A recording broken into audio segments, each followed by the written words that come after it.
welcome. I'm E.G. Marshall. We hear about the changing times. Is it the times that change, or the people within those times? We talk about a need for change, and then don't recognize the change when it comes along. Around 500 BC, a Greek philosopher declared that all is flux. Nothing stays still. Nothing endures but change. Yet, an old French proverb tells us, the more things change, the more they remain the same. Confusing, isn't it? At least, we know that time never stands still. But does it? Jack, wake up. Honey, you're shivering. I've just had the most ghastly dream. I had a strange one, too. Mine was so frightening, so real. So was mine. A voice told me to go to the old graveyard. And to take 6 paces behind the stone in the northwest corner. How did you know? Because I had exactly the same dream.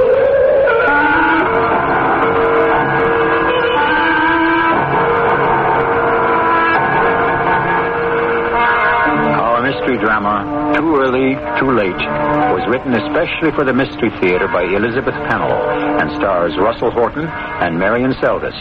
I'll be back shortly with Act 1.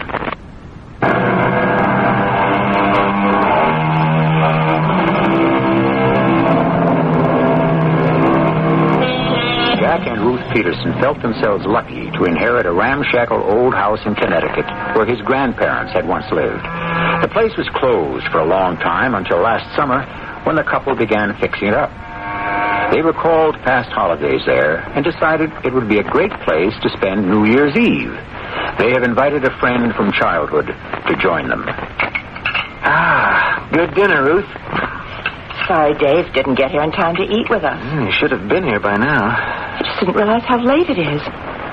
I hope nothing's happened to him. That's the nuisance of not having a phone. First thing next spring, we are going I'm beginning to think we shouldn't have come here in the wintertime. Oh, nonsense. I'd rather be here than anywhere else in the world. Hey, anybody home? It's Dave. I'll get the door.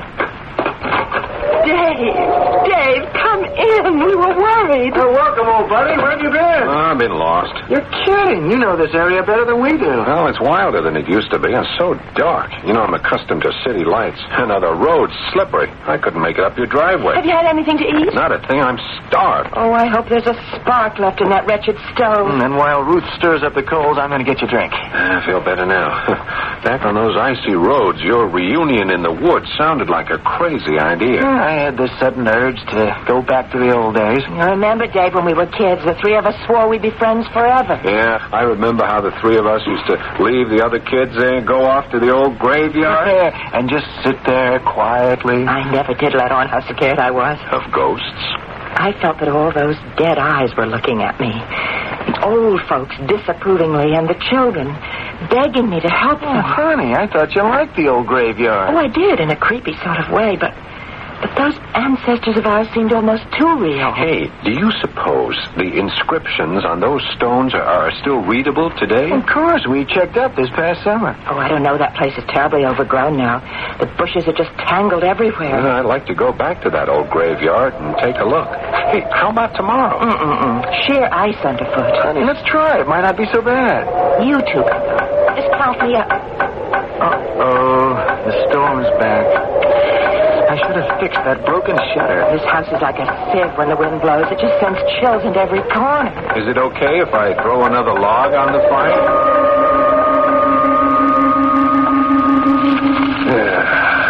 Nothing like a roaring fire in the country. I remember these sudden windstorms. I love them. Maybe that's why I went into the business. Say, that's right. You still working on those wind machines? You bet.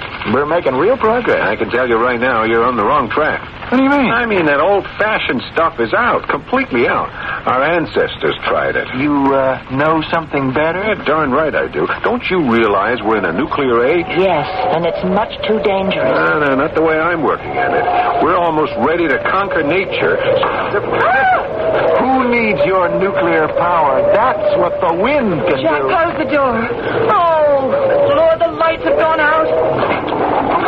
That does it. I've got to put a new lock on this door. I knew we shouldn't have come up here in the wintertime. Don't you have kerosene lamps? Yeah, there are plenty of lamps in the house, but Jack couldn't find any kerosene. Everyone's bought it up for those fancy new stoves. Is this ever a backward country? Now, just you wait. No, wait, don't panic. We've got plenty of candles. And we don't need a refrigerator. I chipped some ice off the rain spout, and the champagne's been chilling for hours. It's nearly midnight. Time to welcome the new year.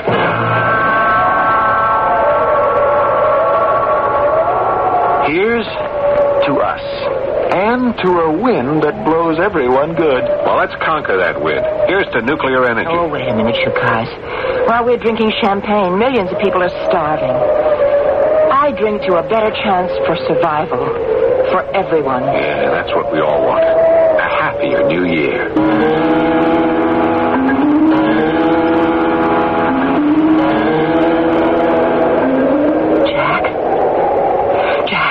Wake up. Oh, do I have to? Yes. Hold me tight. I want to be sure I'm alive. Oh, honey, you sure? I just had the most ghastly dream. I had a strange one, too. Oh, but mine was so frightening, so real. So was mine. Listen, there was this terrible man. Oh, I guess he was terrible. I couldn't exactly see him. But he kept telling me over and over that I had to obey his orders. Oh, that's extraordinary. Well, what did he tell you to do? He told me I must go to the graveyard. When? At noon, today. I don't believe it. You don't have to believe in dreams, do you?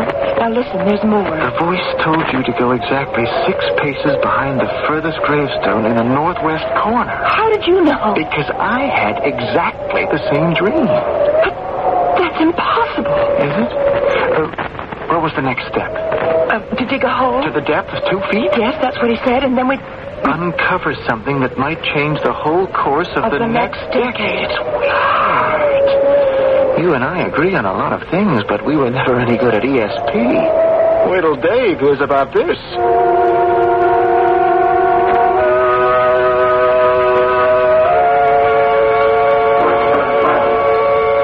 Breakfast will be ready in a minute, I hope. Oh. Stove sure feels good. Hope you weren't cold during the night. No, there were plenty of blankets. I don't know. I'm chilled to the bone. Oh, sorry about that. Here's a cup of coffee. Oh, thanks. You know, I had the most extraordinary dream last night. You too? Yeah. Now, wait till I tell you. There was this disembodied voice. A man. Yeah, but, I had no idea what sort of person he was. He sounded as though he knew me, and he wanted me to do something. Oh, no. What did he want you to do? He ordered me to go to the old graveyard. When? Today, at noon. And to take 6 paces straight back from the last gravestone in the northwest corner. How did you know that? Because I had the same dream. And so did I. It's incredible. Let me tell you the rest. We know. You're supposed to dig a hole. That's it. 2 feet down, and you'll find... Well, the voice didn't say exactly what we'd find. Oh, not what, but he indicated it was something important. Hey, now just come on a minute. We're acting as though there really is something buried there. I don't know what to think. I know, I'm scared. How could 3 people have the same dream if there wasn't something to it? It's simple. Last night we all had the old graveyard on our minds. But we were talking about a time years ago when we were just kids. Those were vivid memories. And wait a minute. I did say I'd like to see the graveyard today. But I said I wouldn't go. Only I knew you'd come along. Well, I have a theory about dreams. What is it? I believe that dreams take up where an interrupted thought left off. I don't follow you. Last evening, we were all thinking about going to the graveyard, right? And then the storm blew up and the lights went out. Yes, that's right. We each concentrated on the same thing. And then, boom. I mean, don't you see how logical it is? That's an analysis even Freud might approve of. Elementary. So, we just go ahead with our original plans. But I think since we're going to the graveyard, we might as well take along a couple of shovels. Just in case. Are you two really going to the graveyard? We're all going, Ruth, and just for kicks, we're going right at noon.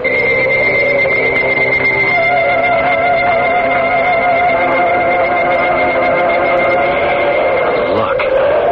I'd forgotten how beautiful it is. We've never been here in the wintertime.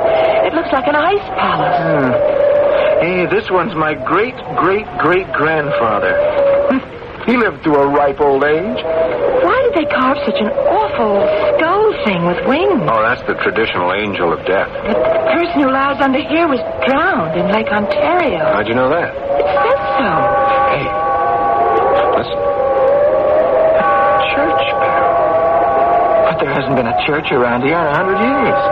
Yes, there's a church over the hill. Ah, it's 2 miles away. Oh, it's a clear day. The atmosphere and wind are just right for sound to carry. And the dream said noontime, so if it's striking... Do you suppose... I'm getting out of here. No, just a minute, Ruth. I'll tell you one thing. We couldn't possibly dig a hole in the ground. Why not? Because the ground is frozen absolutely solid. Look, I'll show you. Well, I'll try over here. Yeah, you see, Ruth? Look, it's hard as marble. Well, I'm glad of that. Because anyway, we could get arrested for digging up a grave. Only we're supposed to dig beyond the last tombstone. That's out of the cemetery. Ground will be just as hard over there. At least we can see if there's some sort of marker. Yeah, why not? Here's the last stone. Okay, let's measure off 6 paces. How long is a pace? That's a big step, like this. 1, 2, 3, 4, 5, 6. Okay, I'll show you why we can't possibly dig a hole. You try over there, Jack, and don't break the shovel. Okay, here goes. Good Lord. The ground is soft as butter. It can't be. Just one step back and look. It's hard as a rock. Come over here and dig.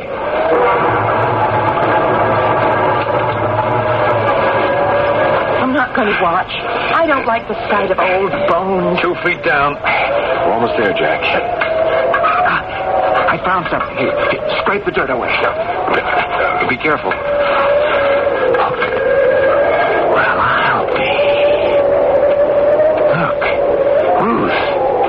Look. What is it? Oh. Something shiny. I've never seen anything like it. What have they found? Something shiny, Ruth said. Can it be gold? Surely not treasure buried by Captain Kidd. Although there's at least one legend which claims that some of his loot was buried in the foothills of Connecticut. However, that's another story. Our 3 friends had made a surprising discovery, and the circumstances which surround their findings become more strange by the minute, as you'll learn presently in Act 2.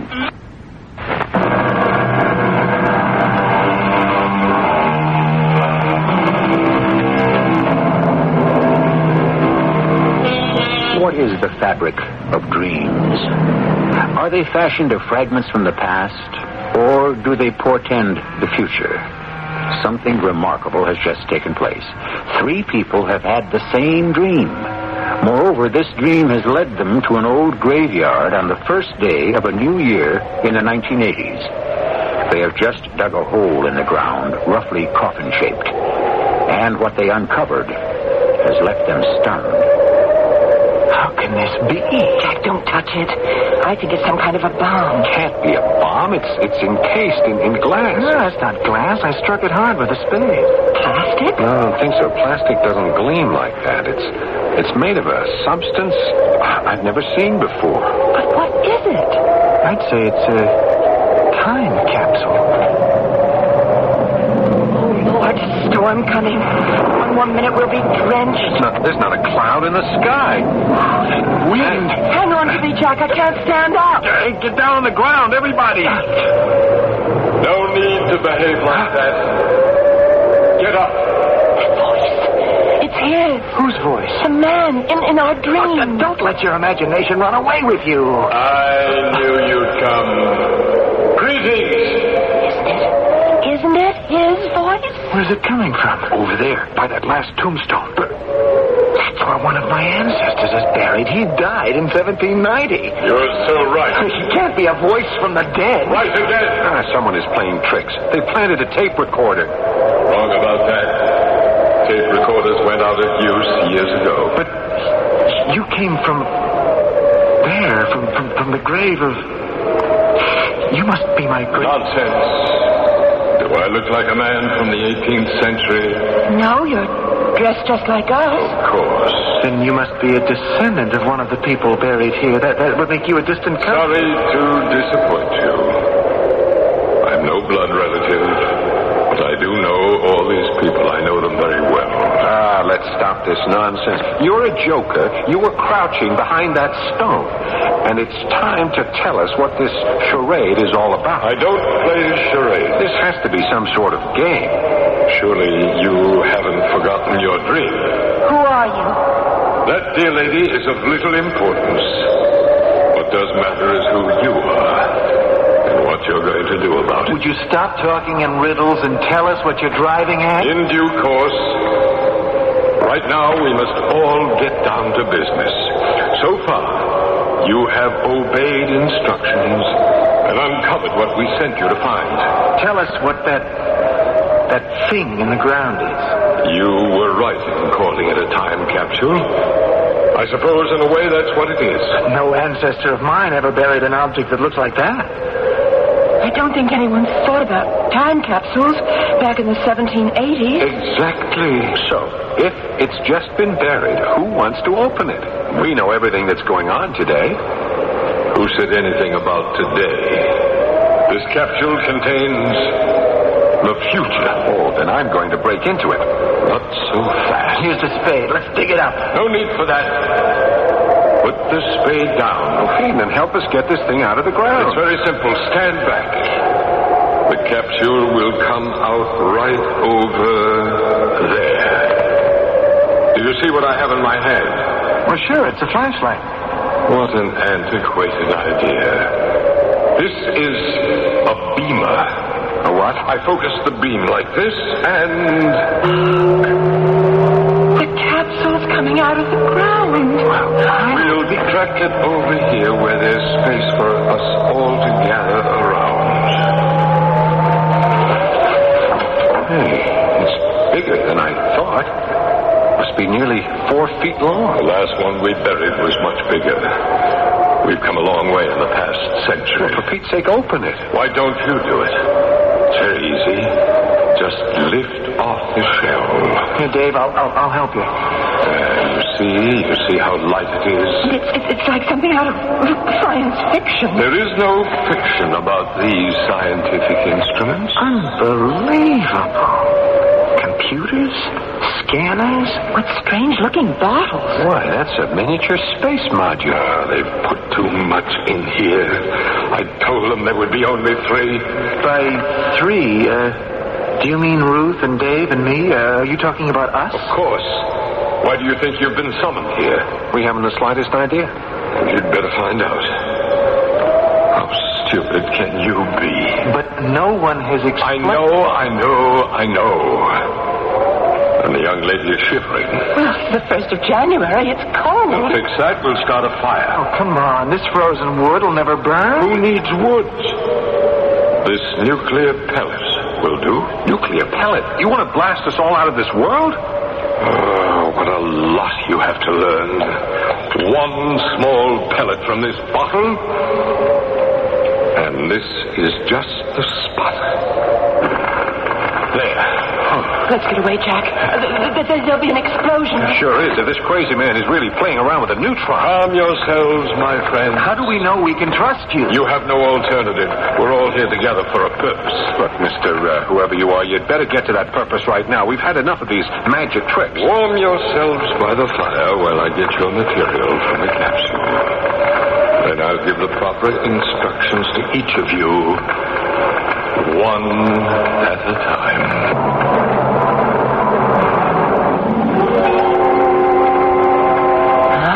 Fire feels good. No, this is crazy. All of it. That man's insane. I mean, he will be dangerous. He may be a madman, but by golly, I want to know everything he has to say. And one of the... He's coming back. He's carrying something that looks like a big balloon. Your name is Jack, is that right? That's right. And you're the man who's working on energy sources through wind power?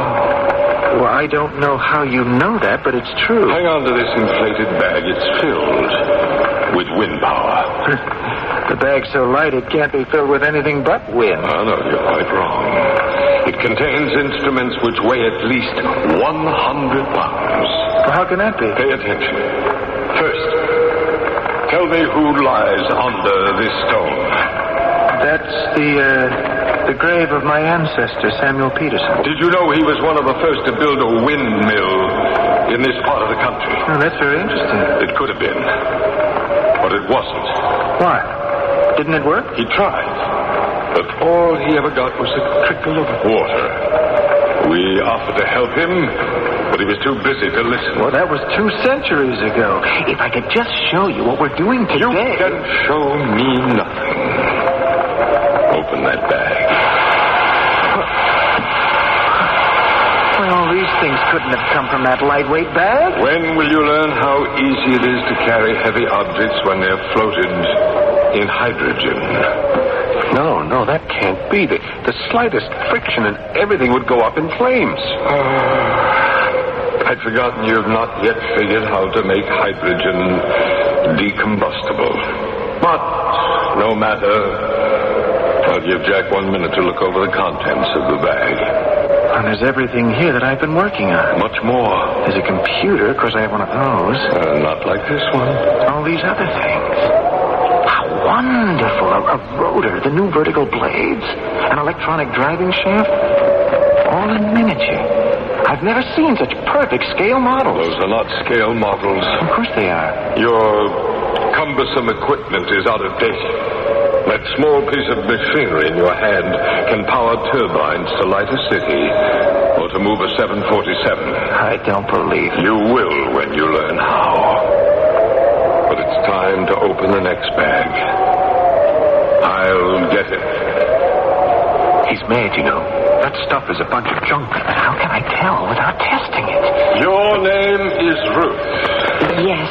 I know nothing about machinery. You are concerned that some people don't have enough to eat, right?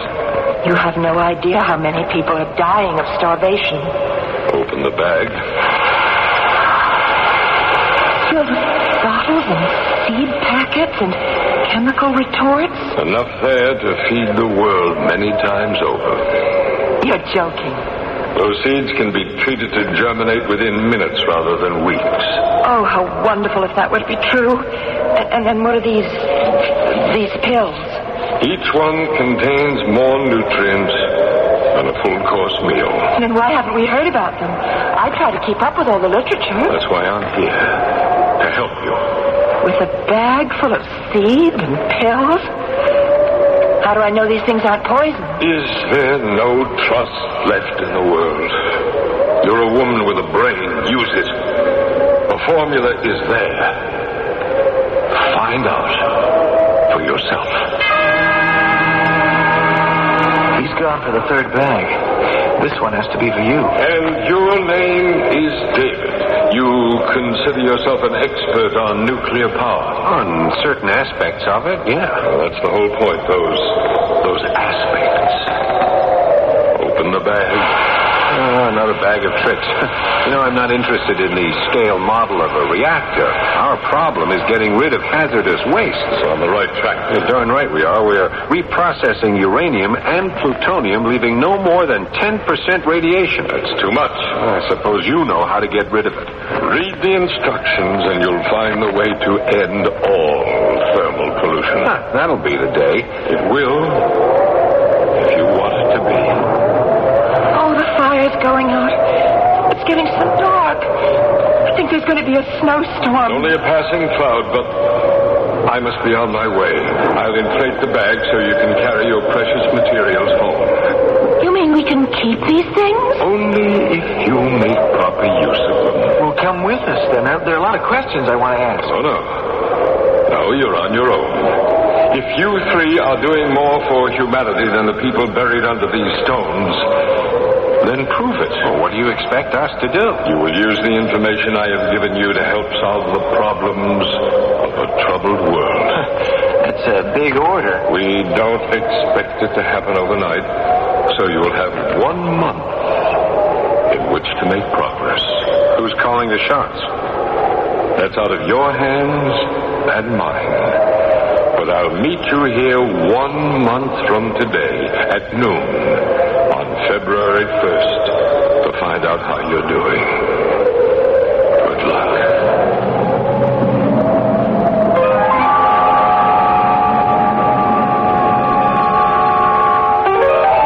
With that last big gust of wind, the mysterious stranger vanished without a trace.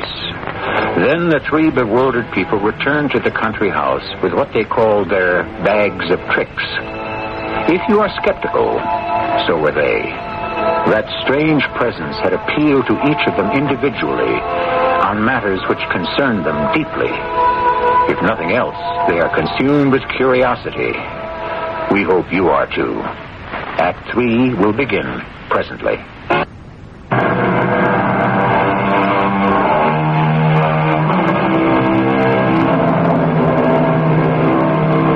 Our three friends have spent an extraordinary afternoon with a presence who did not identify himself.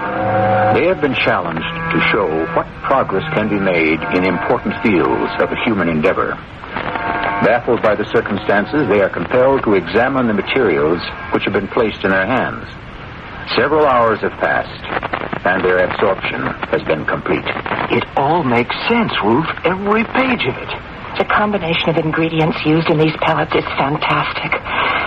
Why haven't we thought about using this formula? I've got to get to the lab to try this out. Now, how are we going to explain what happened today? There's no need to, Jack. Once we learn how to use these tools, the information is ours to demonstrate. Then you do believe that for some reason we've been chosen. All we can do now is believe in ourselves. I think it's time to pack up and go back to civilization. Well, I'm leaving right now. And if word gets to the suburbs that a city apartment house is blown up, you'll know something went wrong.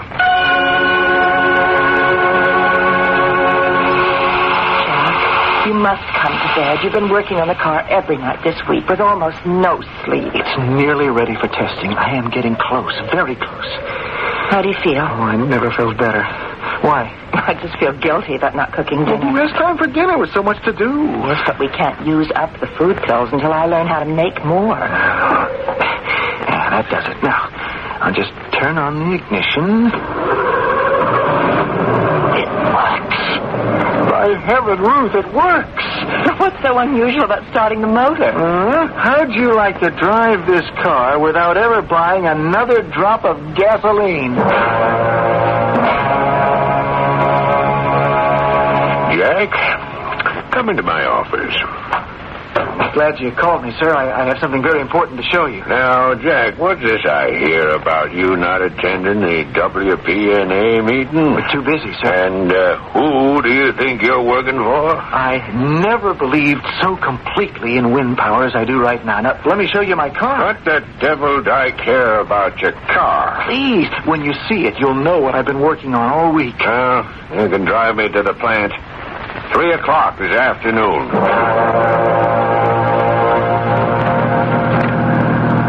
Nice-sounding motor, isn't it? Yeah, sounds okay to me. Mm-hmm. Take a look at the gas gauge. What? Why, you young fool, it's empty. What kind of game you playing? Just proving a point. Yeah, drive into that gas station. This car does not use gas.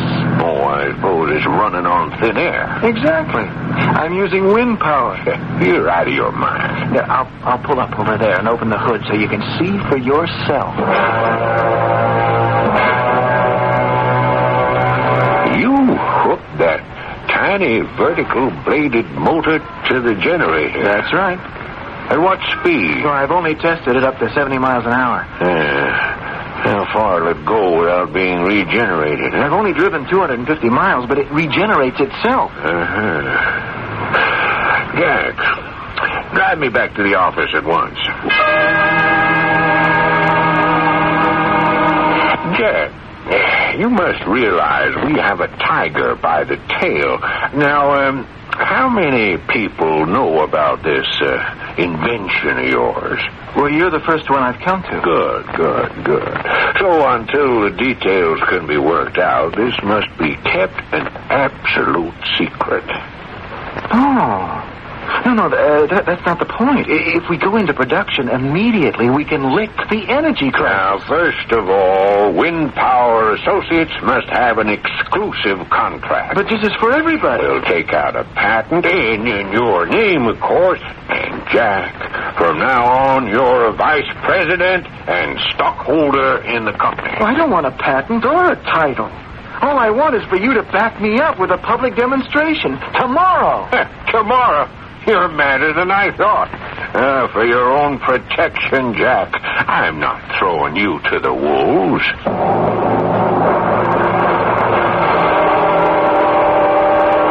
Peterson, what's going on in here? Looks like a jungle. These seeds.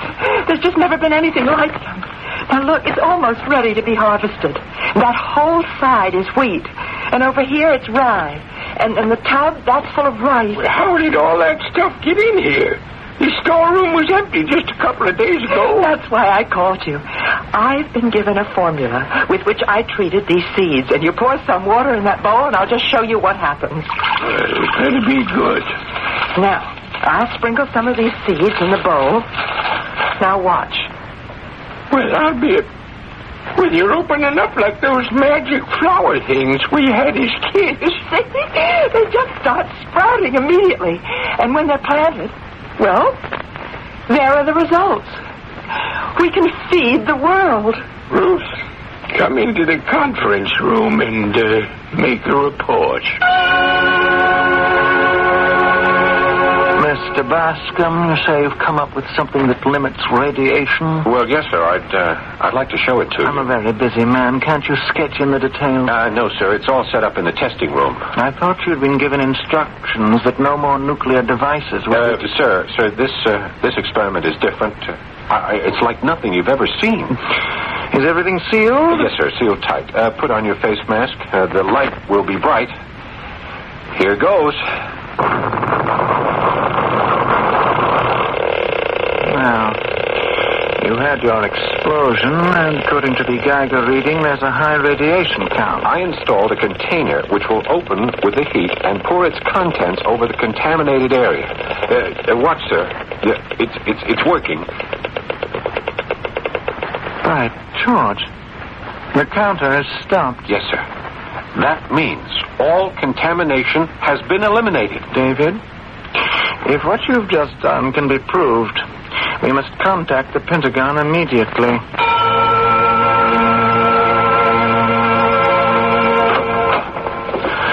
Ruth, are you home? Yes, but not for long. You're going to guide me to the airport. Oh, honey, I'm bushed. Nothing but disappointment all day, all week. What's this about an airport? Well, you know how well my work's been going. They've tested the formula, and they've learned how to make the food pills. Well, so why don't they ship them off to wherever they're needed most? Because if they fell into the wrong hands, they'd never get to the needy. I have the honor of launching the program. They're sending me overseas.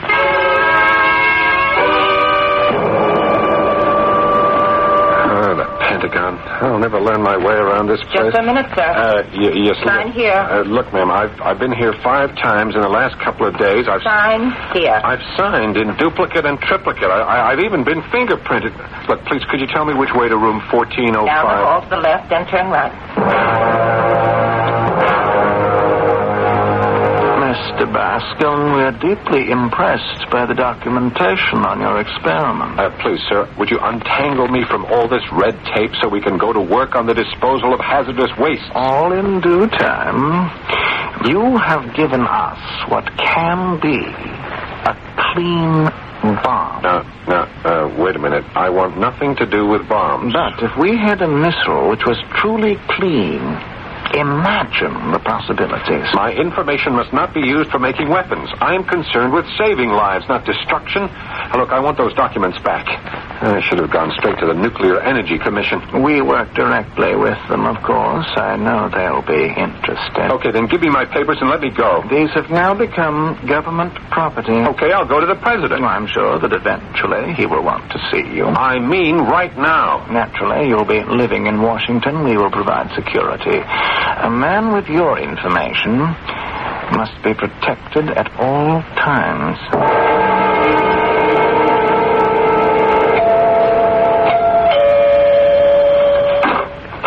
Oh, Dave, am I ever glad to see you. That goes for me, too, Jack. How you doing? Miserably. Before any damage is done, I must get to the president. How's it going with you? Rotten. I've drawn charts. I filled in forms. The auto industry won't talk to me till their big convention in April. I tried going straight to the press. They think I'm a nut. Yeah, I know what you've been going through. Excuse me. Hello? Hello? Who? Louder, please. This connection is terrible. Hello? Hello? Ruth, where are you? I'm in jail. Well, you're where? They put me in prison. For what reason? For being a spy. You're kidding. Darling, I'm only allowed one phone call. Please, do what you can to get me out of this place. I'm in the... Ruth? What's the matter with this line? What is it? Ruth's been thrown in jail. I have no idea where, and the phone's dead. Well, you know where we're supposed to be 3 days from now. Oh, we can't go without Ruth. Oh, we may have to.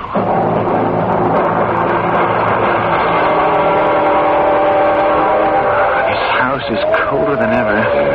Mind if I throw some wood on the fire? Go ahead. I guess we'll be up all night. I can't imagine getting any sleep. You do think he'll be there, though, don't you? I'll have to be. I get more worried about Ruth by the minute. Well, he's the one who's responsible. He'll have to bring her back. Ruth, darling. You all right, Ruth? I'm okay. I wouldn't go through that again for anything. How'd you get away? They released me yesterday without any explanation. I was put on a plane and sent home, and I rented a car at the airport, and here I am. Oh, thank the Lord. Of course, I had to be here. Tomorrow, we have a rendezvous. Sorry to get up so late. Good morning. I'm not sure that it is. Maybe I'm not awake yet, but I feel very strange. I hope you didn't have bad dreams like mine all night long. Your dreams couldn't have been as wild as mine. I need another cup of coffee. Well, fresh air ought to fix us up. Remember, we agreed to go to the old cemetery.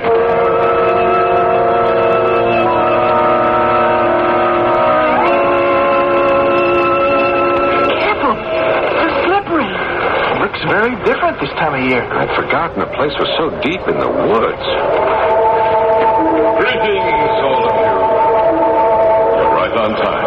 He's here. Of course he is. He said he would be, didn't he? You don't know what trouble you got us into. Oh, yes, I do. You threw me to the warlord. I was thrown into jail. I know. Don't bore me with details. You were given a remarkable opportunity, but not one of you got to first base. Well, it was all so frustrating. Life always is.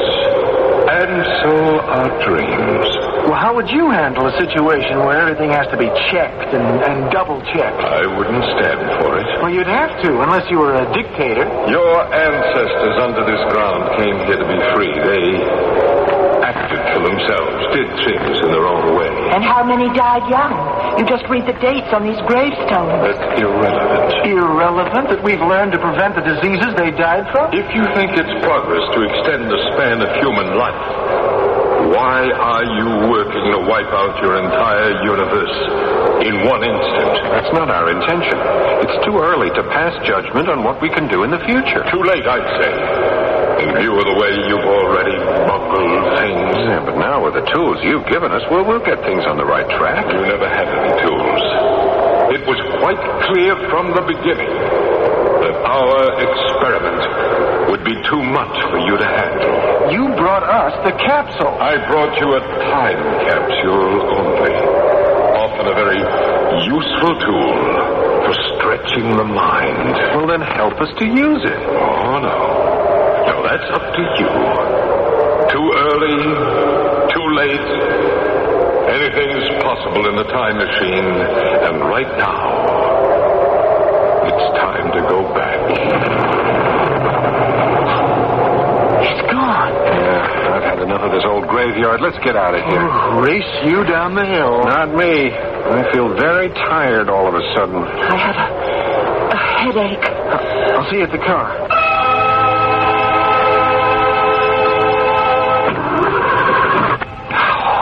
Having car trouble? I thought I'd warm up the motor, but the darn thing won't start. Hey, you wrecked the battery.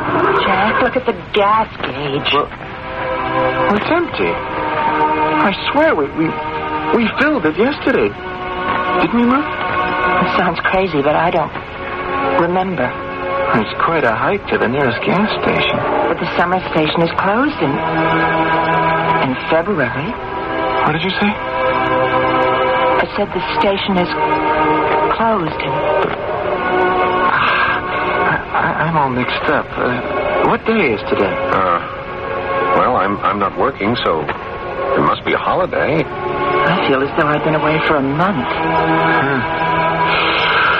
An old graveyard can be a very unsettling place. What time is it? Well, on my watch, it's 2 minutes to 1. We've been here nearly an hour. An hour? But what's the date? Well, my watch says it right here. It's January the 1st. January the 1st? What happened to the whole month of January? But that's not possible. You mean that all that happened to us didn't... Was it a dream? Well, if it was, I'm glad. So am I. Well, then, don't look so gloomy, you two. Happy New Year. All things are possible.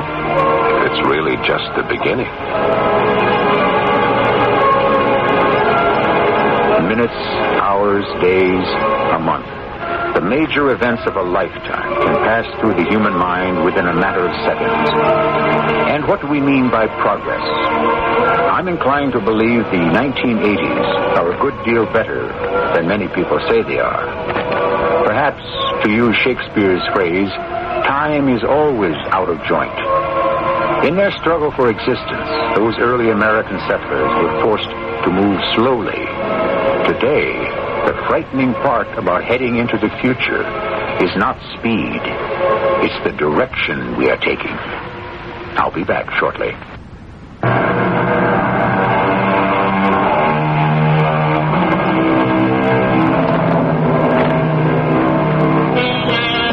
It's not unusual to come across a ghost in an old graveyard, but a ghost of the future?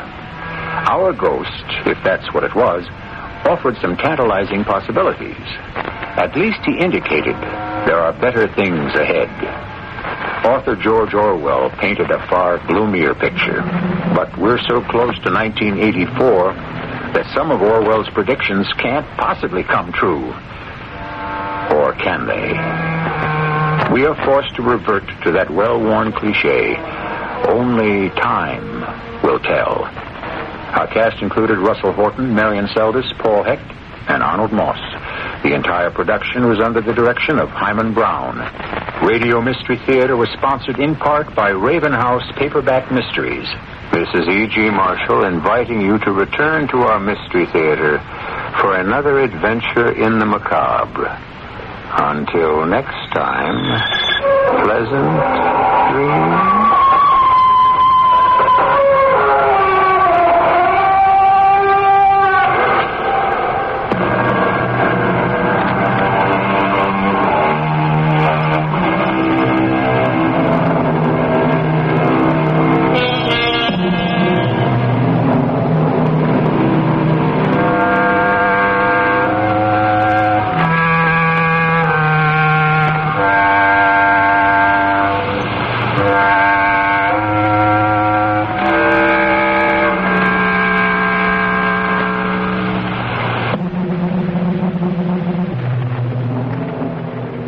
CBS Radio Mystery Theater presents...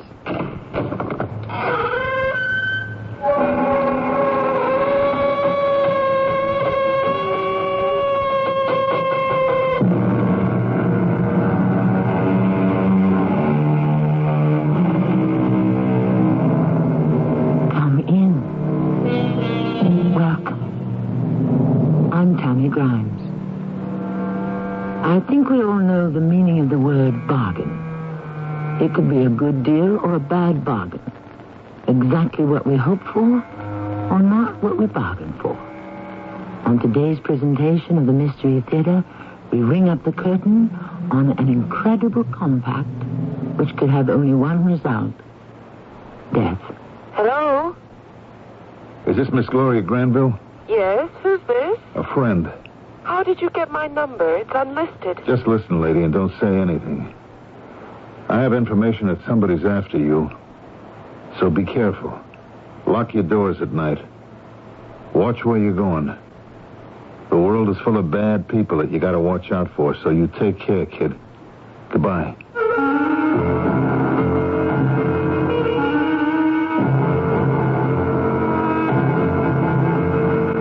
Our drama, The Bargain, was written especially for the Mystery Theater by James Agate Jr. and stars Mendel Kramer and Russell Horton. I shall return shortly with Act One.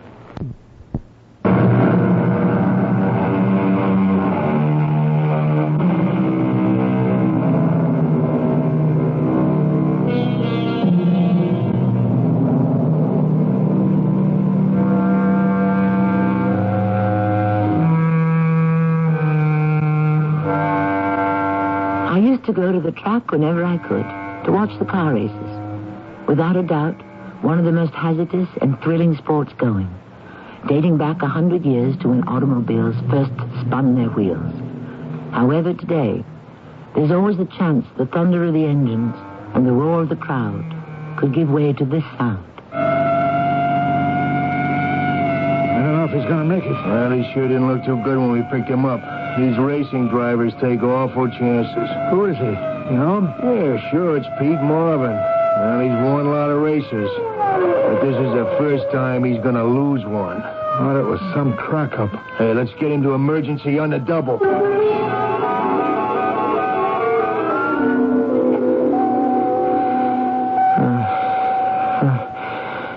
Who? Dad, Pete is coming out of it. Somebody say something? Oh, thank heaven. I was afraid we were going to... Oh, is that you, Gloria?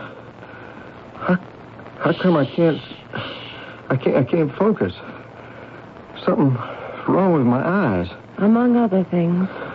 Oh, darling, you have no idea how good it is to hear you talk. Oh, where am I? In the Granville Hospital. Oh, is that you, CB?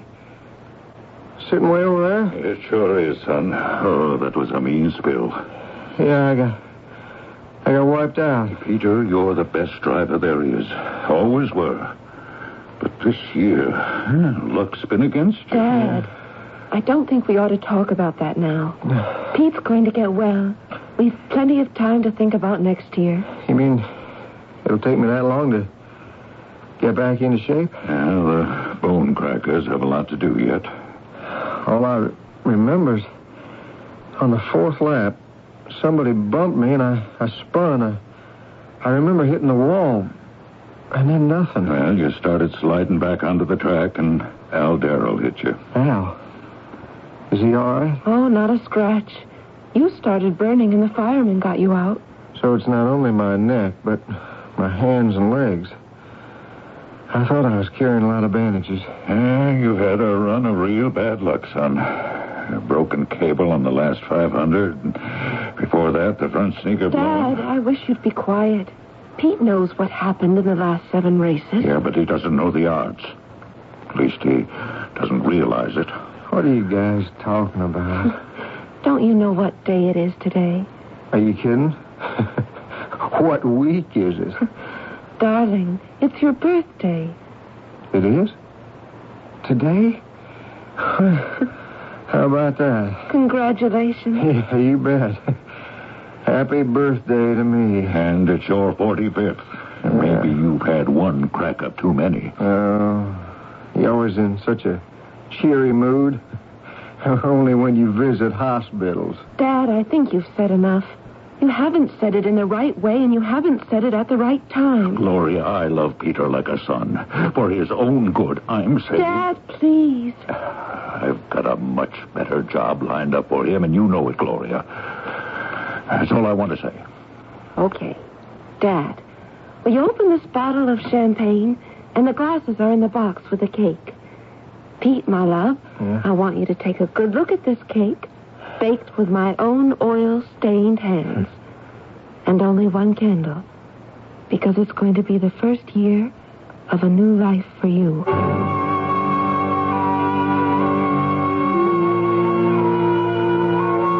I know going to say, Gloria, and now that your father's left, you can say it. He means well. Happy 45th, darling. We sure have known each other a long time. Yeah, 10 years. Since I started racing CB's Formula Ones. And what do you generally do every birthday? Well, I ask the boss's daughter to marry me. And what does she do? Turns me down. And you're probably right. The daughter of a man who endows concert halls, who built this hospital, well, she could do better. Oh, you talk too much. And even though you haven't asked me, I'll marry you. You will? Oh, son of a gun. And my arms are all bandaged. I can't even kiss you. But I can kiss you. Oh. Oh, when I saw you go into that spin, I said a prayer out loud. Don't let any harm get to him, Lord. I can't live without that crummy guy. Gloria, I'm 45, and you're 25. I loved you since I was 15. Only I didn't know it. I can't wait to get out of here and head for another race. Oh, that's not the deal. What deal? I'll only marry you if you quit the racing game. Hey, can I come in? Oh, Marty. Hey, you are in. Come on, you may approach my bed. Hi, Gloria. Hey, Pete, you look like an Egyptian mummy. Tough luck, boy. I wouldn't say that. It's got a happy ending. Pete and I are getting married. No kidding. Why, she finally nabbed you, huh? Well, not bad. Hey. Not bad. What's that supposed to Well, mean? you're marrying money. What's wrong with that? Marty, I thought we were friends. What a thing to say. Look, I'm not against money. I just hope it isn't going to break up a winning team, that's all. I'm afraid it is, Marty. Gloria wants me to give up racing. Oh, now, wait a minute. You couldn't. Don't worry yourself about anything. A mechanic with your track record won't have any trouble getting a job. I'll never have as great a run of wins with any other racer. I know that. Oh, come on. Out of our last 12, I didn't even place in 7. Pete has had his last race. He's come as close to the obituary page as I want him to. You don't have to convince me. Pete's my best friend. I feel the same way about you, too, Marty. If I take a job with Gloria's dad, you're going to have one right next to me. Oh, sure, you bet. Look, I really have to go. Oh, almost forgot this plant that I brought you. Hey, look at here. Oh. It's beautiful. And all those little leaves, they look like pennies. Takes a rich girl to know pennies, huh? But you're right, Gloria. It's called a money plant. I'll see you two. Shall I leave the door open like I found it? Marty, there's nothing Pete could do now we have to close the door for. Bye. Oh, that's a great guy. A money plant. That Marty. Do you suppose he's trying to tell us something? Honey, if he is, I want to make sure he gets the kind of job he deserves. Oh, I'm with you on that. I've been waiting an hour to see Pat. That's too bad. I got a lot of things to do. Remember, Marty, you owe Pat lots of money, so be patient if you want to stay healthy. You can go in now, Marty. Good luck. Hello, Pat. Oh, come in, Marty. Sit down.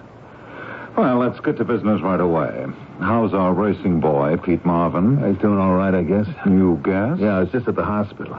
They bandaged him up a lot, but he didn't seem too bad. Of course, I didn't stay very long. Oh, that was inconsiderate of you, Marty. You should have stayed and asked the doctor when Pete would be back on the track again. Well, I didn't like to bring up the subject. Well, it's a good thing I don't have to rely on you for my information. The word I got is friend Pete is going to marry CB's daughter when he gets out of the hospital. No kidding. Oh, you didn't know that? But he's only going to marry CB's daughter if he gives up racing. And that would be a shame, now wouldn't it, Marty? Oh, now that you mention it, Pat, Gloria and Pete did say something about that. You didn't think it important enough to mention? Well, no, honest. I was going to try to persuade him that he shouldn't. Well, I'd do that if I were you. All we want is for Pete to give us 2 more races, at the most 3. Then everybody would be happy.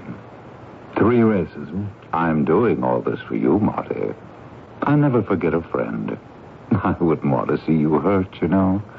Look, Pat, see my side of it, huh? What if I can't persuade Pete and he's definitely decided to retire and get married? I mean, she won't marry him if he doesn't. Oh, women don't understand these things. What do they know about busted kneecaps?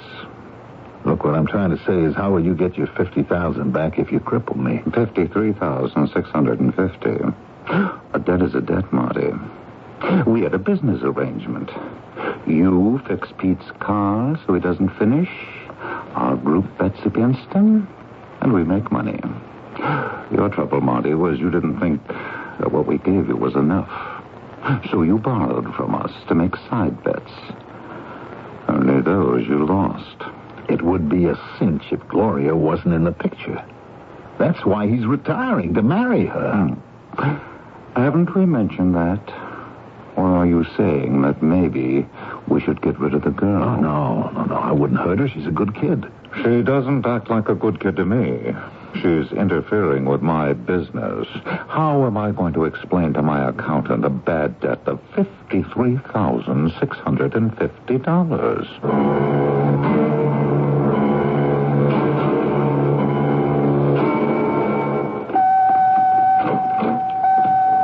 Oh, hey, Marty.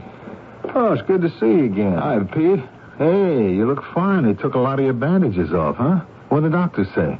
Well, it could take longer than they thought. Oh? Well, the older you get, the longer things take to heal. Not that I'm going to need those reflexes anyway. Oh, racing is out, is it? Definitely? Oh, yeah. I got me a better deal. And you'll be in on it too, Marty. I don't forget my friends. I think it's going to wreck your life. No. I'm going to be making TV commercials for CB. You know, Granville Oil. Ex-racing driver sells gasoline. Marty, good to see you. Hi, Gloria. You see we're keeping your money plant watered? Yeah. Well, I got to be going. When you get downstairs to the parking lot, will you lift up the hood on the Mercer? Keys are where I always leave them under the seat. Why, something wrong? Well, I think she makes a funny noise when I have her in low. I want to keep her in good shape. After all, not many brides get to drive to their wedding in a 1911 raceabout sports car. Okay, sure. All right, I'll leave you two. Hey, pal. It isn't the end of the world. I know, it's just that I'm sorry to bust up the team, that's all. Hey, that's not fair. We had 10 years. It's time Pete moves ahead to something better. Hold on, honey. Doing TV commercials for Granville Oil may be different, but it's not better. You don't think so? Well, you ask any of the astronauts if flying a desk is better than standing on the moon. Well, I didn't mean better. It's just that time moves on, and you get older, and you can't keep doing what you used to do. I don't agree with you at all, kid. You know, there are two kinds of people, the doers and the talkers. And when Pete races, he's doing. Yeah, but Pete's a big boy now. He's going to make it whatever he does. And I agree. He was a fantastic racing driver, but those days are over. Will you two quit talking about me as if I was dead? Now, Marty's right. I am going to miss it. But, you see, old buddy, I love this girl, and when she said she'd marry me if I gave up racing, what choice did I have?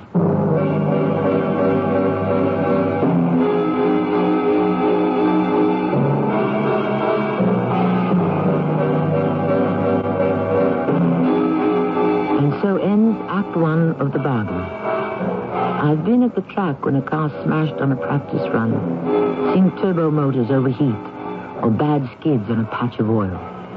Even without someone monkeying around, there are many ways a champion can lose a race. Pete Marvin is right to get out while he can. The only question is there time enough or is it too late?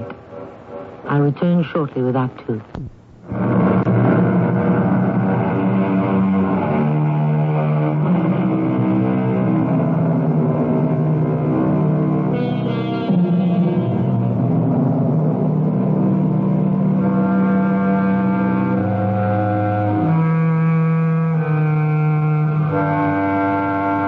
Champion car racer Pete Marvin has had one too many accidents, and so he's getting out of the racing game and into marriage. We've learned that his mechanic, Marty Krasner, has been making money in side bets just by tinkering a little bit with the engine. Enough to keep Pete from winning. But Marty overextended himself, and before he knew it, he was $50,000 in debt to a syndicate. And that's big trouble.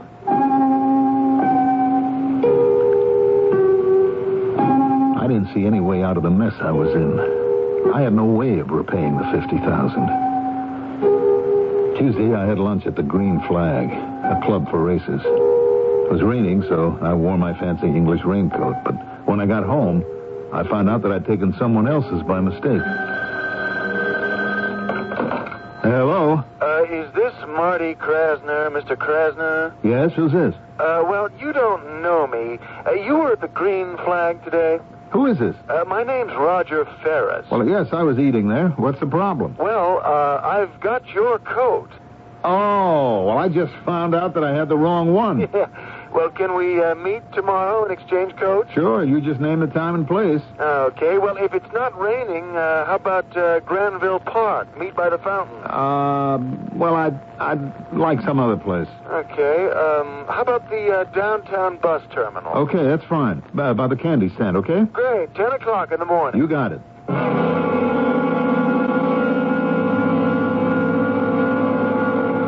Mr. Krasner? Yeah, Roger Ferris? Yes, I've had this feeling I've seen you someplace before. Oh, it's possible since we eat at the same club. Is this your coat? Look at that. They're practically the same.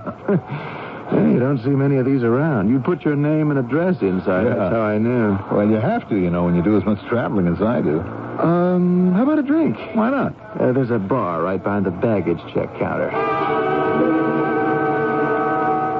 Now, let's head for that booth. I'm not detained. Oh, I got all the time in the world. Yeah, so have I. What'll it be, gentlemen? What are you drinking? Straight bourbon, please. Ooh, in the morning? Oh, anytime. Especially when I got problems.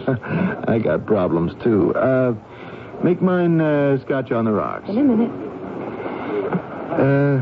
Mr. Krasner, when I suggested we meet in Granville Park, you nixed it. Was there a special reason? Oh, it's a long story.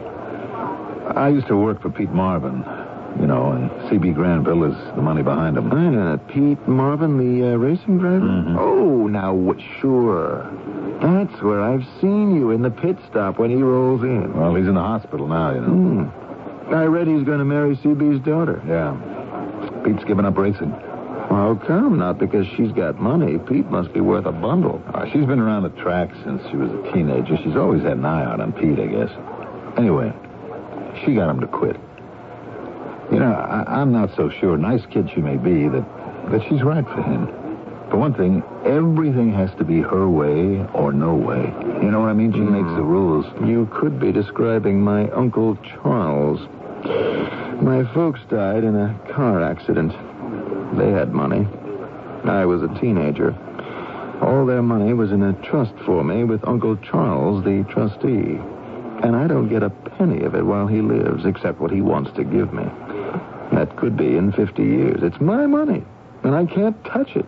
You mean he's done nothing for you? A membership in a couple of clubs like the Green Flag, and he doles out $1 bills. When I say, what about the trust fund, he says, pretend you don't have any. Get a job. One scotch, one bourbon. Thank you. So, that's where I am. Well, you mean you just accept that? I mean, it is your money. No, I don't accept it. I've thought of a dozen ways to get rid of my uncle, but I don't know of any where I wouldn't get caught. Look, I didn't mean to murder him. What about a lawyer? No, there's no way to break the trust. He's doing exactly what he's supposed to do, exercise his judgment. Funny how you and I meet accidentally, and we both got reasons to get rid of someone. Problem I've been giving a lot of thought to lately. If there were no Gloria in your life, Pete Marvin would get well. You'd be back in the business of racing. Yeah, if there were no Uncle Charles in my life, I'd have everything I need. That's my dream. Yeah. But we're awake now. That's the reality of the situation. I keep telling myself there's got to be a foolproof way to solve this. I'm afraid there isn't. There is no perfect solution to our problem.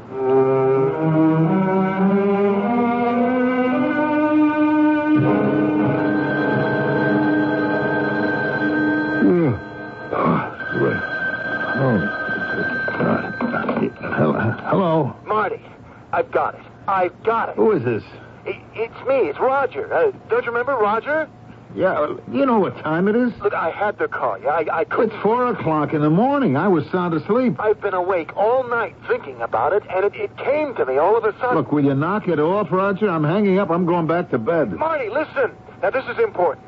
It's what you said. There's no perfect solution, but there is. Sure. The perfect solution is the perfect crime. Sure. I'll talk to you in the morning. Hey, aren't you excited? Oh, sure.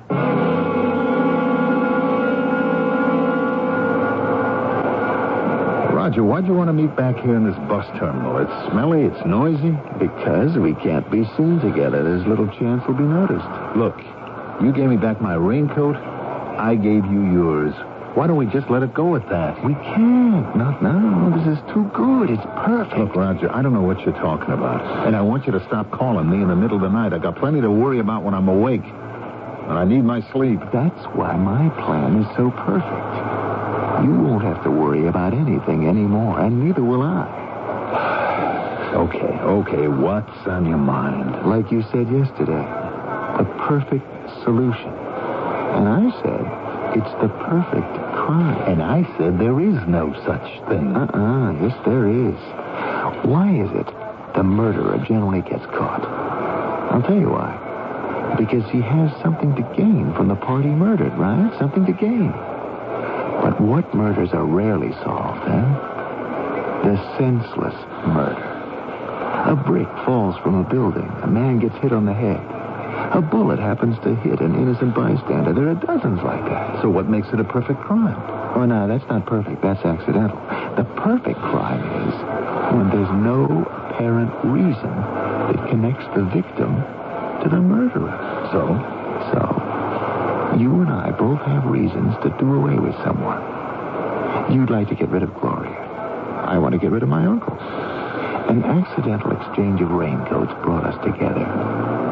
So, nobody knows we know each other. I get rid of Gloria for you, and you kill my Uncle Charles. You gotta be kidding. Look, I'll give you all the plans of the house. His room, the best time to do it, and so on.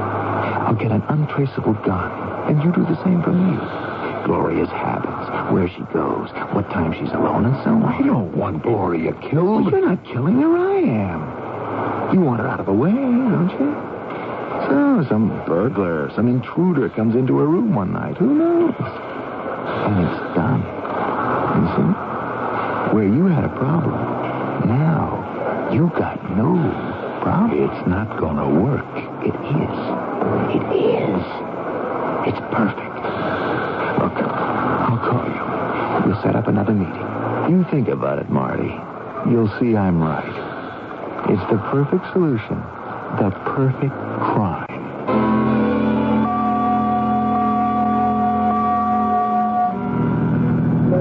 This is Uncle Charles's station wagon. I'm taking you out to his house to show you the setup.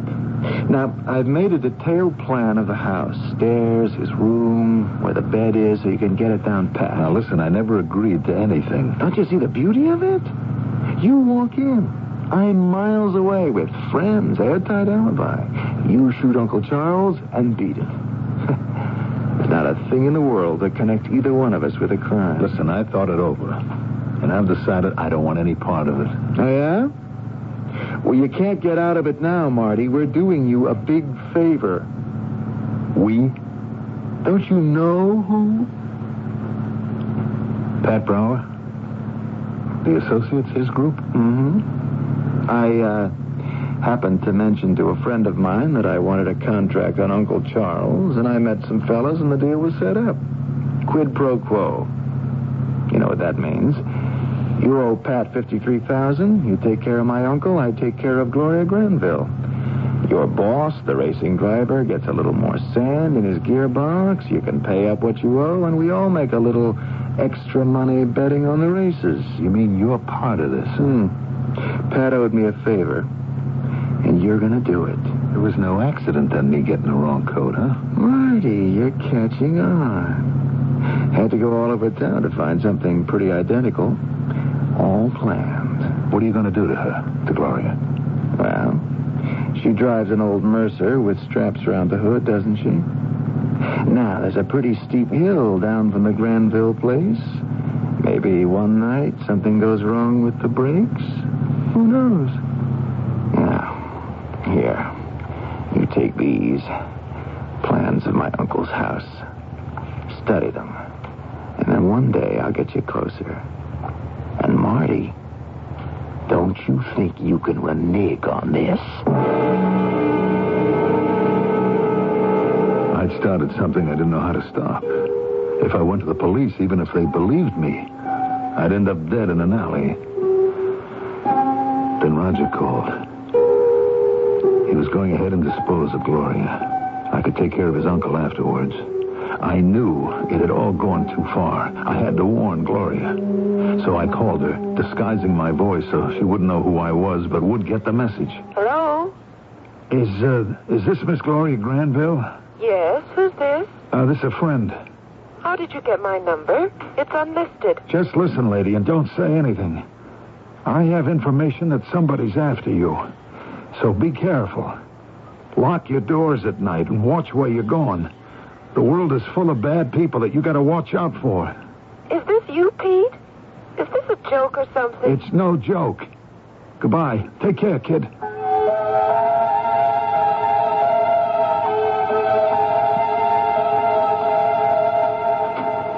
I'm sure it was Marty. I don't like it, Pete. That's why Gloria and I came here to the hospital to talk this over with you. He tried to disguise his voice, huh? Now, why would he, A, pretend to be someone else, and B, call Gloria to warn her? Well, Marty might be in trouble himself. I've thought that for a long while now. Things that happen on the track he couldn't explain. Marty in trouble? Do you know that? Well, when you're as close to someone and somehow he doesn't look you in the eye when the race is over, you just know. He's on to something. Knows something. But doesn't want us to know that he knows. Something dangerous to Gloria. And he's involved? That's scary. Gloria, this is no business for amateurs. I'm going to bring Detective Jack Donnelly in on this. Have him tell us what to do. Gloria, you are absolutely sure it was Marty? The threat is there, even if it wasn't. It was. It was the very last thing he said. He said, take care, kid. He's the only one who calls me that. He says kid in a special kind of way. Of course, I could just ask him to drop by the hospital and come right out and say it. Marty, was that you? Did you call Gloria? And what's it about? No, you'll do nothing of the kind. This is for experts. I'll call Jack Donnelly right now from the downstairs phone. If he's not tied up on a case, he works fast.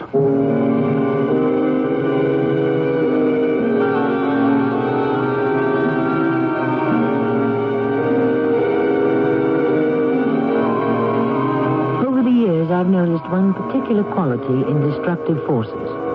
Criminal actions seem to have a life of their own. Once triggered, they act, they move, they snowball, gathering momentum, gathering weight, until what began as a grain of discontentment has become a massive stone of evil. I shall return shortly with Act 3.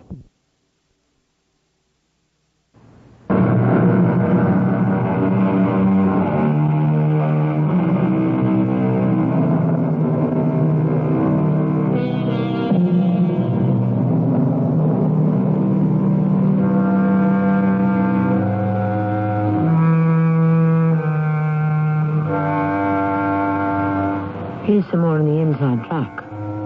In car racing, when the green flag is up, that means the track is clear, go for the win. Danger, crack up, accident, up go the yellow caution flags. Sometimes a man can win a race even under the yellow flag. Pete Marvin, who's won many under the green flag, is retiring to marry Gloria Granville, the oil heiress. You may have heard of her. So have people on the dark side of the law. Which is why C.B. Granville has called in an old detective friend to find out who is threatening Gloria's life. And why. Jack, how in the world did you come up with this so fast? Connections. So he's in on it, huh? Marty Krasner himself. Unbelievable. A man so well paid and liked to be making side bets against us? I don't know exactly how much Marty owes, but it's enough. You say it began with that announcement in the papers about Pete's retiring. There are lots of ways of finding out. But with that tie-in to Marty, for them to learn Pete has raced his last Formula One, that's an economic loss. The whole idea of harming Gloria so the marriage is off and Pete goes back to racing, it's so cruel, so bizarre. To you, yes. To us, yes. But to those who value money, it's standard business practice. Besides, CB, try to understand their morality. When a man welches on a debt, they have to make an example of him. Just in case anyone else thinks he can play it his way. You say they. How many are there? I'd say a small group. Because in this case, there's not enough money to divvy up. 2, 3, maybe 4 at the most. I see. And how are we going to protect Gloria? And net these butterflies? Well, that too. Give me a little time, CB. Maybe a day. I'll see what I can come up with. In the meantime, don't let your daughter out of your sight.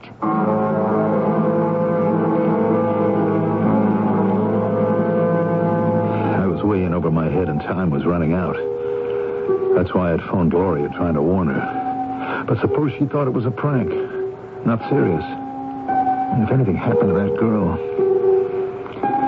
It took me almost a week to pull myself together and call CB. I had something important to tell him. Could he see me right away? Sure, he said. Come right on over. Well, Marty, seen Peter lately? No, I haven't, as a matter of fact. He's supposed to be getting out of the hospital tomorrow. No kidding. I didn't see that in the paper. Well, we're sort of keeping it quiet. At the hospital they know, but no one else. Yeah, no one else. And they should have been printing a lot of stuff about him. Is it a fact that he's taken a kind of a job with you? We were talking about you last night, Marty. Trying to see if somewhere in Granville Oil there wouldn't be a good spot. I'm not so sure I could do something else. I think I'll stick to what I know. Well, you know best. But so far as Peter's concerned, Gloria's right. She wants to marry, and she knows a job with Granville Oil is a heck of a lot safer. I think he'll be a real asset to the business. And so does Gloria. Is she here now? No, she isn't. We just finished dinner, and she got a call from one of the doctors at the hospital. He said he wanted to see her about Peter.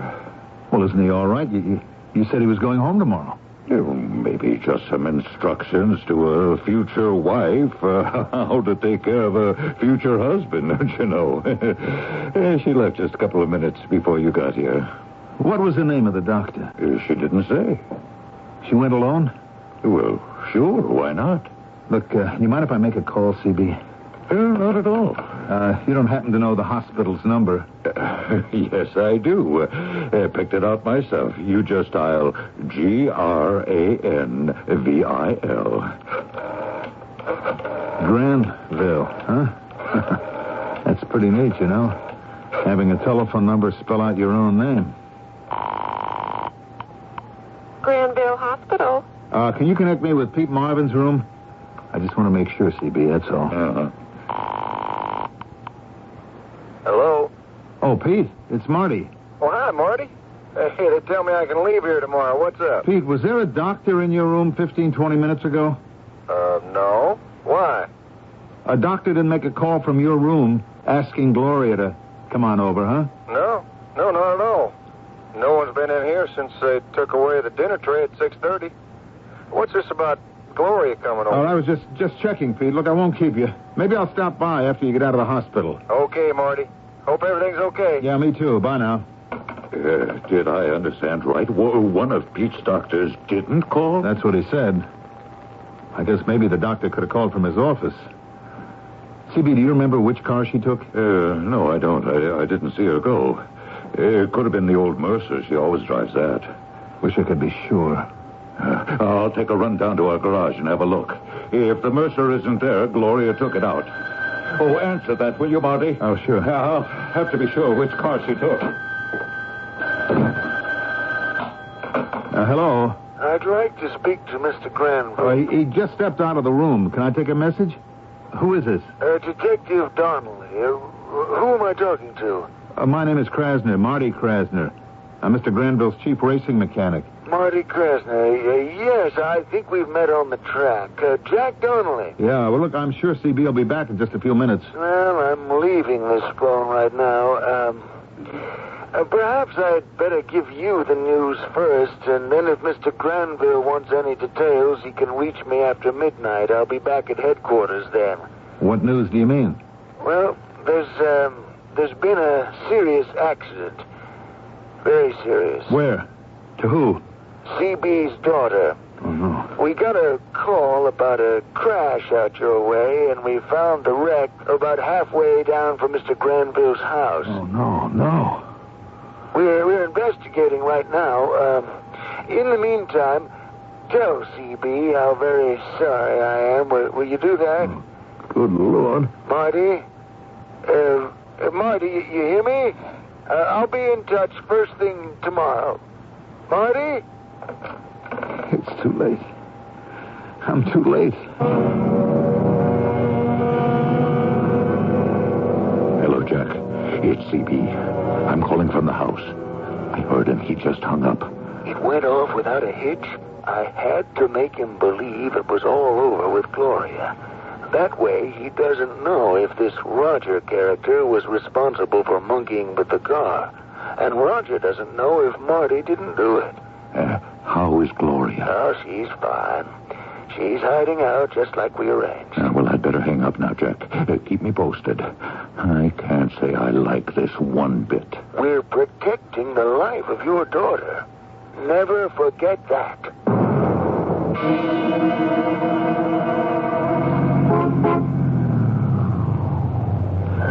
Get in, Marty. Hurry. Yeah.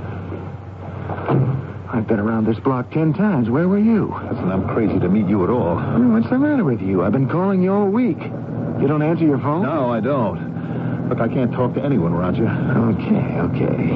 I did my part. Now it's your turn. I couldn't believe it. You thought we were comedians? Kill that girl. You got proof or something? Now, you just keep your part of the bargain. We've got nothing to worry about. Where are we going? It so happens my Uncle Charles is away for the weekend. There'll be no one around this late at night. I'm driving you to the spot where you can hide your car. I'm not interested. Oh, I'm surprised, Marty. You don't sound as enthusiastic as I thought you would be now that your troubles are almost over. It won't be long now. You'll be back in the old pit stop. Pay off what you owe. That is what you wanted, isn't it? Not this way. Not this way. When I saw that wreck, I couldn't believe it. What did you do? You loosen the brake rod? Hey, what is it with you? Now, this is the road you'll be using, Route 54. It goes all the way. I don't want to think anymore. I just want to get it over with. I'm glad you feel that way. In the glove compartment, I picked up a gun for you. No marks? Nothing. You, know how to load a gun? No. I'll show you. Here. This is where we turn off Route 54 onto this small road that runs right alongside of the property. Around this corner. Here. You can park your car right here, and you won't be spotted. There. You can see the whole mansion. Right over there. See where I'm pointing? That's the servants' entrance. Their rooms are right behind it. Only there won't be anyone there tomorrow night. Tomorrow? Is that it? That's what I've decided. Suppose I couldn't make it tomorrow. You'll make it. Uncle Charles gets back. The servants are off. That's why it's your night. He goes to bed at 9. I want to check how long it's going to take you to leave this spot, move over to the house, get inside, pull the trigger, and get back here to your car. What do you mean now? You want to know now? This minute. We don't leave these things to chance. We want you safe, home, and in the clear. A lot of money's riding on this.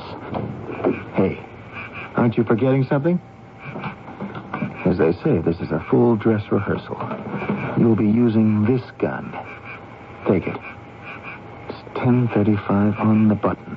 Now you go, and tomorrow night I expect you to do a nice, neat job on my Uncle Charles.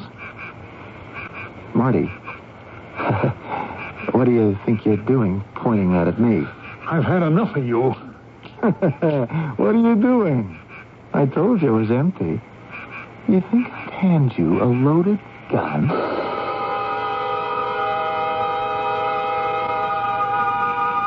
When I came to, I was lying in the road with a terribly sharp pain in my neck. I touched it. It was sticky. I had just one picture in my mind. Me firing the empty gun at Roger and that look on his face as he pulled his gun on me and everything exploded. He must have dumped me in the road and left me there.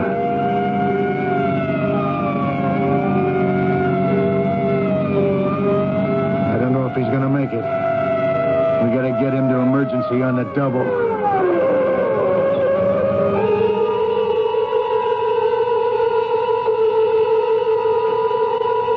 It's sort of ironical, you know.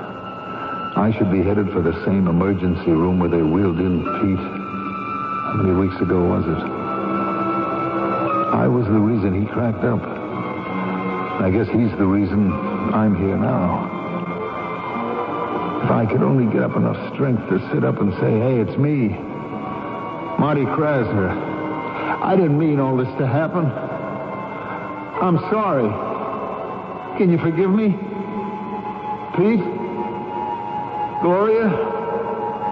Can you do that?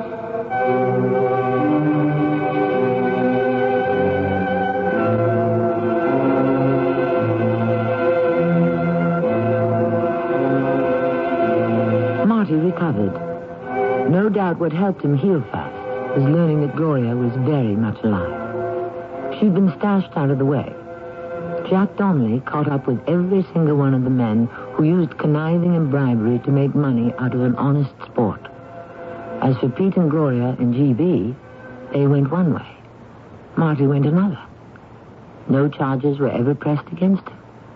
As for me, I'll be back to talk to you shortly.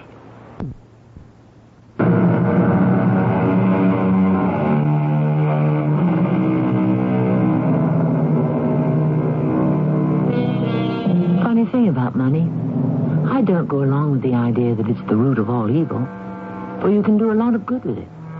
It depends how you make it or use it. But old Ben Franklin, he never liked it. He said it never made a man happy yet. There is nothing in its nature to produce happiness, for the more a man has, the more he wants. Instead of money filling a vacuum, it makes one. That's what he said. Our cast included Mandel Kramer, Russell Horton, Tracy Ellis, Bob Caliban, and Ray Owens. The entire production was under the direction of Hyman Brown. This is Tammy Grimes, inviting you to return to our Mystery Theater for another adventure in the macabre. Until next time, pleasant dreams.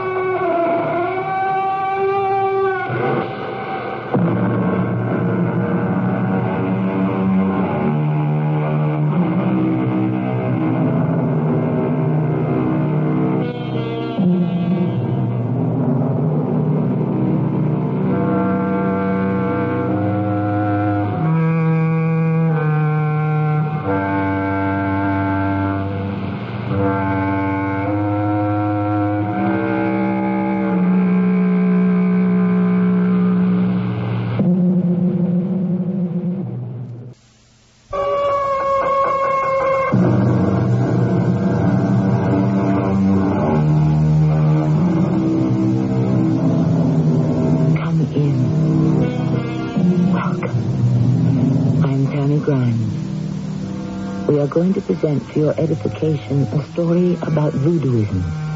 Or should I have said, not edification, but mystification. For no one knows how voodooism works, why it works, or even if it works. It belongs to the misty, uncertain world of the supernatural. That is a world few of us have visited. Or should I have said, none of us. Jebba. You call, Doctor? What are you doing here in the dead of night? I wait for the white hunter, sir. What for? We make walk in the forest for the elephant. Elephants at midnight? That's impossible. No, not impossible. They walk the forest at midnight. Elephants do? Elephant ghosts. They walk at midnight.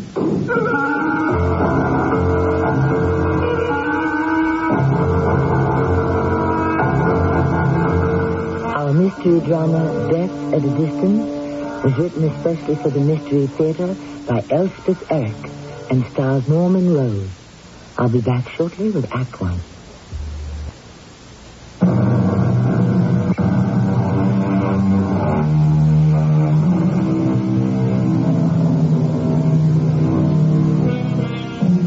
Voodooism is a religion. At least it started as a religion. Though perhaps today most would call it a cult with religious overtones. Offensive as it may be to members of the more established religions, Voodooism started in Africa centuries ago, and its traces linger to this very day. Its strength lies entirely in the faith of its believers. Can any religion, new or old, say more? My name is John Best. I'm an old man now, but hardly a day passes that I don't think, however fleetingly, of the time long past that I spent in West Africa. I'd worked my way through medical school by dint of hard work and intense application. And at 24, I was entitled to call myself a doctor. Being without family or close friends, and without a farthing to my name, it was imperative that I find a paying job. Colonialism had not yet acquired its unsavory reputation, and when the Crown offered me a position as resident doctor in a remote West African country, I accepted. I found there a smattering of my countrymen, among them one Josiah Moody, who had risen to the post of chief magistrate, to whom fell the task of administering justice among the natives. It soon became my habit to visit Judge Moody regularly. Come in, Doctor, come in. You're just in time for tea. I thought I might be. Unless you'd rather have something else. No. Tea is fine. That's good. Well, Jebba has everything laid out in the library. I've taught her to make something very like scones. Of course, she won't even taste them herself, but I find them acceptable. Well, sit down. She'll bring them in presently. Well, how are things progressing with you, Judge? Oh, much as usual. You take anything in your tea? Oh, no, clear, please. Good. So do I. You know, I'm glad you stopped around today, John. I need someone to talk to. Well, then I'm glad I'm here. Do you know Etienne up here? The elephant hunter? I know of him. I've never met him. He has the knack of staying in good health. Well, the natives hate him. They come complaining to me. Oh, with justification? Well, how do I know?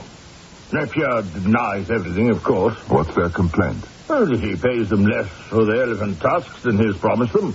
Or they say sometimes nothing at all. Small wonder they complain. Come in, Jebba. I've been your pastry, sir. Scones, Jebba, scones. Set them down. Scones, yes, sir. Try one, John. Yes, I will, thank you. Well, not exactly what you get back home, but... good. Yes, really good. You like, truly like? Oh, yes, I do very much. Strange. That will be all, Jebba. Yes, sir. I come back later. Attractive girl. Well, it was her husband who came complaining to me about Etienne Napier. She speaks English. Well, she picked up a lot from me and from the local witch doctor. Oh, he speaks English too? Yes, as well as you and I, or better. I had no idea. Dr. Barola got his MD from a large London hospital. Really? Well, why on earth did he come back to this godforsaken place? Well, he wanted to do something about the appalling death rate. He got decorated for that by the king. You don't say. Well, I must try and get to know him. You'll find him easy to talk to. I always do. Do you see him often? Yes, I dined with him. And he with me. More than once. See, I tried to talk him out of his belief in voodoo. He's very patient with me, but I can't budge him an inch. You and I know it's not possible, but, Morola's convinced it is. That what is possible? Why, to wish a man to death. I brooded on Judge Moody's words as I walked back to the little two-room shack that served me as both home and office.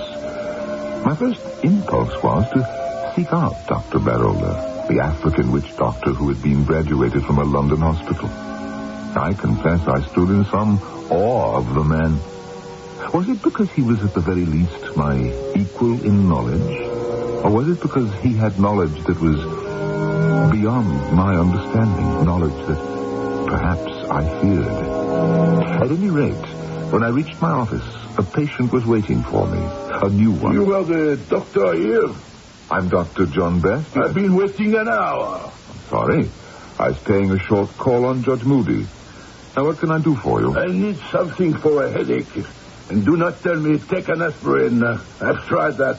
Let's get a few facts about you. Your general condition. I am in perfect health. Your name? Etienne Yaki. Oh, yes. You hunt elephants, don't you? Ah, you've heard of me, eh? Yes, from the judge. Ah, that one. Now, tell me about the headaches. Do you have them often? I have never had a headache in my life until 6 days ago. I have never had an illness of any kind. I have no weaknesses, no ailments. I am a completely healthy man, in every way. Yes. But when did the headache start? It is not headaches. It is one long headache that never stops. Why didn't you come to me before? As I've told you, I am a completely healthy man. You are the first doctor I've ever consulted in my entire life. And I was amazed that I should be stricken with such a ridiculous thing as a pain in the head. And I thought to ignore it till it should go away. You've endured it for 6 whole days? Yes, except for 1 hour. And when was that? The native woman who comes to collect my laundry.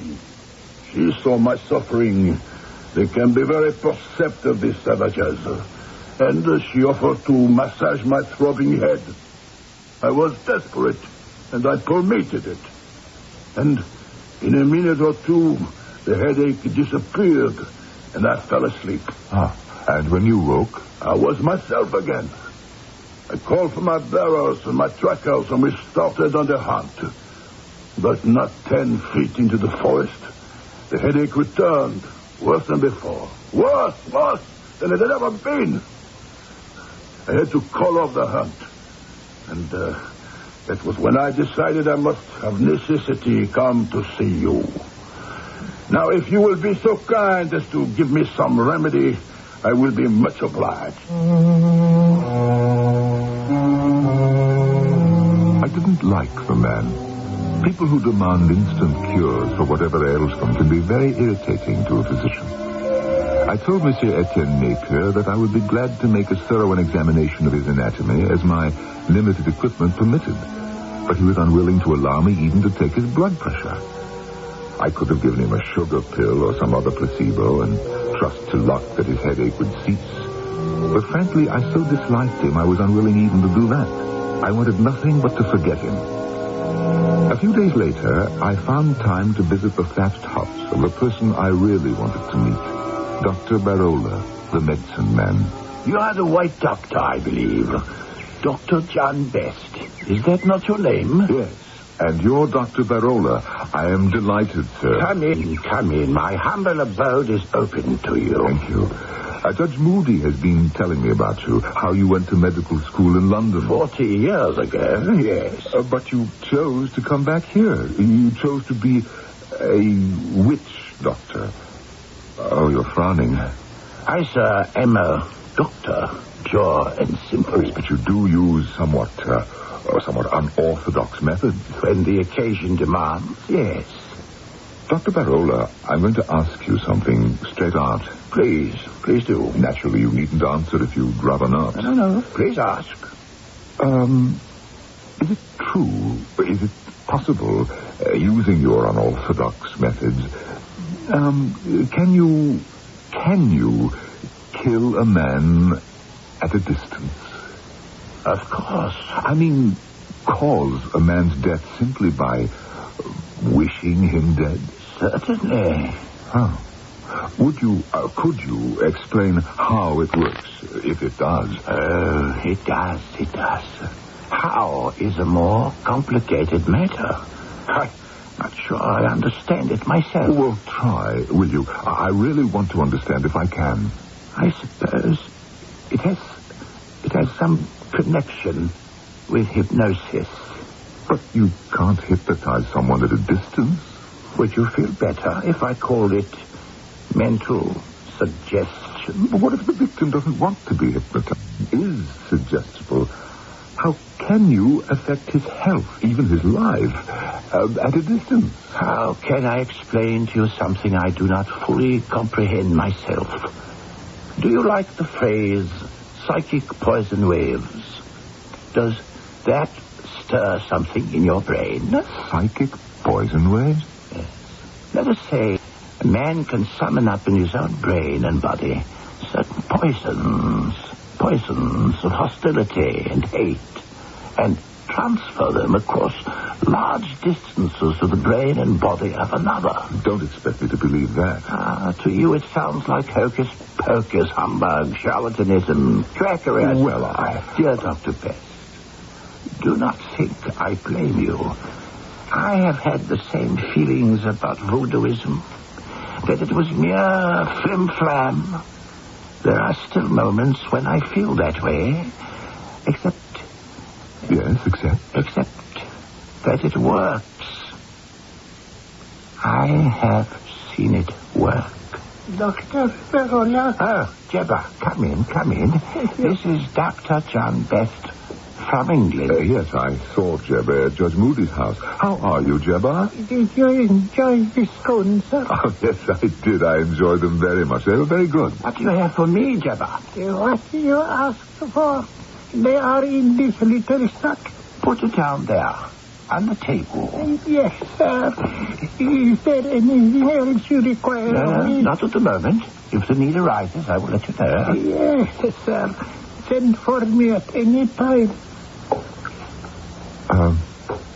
Doctor, what are you doing? I thought you might like to see what Jebba brought me. I will empty the contents of the little sack, and you shall see. There. Go ahead and look. There's nothing to hurt you. But what is this? What does it appear to be? Locks of hair. That's what it looks like to me. You're right. That is what it is. And these? Well, they look like things from someone's nails. Fingernails, perhaps, or toenails. Right again. They are both. I stared in disbelief. Surely this was indeed mere flim-flam, hocus-pocus, what Barola himself sometimes considered charlatanism, except that what was it he had said? It worked. He had seen it work.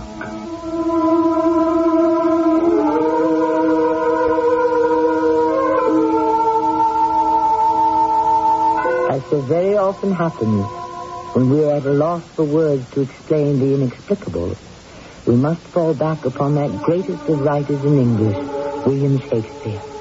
Here, in our helplessness, we are forced to quote the words of Hamlet to his friend.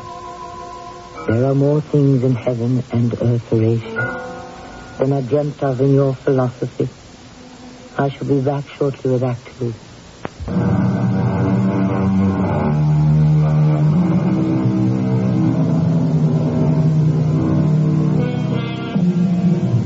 Before the believers in orthodox medicine sneer too openly at the ways of the witch doctor, let them reflect on this. While they extol the virtues of iron as a tonic and prescribe various pills, liquids, or injections, Let them remember that for centuries Africans have been told by their medicine men to get from their local blacksmith a quart of his dipping water, the water in which he cools his iron work tools, and to drink it. It seems to work very well, as it always has.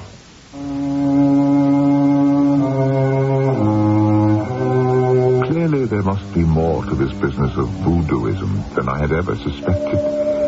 If a man like Dr. Barola, distinct, educated, honored by the crown, if he puts faith in it, then it must have substance, of a sort anyway. It was time for me to call upon Judge Moody. Well, he impressed you, did he? Our local practitioner, Dr. Barola. Yes, enormously. Well, he impresses me. Yes, I told you that. It's only when we get on to the subject of voodooism that I start losing my temper. No, not that he ever brings it up, he doesn't. But I can't resist teasing him about it. Well, sooner or later I manage to get in a dig or two about his superstitious mumbo-jumbo. He doesn't mind? No, not in least. Merely sits back and smiles at me as though I were a fretful child.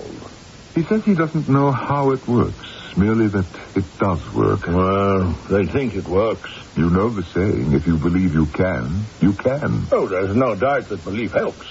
Belief in yourself. But that doesn't mean that if I believe I can fly over the tops of trees, I won't drop to the earth like a stone if I try it. Barola says voodooism may work through some kind of hypnosis. I'd hate to be hypnotized into thinking I could fly, wouldn't you? Or perhaps mental suggestion, he says. That might work for weak-minded people. Not for me. I asked him particularly about death at a distance, where neither hypnosis nor mental suggestion would apply. What did he have to say about that? Why, he said that it was possible that poisons of hostility and hate could be churned up inside one mind and transmitted across distances to the mind of another, who would then absorb the evil poisons and die of them. Oh, you believe that, Tommy Rock? Well, I didn't say I believed it. Well, I should certainly hope not. I'm only trying to repeat as best I can what Barola said. He wasn't at all dogmatic about it. He simply said that it was a possibility. He practices orthodox medicine, too, you know. He's very good at it. Perhaps I should have sent Etienne Napier to him. Oh? You've met Napier? Yeah. He came to see me about a headache. Said he'd had it steadily for nearly a week.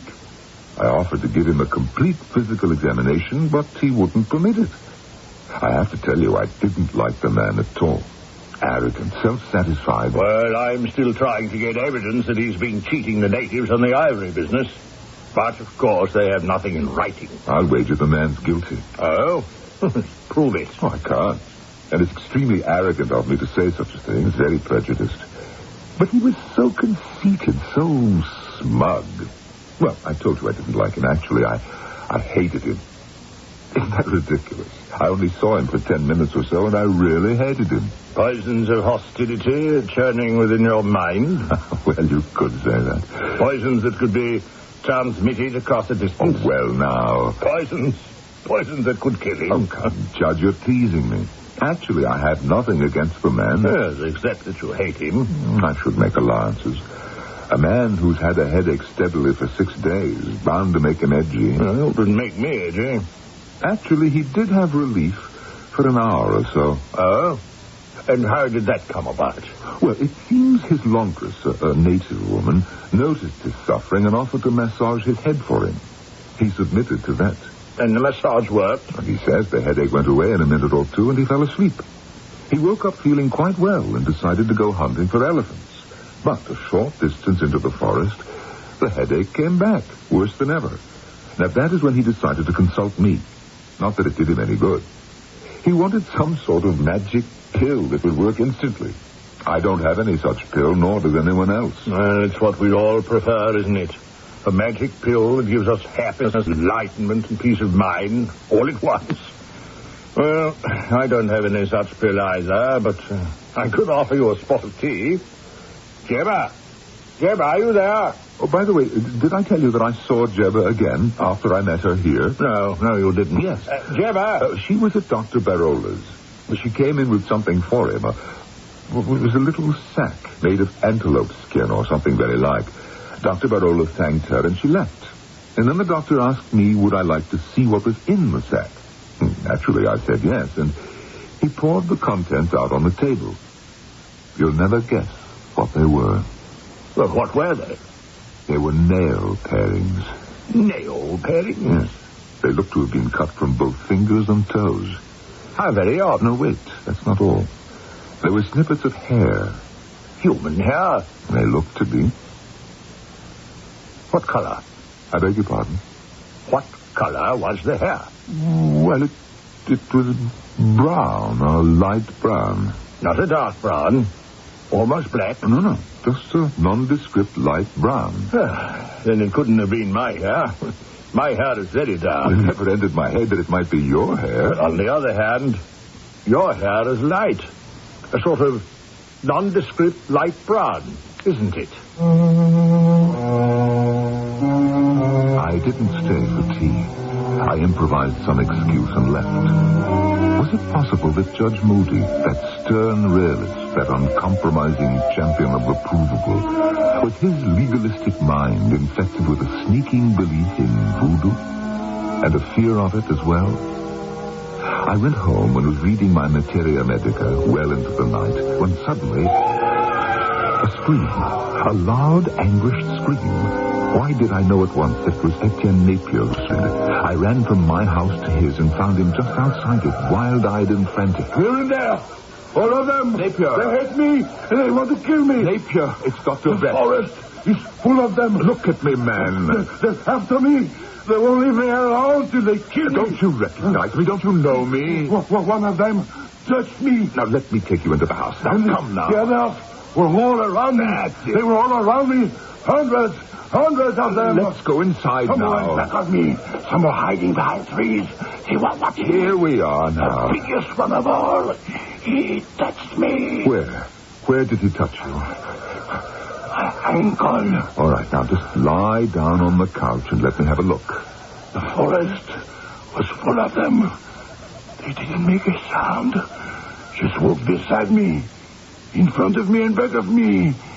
And when I moved, they moved. When I stopped, they stopped. I could see their little eyes. There's no mark on either ankle. But I could feel it wrapped around my ankle. I felt it. Why would anyone want to do that? What would be the point? To trip me up. To bring me to earth. Then they would all trample on me. They would crush me. Who would want to do that? The elephants. The elephants. The elephants.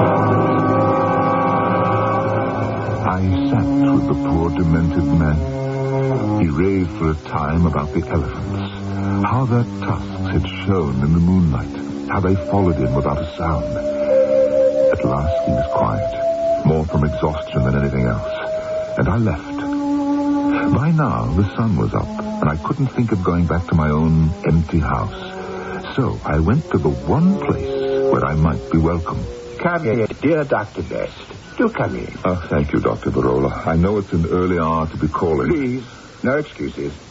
I'm so happy to see you. Do sit down. Oh, thank you.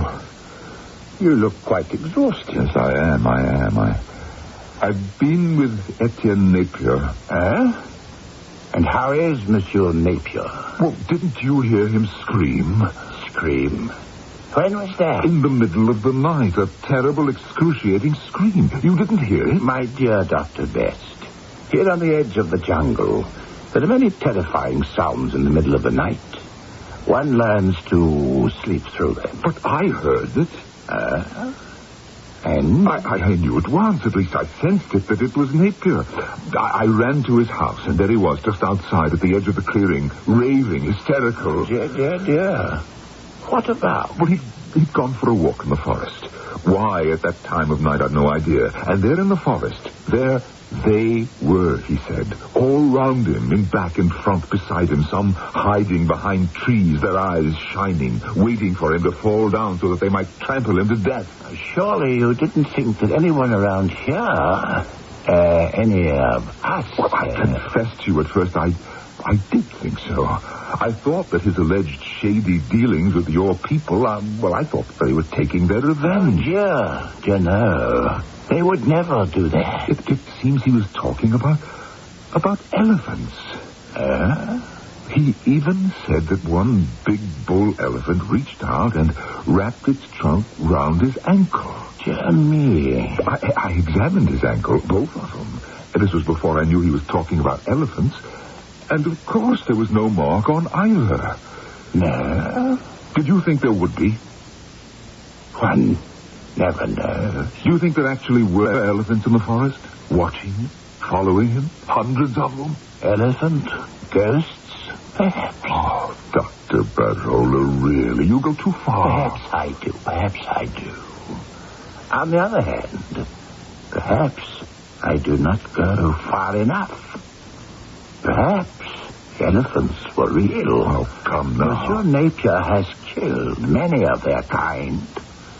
I knew a farmer here who shot an elephant that was stealing vegetables from his garden.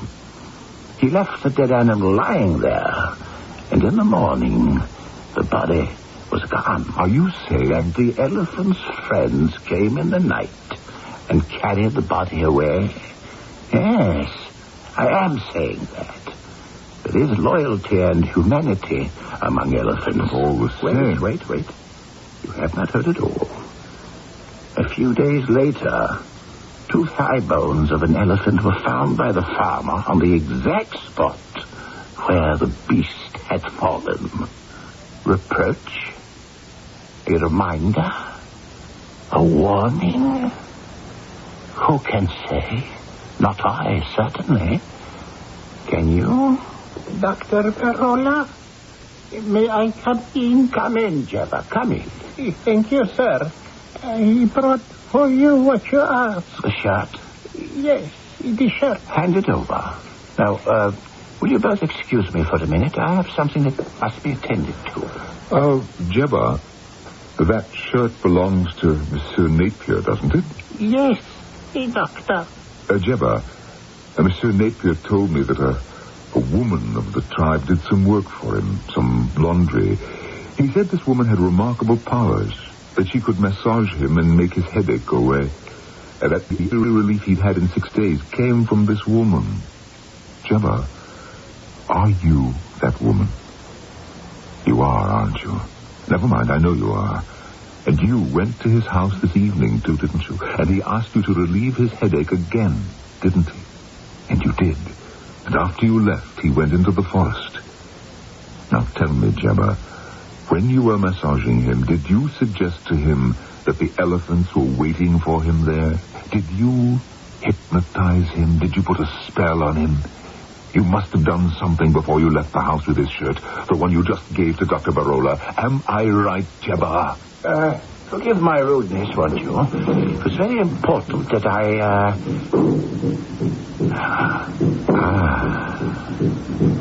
Those are tom-toms, aren't they? The native drums, yes. They are talking together. Speaking in concert. Speaking with one voice. It should not be too long now. I sat in stunned silence as the jungle drums pounded in my ears. Dr. Barola and Jebba talked quietly to each other about what I did not know, nor did I want to know. After a while, I muttered something about getting home in time for morning office hours and stumbled out. Once outside, the drums sounded louder and more menacing.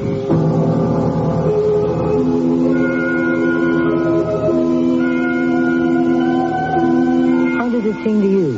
Mad, perhaps? Ignorant? Or does it appear simply silly? Consider us silly. Happily, we won't be around to hear them say it. I'll be back shortly with Act 3.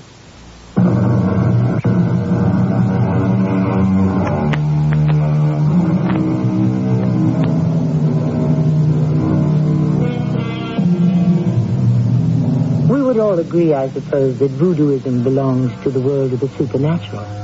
But what precisely do we mean by supernatural?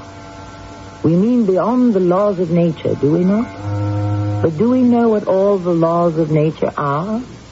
Can we even comprehend the true essence of the laws we do know? Perhaps, like Barola, we only know that they work.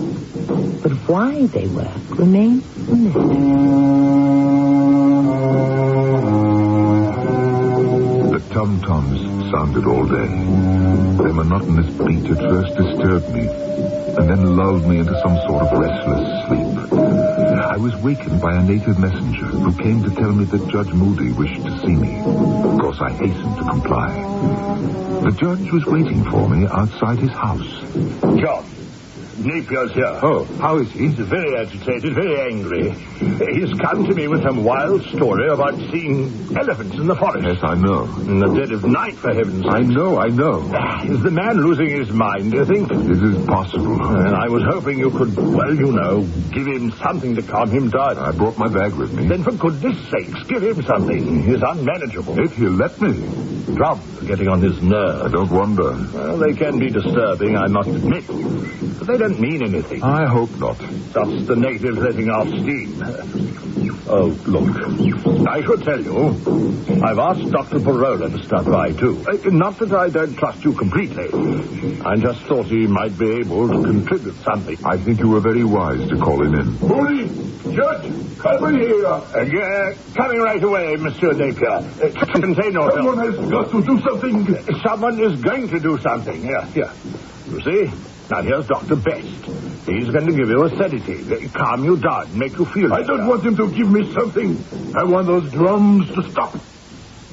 Can he do that? Can he stop the drums? I'm afraid he has no authority to do that. Well, you do. You have the authority. You are a judge. You are the head magistrate in these parts. You can stop them. My authority is strictly limited. If the people want to beat on their drums, I can't stop them. You must understand, Napier. It's their way of communicating with one another. It's like free speech, you might say, the right to speak out. What are they communicating? Why don't they speak out? The way civilized people do in a recognizable language. Napier, Dr. Barola will be here shortly. No, that faker, that charlatan. No. Dr. Barola is a very cultured and distinguished gentleman, and he is wiser than any of us in the ways of Africa. I think he's coming now. Yes, there he is. Dr. Barola, how good of you. Not at all, my dear Judge Moody. How can I help? You can get those infernal savages to stop beating on the drums. That's what you can do. My dear sir, what makes you think I could accomplish any such thing? You can't do it. You understand these people? Tell them to stop. To stop this instant. Monsieur Napier is unduly upset because of an incident which took place last night in the forest. The elephants. The forest was filled with elephants. You see, it's quite hopeless. I managed to administer a sedative to Napier with the assistance of Judge Moody, for the enraged man would not cooperate to the slightest degree. When we asked Dr. Barola to help us, he declined politely and left. A short while later, when Napier had quieted down, I took my leave. But instead of going home, I instinctively sought out Dr. Barola. My dear Dr. Best, how is your patient? I suppose you mean Etienne Napier. Well, the judge and I managed to give him a sedative. He's resting now in the judge's library. Poor man. He has my sympathy. Why did you refuse to help us with him? Dear doctor, did you expect me to stop the drum? No. You know what I mean. When I wanted to give Napier a sedative, and he was being difficult, to say the least, about it, why did you walk away? You, a doctor, a certified doctor, why did you walk away? I did not choose to assist. You saw the condition the man was in? I did not choose to assist. Why not? It was your duty. The man was suffering. I did not wish to touch him. Well, why not, for the love of heaven? Such a little thing to ask. Not to me. You don't even know him. So far as I know, today was the first time you've ever seen him. True. Well, then why? To me, the man is a devil. A Careful.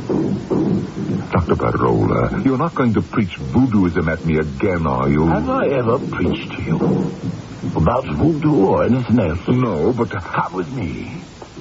Just into the back room. I want to show you something. Something I think will interest you. As a matter of fact, I think it will interest you greatly. There. Look. What is it? What does it appear to be?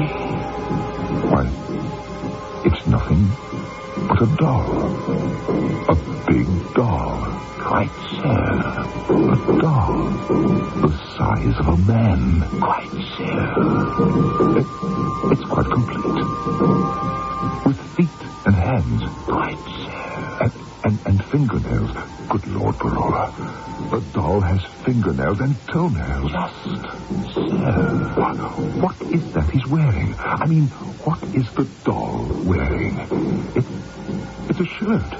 A shirt like Napier's. It is Napier's shirt, isn't it? Jebba brought it to you, didn't she? I know she did. I was here.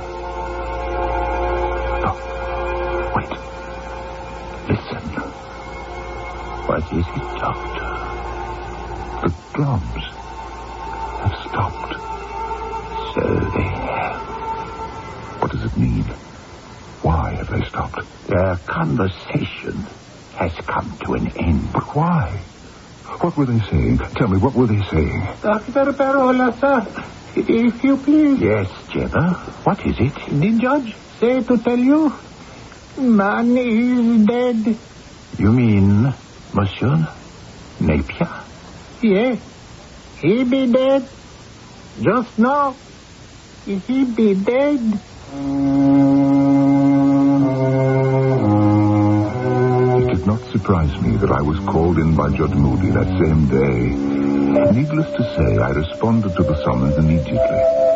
When I arrived, I found not only the judge, but standing straight, tall, and quiet in one corner of the room, Dr. Barola. The man died right here in my library, gentlemen. Well, what do you want of us, Judge? I want your advice on how to proceed. I want to find out, if I can, who killed him. I'm going to order an autopsy performed. The man was in good health, I understand. He said this, except for the headache. Judge Moody, I will perform an autopsy if you want me to. Yes, I do want you to. But I would like another opinion.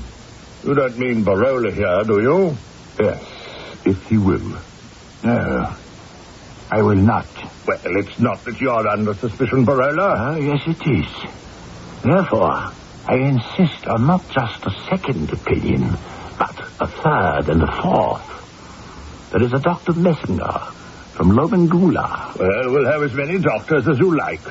I thank you, Your Honor. For I'll be frank with you, Barola. Please do. I think your people managed this somehow. Some poison or other slipped into his veins. I've heard of such things. One of you people have been known to take a piece of bread, a roll, say, prick it at one end with his fingernail, offer that end to the enemy, and eat the rest of the roll himself.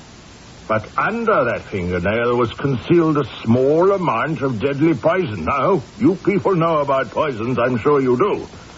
Poisons we haven't discovered yet. We people have no knowledge of a poison that cannot be detected, any more than you people have. We'll have all the doctors in. The ones you mentioned, and more if we need them. Judge Moody was as good as his word. Doctors from all over, even one from London, were brought in to examine the corpse. Their findings were the same as mine. There was no trace of poison to be found. No wound, no puncture, nothing. Napier's heart had simply ceased to beat. Though I'll believe to the end of my days that Barola did him in with that voodoo business. Why, Judge, I thought you considered voodoo sheer nonsense, tommy rot, quackery. Well, still in all, don't you think it's odd that the tom-toms stopped beating The moment Napier breathed his last. Very odd indeed. But the drums don't kill a man, do they, huh? Not that I've ever heard. And that big doll Barola had in his office, wearing Napier's shirt. Peculiar thing to have standing around, don't you think? Most peculiar. But dolls can't kill people. Most unlikely. Stupid doll even had fingernails and toenails. Did you know that? But fingernails and toenails, they don't kill people, do they? Or shirts. No, Judge, they don't. So how could I take the thing to court, huh? Tell some wild tale about voodoo killing, which I don't even understand myself, don't even believe. I did bring one person into court. Who is that? Jebba. Jebba? Why Jebba? She stole Napier's shirt, didn't she? Yes, that she did. She was his laundress, and he trusted her with his clothes, and she stole his shirt. She admitted it. What sort of punishment did you deal out to her? I fined her. Took it out of her pay. Jebba, make some tea for Dr. Best and myself, will you? She is still working for you? Oh, I couldn't get along without Jebba. Matter of fact, I've raised her wages. Jebba, bring some tea, will you, for me and my friend.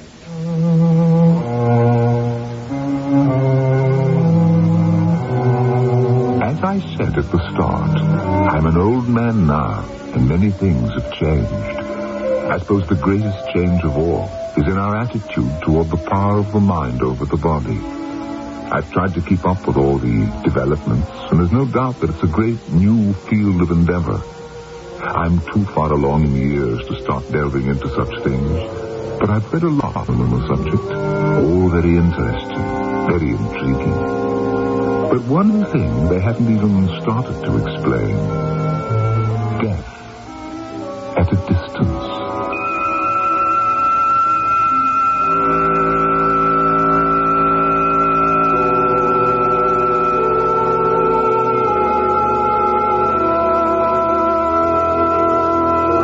If you think someone like me is competent to explain death at a distance, you are very much mistaken.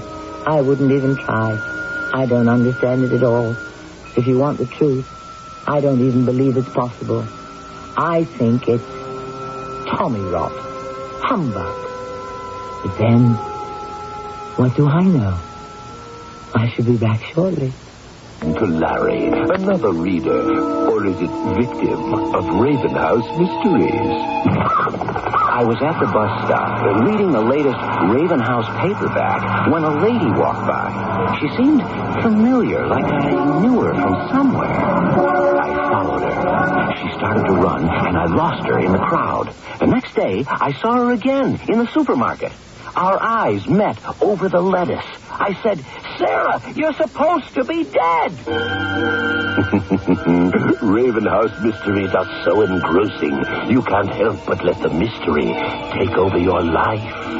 It was a little embarrassing. I had her confused with the character in my Ravenhouse mystery. Ravenhouse publishes new mysteries every month. Which one will claim you as its victim? If you're clever enough, you'll find Ravenhouse mysteries wherever paperbacks are sold.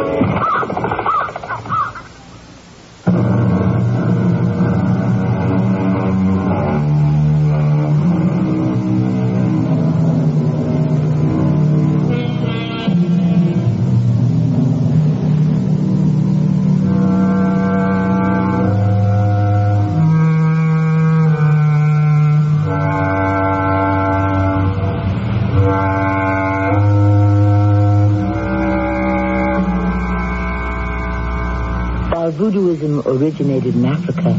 It spread after a while to the West Indies. It is popularly regarded as a kind of sorcery, of magic.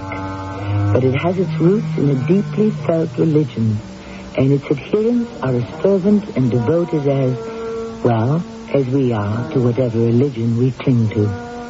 So let us judge not, lest we ourselves be judged.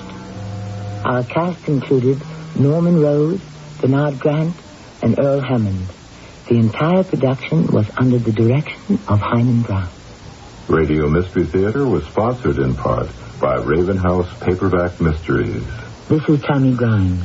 inviting you to return to our Mystery Theater for another adventure in the macabre. Until next time, pleasant dreams.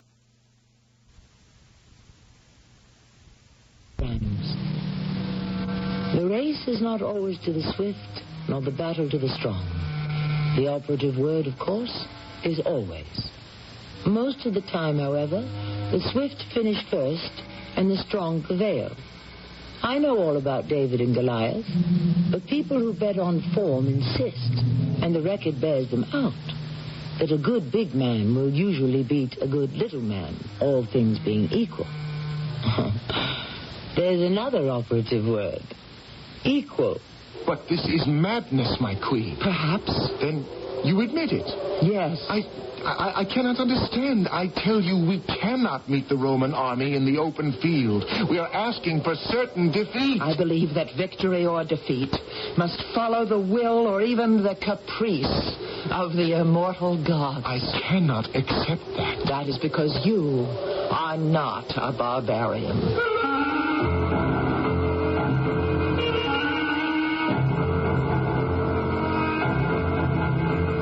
Our mystery drama, The Heart of Boudicca, was written especially for the Mystery Theater by Sam Dan and stars Marion Seldes. I'll be back shortly with Act One. If you...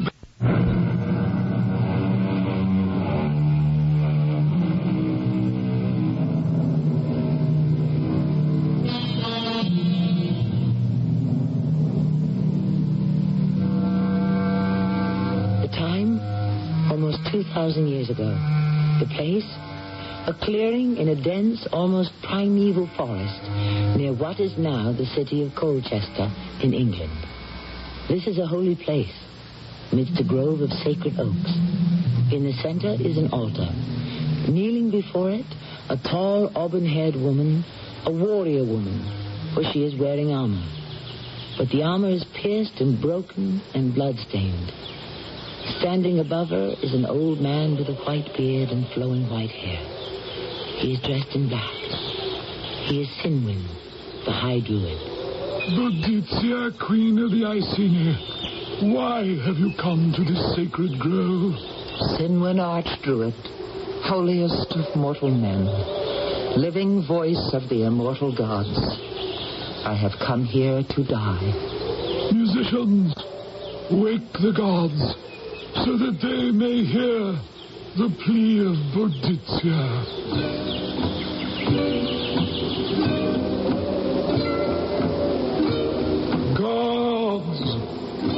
Gods of all the rivers and the mountains, I speak here now for Boudicca.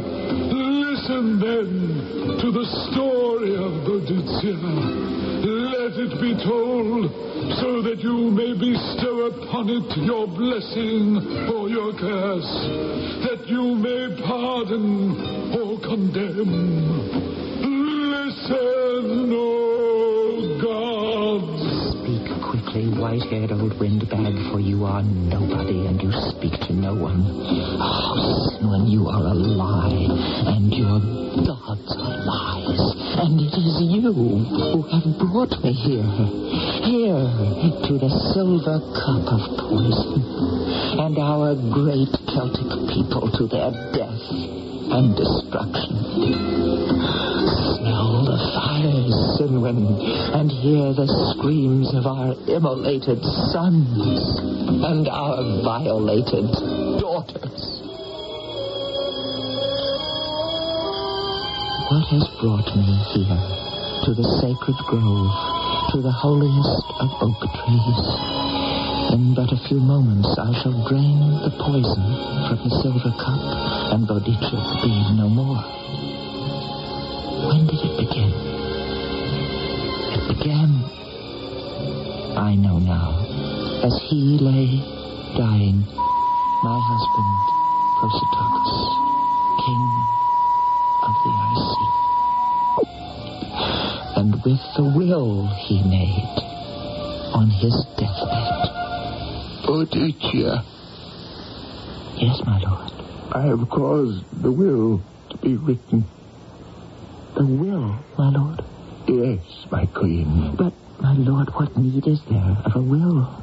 On the death of an Iceni king, his widow ascends the throne. The Romans show no disposition to honor British customs.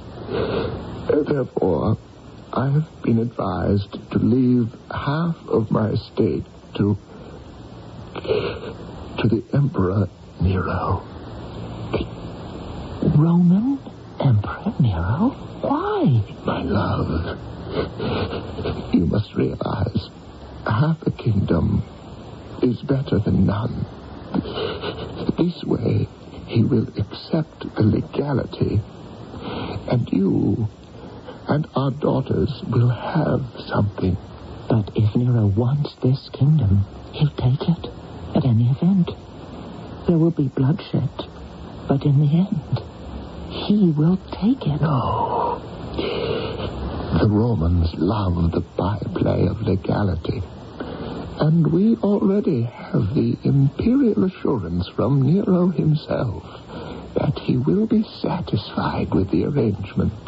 From whom do we have this assurance? From the arch-druid.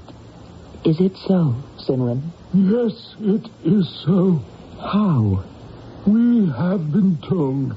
We have the imperial assurance. Where is it? Where? May I see it? Where is the parchment? We have the Emperor's word. Do we have it in writing? One does not insult the Emperor of Rome by demanding a signature to his promise. My queen, I feel that the Emperor Nero will keep his promise. But, my lord... My queen, it is blasphemy to dispute with the dying. Kneel, all here in this room. Kneel, as this favored one of the immortal gods waits for the passage across the river of darkness. Kneel.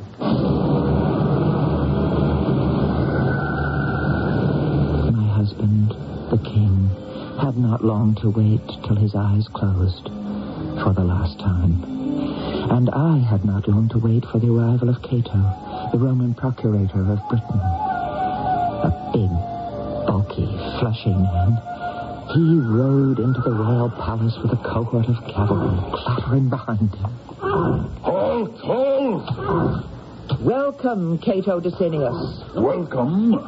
Who is this woman? I am the widow of King Prosutogus. I am the queen of the Iceni. Queen? Where Rome rules, there is only one queen. Octavia, consort to the Emperor Nero, in whose name I take possession of this palace and of all the property therein. Where is your authority? My authority is this sword and the 500 spears of my men. We have the imperial assurance from the Emperor Nero that we are to share the kingdom equally. Where is your document? A document? To prove the existence of this assurance. My husband, King Prosutogus, he wrote a will. Rome does not recognize the pretensions of upstart barbarian tribal chieftains.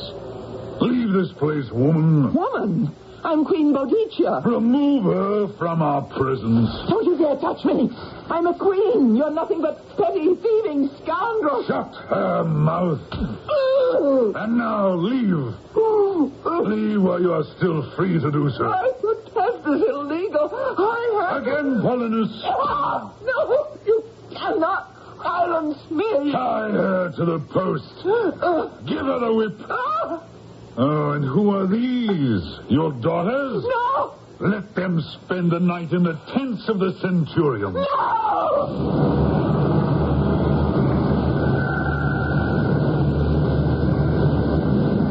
Speak, Boudicca. Speak with humility to the immortal gods. Yes. I shall speak lies and nonsense to gods who do not exist. But better to babble than to remember that night. Somehow, it passed, and thus, ravaged and disgraced, I made my way deep into the forest to find solitude and a place to hide the shame of our house. but my own people gathered round me. The immortal gods cry for vengeance. And we shall be avenged. Let us rise against Rome. Wait. Who cries wait? I, Vectis, son of Av Dunham. Wait for what? For the chance to win. Victory or defeat is in the hands of the immortal gods. The omens are favorable. To rise up now is to ask for speedy defeat and lingering death. I know you, Vectus, son of Dunham. Your mother was a Roman. But I am a Briton. You propose treason. I propose caution. Cowardice. Wisdom. Blasphemy. Silence! I have heard of you, Vectus. You have the name of a bold and fearless fighter. Do you shrink from this just and holy war? With all my heart, I would struggle and even die in a just and holy cause. I ask you to reconsider this ill-timed and doomed adventure. And what of the unbearable insult to the women of the house of Prototagus? You must swallow it. He is a traitor. Kill him. No, wait. He belongs to me. I will kill him myself. Draw your sword, Roman dog. My queen, I speak for the good of Britain. Draw your sword, coward. I will not take arms against my queen. Your queen is a slut who lives in Nero's palace in Rome. Draw your sword and try to defend yourself. I command it. Very well, Your Majesty. No one is to raise a hand against him. He is mine. Your Majesty. Quiet, dog. We do not talk. We fight. But, Your Majesty. To the death. But, Your Majesty must listen to me. Sing your death song. Very well, Your Majesty, if there be no other way. No, don't hurt me. Don't let me hurt me. Boudicca is a match for any man in Britain. In the world. Oh. Now, Your Majesty, what must I do? You have disarmed me. No one has ever struck the sword from my hand before. I'm sorry, my queen. You have the right to kill me. I have only the obligation to worship, love, and obey you. Trust. At least I shall have died in combat. No, Your Majesty, we must talk. Talk? What is there to talk about? Everything. Grant me this favor. I shall never ask another. Yes? Retire to the side of this holy oak with me, and let us speak in private. Do not listen to his honeyed words of treason. Listen first. And if they be treason, kill me. Very well, Vectus, I will listen. All of you, retire and leave us alone. And now, Vectus. Do not rise up against Rome. Better to be crushed into the dirt underfoot. Do not rise up now. Why not now? Now, when the wound is raw and fresh, the pain can only be relieved, and the disgrace wiped out by Roman blood. Are you a woman out to avenge her own agony, or a queen who must think of an entire nation? Are you saying I must take no revenge against Rome? I am saying you must exact justice. Well, say it any way you will. It must still end in a spilling of Roman blood. And British. My people will die gladly. No one dies gladly when the cause is hopeless. Why do you insist the cause is hopeless? Isn't it? For years it's been illegal for our people to bear arms. Boudicca. An entire generation has grown to man and womanhood, unpracticed, untrained in the use of arms. But courage can overcome every obstacle. Everyone, perhaps, except the disciplined legions of Rome. We must wait. Oh, again that word, wait. Until we have taught our people the skills of warfare. And how long must we wait? I cannot say, as long as is needed. And in the meantime, I am to swallow the insults of Rome, the injury that I have suffered at the hands of Cato Dosanius? For now, my queen, for now, it must be forgotten.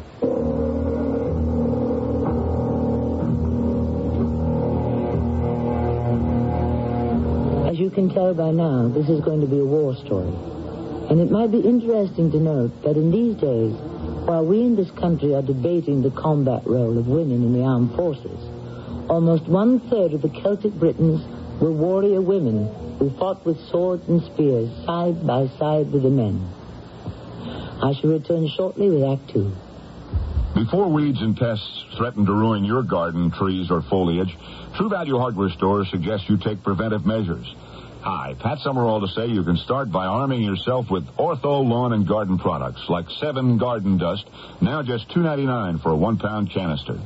Ortho 7 prevents insects like tomato hornworms, strawberry weevils, and squash bugs from damaging your crops.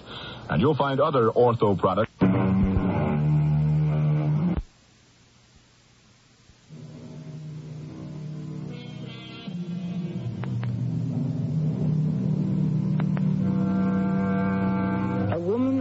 Has a revenge ready, said a French philosopher.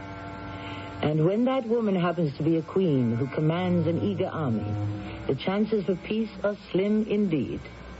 Boudicca, deposed queen of the ancient Celtic Britons, has ample justification for trying to exact a bloody revenge from Rome.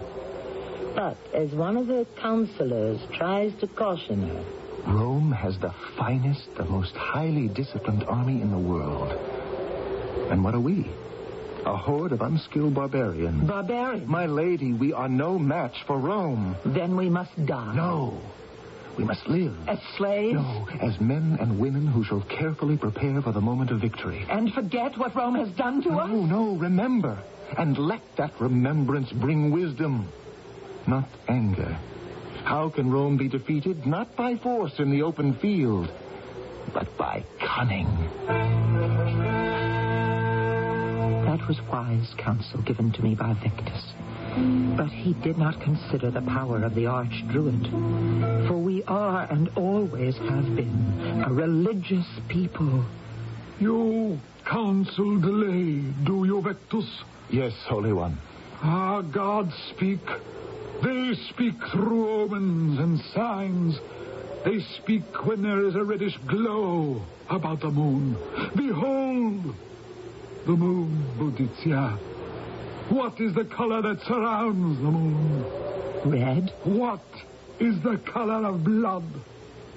Red. And whose blood is it? Not just the blood of our queen and her innocent daughters, but the blood of every Briton. Yes, the blood of the gods themselves. Here we are, in our thousands, a mighty host. Let us be terrible in our vengeance. Cato, the Roman despoiler, is even now polluting the palace of our queen. He is guarded by only a few hundred. Let us take revenge. How could I resist the opportunity to make Cato pay for his outrages? Yes, Simon was right. There was a debt. It could only be paid in blood. But this is a declaration of war. So be it. No, listen to me. There's a time to listen and a time to act. This is not the time. Tell me, Victus, when will the time come? When we are ready, my queen. And who will decide when we are ready? Now, at this moment, we can overwhelm Cato. Kill him and every one of his soldiers and servants, and the traitors among our people who serve him. Boudicca, this is what Nero wants us to do. Nero wants us to slaughter his own procurator? Are you mad? All this is part of his plan. Nero foresees this vengeance of yours. He wants you to take it. And this shall become his pretext to spread fire and sword all through Britain. Does this half-Roman still babble, Boudicca? Our very gods have been violated. Our gods demand vengeance.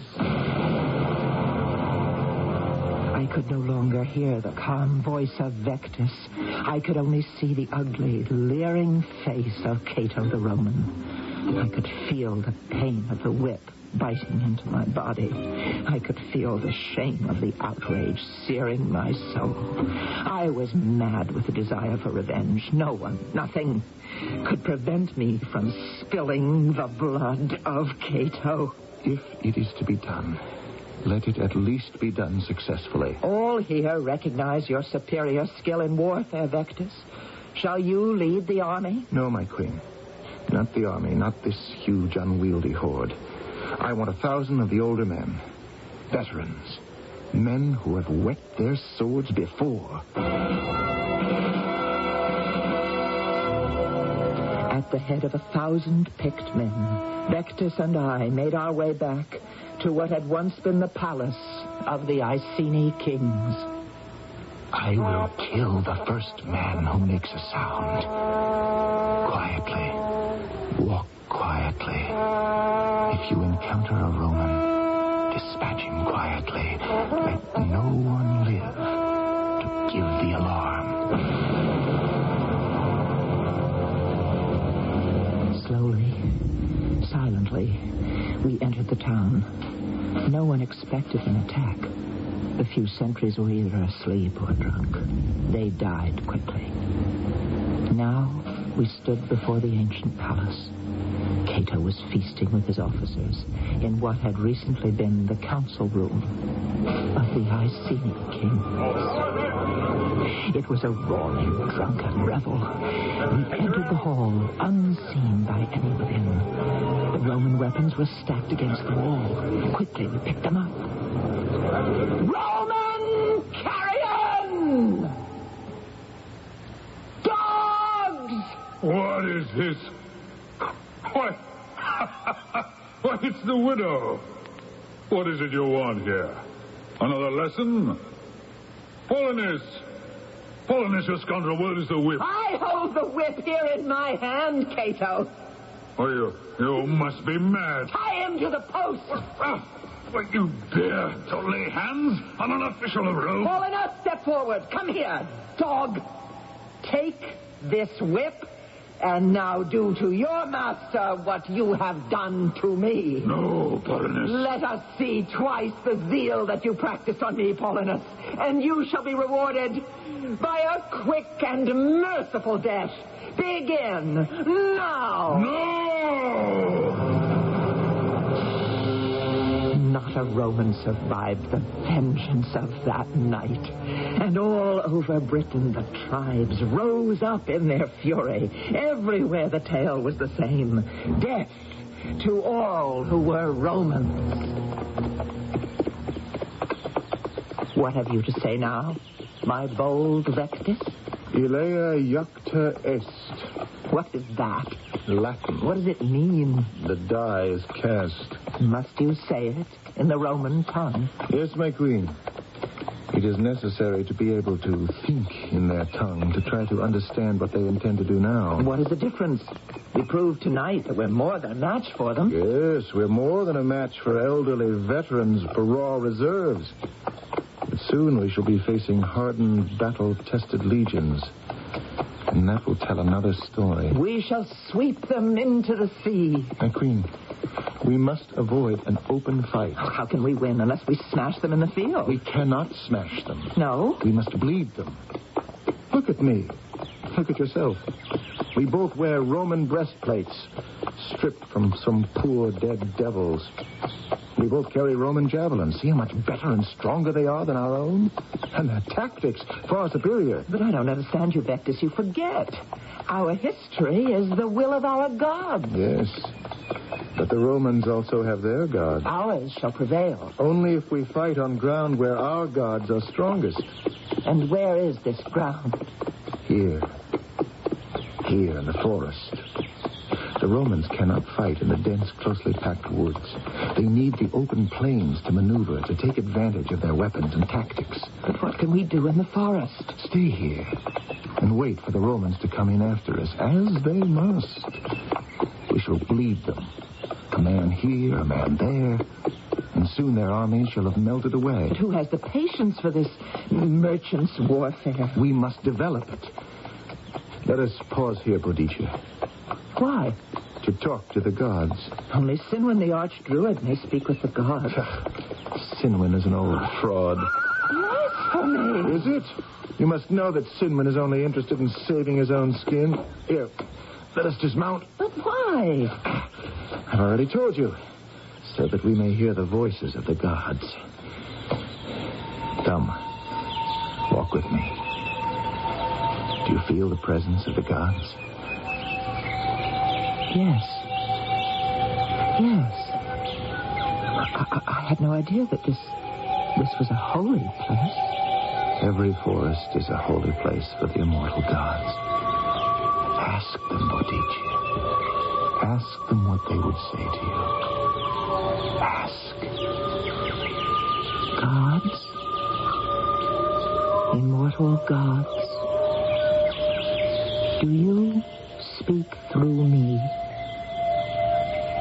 Do you speak through me? Listen, Boudicca. Listen, and the words shall issue forth from your own lips. Boudicca, favored of women, let us help you. Let your gods help you. Let us help you here in our sacred forest where we rule supreme. Let us help you. Wait here. Wait here for the Roman host.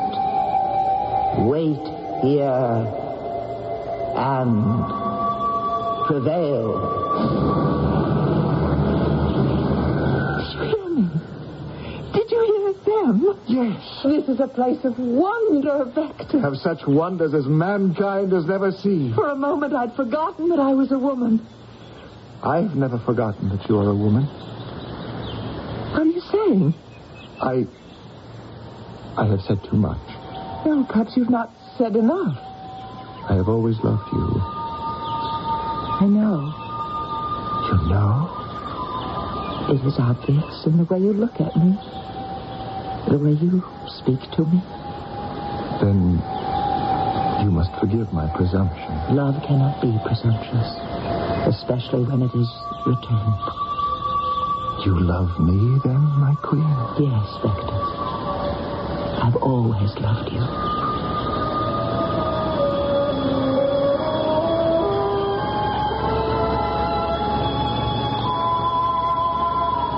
So, blows the wind in that direction. And why not? Surely no man and woman could ever be more worthy of each other. But you can see the beginnings of the problem. Although most stories concern themselves with love and war seldom mix.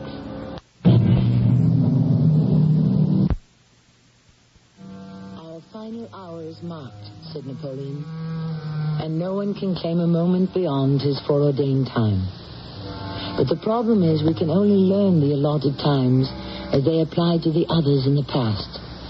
When it comes to ourselves, there is only one way to find out, isn't there? And of course, at that moment, the knowledge is no longer of any use to us. I love you, Vectus. I loved you when you first came to our court to lead my husband's armies. And I resigned my command because I could not be disloyal to my king. But we love at the behest of the gods. And this love in this holy place is at their command. Do you believe this? Yes, I believe this. There is magic in this night. Yes, my beloved, we Britons are people of the forests. And so long as we shall remain in these forests, we shall prevail. It's only when we become like the people of the open plains that we shall be destroyed. Oh, let us not at this time, and in this place, talk of destruction, my beloved. It was a night that was filled with magic. All about me were scenes of such wonders I had never dreamed could be. And Vectus, beloved Vectus, was a good and wise teacher. See how the stream ripples with rainbow colors in the sudden shafts of early sunlight? Yes. These are the spirits of the sky. See how bright they are? That is because they are spirits of love. Love? Oh, yes. Because they're so warm and so filled with life. Vectus, this is the first time that anyone has ever spoken to me about the spirits of love. Oh, I cannot believe that. Yes, I had never seen beauty in the world until just now. Why not? Perhaps it was because I was always taught that life was just a grim business. Or it can be. Unless it is made beautiful by love. But I had never known love until just now.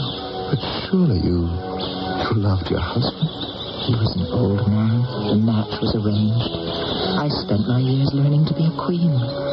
You have become a great queen. But I've never been able to be a woman. Woman in love. Oh, how I envied the humblest of my women slaves who had a man to turn to when his work was finished. Agnes, see how the water sparkles in this lovely stream. Let us follow it, my dearest. Do we have the right? The right? Well, the entire countryside is in flames. There's the war. Have we the right to move away from it as if it didn't exist? Merely for the sake of our own pleasure? There will be enough of war and hatred and killing. Enough ugliness and misery soon, my dearest. Let us steal a moment or two while we may. Who knows how long we both shall live? I'm frightened. The tone in your voice. What of it? Sends a chill through me. Oh, my darling, I meant nothing by it. Yes, you did. Are you saying that we are destined to lose? I have said nothing. Our fates have not yet been cast. We can win. Oh, to hear you say that. There is only one course we can follow. It will take superhuman self-discipline. Are we capable of it?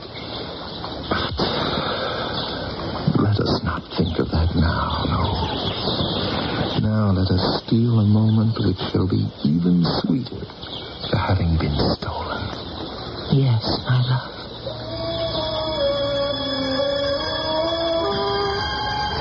And so the hours and the days passed. No, not many of them, actually. All too few. It was impossible to get away from the war. It kept intruding itself no matter where we tried to turn. Your Majesty. Yes, Holy One? Your place is with the army in the field. The army has no business being in the field. Does Vectus determine the strategy of our forces now, Your Majesty? Vectus speaks for me, Sinwin. And while the two of you dally in adulterous union, the opportunities to destroy Rome are slipping from our grasp. I warn you, Sinwin.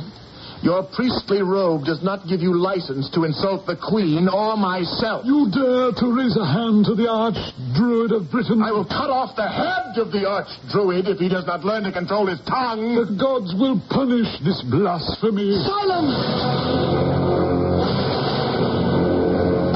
I could not silence the murmuring of my people. A council was convened of all the chiefs and elders. The almost universal sentiment was to meet the Romans in open combat. And then Vectus spoke. Hear me. He is a Roman spy. He has my leave to speak. Hear me. A Roman army has landed in Britain. The 21st, the 11th, and the 9th legions. They are less than 30,000. We outnumber them 5 to 1. Remember, these are professional soldiers of Rome. The battle-hardened veterans. It is men like these who, under the Emperor Claudius, defeated our grandparents and took this island. That was 100 years ago. True! But what have we learned in 100 years, Sinwin? Answer me that! Are we better warriors than our grandfathers? Braver? More skillful? Shall we repeat their mistakes? Shall we throw ourselves against the spears of the legions just as they did? People, all he has to offer is the counsel of despair. Listen to what I have to offer, because it is our only chance for victory. We are not Rome's only conquered and martyred province. Half the world groans under her cruel yoke. The Teutonic tribes in Germany, our own Celtic brothers and sisters in Gaul, the Iberians in Spain, the Scythians, the Greeks, the Egyptians, the Persians. Who are all these people? How do we even know they exist? These are fellow sufferers. Now and then one nation revolts. But because it is only one nation, the Romans crush it with ease. But listen, my countrymen, just suppose, all of us were to rise against Rome at once. Suppose she had 10 revolts to put down instead of only one. What then? This is a dream. Of course! Freedom always begins as a dream. But men and women of faith can make it come true. His oratory touched the hearts and minds of his listeners. And suddenly there it was, the worldwide revolt against Rome. True, most of our people had never heard of these distant places, but everyone's imagination was fired by the possibilities, the exciting, thrilling possibilities. I sent envoys to Spain and to Gaul, to Germany, to wherever Rome ruled. But soon it became apparent we would have problems. Yes, my queen? We've heard from none of our ambassadors. These things take time. Time, Victus. How much time? I cannot say. Revolts are not organized in hours. It may take months, perhaps years. But we cannot wait for years or even months. But we must. Queen, surely you recognize the importance of a long-range plan against Rome. Yes, I do. Because, my beloved, you have civilized me a little. But the people are restless and thirsty for revenge. I must lead them into combat against Rome, or else I shall lose them. They shall cast me aside and follow another leader. Very well. If we must fight now, let us fight now. But let us fight carefully. Let us snap at their heels, capture their supply wagons, kill off their stragglers. It was wise counsel, and for a while it kept the army occupied and content. But unfortunately, it did not flatter the manhood of most of my soldiers. They were becoming restless. They were tired of striking a blow and running away. They demanded a fight to the finish. Yes, a fight to the finish, but it is certain to be our finish. The Roman army is drawn up outside of Camulodunum. They are waiting for us to meet them. And why should we do that? So that we can conquer and put an end to this war. This is an old argument, Sinwin. Listen to me. Victus spoke, and they listened. But they were restless. They wanted action and blood. I realized that Victus would never understand the barbarian side of his heredity. He was too civilized. Then, finally, we heard a trumpet call. The Romans! They send us a herald! I have a message from the commander of the Imperial Roman Army in Britain. Speak. No, it is our mission and purpose to bring matters to a conclusion. But this can only be done in combat. We are drawn up in battle array to await your coming, but we fear you are too cowardly to meet us in the field. Instead, you prefer to skulk like thieves and assassins. Is that the entire message? That is the entire message. Take back this answer. If your commander has the courage to place himself at the head of his troops, as I do in front of mine, we shall see who the cowards are. Speak these words to the Roman butcher in my name. He did it deliberately, to provoke you. And he succeeded. But surely common sense... We Britons are bereft of common sense, which is why we are barbarians. Listen no longer to the counsels of confusion. Victory is ordained by the gods. In their name we fight. In their cause we conquer. I actually believed him. I believed that the gods would give us victory. We approached Camulodunum, and there was the Roman army drawn up in battle order. We outnumbered them, but I had a grim lesson to learn. Superior numbers do not always mean superior strength. Boudicca, It is not too late. It is too late for your counsels now, Vectis. They will form their dreaded wedge. They will cut through us like a knife through butter. I can no longer listen, Vectis. Let us attack. You mean to make a frontal assault? Let all who want to end the oppression of Rome follow me.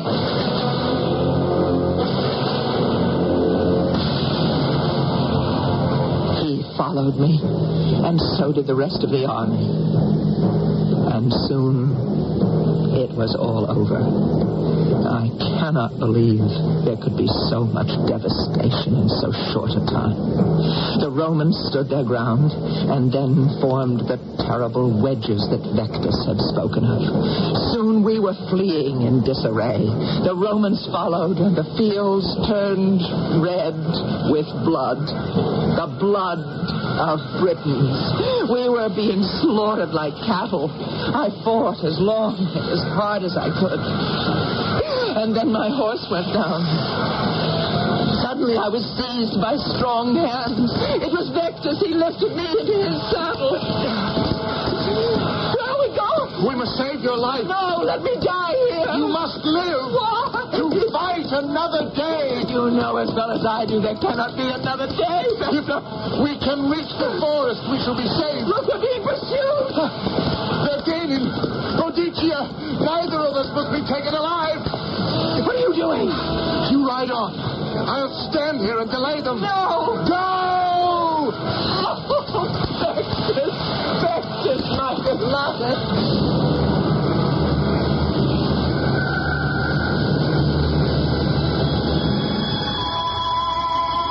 It was the last I saw of him. The horse galloped into the forest. Where could I go? Where could I hide? Britain was too small for me. Sooner or later, they must find me. I remembered Vectis' last words. Neither of us must be taken alive. Did they take him alive, I wondered. They must not take me. And so I made my way to the sacred grove, where I found Semiramis. And for the first time, I saw him for what he really was.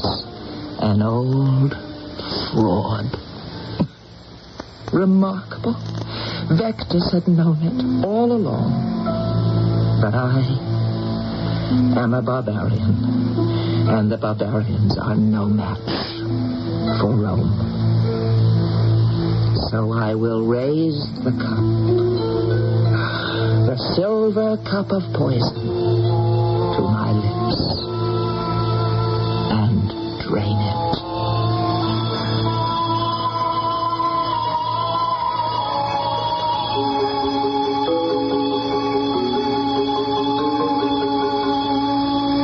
And she drank and she died.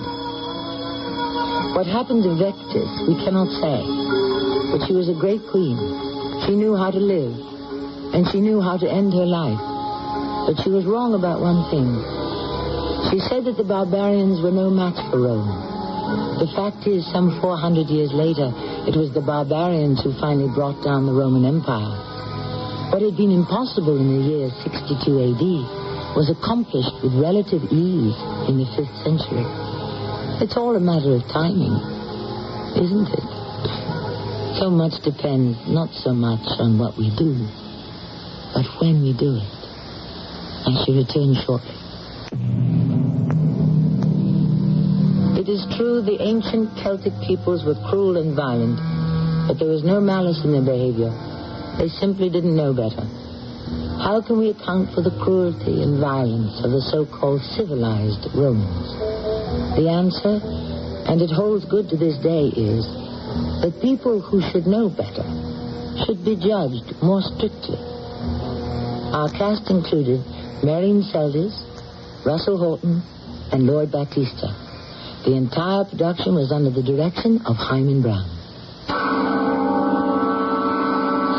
And now a preview of our next tale. Yes, Monsieur Zenobi. What is it you wish to say? I wish I had paid you in advance.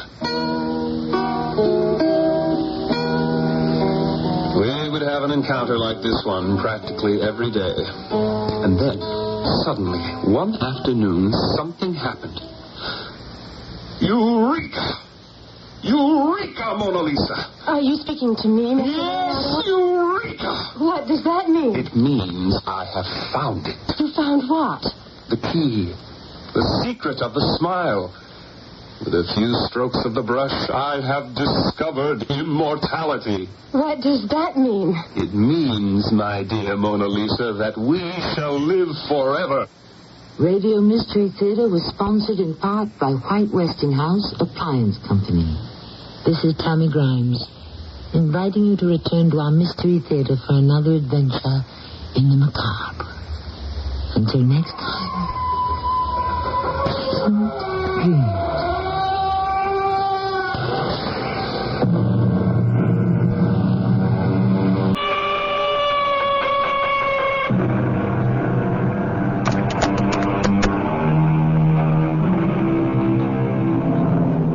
Come in. Welcome. I'm Tammy Grimes. Getting in, as someone said about war, is easy. It's getting out that presents the problem. And we could say the very same thing about marriage. While faint heart never won fair lady, there's many a bold lad who wishes he hadn't been quite so courageous. We promise to love, honor, and obey as long as we shall live. The trouble is, some of us live a long time. While love? Well, for a great many people, it just comes and goes, doesn't it? But you said you'd be able to talk him out of it. I tried, and I failed. Now we'll have to kill him. Murder? Yes, murder. And it has to be done before Monday. There must be another way. Listen. To what? We can have a long moral discussion, but why bother? In the end, we can only arrive at one answer. We have to kill him.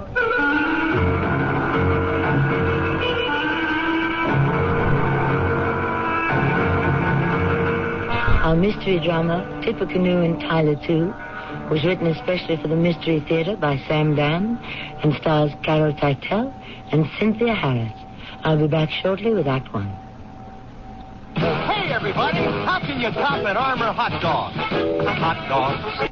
Armour hot dogs. What do kids put on Armour hot dogs? Mustard, ketchup, pickles, onions, cheese, brown and sauerkraut. I like mine with chili, please. Oh, hot dogs. Armour hot dogs. The dog kids love to fight. The dog kids love to fight. Master Mechanic tools sold exclusively by True Value hardware stores are an unbeatable combination of quality and value. Hi, Pat Summerall to tell you the Master Mechanic 6-gallon wet-dry vacuum is designed for heavy-duty cleanups in your garage or workshop.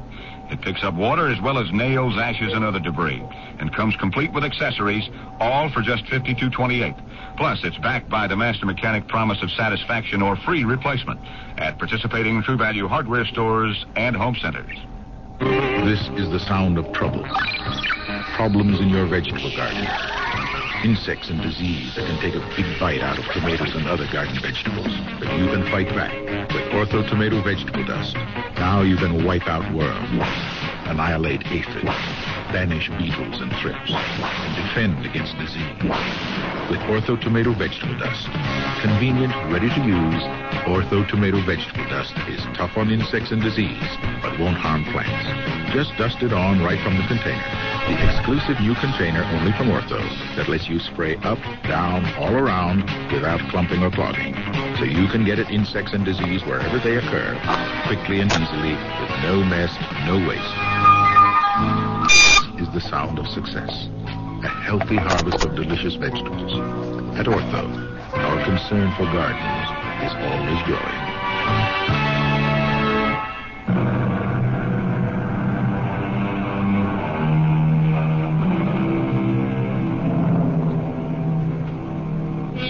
Will you love me in December as you did in May? Asks the old ballad. And thereby hangs many a tale, especially the one you're about to hear. December and May. Can they ever be happily matched? Satisfactorily mated? May, its radiant promise still unfulfilled. And December, its race already run. Here is a spinster, or perhaps we should say a maiden lady, named Dorcas Downey. You could sum the whole thing up and say there's no fool like an old fool. Adam Cartwright and I had been neighbors and friends for over 50 years, since we were children. On this particular day, Adam had come over for afternoon tea. Thank you, Dorcas. But you should know, after all these years, that I take 2 lumps, not 1. I know perfectly well what you take, Adam, but I'm cutting you down. Why? You reach a certain age, you have to be careful about your intake of sugar. Oh, you think I'm getting old, Dorcas, We go back a long way, Adam. Wish I hadn't brought this up. Well, we can always drop it. Yes. You know, I never get tired of looking at this view. Blue sky, blue water. Besides, Dorcas, a person is only as old as he feels. Is that so? Well, he doesn't have to think he's old just because of the calendar and the clock. Well, where are you headed, Adam? I'm thinking of getting married. Married? Why shouldn't I get married? Oh, I can't think of a reason. Oh, you could think of a great many reasons. I'm too old. If all I want is companionship, I can have that without marriage, And so on and so forth. Yeah, but you're overlooking something. Oh, I haven't said a word. Yes, but I know what you're thinking. Let me tell you this, Dorcas Downey. I want love. I want the excitement of romance. Ursula's been dead for more than 10 years. Our marriage at best was... well, it was placid. What's he trying to do, Adam? Sell me the idea or sell it to yourself? I finally met someone. Aha. Someone with whom I want to share my life. I feel as if I'd been born all over again. And who is the lady that performed this feat of magic? Sally Lewis. Sally Lewis? Your secretary? I know what you're going to say. She's half my age. At least. What can she see in me? Oh, I know what she sees in you. Oh, I can always depend on you to be cynical. She has fallen in love with me. Would she have fallen in love with you had you been the porter instead of the owner of the factory? You see, that's what I mean. Well, it has to be said. Very well. And what else do you have to say? I've said it all, except for one word. Congratulations. Sally Lewis. I had only been occasionally aware of her as Adam's secretary. At first, I had assumed that she was too pretty to be really efficient. Then I realized it was the kind of thinking I would deplore in a man. Naturally, I arranged for lunch. Adam told me about this view. Yes, it is beautiful. Coffee? Thank you. My grandparents and Adams built these houses, well over 100 years ago. Easily, because my grandfather died in the Spanish-American War. Oh, how long ago and far away, and what musty old history that must sound like now. Did you want to talk about history? As opposed to what? What's really on your mind? Which is? You don't like me, do you? My dear young lady, you understate the case. Well, what's the complaint? You had your chance. I did? You had 2 of them. First at the young Adam Cartwright, but he turned you down for Ursula. 40 years later, he was free again. He chose me. Are you in love with him? Of course I'm in love with him. Would you be in love with him if he were poor? Would he be in love with me if I were ugly? Oh, now, what's love anyway? But I would dearly love to hear your definition of it. It makes more practical sense than yours, Miss Downey. Miss Downey. You're what? 60 years old and you've always been Miss Downey? You may be a smart woman in certain areas, but love to you is a foreign language. And I would assume that you speak it fluently. All you have to do is tell the one you love exactly what he wants to hear. Is that honest? What does honesty have to do with it? You've been honest all your life. And who've you got to keep you warm in your old age? What's in this for you? Money? Naturally. He's not as wealthy as some people think. Oh, I'm in his office. I know the assets to the penny. In a year or 2 or 3, he'll want to retire. Then I intend to take over the management of the factory. Oh, you're marrying the company. Yes, of course. Tippecanoe, one of the leading names in fine, high-quality, classic American furniture for over 150 years. He doesn't know the first thing about marketing and merchandising. And you do. There are millions and millions to be made. And he thinks you love him. May I wish you every happiness. Thank you. I know it's impossible, but I do wish we could be friends. I tell you, I revised my opinion of that young lady in a hurry. Her cold, calculating manner frightened me. She had, what word am I looking for? A serpentine quality. Deadly. Adam was my oldest, dearest friend. But how could I warn him without alienating him forever? And so they were married. And like 2 lovebirds flew off on their honeymoon. You're back, Adam. In time for tea, I hope. Here you are. Dorcas, she's made me very happy. Well, then that's all that matters. So happy I want to retire. And then? Do what I always wanted. Which is what? Well, we used to talk about it all the time, you and I, when we were children. Get on the boat and just sail leisurely all around the world. You don't remember. Oh. I suppose you just dismissed it as childish dreaming at the time. Yes, I did. But I mean it. I always meant it. I see. Just to live on a sailboat. To put into port whenever you like. Stay as long as you please. Come and go as the winds take you. It's just the kind of free and easy, open life that Sally and I have been talking about. And Tippecanoe? The factory?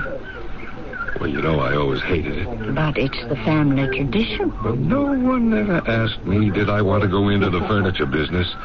It was naturally assumed from the moment of my birth. I tried my very best, but it didn't go. No, Tippecanoe has been sinking steadily. I understand. But with proper management, it can come back and be even greater than before. I wish them luck. Who? The new owners. You mean you sold Tippecanoe? No, but I intend to. Well, do you have a customer? I'm going to practically give it away. To whom? To the people who deserve it most. To those long-time, loyal employees who spent their working lives there and who truly love the place. Oh. I have enough money for Sally and me to live nicely, but modestly, on the boat. Tell me, Adam, have you discussed this plan with Sally? No. I'm still formulating it in my mind. Uh-huh. I'm telling it to you because I wanted to talk it out and, well, hear how it sounds. And how does it sound? Oh, wonderful. Well, all you have to do is break the news to Sally. I intend to do that tonight. I would have given a great deal to be there when he told her, but of course that was impossible. Poor Sally.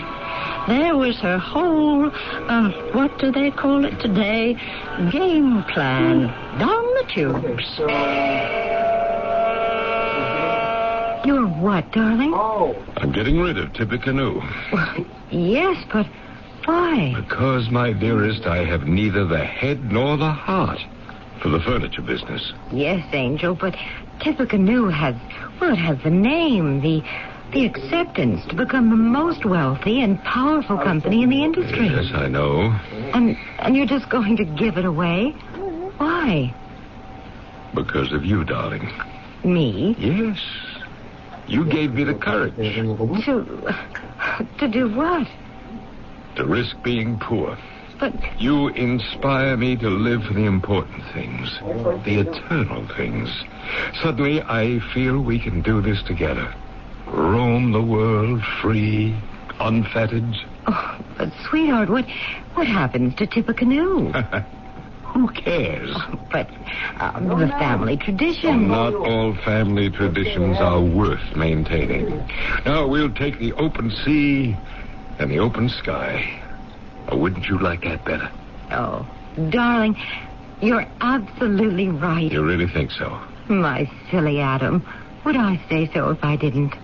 But, you know, I do want you to consider something. Of course, dear. I don't want you to do anything, for at least a year. Why? Do you trust your little Sally? Well, certainly. Well, I find the idea was just absolutely overwhelming. I would love to load up that sailboat tonight and be off with the morning tide. But I'm thinking of you. Is this what you really want? Well, yes. I mean, you say that you've always hated the factory, but still, you spent your whole life working there. Why? Well, I told you till now I never had the courage to get rid of it. Yes, but perhaps deep inside you, without being really aware of it, you love the place. Oh, no. Oh, darling, I fell in love with you because you were one of a kind. You were a complete romantic. There aren't very many like you in the world. And so I have to somehow attempt to provide a bit of balance. But we both want to do this thing. Of course we do. But once we do, our decision is irrevocable. The die is cast. All I'm saying is, well, let's take 6 months, a year, just to make sure of our true feelings. Now, is that too much to ask?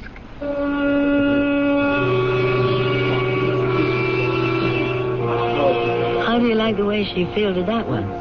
Obviously, she's stalling and playing for time. Who knew what can happen in 6 months or a year?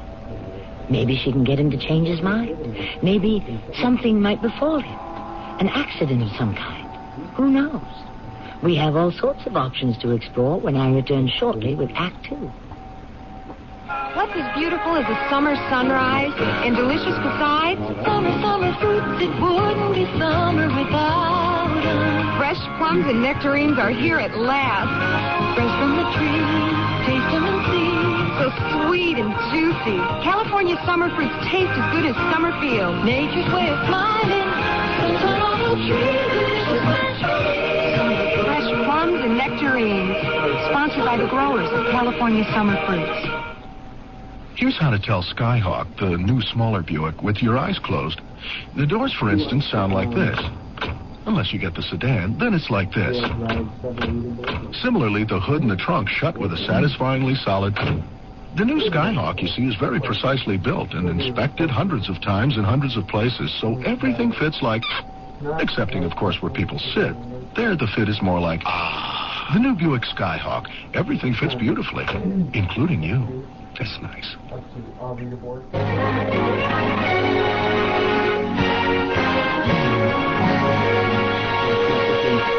This is a message about people. 13 business people. The 13 that comprise your Detroit area Cadillac group. This group of automobile dealers is somewhat different from other dealers in the area. Different because they recognize that they have a proud tradition to uphold. Different because just as they were here yesterday, you can be assured that they'll be here tomorrow. For as long as anyone in this area can remember, Detroit area Cadillac dealers have been here through good times and bad, selling and servicing what is always recognized as the finest automobile built in America. They've maintained the highest standards of quality and integrity throughout their history, and they're committed to doing just that in the future. They're the kind of people with whom you'll want to do business, because they're as far from the ordinary as the automobiles they sell.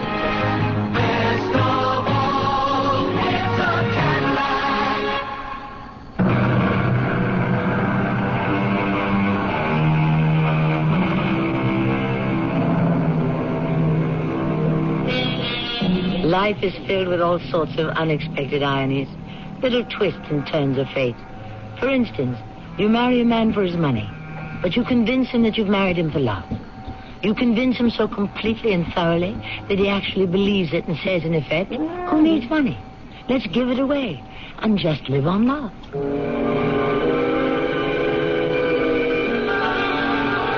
I didn't see Adam or his bride for several weeks. After all, newlyweds do esteem their privacy, or so I've been told. I was anxious to know how she had reacted to Adam's great decision to change his whole way of life and give away the factory. But, of course, I couldn't ask. And then one afternoon... Dorcas! Why, Adam, it's you. Oh, what a pleasant surprise. Here we are, next-door neighbors, and we hardly see each other. Newlyweds don't need company. Dorcas, how could you ever be company? Did you come down to the dock to buy some fish? Well, what other reason would I have? I bet you're going to make that special seafood stew. Why don't you and Mrs. Cartwright come over to dinner one night? Mrs. Cartwright? Dorcas, you and I are old friends. Yes, but your wife and I aren't even new friends. Dorcas, I wish you'd make an effort to... Yes? Well... accept her. Well, what difference does it make whether or not an old spinster like me accepts her or doesn't? You just can't believe that this is a true love match, can you? What are you doing down here? Sally's coming in on the ferry. She had some errands in town. Whatever happened to your plan to give away the factory and sail around the world? Oh, we're just delaying it a bit. Oh, there. The boat's docking now. Any particular reason for the postponement? No, but Sally thinks we should sort of sleep on it for a bit. In other words, she's against it. Oh, no. She's enthusiastically in favor. I'm over here, darling. It's just she doesn't think you can run off on these things half-cocked. Well, I'll be seeing you, Adam. Well, wait and say hello to Sally. No, I really must be getting home. I know she's seen you from the boat. If you leave now, it'll be poisoned. Sally, dear. Hello, Adam, darling. Oh, why, it's Mrs. Downey. Well, hello. Dorcas is shopping for fish for one of her famous stews. Perhaps we can prevail upon her to invite us over one night. Why, any time. Give you a lift home, Dorcas? I had planned on the walk. It's going to rain any minute. Well, then I can take a taxi. No, I won't hear of it. Now, will you two just excuse me for a minute? I've got to stop in at the post office. I'm sure he did that in the hope that you and I might get to know each other better. And how's your campaign coming? My campaign? To keep him from giving away the factory. After all, by your own admission, you didn't marry him. You married Tippy Canoe. Oh, well, I think I'll be able to talk him out of it. Oh, I don't think so. He really wants it. More than anything else in the world. More than me? I don't underestimate your considerable physical magic. But in the end, my money will ride on the sailboat. I don't think you know the score. I didn't up till now, which is why I lost him. Now, how could you have lost him? You never had him. True. And the reason? I didn't take that sailboat seriously. No. He's going to give away Tippy Canoe and go sailing round the world, even if he has to do it alone. Incidentally, how is your boyfriend? My boyfriend? Well, I'm sure you have one. A full-blooded, vibrant girl like you. You need one. How could Adam be enough for you? He'd be enough for me, but then I'm only an old spinster. You're guessing. Dorcas, Miss Cartwright. Hello, Sheriff. Hello. Dorcas, I was up past your house just before, and you know, the front door was open. Was it? Yes. Now, Dorcas, how many times do I have to tell you can't do that no more? Especially not during the tourist season, anyhow. Well, see you ladies later. And, what were we talking about? Oh, yes, your boyfriend. Of course I was bluffing. Or was I? She had to have a boyfriend, someone closer to her age. And as I looked at her face, I knew the shot in the dark had hit the target. About a week later, I had crossed over to the mainland for the day, and as I was waiting for the ferry to discharge its passengers and start back, I saw a familiar figure. Please stand back, folks. Now, can't get on before they disembark. I stepped behind a post to make sure she wouldn't see me. And as I watched her get off the boat and walk to the street, a tall, dark-haired man of about 35 came forward to greet her. They exchanged a quick kiss, and then they got into an automobile and drove off. Well, then, I did something I simply cannot hope to explain. As if I were a character in a movie, I hailed a taxi. And I said to the driver, were these words actually coming from my mouth, "Follow that car." Well, I followed them to a small Italian restaurant. Luckily, the place was rather dark, and they were sitting in a booth. I managed to get seated in the booth just behind them, where I could hear without being seen. The old fool. Oh, the pathetic old fool. How do you stand it? I think of Jacob. Jacob? Jacob who? Jacob, the son of Isaac. Oh. Now, he had to labor 7 years for Rachel. Well, I think by the time he was through, it was closer to 14. Well, I have to put in my time and labor for Tippecanoe. I certainly hope it won't be 14 years. Oh, Harry, how long can the old fellow last? Well, you know, some of these old codgers can hang on forever. Now, this thing he has about giving away the factory, have you talked him out of it yet? I don't know, Harry. You don't know? Well, shouldn't it be easy? Well, yes, darling, it should be, but somehow it isn't. And there's a gold mine waiting there for just the right kind of exploitation. Oh, we can't let him give it away. Don't worry. But you must admit, it is something to worry about. It was meant to be. One day you and I will be married. And then what will my name be? You know what your name will be. Just say it. Go ahead. Mrs. Harry Tyler. There you are. Tippecanoe and Tyler, too. The thing was fated. Well, it's all very well to talk about fate. But the fact is, if you can't talk him out of it... Darling, if I can talk him out of it, then we'll just have to find another way to handle it. But you... Oh, sweetie, we have so little time together. Let's not waste another minute on Adam Cartwright. So that was the way the wind was blowing. And predictably. I had all this information, but the question was, what to do with it? As I was debating my course of action, the answer came from, of all people... Why, it's Sally Cartwright. May I come in? May I offer you some tea? Let's get down to business. Well, I wasn't aware that we had any. I saw you at the ferry slip in town the other day. Oh? Even though you stepped behind a post in order to hide. Hide? From whom? From me, naturally. And then, do you know what you did? You got into a cab and followed us to Risotti's. And then you sneaked into the booth behind us. True? True. Where I'm sure you overheard our conversation. Most of it. And then you followed us to the motel. Why did you do it? To prove a point. To whom? Perhaps to Adam. Your word against mine?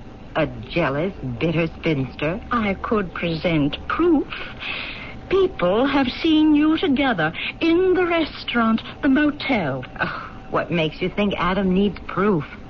Are you saying he knows about Harry? Well, not Harry Tyler specifically, but in his heart he knows there must be someone. Still, he can live with it, if it remains his very own secret. But should you drag it out into the open... The blow to his ego would be quite severe, wouldn't it? And that's why he doesn't want your proof. It would force him to divorce me.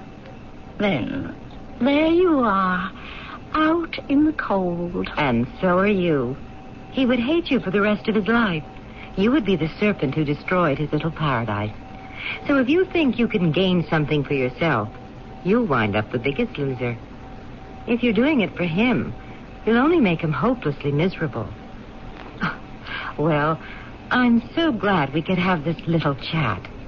We really should visit more often. There was really no way to take her. She had me effectively checkmated, stymied, however you want to put it. Well, I was busy for some weeks with my own affairs. Not love affairs, unfortunately, but community affairs. And then, one evening, I was at a concert.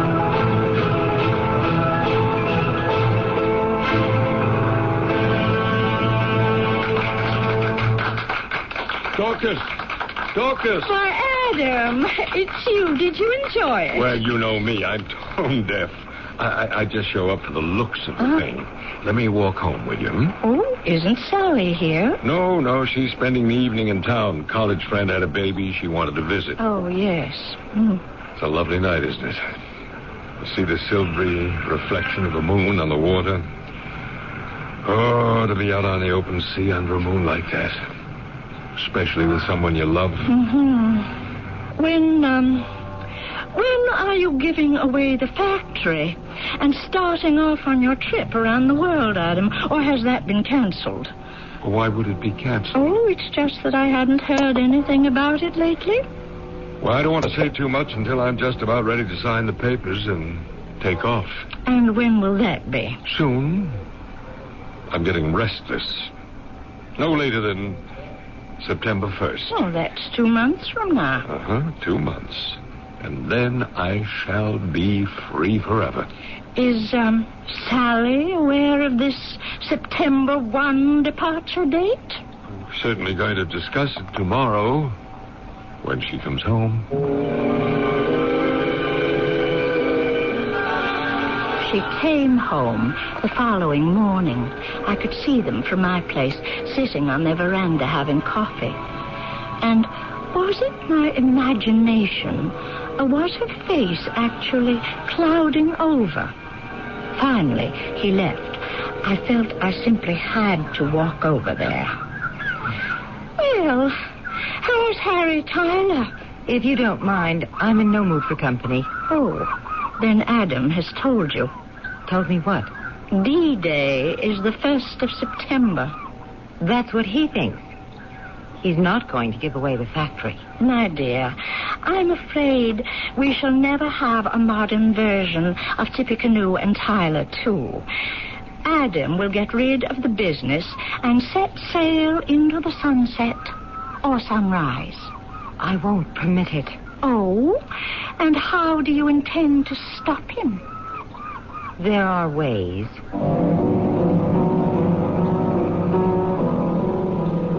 I must tell you, when she said that, a chill ran through my body. Her voice was cold as ice, as hard and as sharp as pointed steel. There was a look in her eyes, a burning, smoldering look. I could almost feel it searing my flesh. What did she think she could do about it? But even as the question formed itself in my mind, the answer was also taking shape. The dreadful, inevitable answer.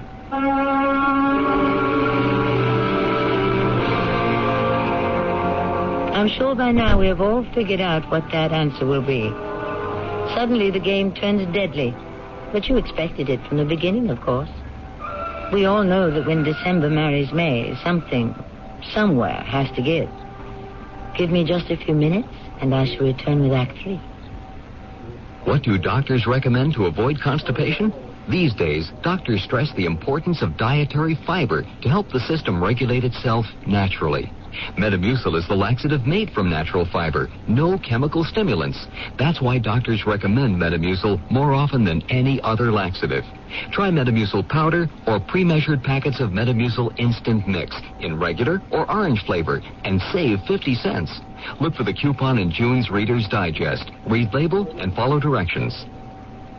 Weekdays, from the creators of The Young and the Restless, it's Capital, Desire and Passion set behind the marble curtain of power in Washington, D.C. Then, follow the lives of people searching for their place in the sun on Guiding Light. And stay tuned for glamour and laughs as Bert Convy brings you celebrity couples and their hilarious secrets on Tattletales. You never know what Tattletales will tell. That's Capital, Guiding Light, and Tattletales. Weekdays on CBS Television. Check your local listings for the time.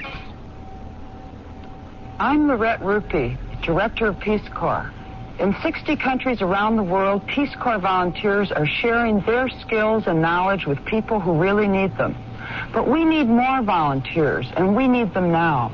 Volunteers are urgently needed in agriculture, math, science, and biology. Call Peace Corps now for more information. 800-424-8580. It's the toughest job you'll ever love. A public service message of this station And Peace Corps.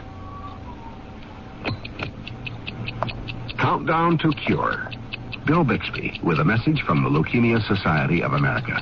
Leukemia is responsible for the deaths of more children than any other disease, and more adults than children. Research by the Leukemia Society of America has brought us this close to finding a cure, but we need your help to continue the fight. It'll be a happy day when we put an end to this killer. It's a matter of time.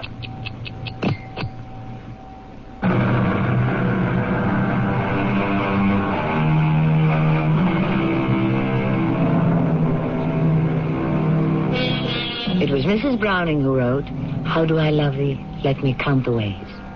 On the other hand, we have Mrs. Cartwright. And we know that right now she must be thinking, "How do I kill thee? Let me count the ways."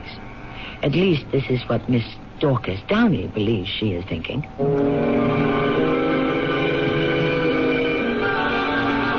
What else is there for Sally but murder? And it isn't my imagination. I know she'll have to kill him. And I don't know what to do about it. Killing, murder, these are things you read about. They happen to other people. People you don't know. Every night, when Adam comes home, they sit on the veranda, and I know they must be talking about the factory. And so here I am, determined to do something I despise in other people. I am about to eavesdrop. I'm going to sneak across the property line and hide in the bushes. I must make sure. I've asked Terence McKnight to come over here for dinner next Monday. Oh, you're there. I'm ready to begin the legal procedures.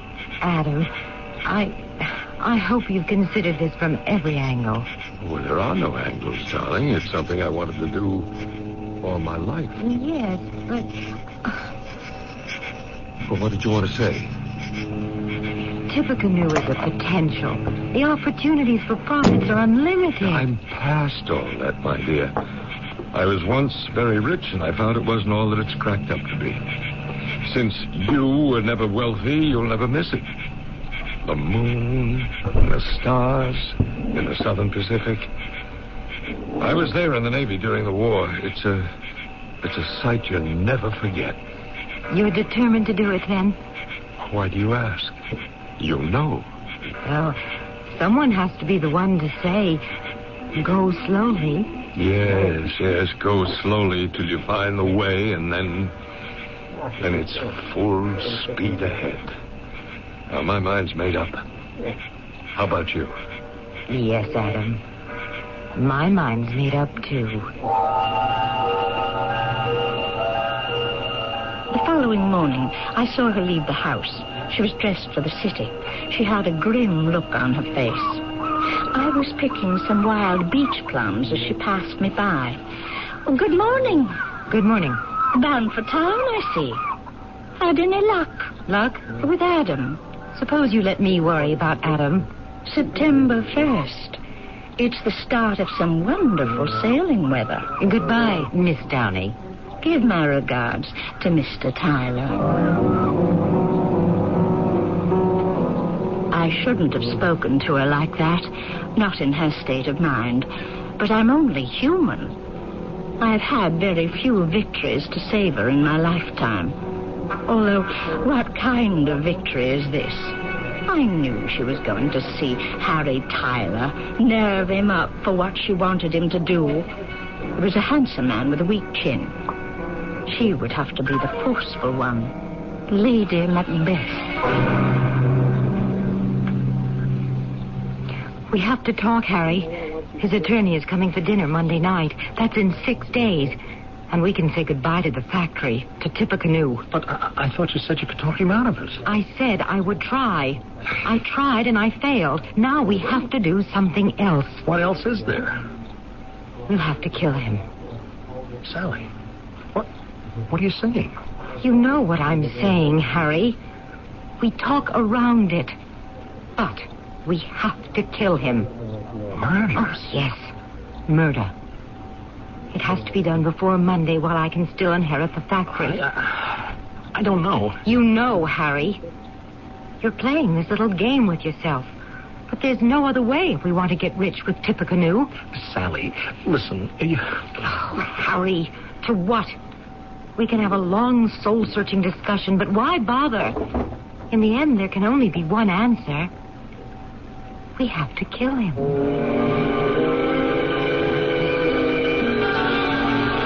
I had gone down to the post office to get the mail. I happened to see her come in on the ferry. There was something different about her, something very quiet, frightening. I knew the decision had been made. They were going to kill him. I had to do something. Dorcas, they're just suspicions on your part. She has to kill him. She married him for his money, the factory. He plans to give it all away. Well, I usually know what's going on around here, and I haven't heard about any such plans. It's a secret. Huh? How come you know about it? Adam told me.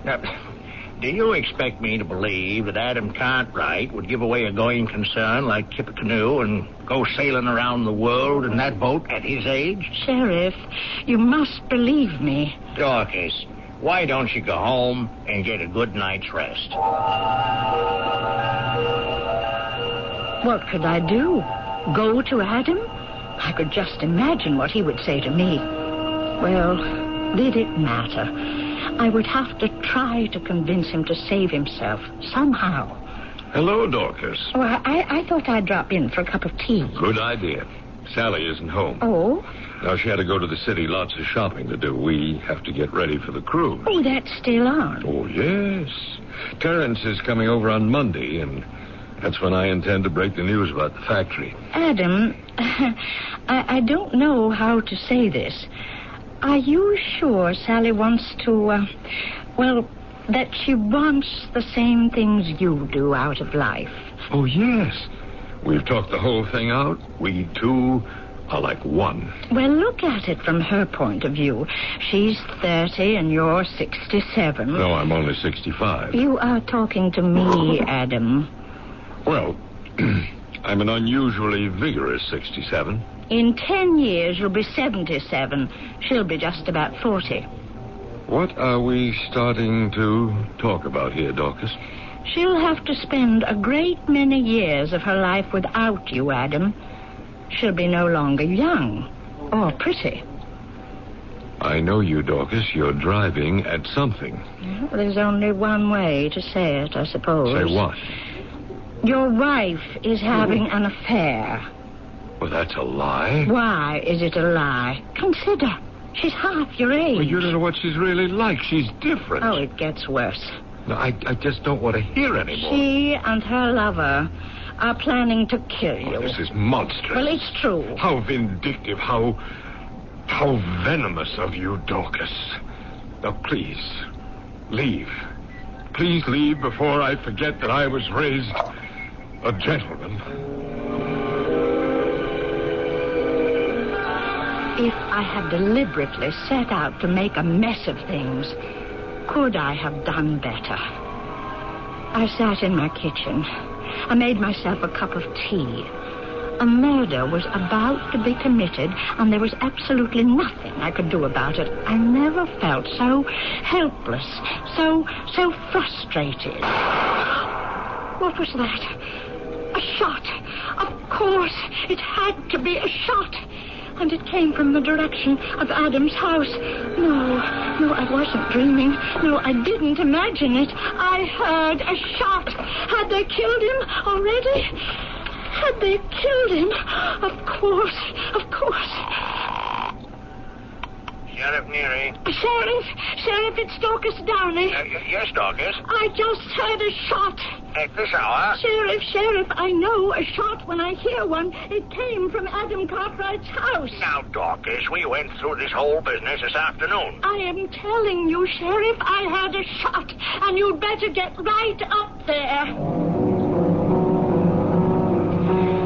I wasn't going to wait for him. I ran over to Adam's house. The front door was open. The bright moonlight streaming in made everything visible. Most of the furniture was overturned. The place was completely upset.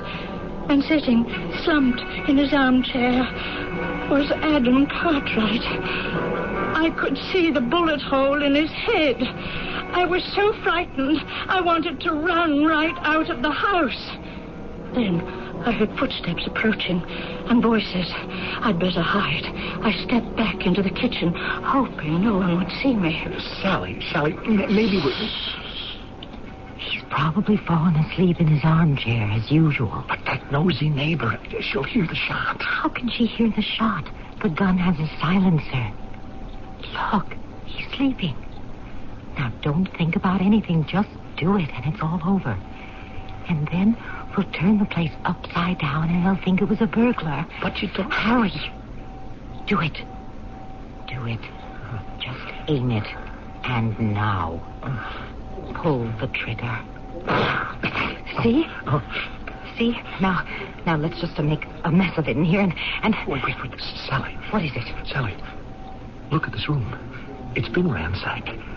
Somebody's been here. Wait a minute. What? Your husband. He's got a bullet wound. Yes, that's what it is. In his head. That's not where I aim. See, look. Mine hit him in the chest. Harry, do you know what it means? There was an actual burglary, and the thief killed Adam. He did it for us. Oh, good. Then I didn't kill him. Listen, I think we better get out of here. Oh, yes, quickly. Hold it. Don't move. All right, where are you going? Sheriff, it's me, Mrs. Cartwright. Yes, I got a report of a gunshot up here. Now, who is this man? Why does he have a gun in his hand? Take it away from him, Tom. Let's see what we got here. What are you trying to tell me, Dorcas? Sheriff, they didn't kill him. Right after I called you, I ran up to the house.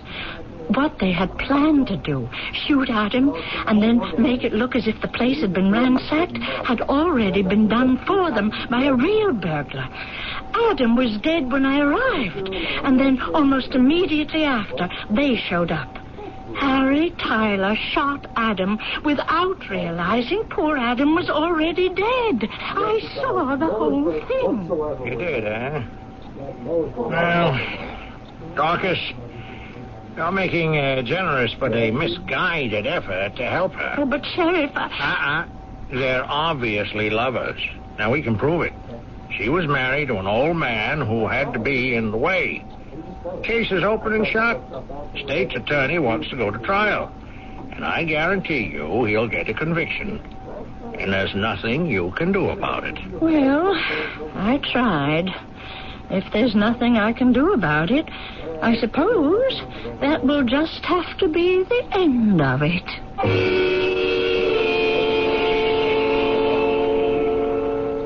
And it was. The jury found Sally Cartwright and Harry Tyler guilty of murder in the first degree. Each was sentenced to life imprisonment. Each will be eligible for parole 26 years from now. But you won't have to wait nearly that long to hear from me, because I shall return shortly. If you've been waiting to buy a new appliance, your White Westinghouse dealer is now offering great values on brand new White Westinghouse 1982 models of refrigerators, freezers, washers, dryers, dishwashers, and ranges. And just when you need it most, White Westinghouse dealers are featuring a great spring price down event on previous year's models, floor samples, and other price down values. So buy now and clean up at the White Westinghouse Great Spring Price Down. White Westinghouse, we're making things better for you. Do you have a sight problem that prevents you from reading? Hi, this is Max Morath with news about Choice Magazine Listening, a free service. 6 times yearly, Choice Magazine Listening brings you, on 8 RPM phonograph records, 8 hours of selections from leading magazines. For information, write Listening Box 10, Port Washington, New York, 11050. Remember, it's free. Write Listening Box 10, Port Washington, New York, 11050. A public service message on behalf of the nonprofit Lucerna Fund. If you'd like to take advantage of the current high interest rates in today's money market, but want your money available when you need it, take a moment now to call this toll-free number, 800-228-5000. Ask the operator to send you information on Dreyfus liquid assets. Find out just how much income growth you can get from one of the world's largest money market mutual funds. With Dreyfus liquid assets, you have the advantage of making withdrawals by phone or paying larger bills with free redemption checks and continue earning high yields, compounded daily till your check clears. You can put money in or take it out anytime with never a sales charge or a penalty. But call now, 800-228-5000 for free information and a prospectus, including management fee, charges, and expenses. 800-228-5000. Study the prospectus carefully before you invest and learn how Dreyfus Liquid Assets can help you get the lion's share from today's high interest rates. 800-228-5000. Toll free, 800-228-5000.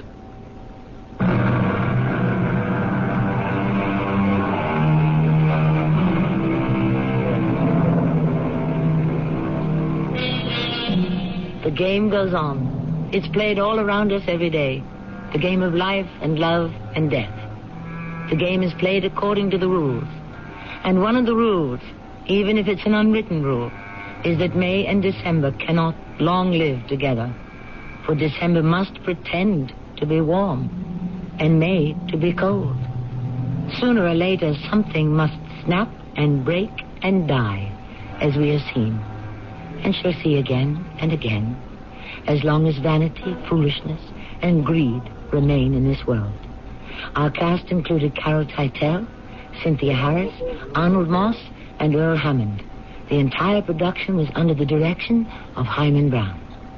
Of a northern Irish border town recently received a standing ovation from 1,500 of you. You have been found guilty of treason. But I'm innocent. You were given a fair trial. I'm not a traitor. You were seen by witnesses. Do you challenge their honesty? No, but... But what, Gavri Karja? But what? What year is this? You know what year this is. 1943. Then that proves I'm innocent. If this is the year 1943, I haven't been born yet.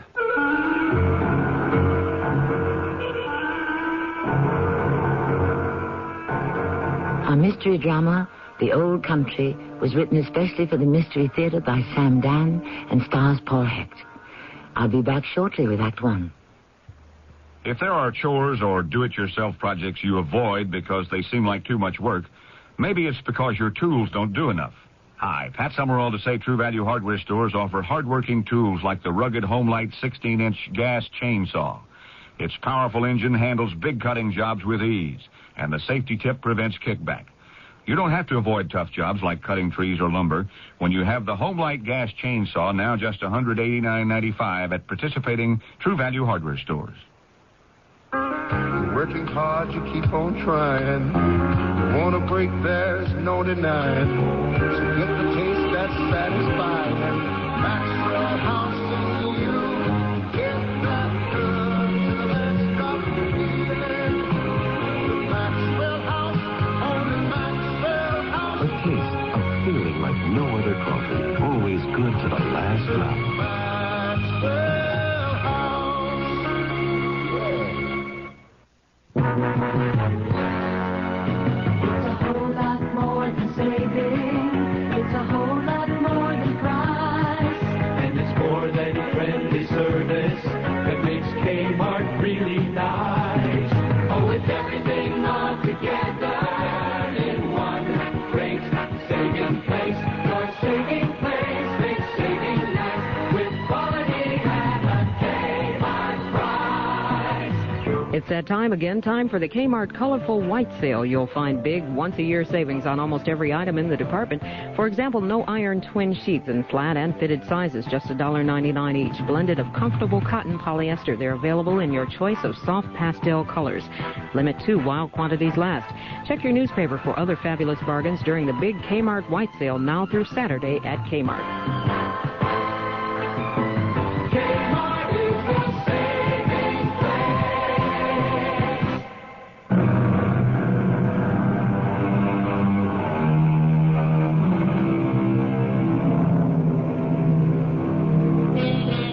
Gabriel Carson is 32 years old and probably makes $2,000 or $3,000 for each year of his age. And for all I know, even more. What with stock options and bonuses and expense accounts, plus all the other perks of modern business. He is part of a new breed.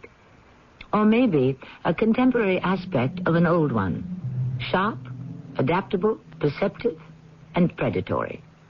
And, of course, he holds today's charismatic passport to financial success, an MBA degree from a prestigious university. And no one at International Acceptance Corporation, perhaps the world's largest conglomerate, knows that he was born Gavri Kaja, and that his mother still lives in what is described as an ethnic neighborhood. For your information, I have never lied about my origins. If I never told anyone, it's because, quite simply, it never occurred to anyone to ask. And I visit my mother every Sunday. Oh, it's you. Oh, hi. I would have come earlier, Mama, but I knew you'd be at church. Mm-hmm. So, how are you feeling? All right. Good.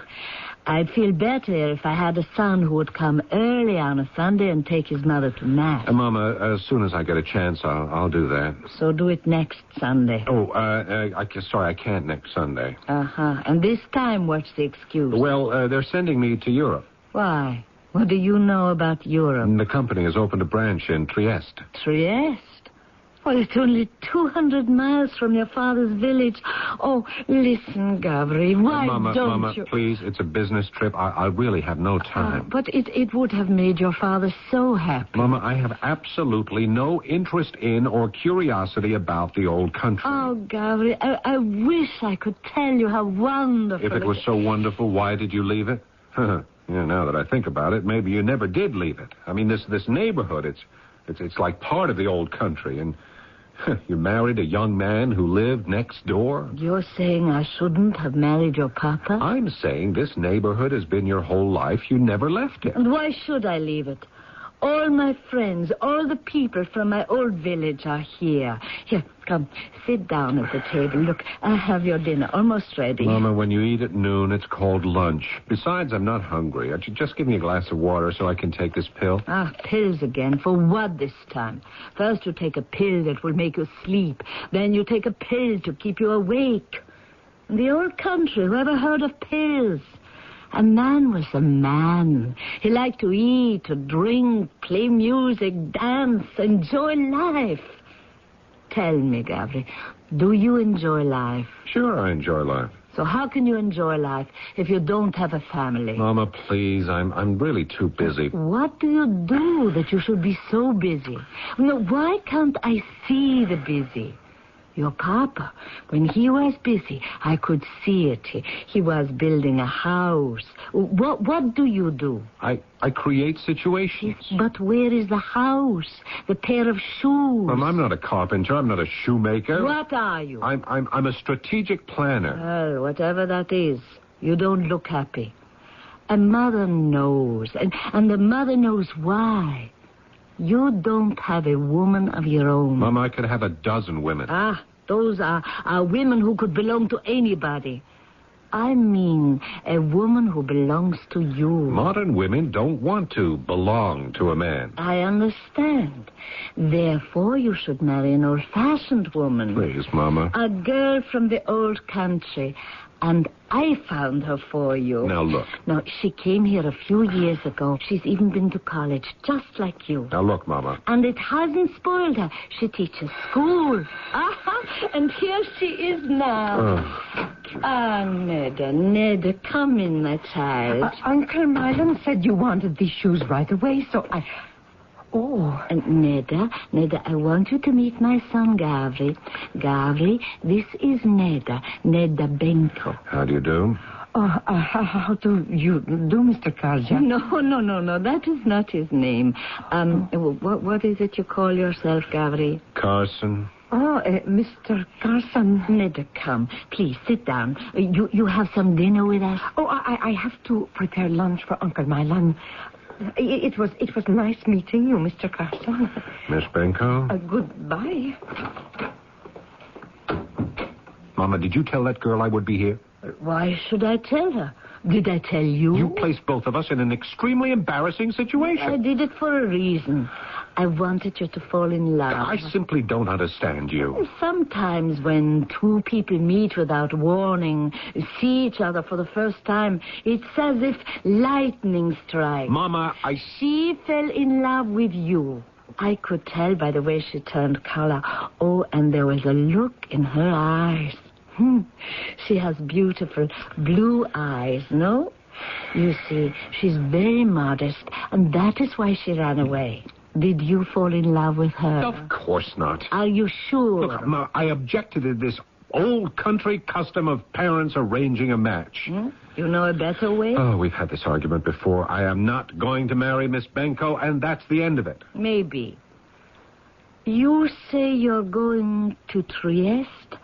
Gavri, visit your papa's village. I already told... What, you're not proud of your papa? Yes, Mama, but he was from another time, another world. Look, Mama, it's getting late. All right. Before you go, eat something. Here, come on, give me your plate. Hey, take it easy. So, Gavri, do you think maybe you can find time to visit your papa's village? Look, Mama, I really... A pity. It might do you some good. And that's how it would go each time I would visit my mother. There was usually a girl who she would have maneuvered into the apartment somehow on one pretext or another. Although I must admit that Neda Benko was really the best looking of the lot. She did have the deepest, bluest eyes, but... I mean, she was so obviously wrong for me. Well, I had enough to do getting ready for my trip to Trieste, but finally I got squared away and got there ready to work. But the night I arrived, for some reason I can't explain, I found myself out walking near the docks. Clouds obscured the moon. There was a mist, a fine rain. It was hard to see anything. And then I heard the voice. Gavri. Yes, that's my name. I can see you are Gavri Karja. How did you know? You look just like your picture. What picture? So, Gavri, tell me, where are you going?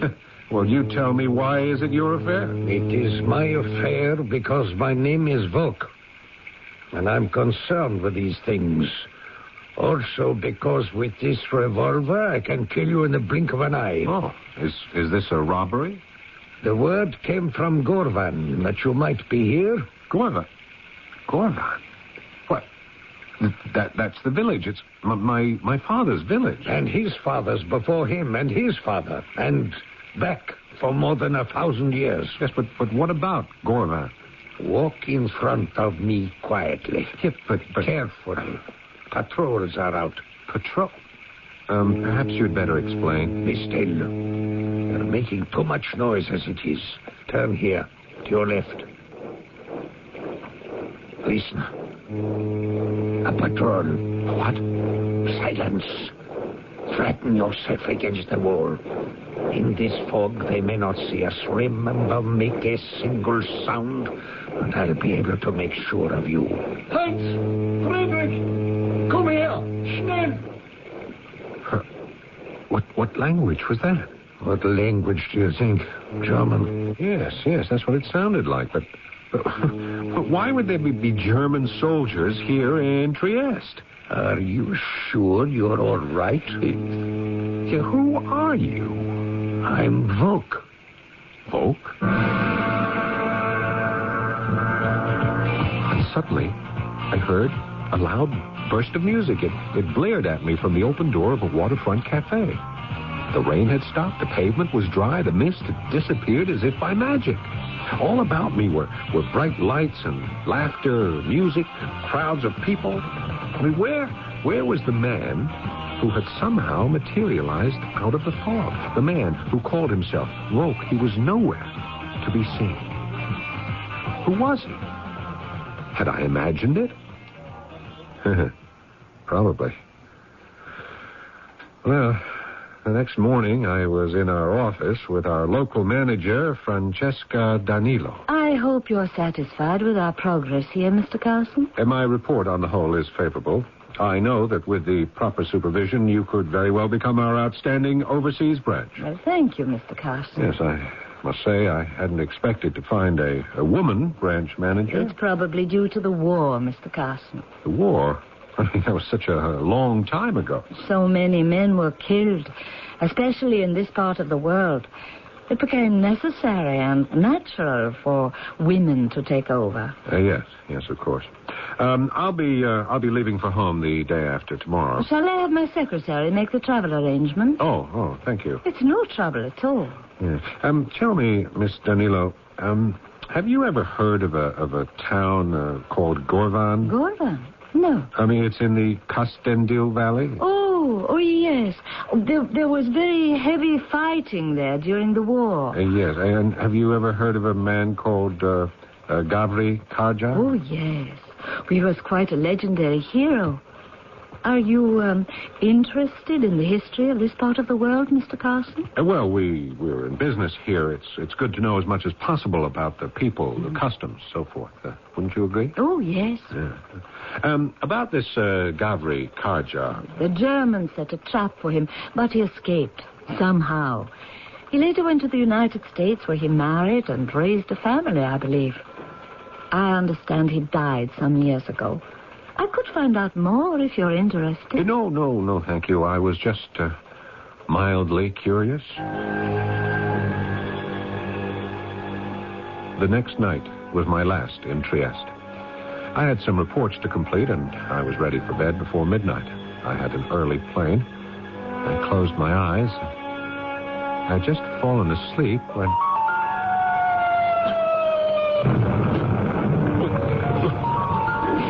Where was I? Certainly not in a hotel room. It appeared to be a kind of cave. Get down, Gavri. What? Get down behind that rock. Hey, you're that man, Volk. Get down behind that rock or I'll shoot you here and now. Well, what are you saying?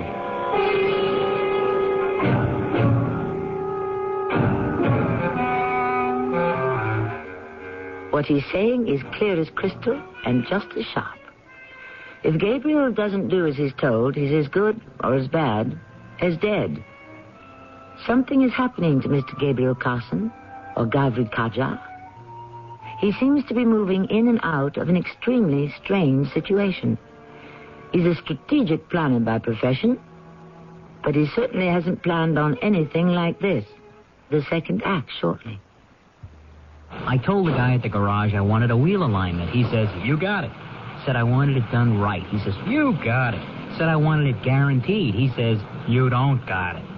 Took my car to Goodyear. At Goodyear, we'll align your wheels and we'll guarantee the work for 90 days or 4,000 miles. Our limited warranty is good at over 1,300 Goodyear service stores nationwide. Get a wheel alignment now for $19, slightly higher in California. For guaranteed auto service, come up to Goodyear. I am a smoker, and I smoke about a pack a day. Sulomar, Antioch, Illinois. And I thought, wow, my teeth are really getting yellow. She used Topol Smoker's tooth polish with fluoride. My teeth started getting whiter, and it gave like a shine to them that they hadn't had in a long time. I was very happy with it, and now I smile again all the time. Topol Smoker's tooth polish with 3 ingredients to clean and polish helps remove ugly tobacco stains. Topol is gentle enough so you can use it every day. Use only as directed.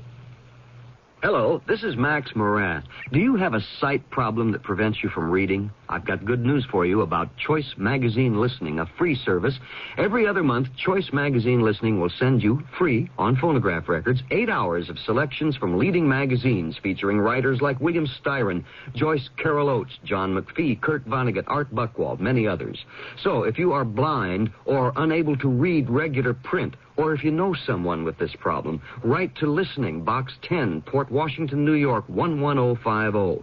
We'll also tell you how to get the special record player provided free by the Library of Congress as part of its Talking Book program. So, write Listening, Box 10, Port Washington, New York, 11050, or telephone 516-883-8280. That's 516-883-8280. A public service message on behalf of the nonprofit Lucerna Fund.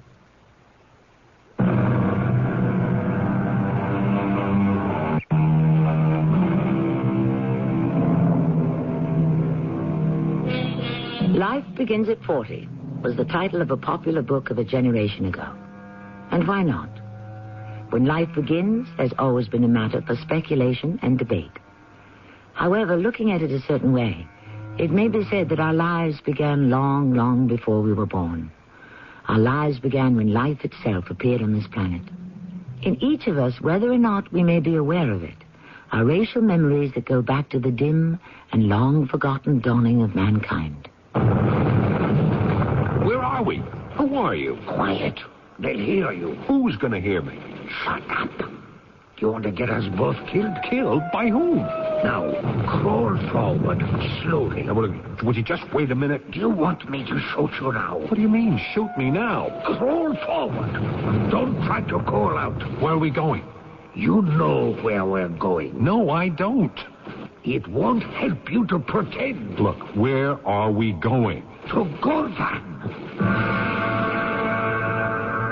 Gorvan. Suddenly, it seemed there was an explosion in my head, as if the very word had set off a charge of dynamite. Gorvan. But what was it? Just the name of some obscure mountain village? I closed my eyes. I tried to clear my mind. When I opened them again, the cave, or whatever it had been, was gone. And so was the man named Volk. I was sitting upright in the bed in my hotel room.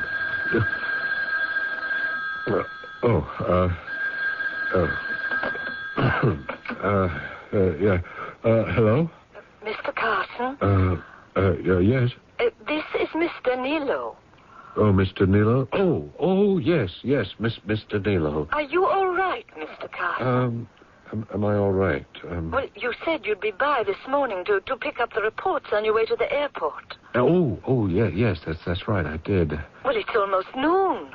Noon? You'll miss your plane. How could it be noon? Well, suppose I bring the reports to the hotel and then drive you out to the airport. Oh, yeah, that's probably the only way to do it. I'll be at the front entrance in half an hour. Okay, thank you, Mr. Nilo. I jumped out of bed, showered, and dressed quickly. A bellman arrived to pick up my luggage. I followed him out of the room into the corridor, but... No, it wasn't the corridor of a modern hotel. It was a dark alleyway. I was sopping wet. A pelting rain was coming down all about me, and something hard was being jabbed into my spine. I turned around, and I saw the revolver. Face the front. Who are you? Don't you know by this time I'm Volk? Look, I won't move another step, not one more step, until you tell me what you want. I'll shoot you. Okay, go ahead. Kill me, and then I'll wake up. This is only a dream. You think it's a dream? Sure, it's a dream. And the rest of it, that was all a dream, too? The rest of what? Gorvan. That was all a dream, Gorvan? Gorvan? What do I know about Gorvan?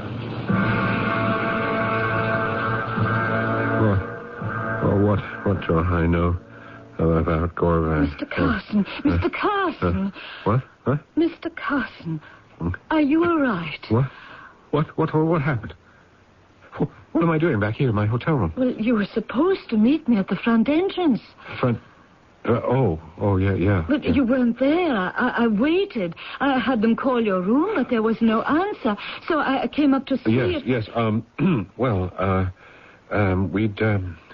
We'd better get to the airport, huh? I'm afraid you've already missed your plane. Mr.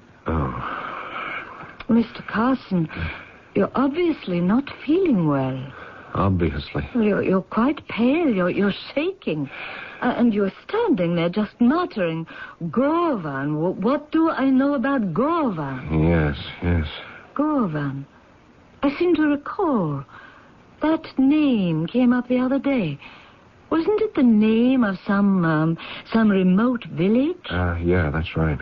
May I ask, what do you know about it? Nothing. Mr. Carson, why don't you see a doctor? A doctor?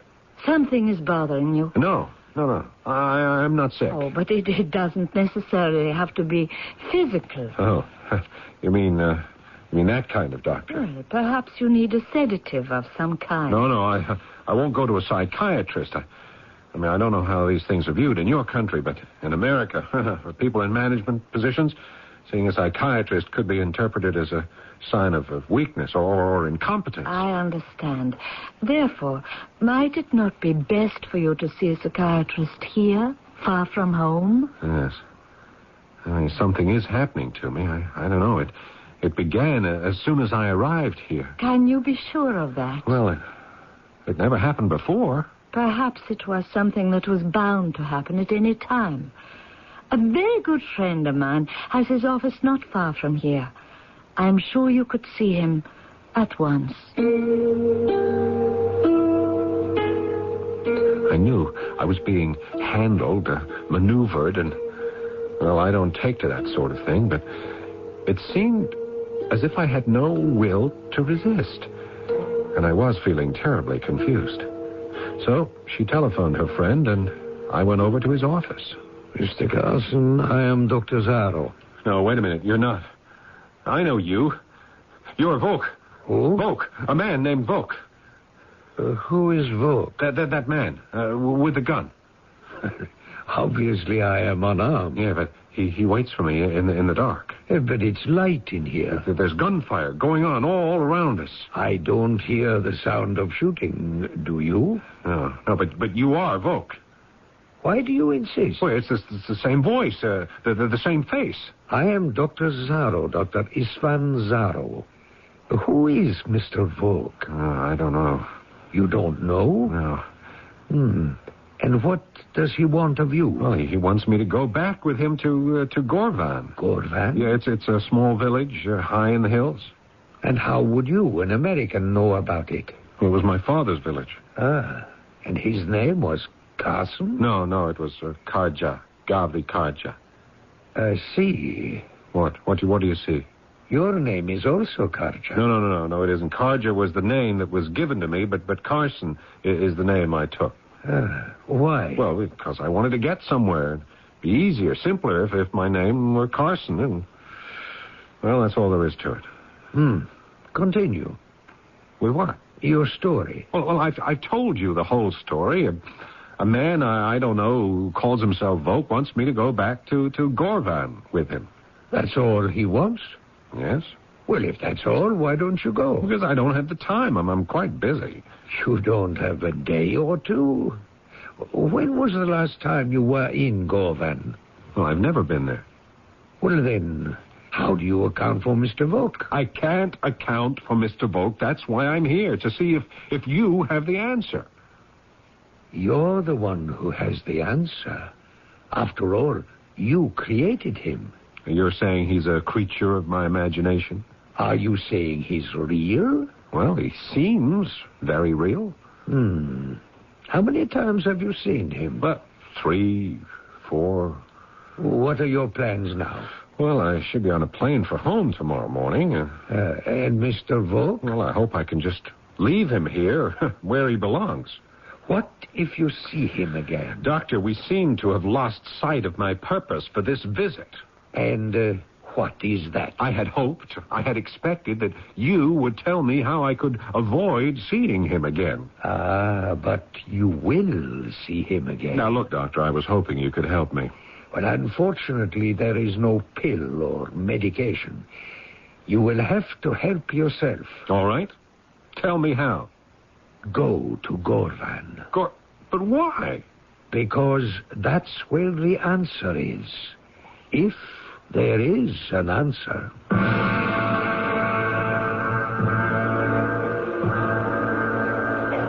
Have a most pleasant flight, Mr. Carson. Thank you, Miss Danilo. You've been quite helpful. I wish I could have been more helpful. Miss Danilo. What is it? There he is. Who? Look, by the information booth. Don't you see him? No, I'm afraid I can't. Don't you see that man? In a sheepskin coat. A sheepskin coat? It's July. And a fur hat. Mr. Carson. He has a rifle. Mr. Carson, you'd better sit down. Don't you see him? No, I'm sorry. He's coming towards us. Don't shoot! All at once, there was no information booth, but a huge rock. There was no waiting room, no airport, but a steep mountainside, and I was trying to climb it. I had a pain in my chest. My hands were bleeding, and he was right behind me with his rifle. Move forward. I can't. Move. Look, I'm tired. I'm hungry. I can't. Move. Is that the only word you know? Move or be shot. God, I wish you would. Shoot me. It would be a blessing. Shooting is too good for you. Shooting is too sweet, too painless. Why? What have I done? What have I done? What have I done? What have I done? Mr. Carson. What? Miss Danilo, something seemed to come over me. Just for a moment, What is wrong, Mr. Carson? What is wrong? I don't know, but I guess there's only one way to find out. Miss Danilo, could you hire a car for me, please?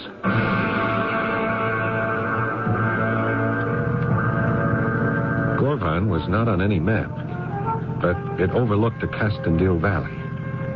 The roads were good. They wound through steep, jagged, mountainous country and reminded me of the Adirondacks or the Rockies. And to add to the back-home feeling was the American music on the radio. There wasn't a single soul in sight for miles. Now, where was Gorvan? Finally, I saw the sign, a small stone marker. It pointed directly up the side of the mountain. So I shifted into the lowest gear to start the climb. And then, did I hear voices? Nach Ostenlicht! Bleib ruhig!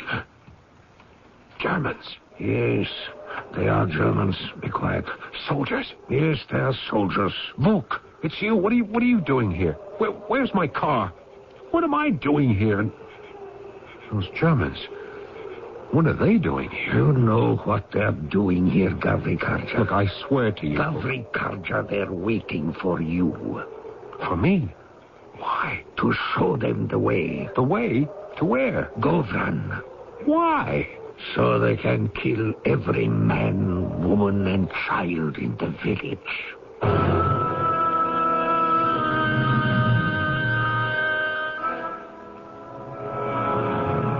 And at this point, all of us will have to wait just a bit until the third act.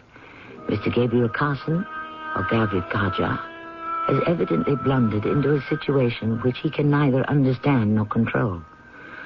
Whether he will ever be able to do either or both shall be revealed shortly. If you've been putting money aside, you're right to be concerned about inflation eroding its buying power. That's why you ought to know about Dreyfus Liquid Assets and how it can help you earn today's high money market yields without tying up your cash for months or years. Start with as little as $2,500. Make added investments as low as $100. With Dreyfus Liquid Assets, your money is yours whenever you need it. Phone for it, have it sent to your bank, or write a redemption check for cash or to pay your larger bills. You keep right on earning that high yield, compounded daily until your check clears. No penalties on interest, no sales charges, no charge for the checks. It's so simple, sensible, convenient. But find out for yourself. Call toll-free 800-228-5000 for free information and a prospectus including management fee, charges, and expenses. Read the prospectus carefully before investing or sending money. Discover how Dreyfus Liquid Assets can help you get the lion's share of today's high money market rates. 800-228-5000. Toll-free 800-228-5000.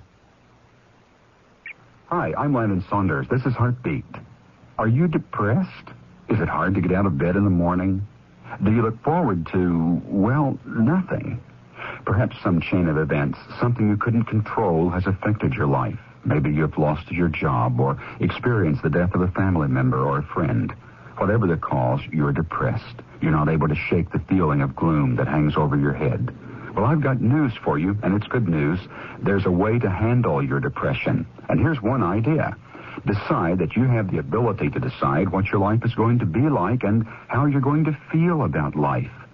To get more suggestions on how to handle depression, just put the word depression on a postcard or in a letter and send it to me at this address. Heartbeat, Hartford, Connecticut, 06142. Ask for the Depression Plan. It's free. The address, Heartbeat, Hartford, Connecticut, 06142.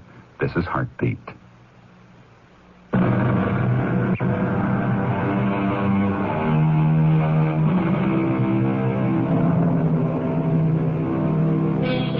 Going home is one of the great themes of literature. There are some writers who say you can't go home again. There are others who claim that none of us ever really leave. All we know so far is that our hero, Gabriel Carson, or Gavri Kaja, is going to his ancestral home for the first and what might very well be the last time. The Germans are waiting for me? Yes. But why?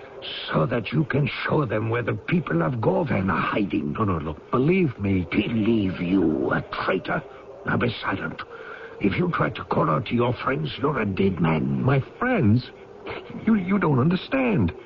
If you would only let me explain, a mistake, a terrible mistake is being made. Is your name Gavri Karja? Yes, but... The discussion is over. I can't believe it. Soldiers, German soldiers, why are they here? You know why they are here. They invaded our country to enslave us. All right, let's just keep our heads. There's a war, huh? What war, huh? What year is this? You know full well what year this is. Please tell me. This is the year 1943. No, that's impossible. No, I must be having a nightmare. You think so? What do I have to do to wake up? Enough of this stupid conversation. Now move forward, quietly. No, I won't do it. I'm bound to wake up. You won't move? No. All right. Suddenly, he raised the rifle butt over his head. I never saw it come down on mine, but a great white light seemed to burst through my head. And then everything became dark. After a while, I don't know how long, I was conscious of deep pains throughout my skull. I opened my eyes. I was lying on the ground. It seemed to be the floor of a tiny hut. I tried to sit up, but I thought the better of it. Where am I? Where? In the mountains. Who are you? Well, you know who I am. No, Oh, yeah. Yeah, I remember you. You're Neda Benka. What are you doing here? I live here. No. I mean, what are you doing here in my nightmare? Your nightmare? The whole world has become a place of nightmare. Yeah, I should have woken up when, what's his name? Evoke hit me on the head, but evidently the blow only served to drive me deeper into this. Neda, why am I dreaming about you? Why do you insist on calling me Neda? You know my name is Darinka. Oh, none of this will help you, the silly pretense. Look, why don't you humor me? You disgraced your village, your people. Would you tell me what I did? You have such an innocent look on your face. Oh, one could almost believe you. No, would you tell me? Dushan, your cousin, the man I was supposed to marry. Dushan? He killed the Nazi officer, and Dushan also died. But the Germans knew that he came from Govan, and they decided to destroy the village and kill everyone in it. Why do you make me recite this as if you don't know? Because I don't know. But we were warned. So all of us left for this hiding place. The Germans offered a reward to anyone who would lead them to us. You turned traitor. But we found out. And before you could do it, you had to run for your life. We traced you to Trieste and sent word to Voudicca who was living there.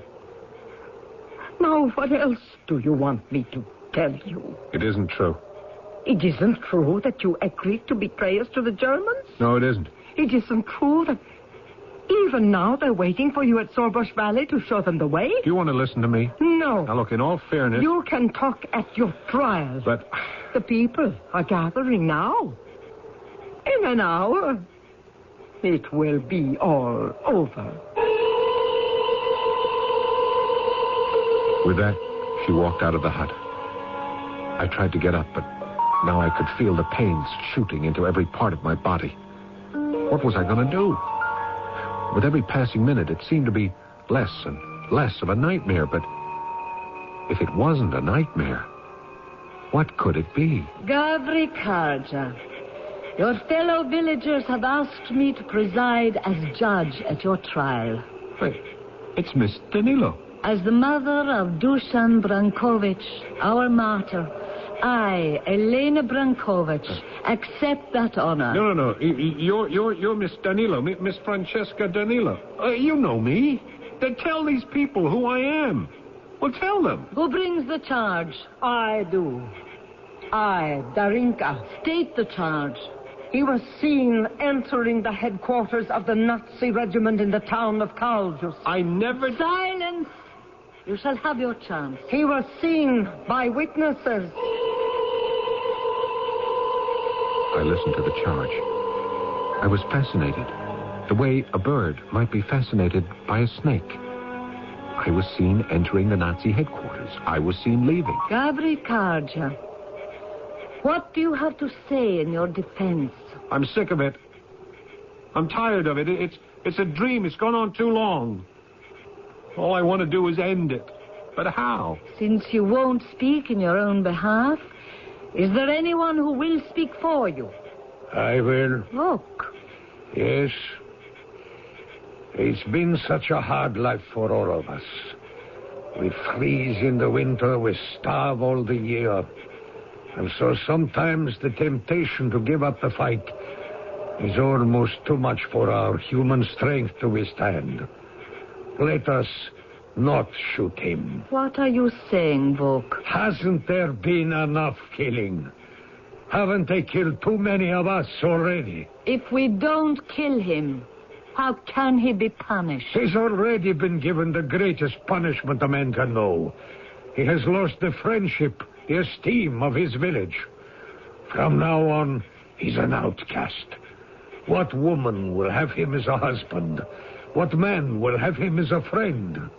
Let us vote. There were about 100 people gathered around us. When she asked for those in favor of execution, practically every hand was raised. She nodded her head. 5 men armed with rifles approached. I was placed against a huge rock. The 5 men raised their rifles. No! Don't shoot! You must give me a chance to say something. You were given a chance. You didn't take it. I'll take it now. Please listen. Look, everybody, I couldn't have committed this treason. You know why? If this is the year 1943, then I haven't even been born yet. This is what you wish to tell us? I was born in America. Gavri Karja was my father. Look at me. Yes, I resemble the Gavri Karja, you know, but only the way a son resembles a father. Look at me closely, all of you. Am I really that Gavri Karja? Am I exactly as tall? Is my face exactly the same? The scar? Where is the scar? He fought with Dushan. He fought with Dushan over you and lost, which is why he wants to betray us. But Where is the scar from Duchan's knife? That's right. My father had that scar on his cheek. Is it on mine? No. Therefore, I am not my father. I am his son. And I have not yet been born. We are mad. All of us are mad. We have been driven to madness by hunger and cold and fear. Wait, Elena. Perhaps this is what we have prayed for. A miracle. Why is he here? Why? I don't know. Oh, wait. Perhaps I do know. Now, look, my father saved the village, right? Which means he wasn't killed here. He led the Germans into a trap. What kind of trap? An ambush. Yes. Yeah, that was the story. He told the Nazis he would lead them to the hiding place of the villagers, but instead he took them to a narrow pass. I know of such a place where a few good riflemen could wipe out a regiment. Yes, the ravine of Jalvara. Exactly. Let me lead them there. You? That's right. They think I'll take them to where the villagers are hidden, but instead I will guide them to the Jalvara. Good. Yeah. Now look, if this is the year 1943, the tide of war has already turned against them. They have lost 250,000 soldiers at Stalingrad in Russia. The Americans have already landed in Africa, Sicily, Italy. Next year they will invade France. Is that really true? Believe me, yes. Let the village vote. They voted to believe me. The ambush was prepared. I made my way to where the German SS detachment was waiting, and I reported to the colonel. What delayed you, Gavri Karja? They moved to a new place, sir. You know where it is? Yes, sir. Lead the way. Remember, at the first sign of treason, you'll be shot. Yes, Colonel.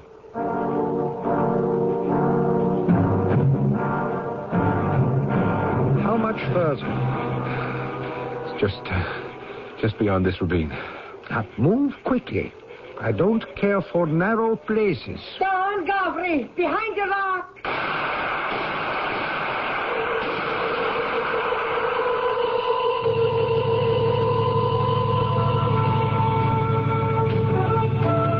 You are listening to the Yugoslav American Hour, bringing you the disco music of the 1980s. And now... It was a dream. It couldn't have been a dream. It happened. It happened. I know it happened.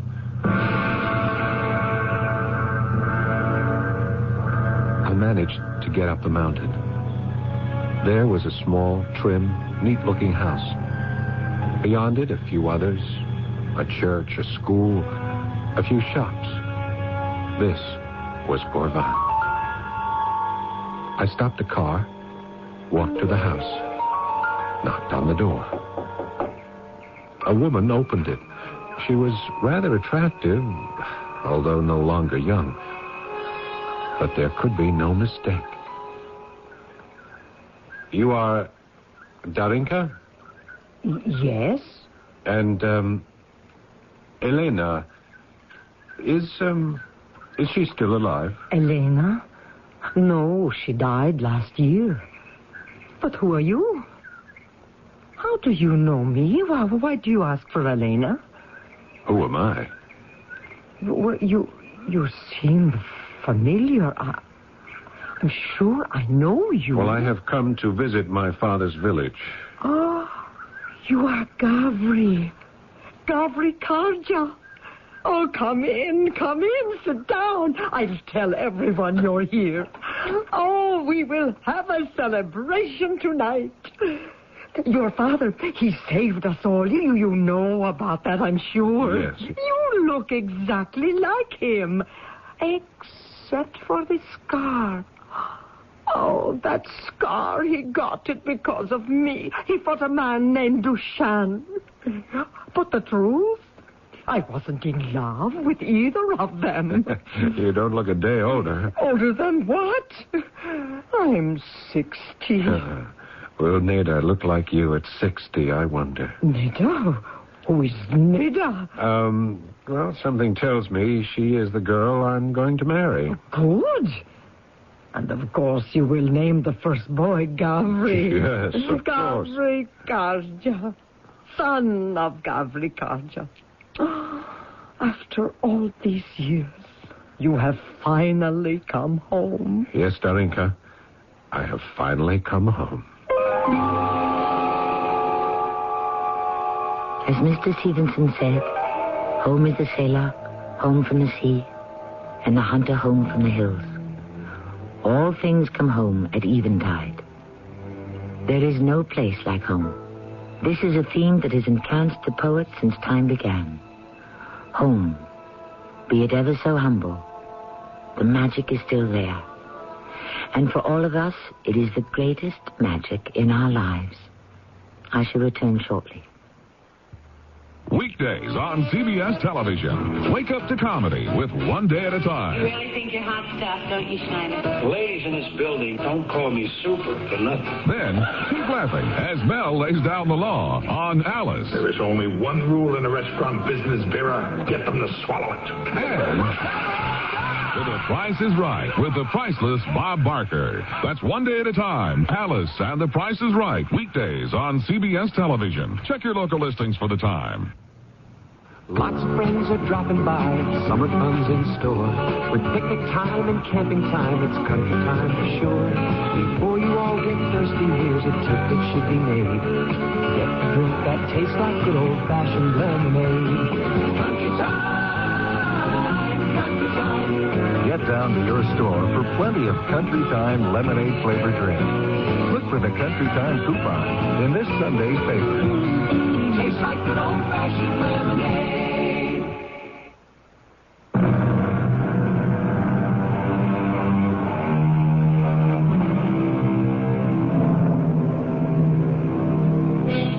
The old country.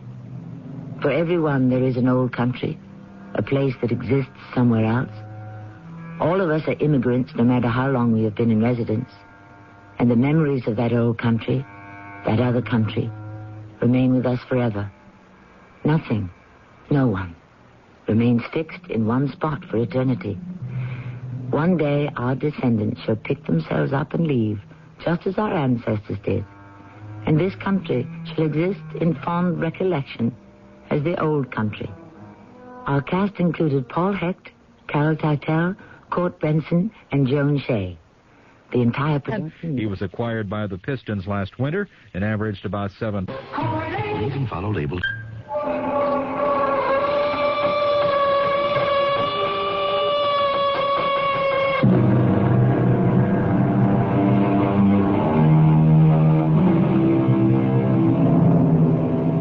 Come in. Welcome. I'm Tammy Grimes.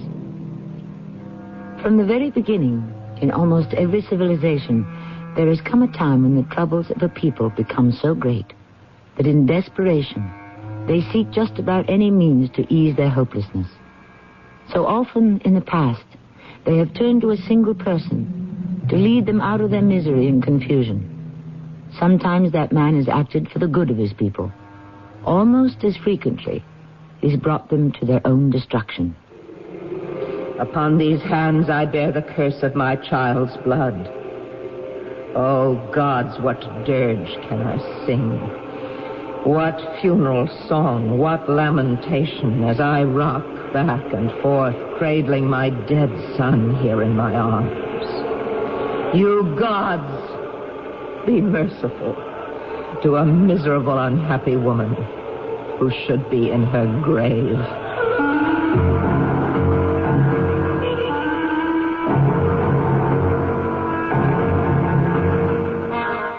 Our mystery drama, On the Night of the Dead, is based on one of the most moving tragedies of the ancient Greeks, the Bacchae of Euripides.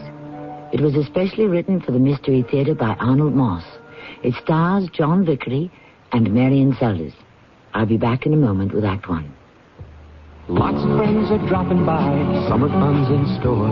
With picnic time and camping time, it's country time for sure. Before you all get thirsty, here's a tip that should be made. Get a drink that tastes like good old-fashioned lemonade. Country time, country time. With love Lots of hot weather, barbecues, and picnics ahead. Get down to your store for plenty of country time lemonade-flavored drinks. Tastes like good old-fashioned lemonade. If parole is a reward for good behavior, why do some parolees return to lives of robbery, rape, and murder? In an eye-opening broadcast, CBS reports the problems of the parole system. You'll travel with dedicated, overworked parole officers whose jobs are as dangerous as they are thankless. In vivid detail, you'll view the attitudes and actions that are slowly strangling the parole system. CBS reports The Parole Game, Wednesday, June 30th at 10, 9 Central on the CBS television network. Excuse me, I own that shoe store across the street. Want to buy it? Well, I'll be honest. I have great shoes, but no customers, so I'm ready to sell the whole thing at any price, you name it. $12. Sold. Ooh. Well, now that you own a shoe store, what'll you do with it? Well, advertise. Well, I tried. A lot of newspaper ads, then TV and magazines. I'll probably go radio. Radio? Yeah, according to the latest studies, everyday radio reaches more people than newspaper, TV, or magazine. How did you know? What's more, radio targets customers. I'll match up the right stations for my dressier lines and different stations for young casual. Since radio costs a lot less than newspapers or TV, I'll get good efficiency. Listen, I'd like to buy my store back from you. Well, at a fair profit. Okay. How much do you want? $156,000. That's a pretty fair profit. I believe it. I'll take it. Radio. It costs less, targets your best customers, and it sells. Radio. Red hot because it works. For more facts on radio, call this station of the Radio Advertising Bureau. They brought you this message.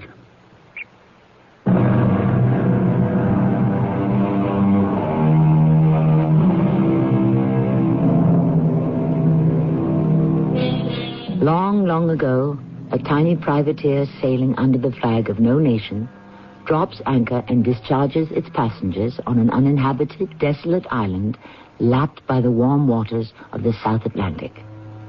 The place becomes a sanctuary for some 100 wanderers seeking refuge from persecution.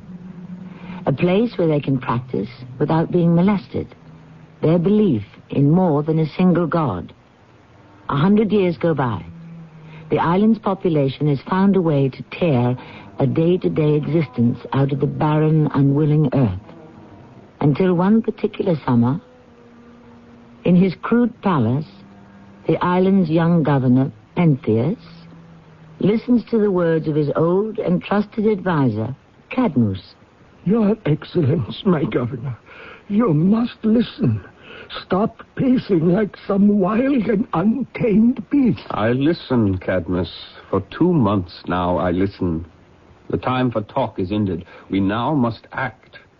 What can we do that we have not yet done? My thoughts exactly.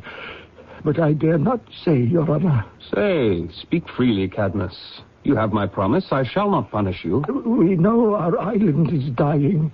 For all these months of summer, no single drop of water has fallen from the skies, not one. We know. And each morning when the sun lets loose its light to warm the earth, our grazing herds of cattle, they lie down. And in a final gasp, their tongues lick at the air, reaching for the water that is not there, for the grass that dried to nothing weeks ago. You have a plan? Let's hear it. We must leave this island. All of us. Leave? We must board our ships and seek another land, a gentler, kinder land, just as our fathers and their fathers did so many years ago. And there lies madness. Our people's wanderings ended 100 years ago. After all this toil, to leave it to the seagulls once again? Never. Not while I still live. No, Cadmus. We stay. And die, as you wish, my governor. Look, Cadmus, I know the little water we have stored from heaven's bounty is undrinkable. I know the plants dry up and wither without the nourishment of rain. I know the cattle die of thirst. I know the people die of thirst. By all the gods who should preserve us, what can we do? Drink water from the sea? Dig deeper wells? We've scratched the earth until we've reached the bottom, and still no water. Pentheus, my governor, look. Look at what I carry in my arms. Who let you in here? No one could keep me out. Look down at my poor son. This pitiful thing I cradle in my arms. Take care of her. See she's taken home. Come, my poor woman. Follow me. Don't touch me, you old fool. Look at my son. This baby. His breath, it comes no more. We are sorry, sister. We grieve with you for your child's death. You grieve with me. How kind of you. Then bring him back to life. What have you done to see that my child stayed alive? The best we knew. Not good enough. Look at his swollen belly, at his staring eyes, his ribs. Would you care to count them? It's so easy, Your Excellence. So easy. Here, fondle him in your arms. No, don't turn away from me. Stay away, woman. Don't come near me. With my long nails, I'll tear you. Enough! I say enough. And now, go home. Bury your dead. Bury him deep. And know one thing. What? Unless the rains come soon, we're all as good as dead. As dead as your poor child. Cadmus here, and you, and I. What must we do? The one thing left to all of us. Which is? Lift our eyes to the skies above and pray. Please, leave us now. You gods who hold our destiny in your hands, who choose to smile upon us for the good we do, to punish us for our evil, spare your people and your land from this cruel, deadly drought. Open the skies and let the cool rain fall. Look down at the misery of your poor island and then weep for it. Let your tears pour from the heavens above. Let your tears soak into this parched earth. Show us your pity.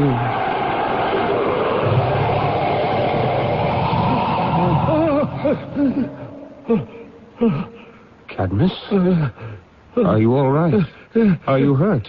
A little shaken, but I'm well. But what was that? A raging wind that seemed to come from nowhere, roaring its swift way over the land. With the strength of 1,000 men. As quickly as it came, so quickly has it gone. Somewhere among the gods we worship, there must be one with pity in his heart for our poor, suffering land.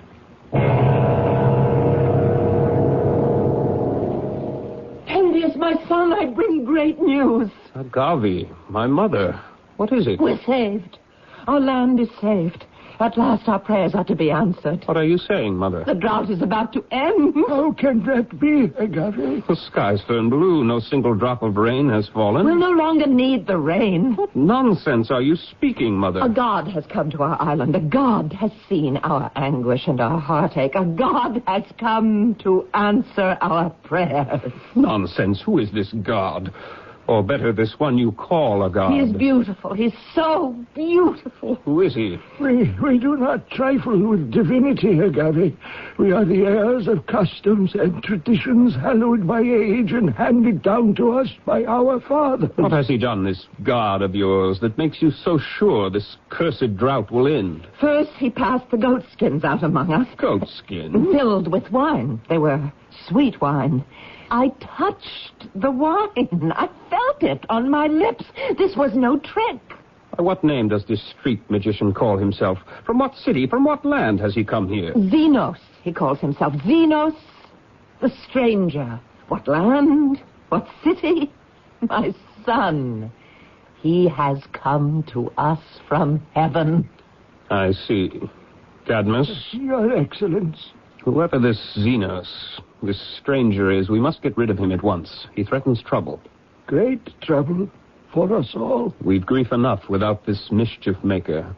We'll stop this waving of his wand if it's the last thing that we do.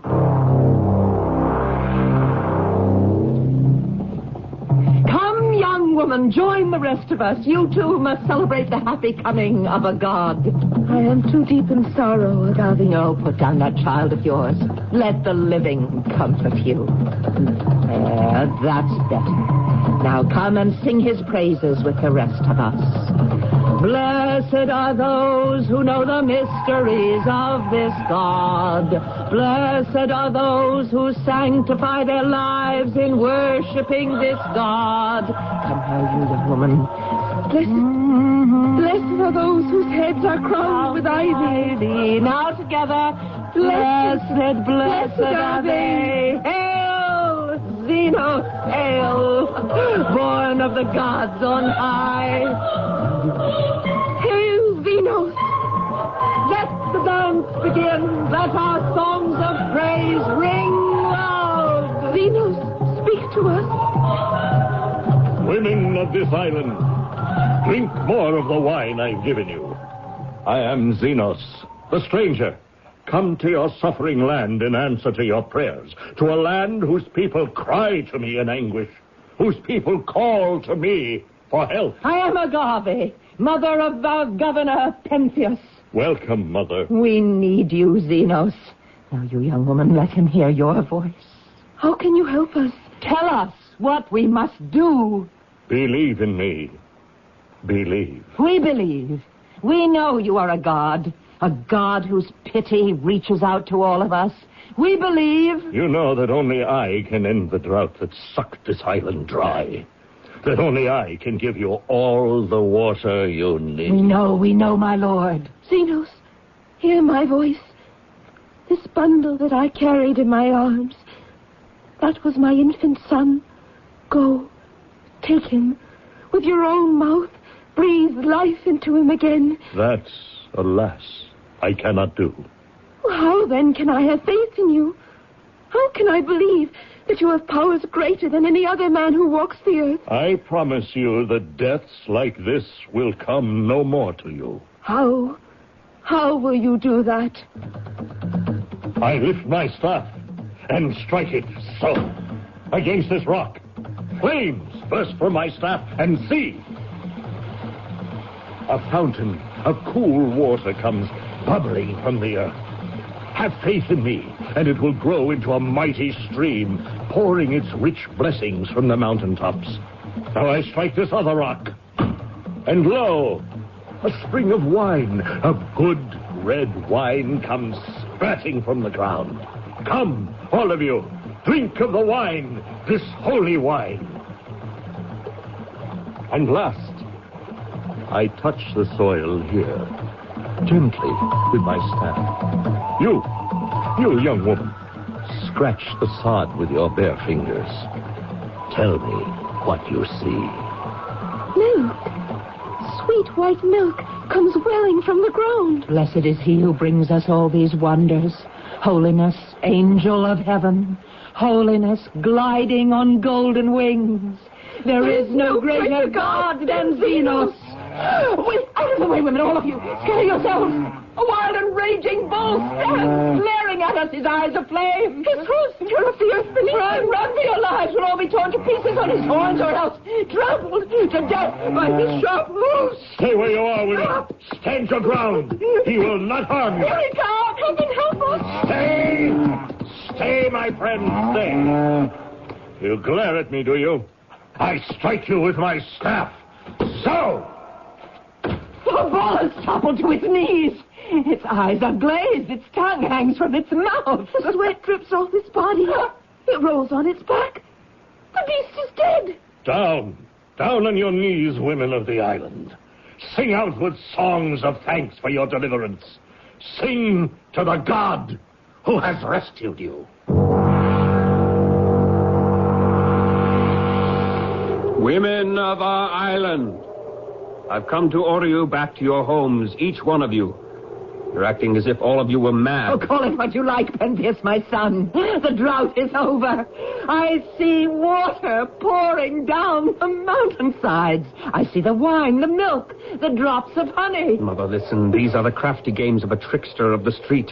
What you and all the other women think you see is some weird fantasy, a blinding of the brain brought on by all the wine he's fed you. There is no water, no drop of milk, no honey, only goat skins filled with wine. Leave here at once.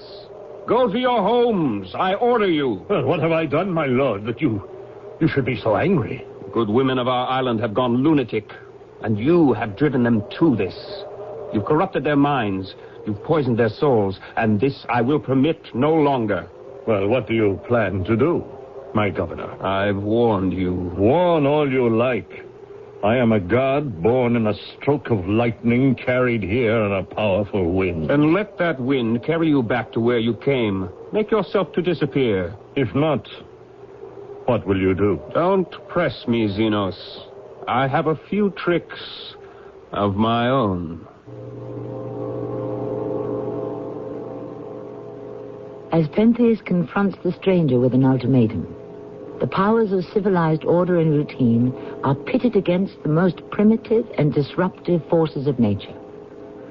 What can Pentheus do to re-establish his authority over the women of his island? And does this stranger, who claims to be a god, have the power to thwart him? What new and hidden magic has he in what Pentheus calls his bag of tricks? I'll return shortly with Act 2. Listen closely. This is the sound of a cigarette being broken in half. The sound of the cigarette habit being broken. If you want to quit, use Bantron's smoking deterrent tablets and stay with it for 2 weeks or until your urge to smoke goes away. Bantron's unique buffered formula helps ease your craving for nicotine. The more you want to stop smoking, the more Bantron will help you break the habit. Bantron, start today. Use only as directed. Mom, where have you been? Oh, sitting in a traffic jam for an hour. Oh, and from the way you're bent over, you've got a nagging backache, right? Right. Here, let me help you into the house. Then I'll go get some Doan's pills. Oh, thanks, dear. Good advice. Doan's pills for temporary relief of simple backache pain due to overexertion, stress, or strain. Use only as directed. You're walking around pretty spry tonight, Mom. Well, that's nothing to be surprised about. I took Doan's pills, remember?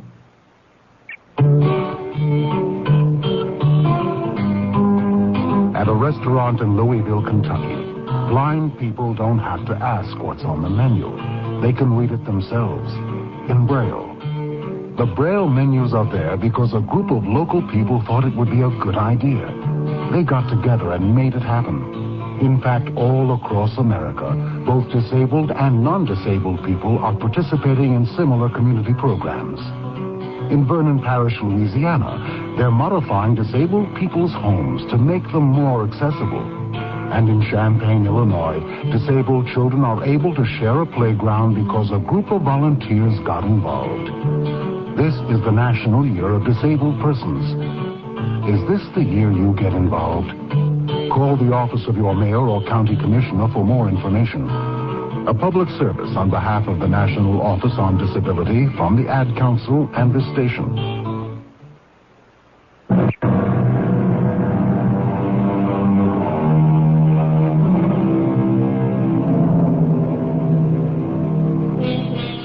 Defending the existence of God, the French philosopher Voltaire once wrote, "If God did not exist, it would have been necessary to invent him."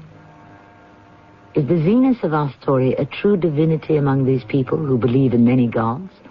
Or is it the invention of a fertile imagination, his own invention, for purposes of his own? Pentheus, governor of the island, is at his wit's end as he speaks once more with old Cadmus. This man, this god, whatever he calls himself, has only added to our misery, Cadmus. The drought goes on, the cracked earth, dry as ever. And he's robbed our women of their senses. Yes, he has them thinking that the water flows from mountaintops and that the drought is ended. Cadmus, what's even worse, the women's brains are sodden with the wine he's brought them. Pentheus, my lord, have you thought why he should want increase of our misfortunes? What could we have done to earn this added sorrow? I've no idea. Unless he... Unless? I hesitate to speak. Go on, Cadmus, tell me. Unless, Your Excellence, this Xenos is indeed a god. What? A god we've never heard of till this moment. A god who's come to pay us for some unknown wrong we may have done him. You think that that's a possibility? Why not? Cadmus, I've known you since I was a tiny babe in swaddling clothes. All my life, I've trusted you, relied on your good judgment, on your wisdom. True? Yes, true, my lord. But now you speak to me as if you, too, were mad. Admit, there is the smallest chance... Silence, old man! Don't try to wipe your madness off on me. He hasn't done all that much harm, at least not yet. He just talks more than he should. A tongue without reins, defiance, stubborn pride, deception, they lead to sure disaster. This Xenos is a fraud, a dangerous clown who hunts a kind of glory. His simple gift of wine, the innocent gladness of the great... Innocent indeed, I've heard enough. Go with your soldiers to where this prophet prophesies. Surprise him in the deadness of the night. Make him your prisoner, clap him tight in chains, and march him here in irons.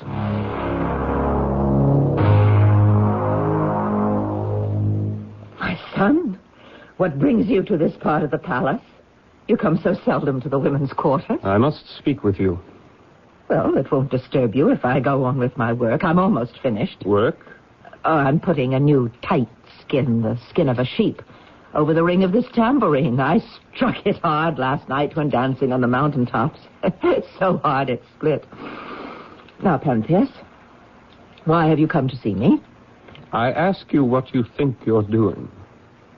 Your meaning isn't clear to me. Dancing on mountaintops at midnight to the frenzied music of your drums and pipes. What harm's in that? Singing vulgar songs in praise of this conjurer of the streets who'd have you think that he's a god. Where is your sense of decency and shame? I'm listening, Pentheus. You forget you are the mother of the island's governor. You forget you are not some mindless child, a careless schoolgirl. You're an old lady, mother. You should be serving as a model of restraint and dignity. Set an example to the other women. Instead, you drink this humbug's wine and act like a senile lunatic, like some lascivious bawd. You slapped me, Mother. Have you finished speaking, child? Now you listen to me. This street magician, as you've called him, will bring life back to our island. You'll see how right we women are to worship him. I can't believe you mean what you're saying. You call that worship? Indeed. You and your cronies, all you men, you stand around in shadowy corners, pleading to the gods in gloomy prayer. Well, we do no less, but we pray to our god, Xenos, under the open sky.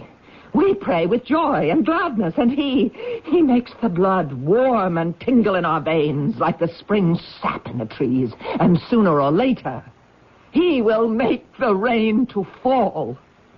Give him the chance to prove himself. I've ordered that he be placed in irons. You'll make a prisoner of a god? Unless this fraud, this libertine, agrees to leave our land, never to return, I shall destroy him.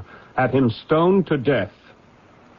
If you so much as harm one hair of Xenos' head, I will destroy myself. And you, Pentheus, my son, so jealous of your honor, you and you alone will take the blame. My own son's hand will plunge the dagger into his mother's breast. You understand me? I understand.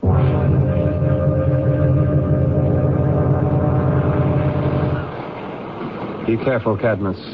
Those stones are very sharp beneath the feet. Yes, when I was young, my lord, I found few greater pleasures than playing in the sand along these shores, imagining myself the captain of some great sailing ship. Oh, Cadmus, Cadmus, what must we do about this Xenos? I've had him bound in chains. What must I do next? Prove to our women that he is no more than an impostor. That his promise of an end to drought is cruel and without truth. Cadmus, look there. There, where the shoreline curves. It's a wreck.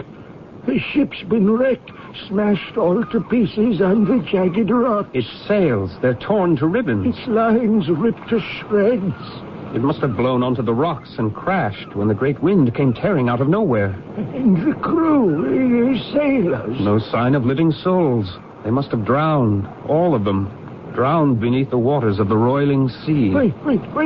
Pentheus, over there, the entrance leading to that grotto.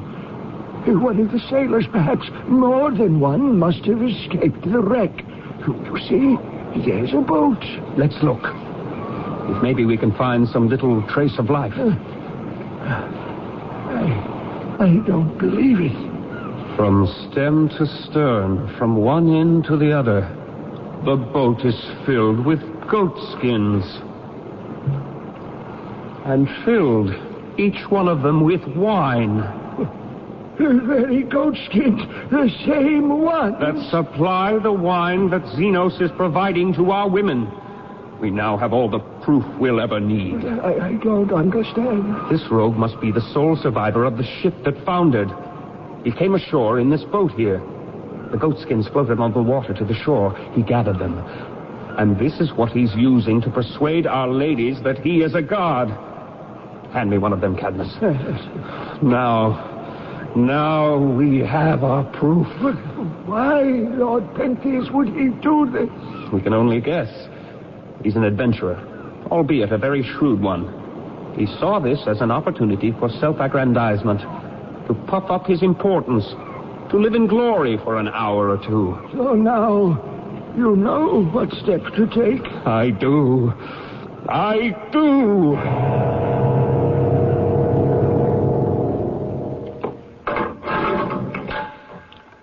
Thank you, my soldiers. Remain where you are. I see the prisoner from here. This way, Lord Pentheus. Excuse me, Your Excellence. May I pass? Young woman, I've seen you somewhere once before. I came to you pleading with my dead child. Why are you here? What brings you to this prison dungeon? I came, Lord Pentheus, to see that this impostor Xenos was indeed in chains where he belongs. The soldiers at the door, they let me in to look. Then there's one woman on this island who's not been hoodwinked by this fraud. I leave, Your Excellence. Do what you must to help us all. You're here where you belong, my friend. Behind cold bars of iron, shackles on your feet. I do not plan to stay in here forever. That's good. I, too, have other plans for you. Yes, I'm sure. A few last words before you leave this island forever. Just as you please, my lord. You claim you are a god. I am a god. A god? In mortal form? The choice is mine. What do you know about a boat laden with goatskins? Goatskins filled with wine. Goatskins, my lord? Good. I know nothing. Nothing. I see. Would you tell me why you hold your sacred rites by dark of night, or does the daylight frighten you? The darkness is well suited to devotion. Or better suited to the foul corruption of impressionable women? Pentheus, you imagine things are happening with your women that, for all you know, may not be happening at all. These well may be the fantasies of your poor, sick mind. The women of this land are fine and upright women. Such women cannot be corrupted by you, the island's men, even by me. The time for words is over. Soldiers, come unlock the gate. Remove the shackles from the prisoner's feet. He's leaving us forever. Spare yourself the trouble, my good lord. I leave this dungeon any time I wish, with or without your help. Oh, you don't believe me? Watch. I touch this lock that hangs upon the door. The shackles that bind my ankles. I touch them with the tip of my ivy-covered staff. And lo, the locks click open. Without a key of any kind. My feet are free. The iron door swings open. That girl, she found a way to get the keys. She found a way to open all these locks. Give me that staff of yours. I'll show you, Xenos, just how much magic lives within that staff. No need to struggle for it. Here it is. There! And there! It's splintered into a dozen pieces. Work your magic now. If that is your wish, Your Excellency. It's dark. The light is gone. Only the bolts of lightning. Help me! Someone! Venus! Save me!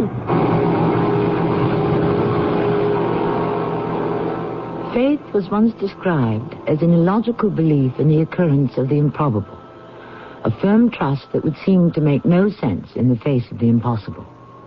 Pentheus has refused to believe what he considers the irresponsible, corrupting credo of the stranger. Then why, when faced with circumstances beyond this comprehension, does he cry out to the same stranger for his help? I'll be back shortly with Act 3.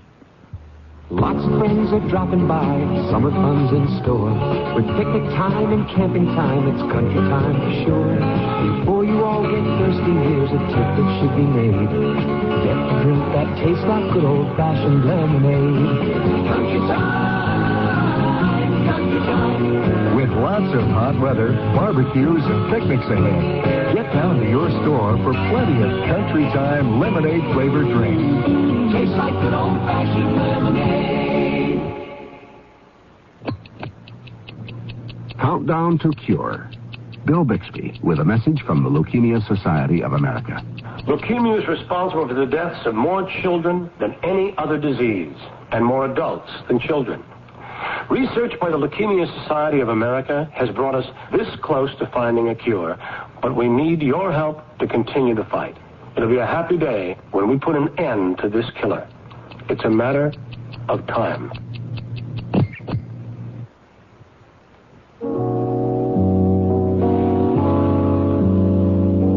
Hello, this is Richard Thomas. The March of Dimes saves babies. Babies born too small, too soon, with tiny, frail bodies that could fit into the palm of your hand. 10 years ago, they might have died. But medical science has made giant strides since then, science supported by the March of Dimes. Today, high-risk babies are tended lovingly in intensive care nurseries, equipped with the most sophisticated machines that monitor every life sign. The March of Dimes helps equip these life-saving nurseries. They also support transport services for high-risk pregnant women so that they can have their babies at hospitals ready to handle any complicated emergency. The March of Dimes supports prenatal care clinics so that every mother-to-be may get the kind of care before birth that would increase her chances of having a healthy baby. Yes, the March of Dimes saves babies, and you can help. Please, give to the March of Dimes.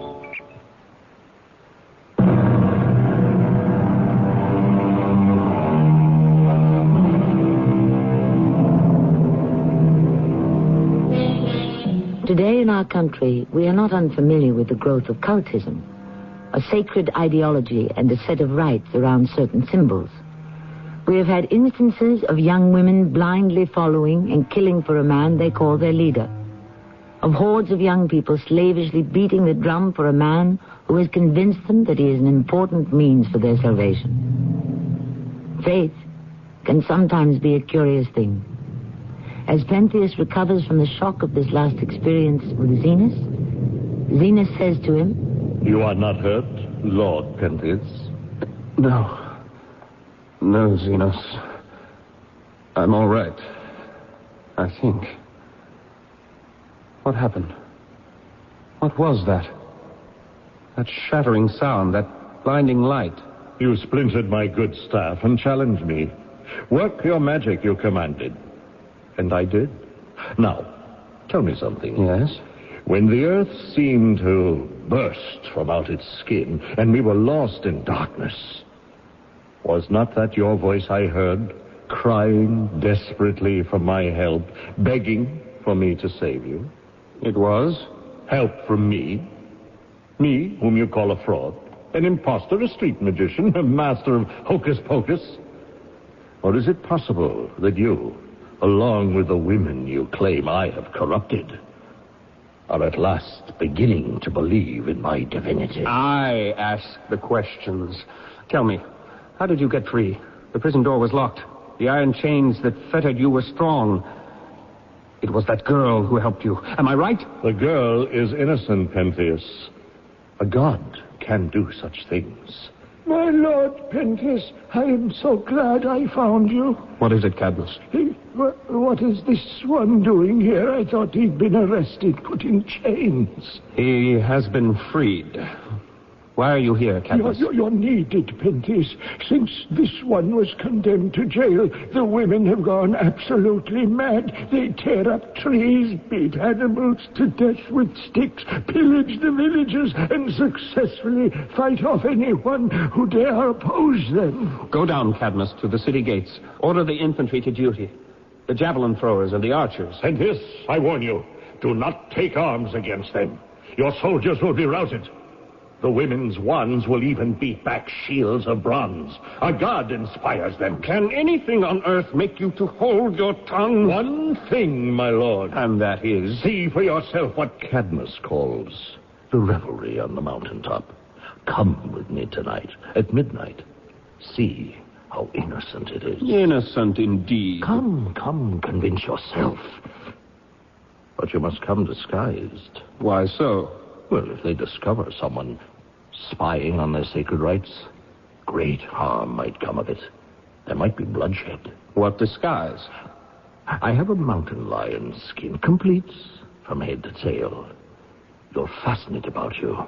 Then, even if you're seen, no one will know it's you.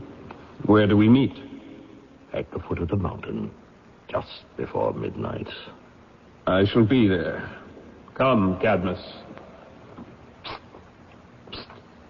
Young woman, you there, come out of the shadows. Is it safe now?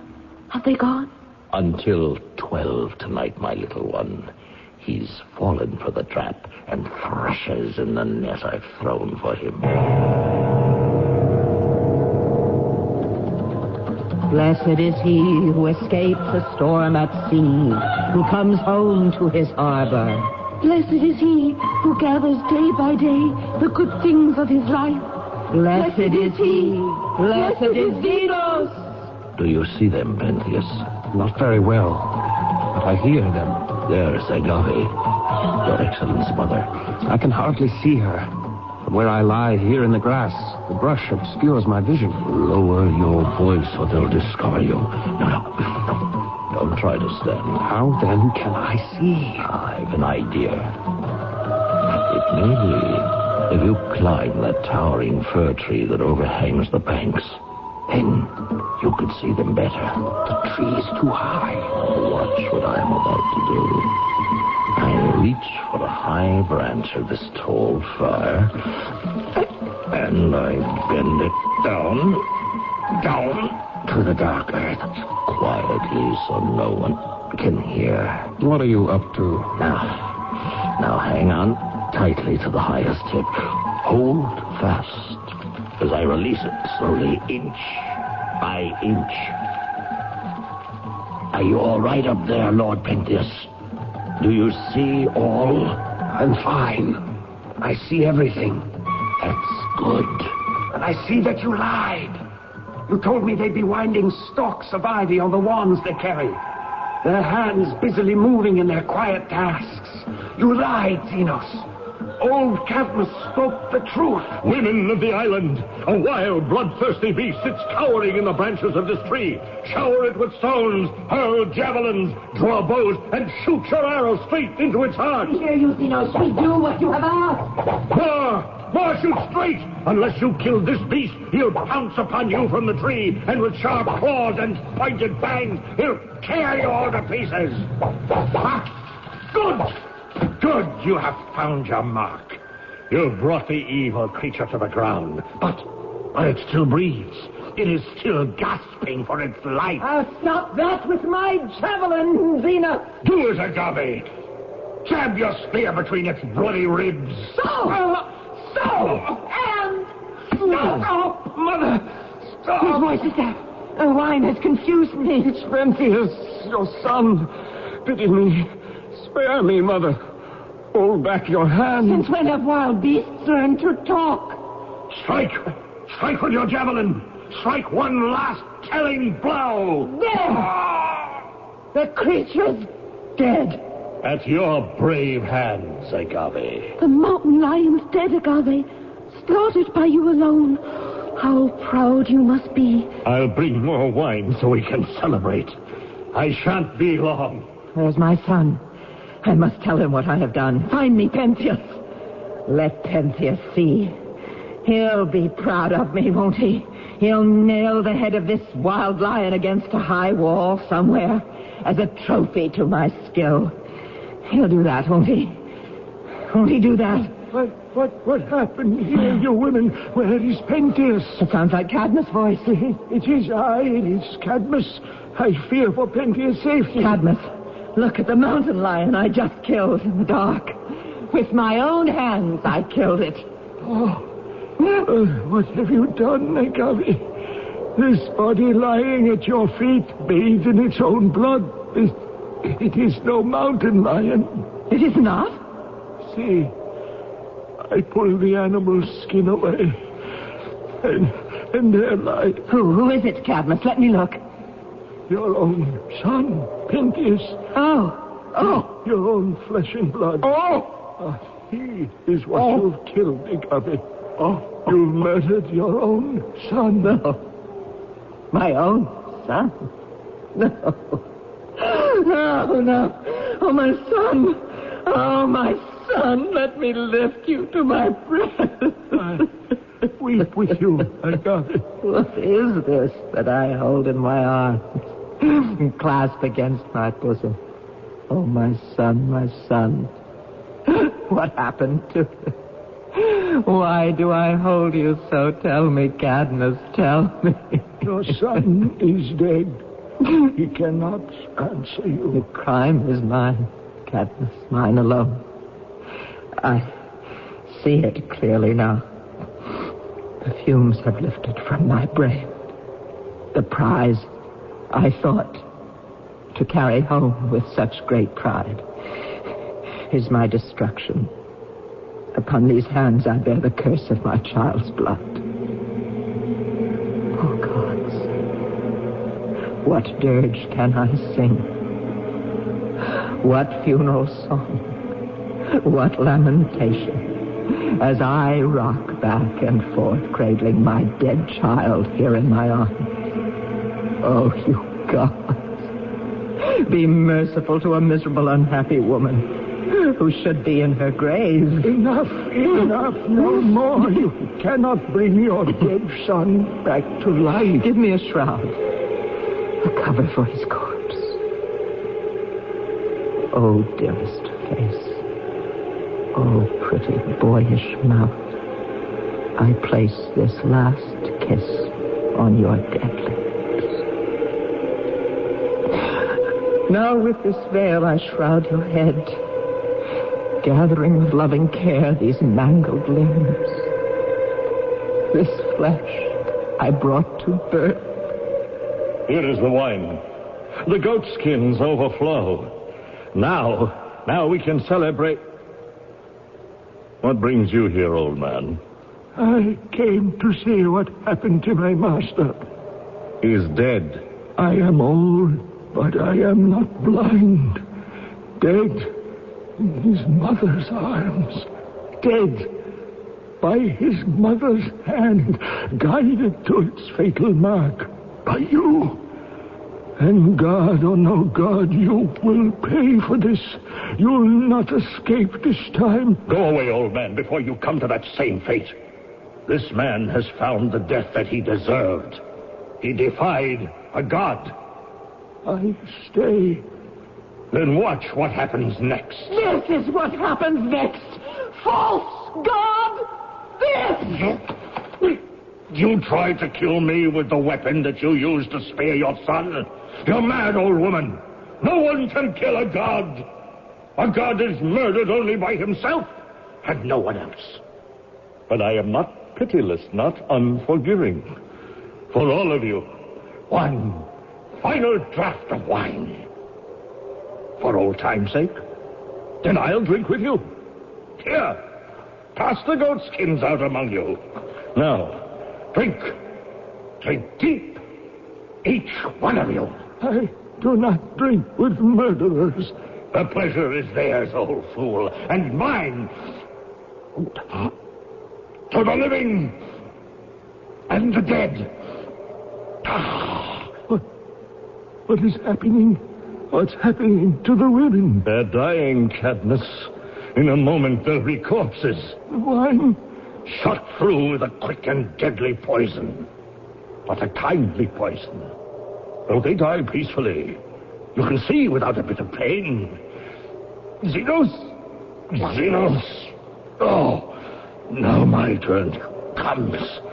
I tell you that there is no pain. No pain at all. No pain.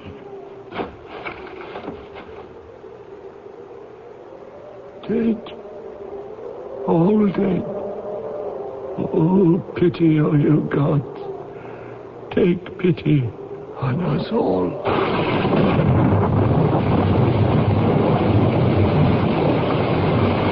Rain. Oh, gentle rain. The drought is ended. The gods have listened to our prayers.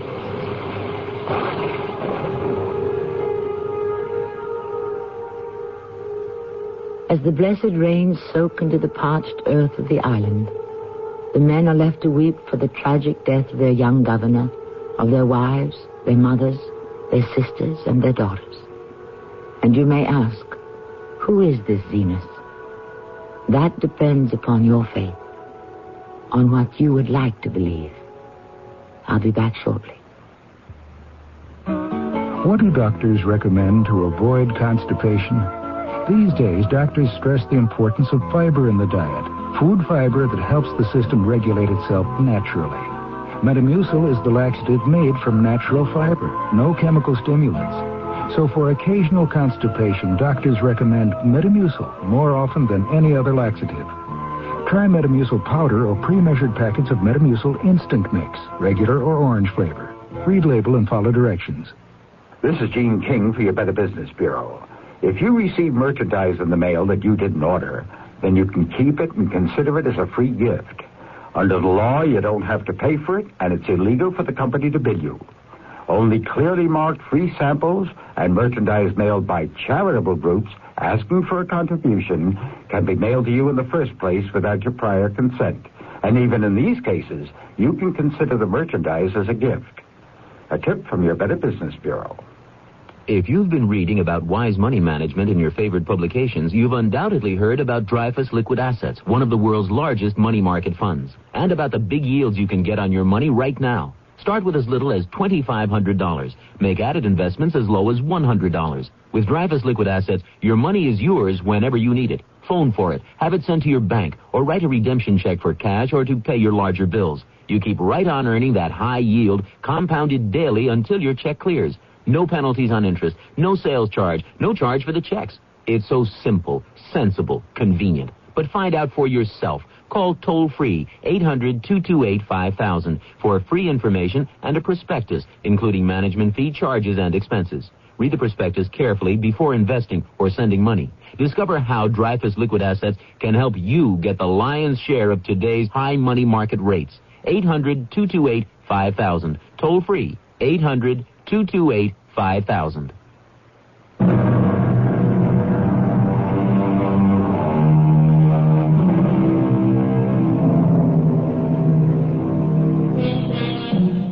A god or not a god? As we said earlier, as far as faith is concerned, you pays your money and you takes your choice. The story you have just heard was based on the Bacchae, one of the most famous tragedies of Euripides, the great playwright of ancient Greece, who in his time took almost every prize ever given for dramatic writing. This, some 2,400 years ago. Our cast included John Vickery, Marion Seldes, Earl Hammond, and Tracy Ellis. The entire production was under the direction of Hyman Brown. This is Tammy Grimes, inviting you to return to our Mystery Theater for another adventure in the macabre. Until next time, pleasant dreams.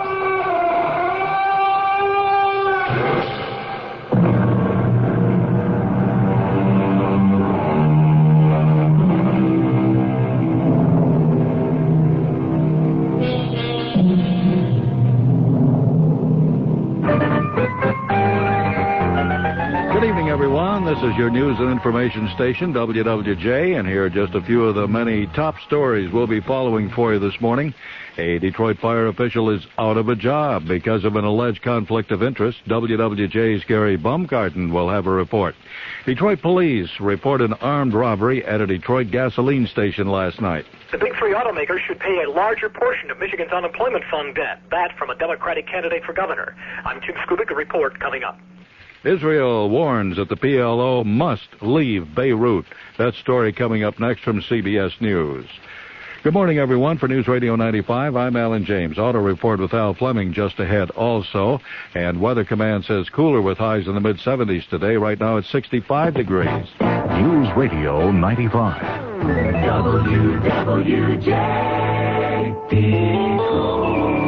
CBS News, this is Rob Armstrong. Israel's Prime Minister Menachem Begin has told his country's parliament that one way or another the PLO must leave Lebanon. In a speech Tuesday night, Begin said the PLO guerrillas trapped in West Beirut may take their personal weapons, their rifles and pistols with them, but they must leave Lebanon of their own volition or be forced to do so. There was talk in Lebanon that the PLO was trying to work out an honorable settlement, but Begin said there could be no PLO force, not even a token political arm left in Beirut. Tony Danina has more from the Lebanese capital. The ceasefire between Israel, Syria, and the Palestine Liberation Organization is holding, but life is hardly normal in West Beirut. Thousands of people have fled the city, and more are leaving today. The Israelis say there are as many as 600,000 people in West Beirut. An Israeli officer estimated that 10,000 have left. The Israelis say that the ceasefire, which took effect Friday night, can't hold forever. Israeli Defense Forces spokesman Colonel Paul Kadar says the negotiations to get the PLO out of Beirut cannot go on for an unlimited time. Israel's aim is to get an estimated 6,000 Palestinian guerrillas out of West Beirut. The PLO has reportedly agreed to go along with an honorable surrender, but the two sides have not been able to agree on the terms of a Palestinian withdrawal. Tony Danina for CBS News, Beirut. This could be the time to buy a new home or rent new office space. According to a recent article in the Wall Street Journal, the rate of inflation in real estate is beginning to slow down everywhere. If information like this is important to you, have a pencil ready for an offer from the Journal that can help keep you informed of everything happening anywhere in business that could affect your future, your family's future, and your company's future. Other Wall Street Journal articles reported on how a move in Congress threatens tax benefits for professionals who incorporate, which new mutual fund is getting plenty of attention on Wall Street, and why continued high unemployment so far has aroused relatively little public outcry. The Wall Street Journal. It's all the business news you need when you need it. Right now, you can get 6 months of the Journal for $47, just 37 cents a day. That's $47 for 6 months of the Journal, just 37 cents a day. So, if you're serious about business, put the Wall Street Journal to work for you. Call toll-free in the continental U.S., 800-228-6600. That's 800-228-6600. Except in Nebraska. You'll be billed later. President Reagan has signed a 25-year extension of the 1965 Voting Rights Act, saying there will never be a challenge to Americans' right to vote while he's president. Some civil rights leaders, while praising the fact that the bill was signed, say the Justice Department has not done enough to enforce the provisions of the act. Meanwhile, at the NAACP convention in Boston, much of the focus is on economics. Massachusetts Senator Paul Tsongas said it's time to turn around Mr. Reagan's economic policies. Astronauts Ken Mattingly and Henry Hartsfield are asleep now after their busiest day yet aboard the space shuttle Columbia. The two astronauts maneuvered the spaceship's huge robot arm, ran thermal and environmental tests, and got more secret instructions about their secret military experiment. A series of severe thunderstorms hit the North Atlantic coast Tuesday night. In the southern New Jersey village of Berkeley Township, many homes were damaged by high winds, possibly a tornado. Fred Fishkin, a reporter for New York station WCBS, went to the village and files this report. Bent sheets of aluminum line the streets in the worst four-block area of the retirement communities. Some cars were turned over, and 5 homes could be classified as a total loss. About 60 or so others suffered varying degrees of damage. There were scraps of aluminum on Gus Frizz's front lawn. I just was sitting on the back porch there listening to the TV and watching the TV program, and all of a sudden I heard this swish, and everything was crashing down. You can see the debris here, aluminum. But miraculously, there were no serious injuries reported. Mayor Harry Moore represents...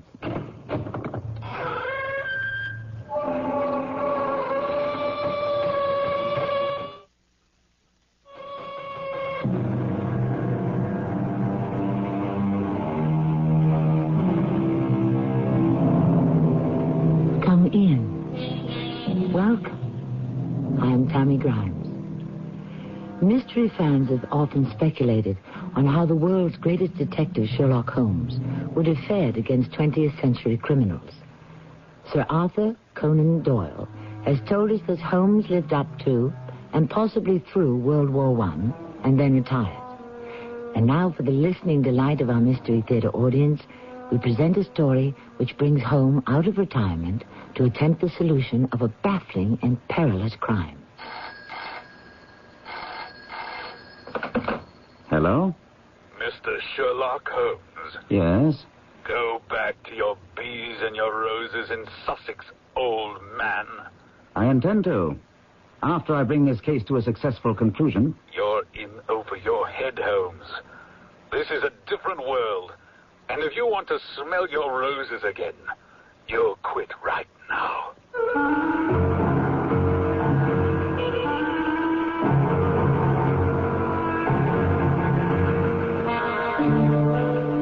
Our mystery drama, The Naval Treaty, was written especially for the Mystery Theater by Murray Burnett and stars Gordon Gould. I'll be back shortly with Act One. Wednesday on CBS television. For Annie Potts, it's Insecurity. When her boss picks her to replace him, the rest of the security staff rallies around her. I'll kill if he picks you. So she throws a party to show her appreciation. But things don't work out quite as she planned. Well, he said he was sorry he couldn't make it. He's at home converting our den into a garage. It's a guaranteed good time when you tune in to the rollicking comedy Insecurity. Wednesday at 8:30, 7:30 Central and Mountain on CBS television. For over 3/4 of a century, Buick has enjoyed a reputation for having fine, luxurious cars. We're very proud of that. It's a reputation that grows every year. 1982 was no exception. There was the introduction of the new century and the small Buick Skyhawk. And while each Buick lives up to the name, there are refinements and improvements on everything from the full-size Electra down the line. You see, the Buick reputation isn't just something we ride on. It's something we build on.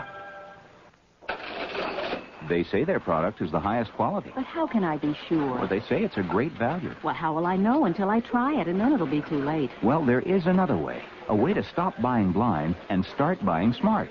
Read Consumer Reports. Consumer Reports tests and rates thousands of things you shop for. Foods, home care products, appliances, automobiles, and much more. Millions of Americans read Consumer Reports magazine every month for reliable brand name ratings. Oh, Consumer Reports, of course. My neighbor's been subscribing for years. Now you can, too. Just phone toll-free 1-800-528-6600 for 11 issues of Consumer Reports, plus the big 1982 buying guide, plus the 1983 buying guide when published, plus the 383-page health and drugs guidebook. All that usually costs $29, but now it's only $14. Call right away. Was that 1-800-528-6600? Right. 1-800-528-6600. Don't get taken. Get Consumer Reports.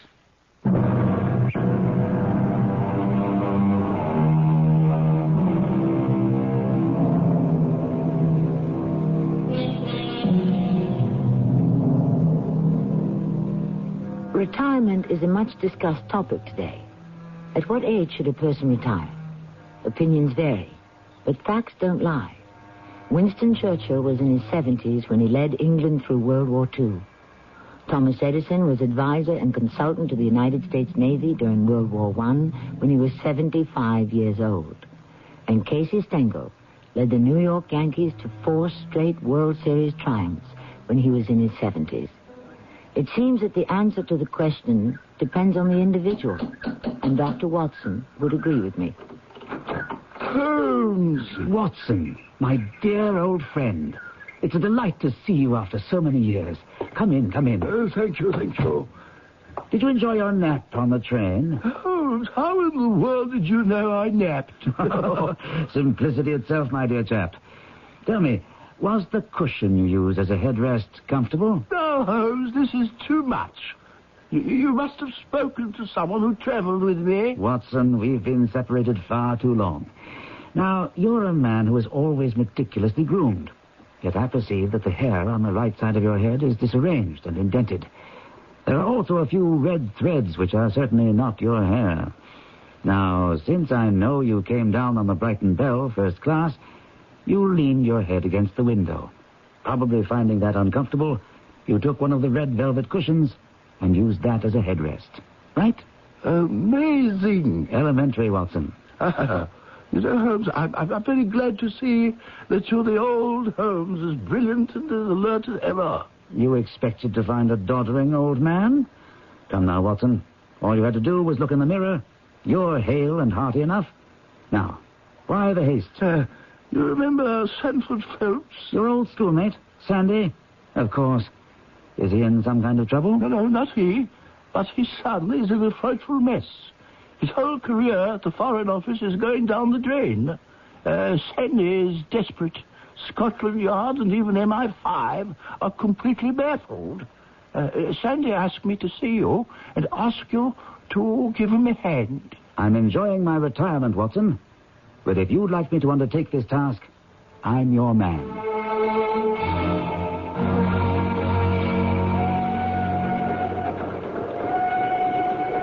Now, Watson, you said something about a letter which you were going to show me. There may be no need for it now, Holmes. It was to be my last resort in the event that you refused to help me. Nevertheless, I'd like to look at it. It's very pathetic, Holmes. You read how the young man asks over and over for your help. It's only a brief note from your old school chum, but a whole long epistle from young Percy Phelps. It doesn't tell us very much, does it? Hardly anything. As I give it back to you, you might note the handwriting. It holds some interest. The writing isn't his. Excellent, Watson. It is a woman's. No, Holmes, this hand is surely that of a man. No, a woman's. And a woman of rare character. Watson, my interest is already sharpened in the case. I'm looking forward to seeing this young diplomat who's in such devilish straits, and the lady to whom he dictates his letters.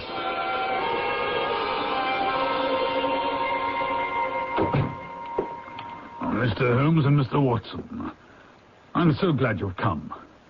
Percy has been asking for you all morning. The poor chap clings to any straw. His father and mother asked me to see you, for the mere mention of the subject is very painful to them.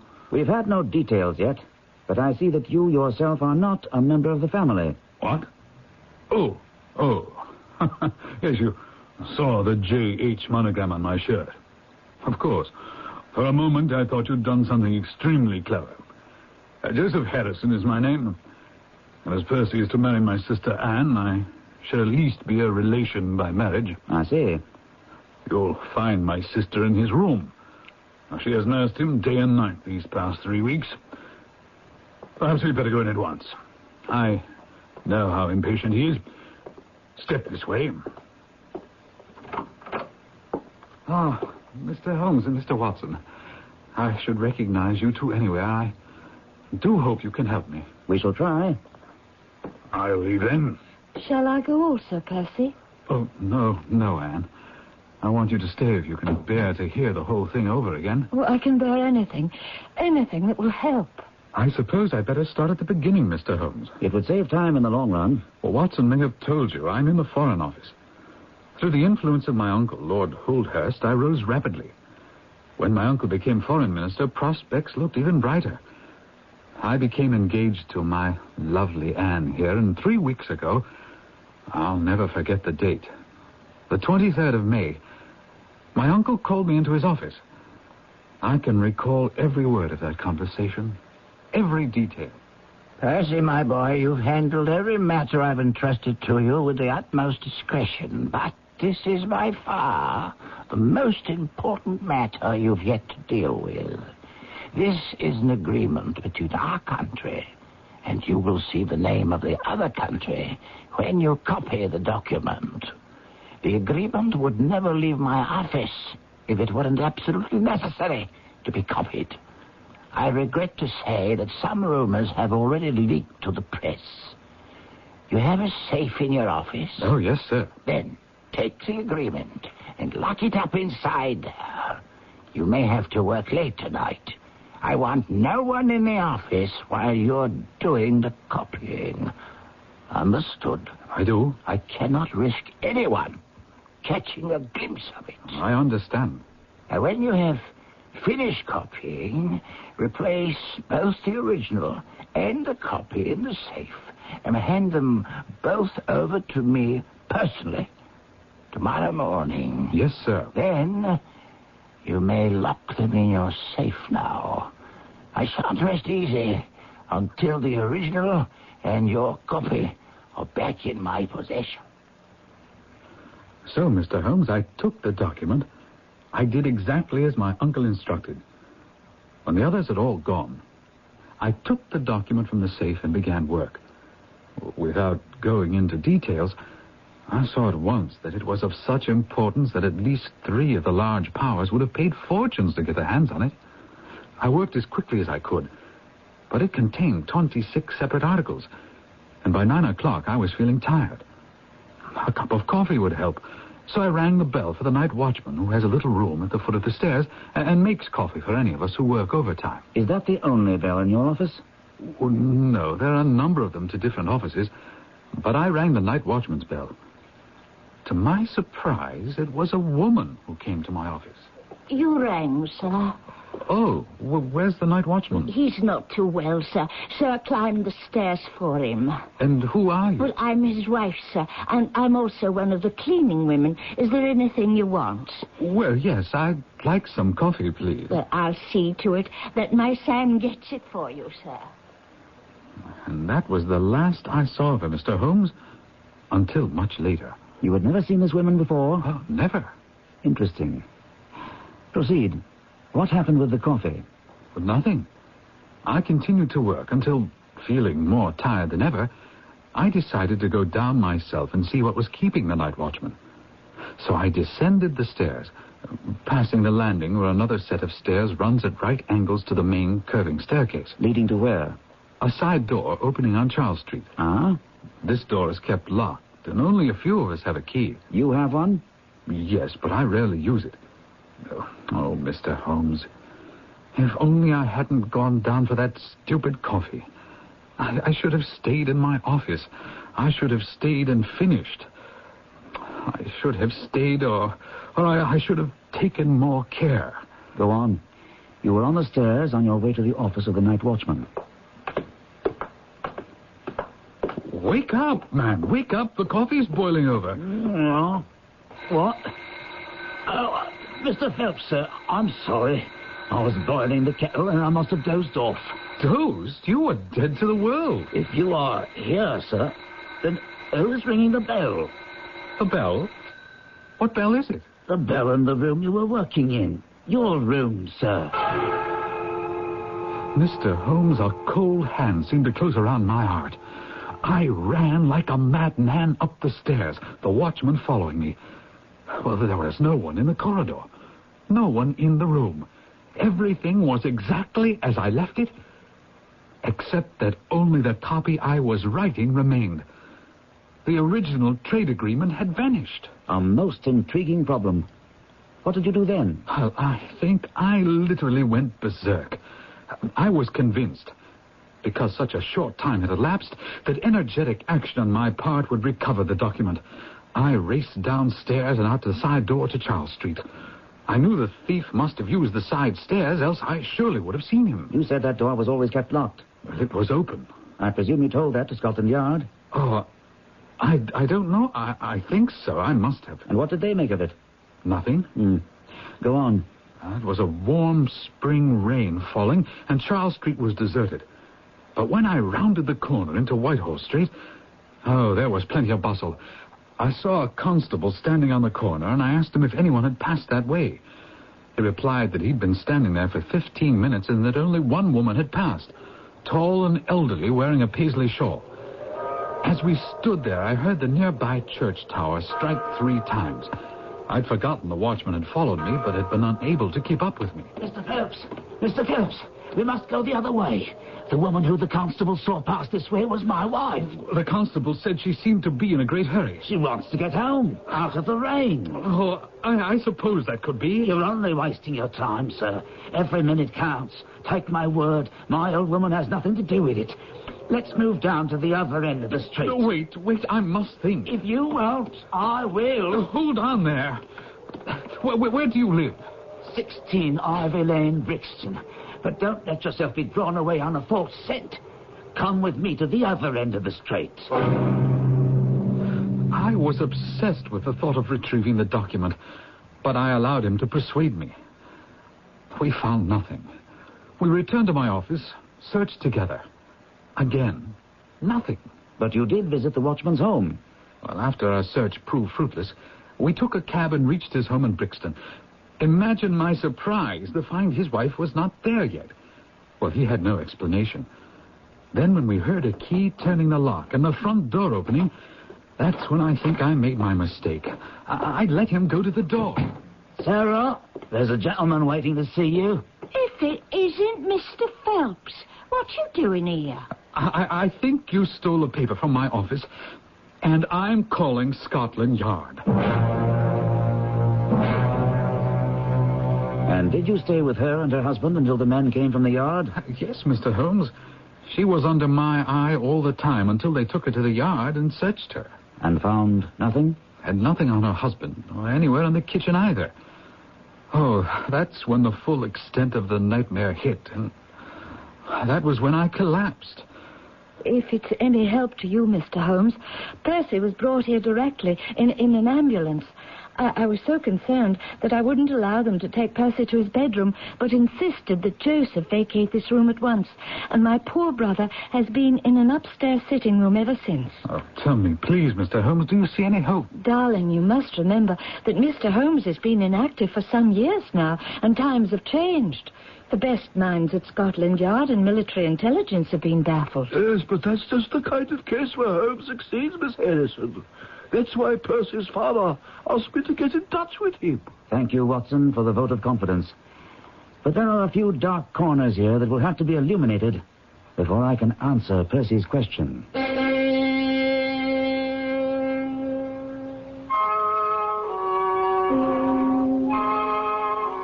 Do you believe that time has passed our old hero by?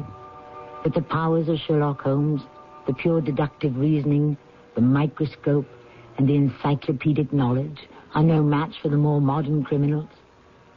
Whichever side you choose, and I caution you, it's not a sure thing. You'll find the answers coming up shortly in Act 2. Right now, independently owned True Value hardware stores are celebrating American independence by offering special values on True Test paints during True Test Anniversary Paint Days.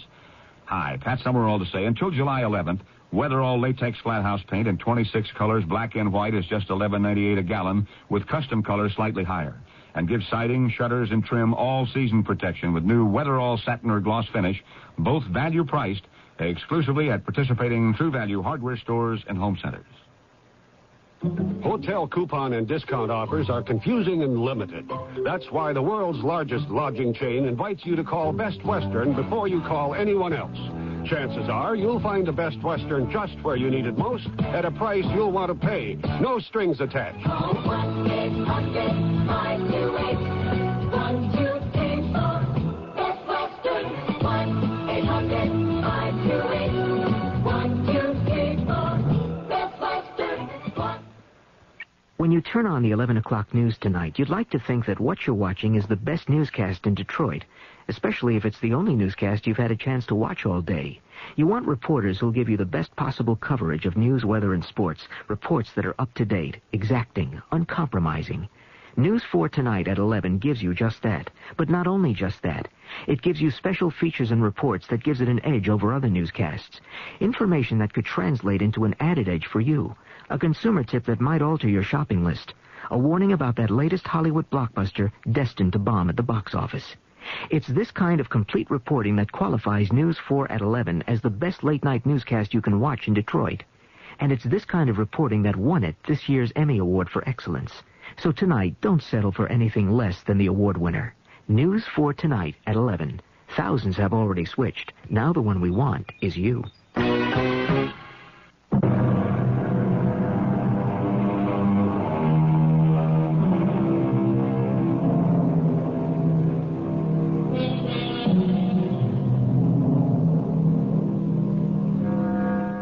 It's exciting to have our old friends Sherlock Holmes and Dr. Watson with us once again, with Holmes faced with solving a puzzle that appears to be insoluble. Does Holmes retain his old skills? Certainly Watson believes he's as keen as ever. But there are doubters. Time takes its toll of all of us. Let us rejoin Holmes and Watson as they stroll back to Percy Phelps' sick room in the lovely Phelps house. You do have some ideas, Holmes. You see some way to clear Percy Phelps. I'd say, Watson, that at the moment we're equidistant between failure and success. But let's go in now and see if a little refreshment has strengthened Percy Phelps. Well, Miss Harrison, I must say the patient's color is much better. Beef tea works wonders. And so does Sherlock Holmes. There is one question of utmost importance that remains to be answered.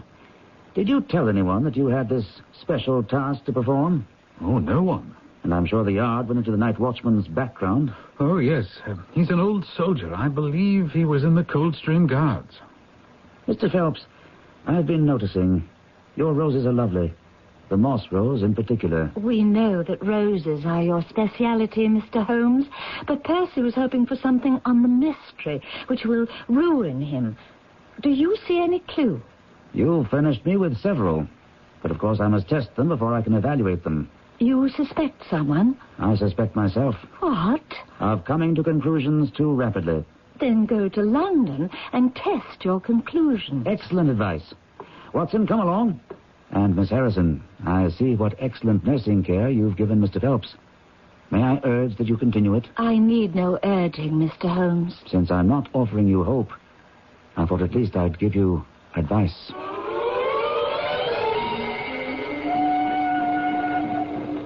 For the life of me, Holmes, I can't see where you found several clues in Phelps' recital. I couldn't find one. Watson, it's delightful that you haven't changed. Come now. There's one fact in particular that literally cries out for attention. Think, Watson. Think of the most singular incident about this crime. If no one knew about the document, how could it have been stolen? Capital, Watson. Excellent. But that's still not what bothers me. It doesn't ring the bell, so to speak. Bell? You mean the bell that rang in the watchman's office? Exactly. What kind of a thief is it who rings a bell to give the alarm to announce his presence in Phelps' office? Yes, but couldn't the bell have been rung by accident? About as likely as to say that it was rung by ghosts. No, Watson. Give me the answer to the question of the bell, and I'll give you the solution. Could the bell possibly have been out of order? What are you writing? An advertisement which will appear in every evening paper in London. Here, read it. See now, £10 reward. The number of the cab which dropped a fare at the door of the Foreign Office on Charles Street at 9:45 in the evening of May 23rd. Apply Dr. John Watson, 25 Harley Street. I hope you won't mind my using your office for this purpose. I'm delighted.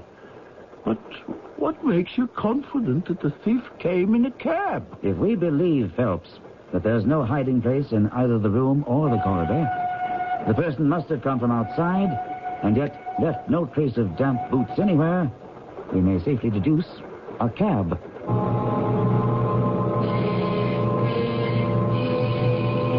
We barely arrived at my quarters above my office on Harley Street and settled ourselves when the telephone jangled. Hello? May I speak with Mr. Sherlock Holmes, if you please? It's for you, Holmes. Holmes here. I have a piece of advice for you, old man. Oh? Go back to your bees and roses in Sussex and forget about this investigation. You are out of place here with your old-fashioned craziness with the microscope and that silly hat. Perhaps you'd care to refer me to a good haberdasher. This is no joking matter. A few bee stings may give you a moment of pain. But if you persist in this nonsense, you may very well receive a permanent injury. You take my meaning. I'm listening. You have been warned. What was that all about? A warning, Watson. And an error. Because the warning could only have come from someone who knows I'm on the case. Could you recognize the voice? Aside from the fact that it was obviously disguised, no. Surely you could tell whether it was a man or a woman. Watson, we have a large and curious cast of characters in this little puzzle. Since the caller was obviously attempting to alter the voice quality, it could be a man or woman trying to convince me of the wrong sex. Holmes, using your methods, we can eliminate some people as above suspicion. Why don't you try it, Watson? Of course, Anne Harrison and her brother cannot have had anything to do with it, eh? For argument's sake, let's say that she and her brother are accomplices. Don't forget, her brother was in London on the night of the theft. Now she exhibits this overpowering display of affection to make sure that Percy doesn't say or do or remember anything that could be damaging to their plans. But I've made some inquiries. The Harrison family isn't too well off, so the motive could be money. Very well. My next name is Lord Holdhurst. The most difficult crime to track is the one which is purposeless. But this is no purposeless crime. We know that there are at least 2 foreign powers whose governments would pay a considerable sum to see that trade agreement, and Lord Holdhurst might profit by it. Inconceivable, Holmes. Do you find it inconceivable that a statesman might find himself in a position where he would not be sorry to have such a document accidentally destroyed? But not a statesman with the honorable record of Lord Holdhurst. We cannot afford to disregard any possibility. We shall see the noble lord today and find out if he can tell us anything. It is very kind of you to receive us, Lord Holdhurst. Your reputation is very well known, Mr. Holmes, and I wouldn't offend your intelligence to pretend to be ignorant of the object of your visit. Then you also know that I'm acting on behalf of Mr. Percy Phelps, my unfortunate nephew. Despite the fact that my kinship makes it more impossible to screen him in any way, I have made diligent inquiries. May I ask as to what or whom? Certainly. The night watchman's background has been exhaustively looked into. We find that he left the service with a good character. His wife is a different matter. Did she explain why she answered the bell when your nephew rang for his coffee? She said her husband was tired. And her haste to get away that night? She was later than usual. Wanted to get home. And how was it that her husband and your nephew arrived at her home before her, although they left some 20 minutes after? Well, the difference between a bus and a cab. Have you done anything else? Everyone in this office has been shadowed night and day since the theft, and nothing untoward has been discovered. In effect, then, you're saying that you see no alternative but your nephew. I'd rather not comment on that.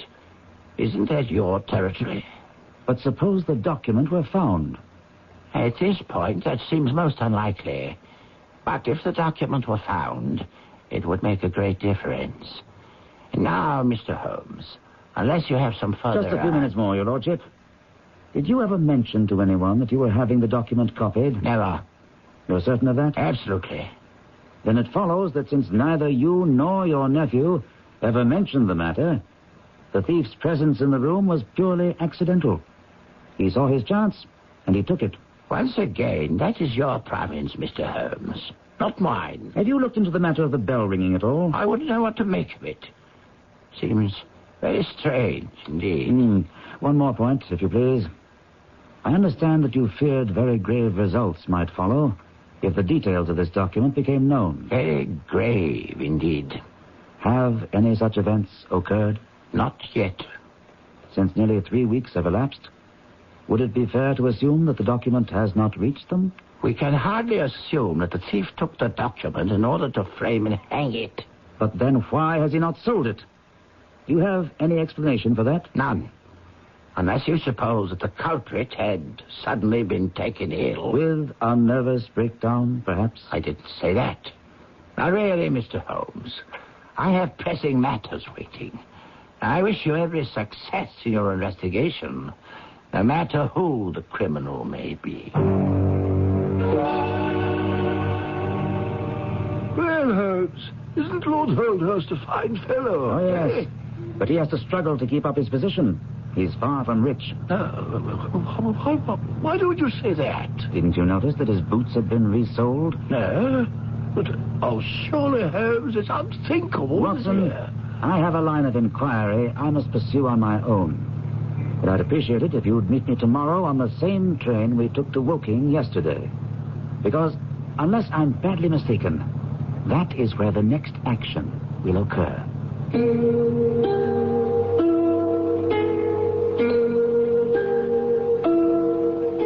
We are much taken today with nostalgia. Perhaps because time has thrown a rosy glow over what we refer to as the good old days. But there's no doubt whatsoever in the minds of the millions of Holmes fans that the London of Sherlock Holmes and Dr. Watson was much more romantic and much preferable to the London of today. We'll be back to that London and the English countryside shortly.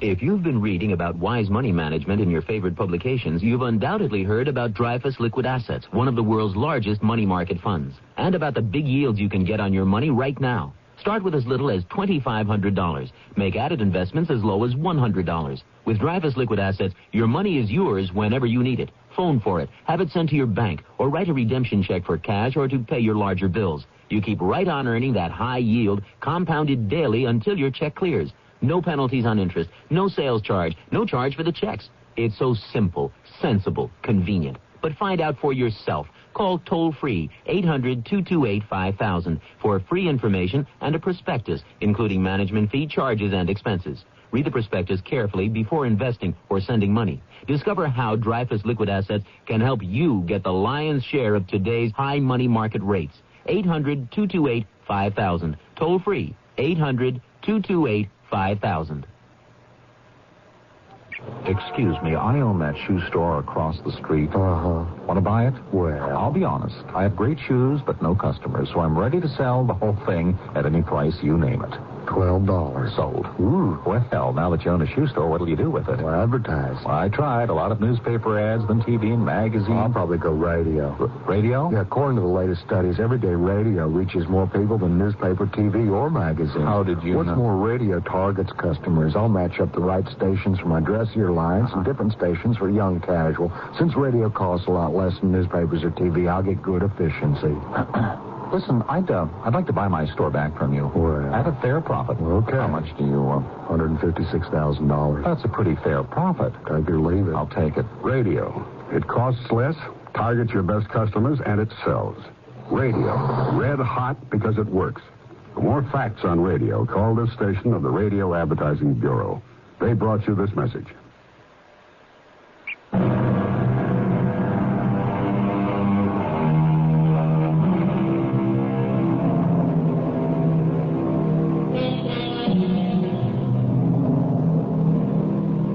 One line of a famous poem reads, "Oh, to be in England, now that spring is here." I'd like to paraphrase that to read, "Oh, to be in England, whenever Holmes is there." Stay with me and you can be transported to England and be with Sherlock Holmes and Dr. Watson as Holmes comes out of his retirement to match wits with a criminal whose crime threatens to destroy a promising career. Holmes, why are we traveling to Woking again? Because, Watson, if my deductions are correct, that is where the next happening must occur. Young Percy has gotten himself into some very deep waters, and it may be difficult to get him safely ashore. You think that somehow Percy has gotten himself involved with international spies? International spies do not announce their presence by ringing a bell just moments before they get their hands on a document. Is it possible that young Percy was the target of some plot by a jealous colleague? I do not think it likely. How do you explain what happened? From all the facts that I've been able to gather, I think that Percy Phelps was a young man in the wrong place at the right time. When we arrived at Woking, it was a glorious afternoon. Holmes suggested we walk to the Phelps residence. Accordingly, we set out along a winding path which led to the grounds. What do you think is going to happen here, Dworkin? I haven't the slightest idea, Watson. What would make you think something will? If nothing happens, I would have to rethink my deductions and entertain serious doubts about my ability to help Percy Phelps. Down, flat on the ground. Yes. Watson, crawl for the shelter of that large tree over there. Yes, I see it. As quickly as you can. Is this the event you're expecting, Holmes? Frankly, no. But I do take comfort from one thing. What's that? The fact that our adversary is a poor shot.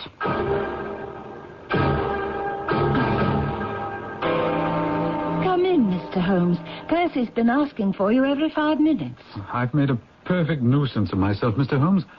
Have you any news for us? I have a report. The best I can say is that it isn't completely negative. That is better than I expected.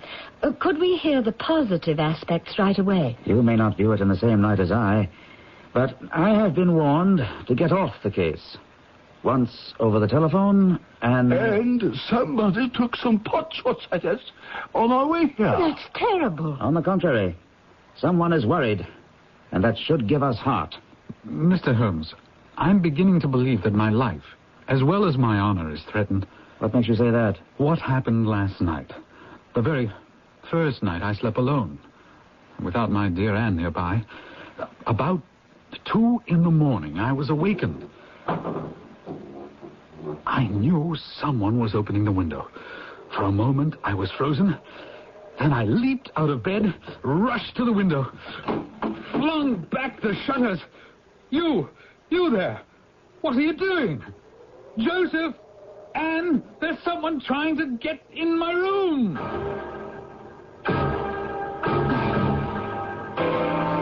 And that's about all there was to it. Except that in the moonlight, I distinctly saw the flash of the blade of a knife. What about the intruder? Any description? Oh, it was a man, I think. He was wrapped in some sort of cloak which covered the lower part of his face. He was gone in an instant. I should have tried to chase him down, but I was too weak. Fortunately, it might very well have been dangerous. Do you think you're strong enough to walk around the house with me? We might be able to pick up something that's been overlooked. I hardly think you'll discover anything new. My brother Joseph and the groom went over the grounds thoroughly earlier. That's true.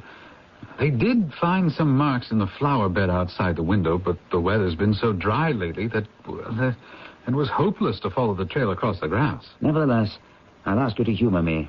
Watson, you'll come along, of course, to keep an eye on our young patient here. And I'll join you. I'm afraid not. I must ask you to remain exactly where you are. Can Joseph come? Of course. He might be of some help. I confess I don't understand you, Mr. Holmes. Why are you so anxious to separate Percy and me? The separation will be short, and I hope the results will make it extremely worthwhile. You were right, Joseph. No one could make much of these marks in the flower bed. But why don't you and I go ahead while Watson and Percy take it more slowly? Suit yourself, Mr. Holmes. Where are we heading?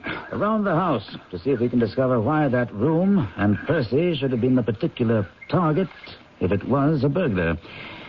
I should have thought that the larger windows of the drawing room and dining room would have been more attractive. Those windows are more visible from the road, but the room where the entry was attempted looks more promising from the ground. Of course.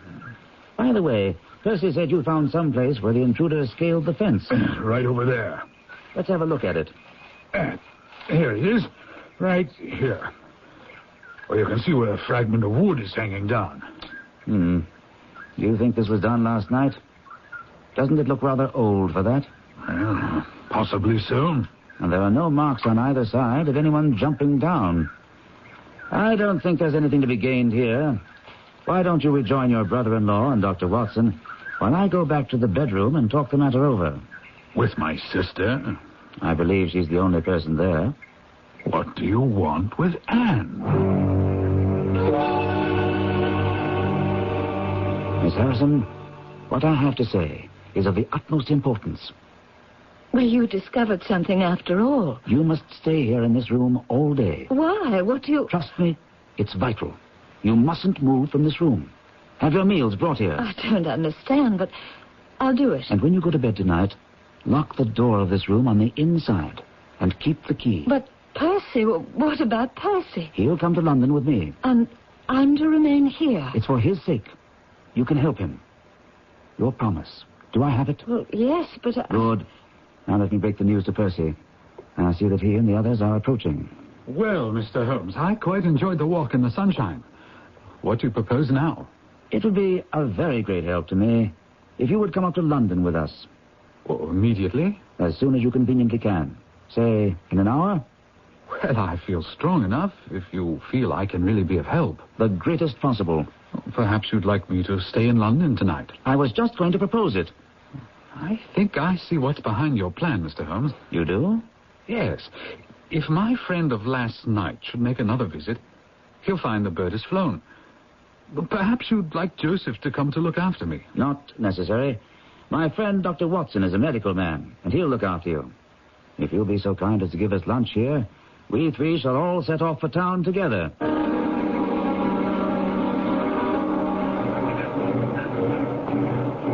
Well, Watson and Mr. Phelps, I shall see you to your compartment and wish you a good journey. See here, Holmes, you said that you were going to accompany us to London. There are one or two small points which I need to clear up. Your absence, Mr. Phelps, will in some ways rather assist me. What about our investigation in London? We can do that tomorrow. I think that just at present, I can be more of use here. But I say, Holmes, what about... Accommodations for our young friend? Exactly. You have a spare bedroom, I believe? Of course. But when will we see you? I expect to breakfast with you tomorrow. There's a train which will bring me into Waterloo at 8.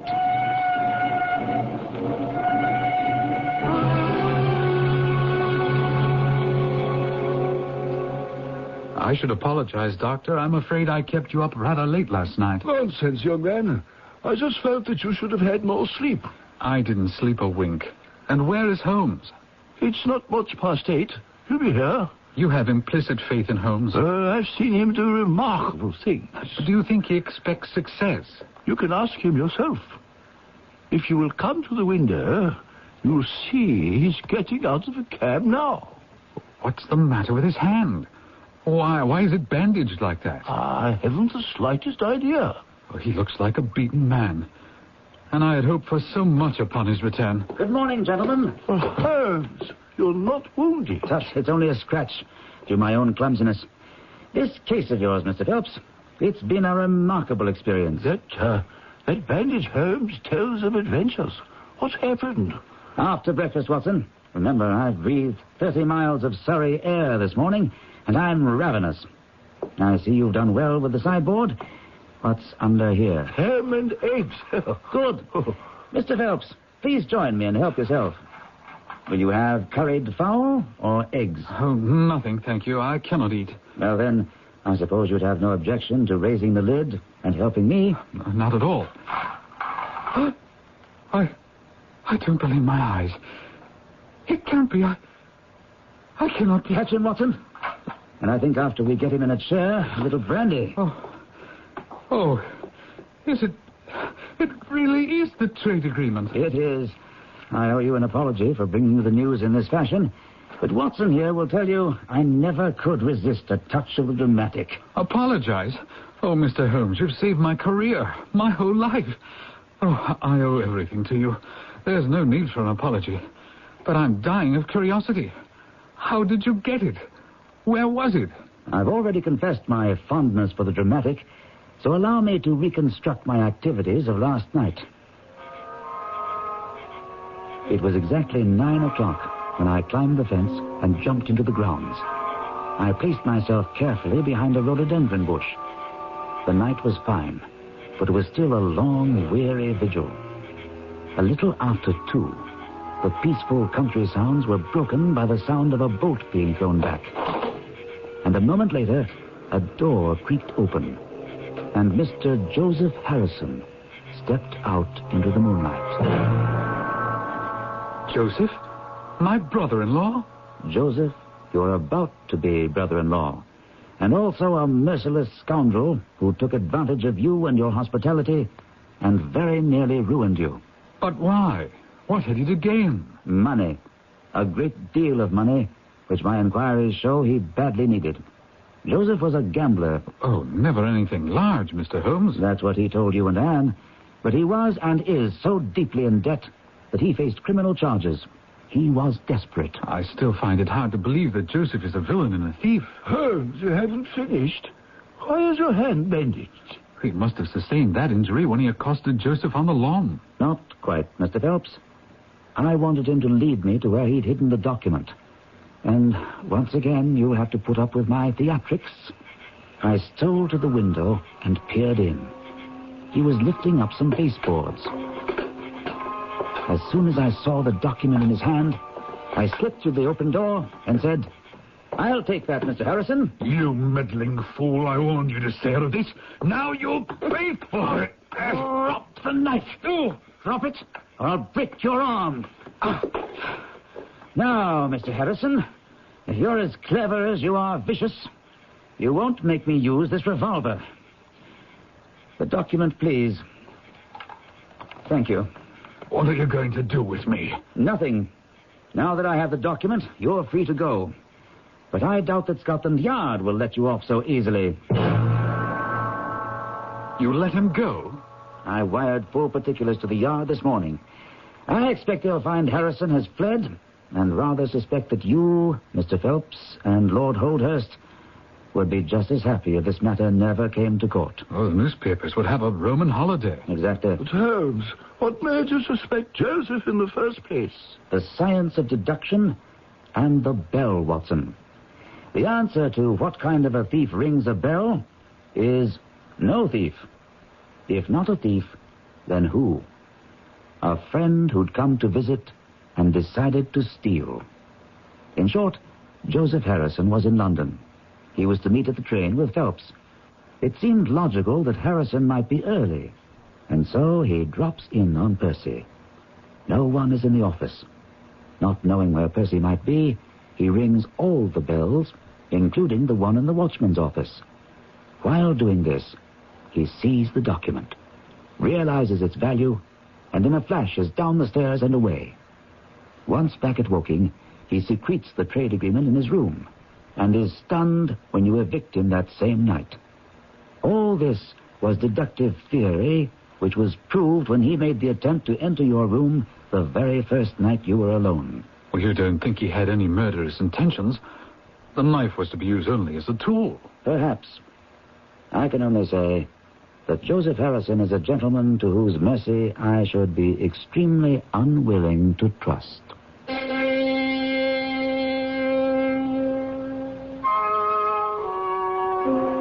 And so, once again, the greatest detective of them all, Sherlock Holmes, comes out of retirement to solve a case that baffles Scotland Yard and MI5 and proves that it's not necessary to teach an old dog new tricks.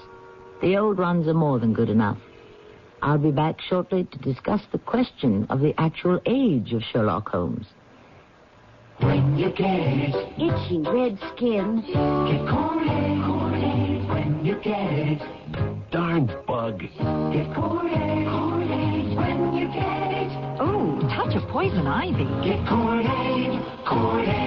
Cordate gently works with your body's natural defenses. It's all you need for the relief of dermatitis and other minor itches and rashes. When you get Itchy eczema. get Kool-Aid. Read and follow label directions. Hi, this is Bob Newhart. Your public library has asked me to give you the answers to a few of the questions that are most frequently asked. 1847, Jane Austen. The Philadelphia Phillies, pork bellies, King Kong, not in Texas. Now that you have the answers, please don't call us with those questions anymore. But if you have other questions... If you have any questions at all, you can call. Give them a jingle. I'm the library. A public service message of the American Library Association. Dinner's done, the day is ended. Peace and quiet have descended.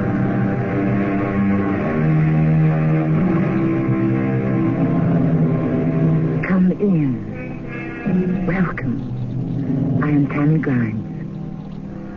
When love dies, so does the loved one, said an ancient philosopher. Some people have taken this literally. When Bluebeard, for example, lost interest in a wife, the poor lady would lose her life. Another dangerous man to be married to was Henry VIII, although he was not nearly as bloodthirsty as most people think. He only killed 2 of his 6 wives. 2 he divorced, 1 died in childbirth, and the last one outlived him. But sometimes the shoe, or we should say the slipper, was on the other foot or leg. There were also some ladies who were quite adept at getting rid of boring husbands and inconvenient lovers. Shall you inspect the accounts, my lord? Why? To report to the king? I'm sure that they're in order. Yes. Well, then why bother? Oh, thank you, my lord. And I would like to give you the usual present for your cooperation. May I choose my own present? Speak. Anything at all. In your household is a woman. One of my slaves? No. One of my concubines? No. Who, then? Your wife.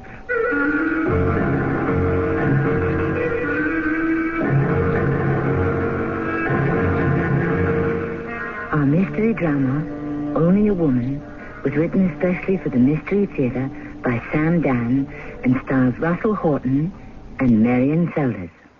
I'll be back shortly with Act 1. Wednesday on CBS television, Karen Valentine is a social worker who's always ready to take on whatever problem, no matter how big it is. The city's tearing your house down? Close to blowing it up. But sometimes her help just isn't appreciated. Well? I'm going to call a taxi. Then I'm going to call the police. Don't miss Outrageous Comedy on Adam's House, Wednesday night at 8:30, 7:30 Central and Mountain on CBS television. I'd like to show a little respect. Gilbert, we're showing you as little as we can. When you get it, Itchy red skin. When you get it, Darn bug. when you get it, Oh, touch of poison ivy. Cordaid gently works with your body's natural defenses. It's all you need for the relief of dermatitis and other minor itches and rashes. when you get it, Itchy eczema. get Cordaid. Read and follow label directions. I'm Lorette Rupi, Director of Peace Corps. In 60 countries around the world, Peace Corps volunteers are sharing their skills and knowledge with people who really need them. But we need more volunteers, and we need them now. Volunteers are urgently needed in agriculture, math, science, and biology. Call Peace Corps now for more information.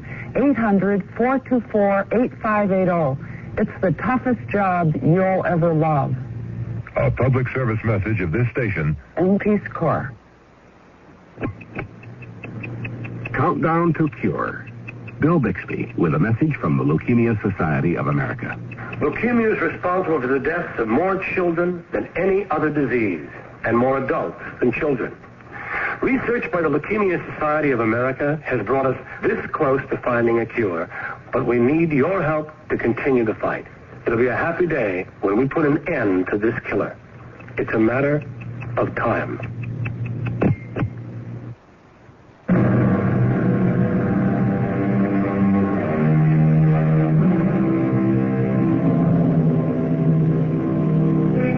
The present is a moment in time which pauses briefly and then is gone. It is all we can do to recapture the history that occurred during our own lifetimes.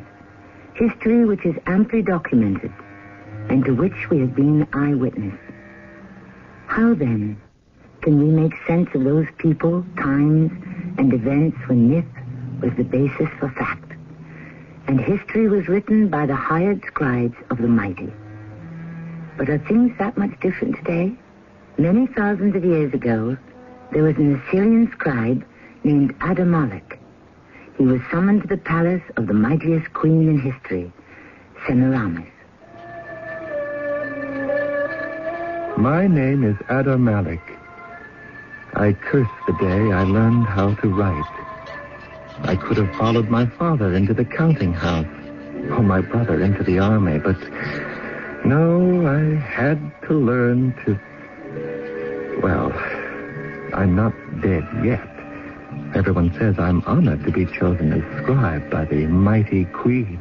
You are... I am Ada Malik, empress of the earth, goddess of our world, font of all wisdom, paragon of all virtue, whose radiant beauty shadows the sun. And you are the scribe? Yes. Approach. No, closer. Let's have a better look. Good. I see you have with you the implements of your profession. Sit. Well? Your magnificence, in your presence... Oh, sit and be silent. Now then, to begin.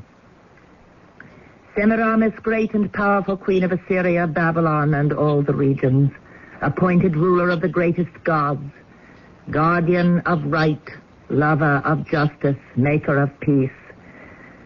Do you comprehend what I wish to say? Yes, Your Majesty. Well, then fill in the rest on the tablet. And I expect some originality. I'm sick to death of being called a lioness and so forth. Understand? Yes, Your Majesty. Right. So that my name and my deeds shall be known and worshipped till the end of time, I shall set down the story of my life. Yes, Your Majesty. Well, then let's begin.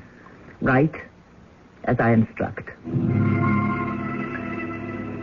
My mother was our goddess, Dagon, who fell in love with a mortal man, my father. In anger, she killed her lover and in remorse threw herself into the river, where she was transformed into a fish, which is why to this day our people eat no fish. In my mother's honor. Have you so written? Yes, Your Majesty. I was left to die, an infant in the wilderness. But hear this wonder. A flock of pigeons nestled near me, kept me warm with their wings, and fed me with cheeses stolen from the neighboring herdsmen and shepherds. What is your name, scribe? Ada Malik, if it pleases Your Majesty. Yes, it pleases me very much. Ada Malik. I lowered my head quickly, but I had already seen the soft light in her eyes. That soft light. They'd warned me about it. Later, that soft light would be replaced by one harder and sharper than the keenest blade of steel. Later, after she had taken pleasure from him, she would dismiss her lover with a gift of jewels and money. But, as he stepped outside the palace door, 50 spears were waiting to pierce his chest. And then one day, the shepherds found me, and they brought me to the house of the overseer of the king's flocks and herds, a man named Simma, who first raised me as a daughter, and then took me for his wife. Well, and whom have we here? Who is this vision of beauty and delight? I am Semiramis. Semiramis. Even the name is beautiful. Beloved of the doves. I was raised by the doves. I can well believe it. Do you know who I am? Yes, you are Semiramis, superintendent of the king's household. And who are you, my Semiramis? I am not yours, Semiramis. Whose are you? I am the wife of Simma, the overseer of the king's shepherds. But Simma is an old man. He's good to me. Indeed. Come here. Closer. Now, close your eyes. For what reason? Or keep them open. Some ladies kiss one way, some the other. It is the same with men. Which are you? That you must find out for yourself.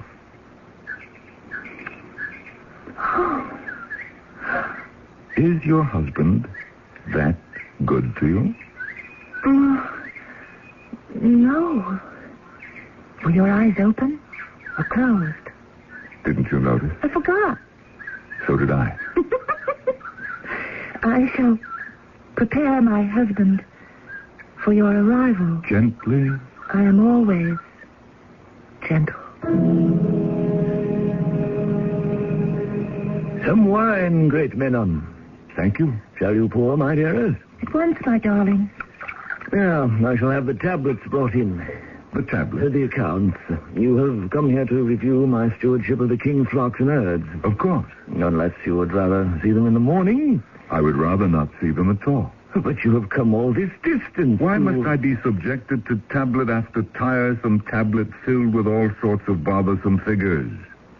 I am sure everything is in perfect order. Oh, it is. There, you see? We agree. And, when you leave, the usual present for your thoughtfulness and cooperation will be ready for you. I am sure you are as generous this year as ever. It has been a very good year. The gods have been kind. My good Simmer, may I choose my own present? Speak. I have seen in your household my heart's desire. Anything I have is yours. Then, I ask for a woman. One of my slave girls? No. One of my concubines? No. Who, then? Your wife. My wife? No. No? And why not? Why not? My position entitles me to a present. Had I been rapacious, grasping, greedy, I could have driven you to ruin. Instead, what do I ask for? Only a woman. Oh, yes, but... You must admit she is only a woman. Menon, I beg you... Enough. Shall I have my servants examine your records? Shall they count every grain of wheat, every ear of corn, every drop of wine, each heifer, calf, lamb? Please, do not take her. She is my greatest treasure. Come, old man. Can you expect one such as she to waste away here in the desert? She cannot be taken. She can only go freely. Let her decide. Choose. Choose between us, Semiramis. I? Choose? What am I? Who am I to provoke the wrath of the gods by my presumption? I'm only a woman. I'm only a chattel, a slave. Who am I to be consulted? Leave her with me, Menon. Take my cattle, my sheep, all my horned beasts, but leave her with me. Take my gold, my silver, my precious pearls, and my rubies, but leave her with me. I shall not leave her with you, Simma. Then you must fight. To draw a blade against the king's steward is to defy the king himself. Then do I defy him? I shall arm my servants, my people. You're mad. Yes, I am mad. She has made me mad for her arms and her kisses. You shall not take her from me. I will fight. I shall fight to the... I cannot live without her. I shall not live without her. I defy you. Wine. Pour me some wine. Now! Water! I cannot. Poor fellow. He's dead. It appears to have been a sudden onslaught of apoplexy. Yes, or it may have been something he had to drink. Have you written it, Adamalek? Each and every word, Your Majesty. Adamalek, tell me, how old are you? 20, Your Magnificence. 20. The age of a man's greatest powers. He was 20. My Menon. 20. And so, it passed that Menon took me back with him to his luxurious quarters in the royal palace. I had thought I had seen the riches and comforts in the house of Simma. But what had Simma been? A petty minor official. Compared to Menon, Simma had lived on scraps. You will learn to play, my beloved. Oh, yes. I would like that. And to sing, and to dance, and to dress in silks. These are silks. Oh, how soft. How beautiful. I never knew there were such wonders in the world. I never even knew there was a world. Oh, yes. There is a world, a great and marvelous world. In it are many strange men and beasts and riches. This world, it is there for the taking. Yes? And those who are wise and bold will take it. From those who are stupid and cowardly? Therefore, one must learn to become wise and bold. But how can these things be done, Menon? Teach me. I must know. Teach you? Yes. I can see you would make a most successful pupil. Perhaps I should forget the business and keep you shut up in my garden. Why? Well, it happens sometimes that a pupil may better the master. Oh, who could ever hope to excel you in wisdom, Menon? You are the most brilliant of all living men. And besides, I am only a woman. He was wise, that Menon, beyond his years. And all I have learned about the ways of men and women, I have learned from him. But now, let us talk about what occurred during the war against the Bactrians. Menon, my husband, being away at the camp and lonely without me, had brought me to his tent. But we were not permitted to dally for long. The Bactrians attacked, and soon we were giving way. And it was then that I picked up a sword, rushed from the tent, and shouted at the fleeing soldiers. The sight of a woman must have shamed them. For just a moment, they all stood still. Follow me! Follow me to victory! Victory! The Bactrians gave way before the assault, and we slaughtered them by the thousands. The entire camp was talking about Semiramis. And soon there appeared a quiet man in clothing of the richest cloth. Everyone kneeled. It was King Ninus himself, builder of our great city of Nineveh. Who are Semiramis? Illustrious ruler of the earth, center of the universe. I am Semiramis. Yes.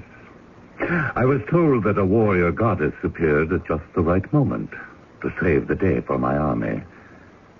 But you do not look like a goddess of war. No. I would say you look like a goddess of love.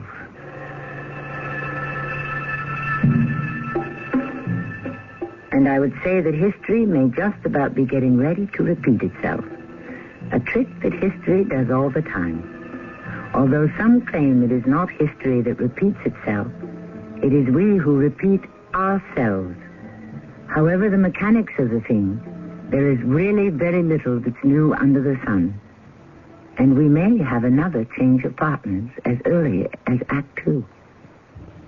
Hi, Pat Summerall to say watering your lawn should be a simple job unless you're trying to use a worn, leaky hose.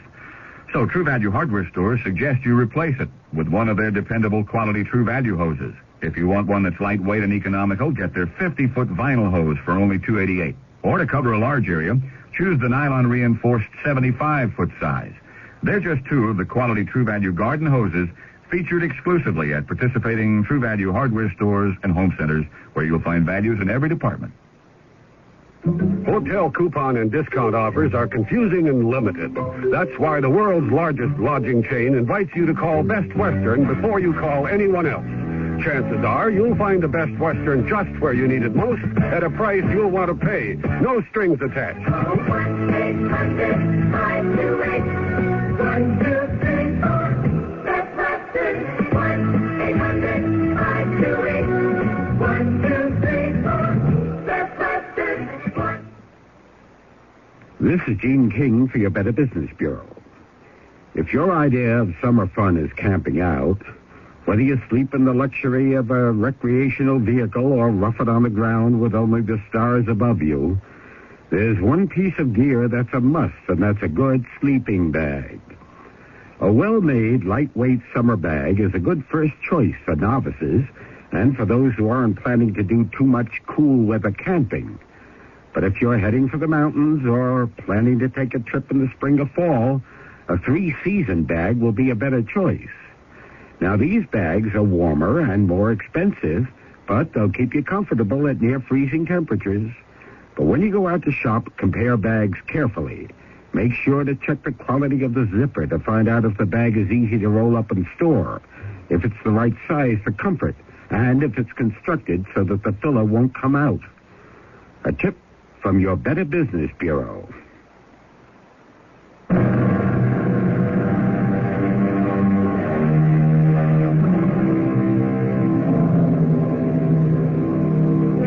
The history of the world is essentially the story of a handful of men and women, movers and shakers and dreamers. All we can ever know about the past is what we've been told. Therefore, from a practical point of view, history really belongs to the man or the woman who writes it, or can have it written. More than 3,000 years ago, they say there was a queen named Semiramis. I am Adam Malik, the scribe, and I am not interested in history or posterity. My problem, my serious problem, my only problem, is the amorous passion of my queen Semiramis. That is, I must not arouse it, for the pattern is established and the custom is set. Pleasure in the night is followed by death in the morning. And thus, my Adam Malik, you will write of the encounter between King Ninus and me. Yes, my queen. What was exact words?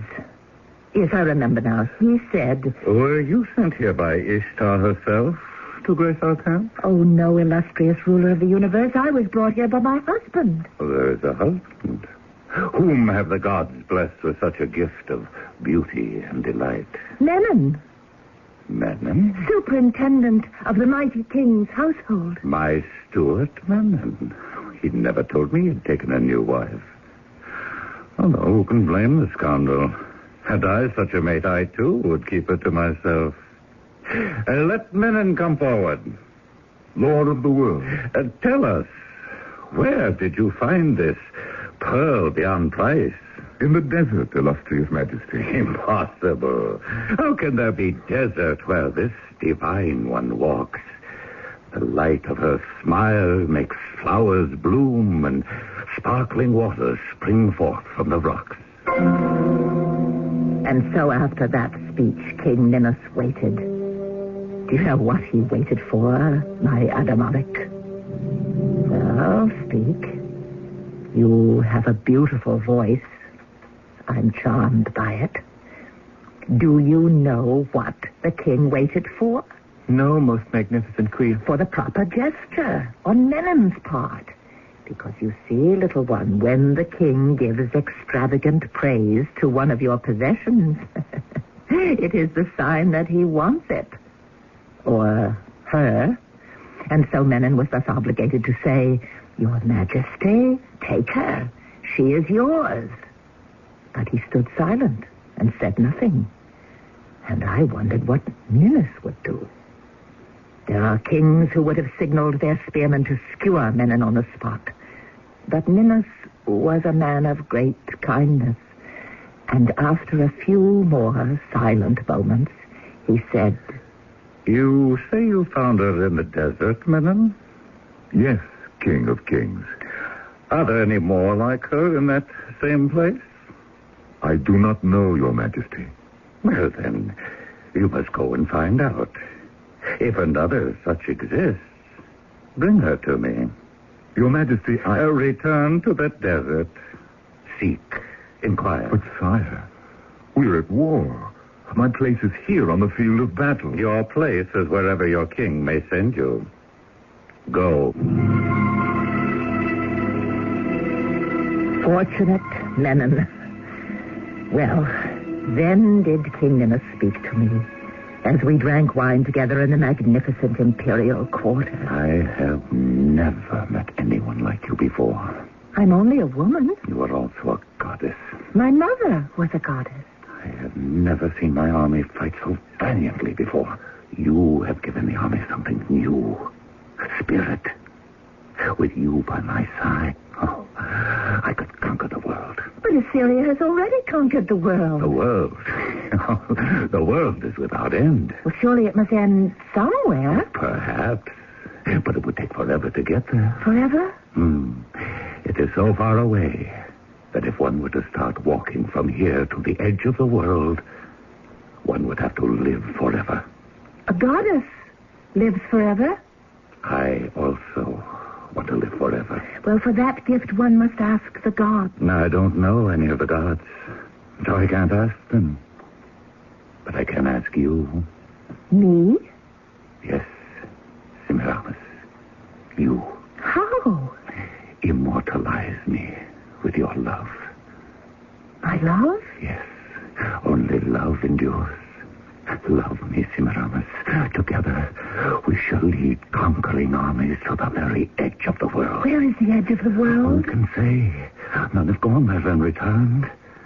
Perhaps it does not even exist. But on the way, there are cities for conquest. There are mountains of gold and silver and precious stones. Shall we find the edge of the world together? Yes, and we shall own all the treasures of the world. We shall possess the world and everything and everyone on it. And thus we talked together and spent the pleasant days together. And then one night, as I slept in my tent... Beloved. Who calls? It is I. Who? Menon.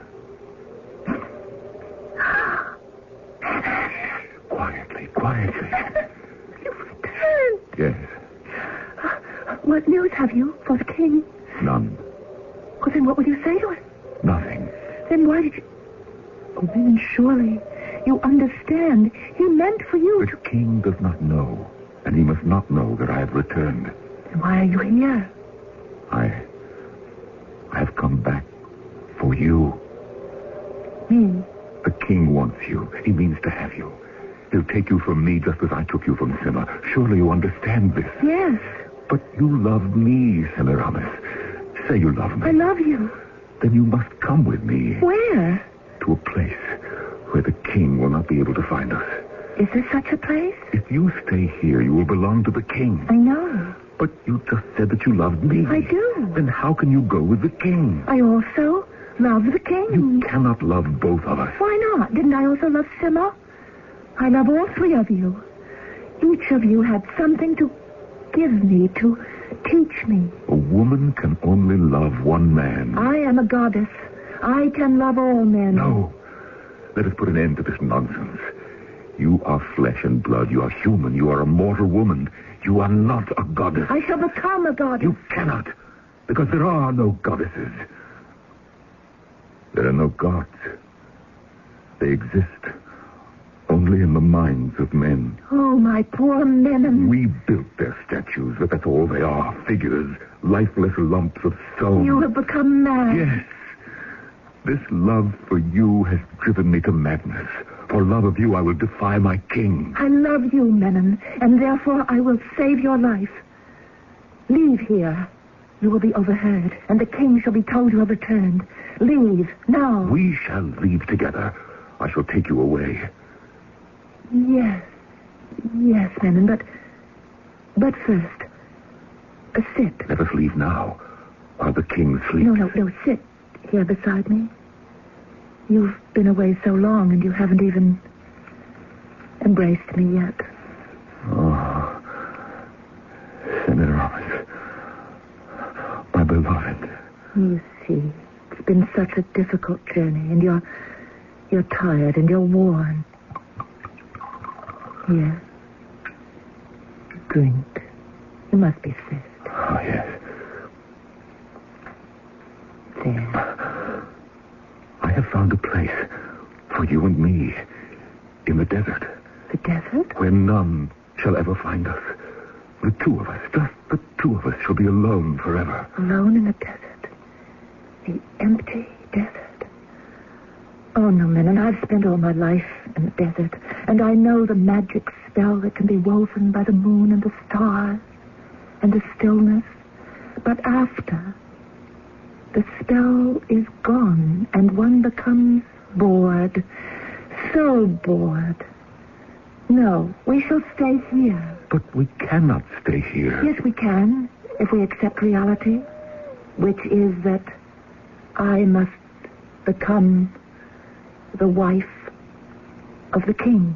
Oh, what are you saying? That I shall become the wife of the king. No. No, never. I shall never permit it. Think on what I have said, and you may see reason in the morning. I am your husband. You cannot dismiss me. Remember, you are only a woman. Yes, my lord. And now, shall you leave? I said I shall not leave here alone. Poor fool. Go. If you will not come with me, you will go with no one. Like Simmer, you also draw your blade. Like Simmer. Like Simmer. Look. Look at what you have done to me. You have made me ridiculous. What an evil and poisonous love. Then renounce it. I cannot. Like Simmer, I cannot live without you. You will have to. I know now what I must do. I must kill you. And then myself. Very well, strike. Semiramis, please. Well, why do you wait? I shall wait no longer. I'm going to kill you. Yes? Where are you? Here. I can't see.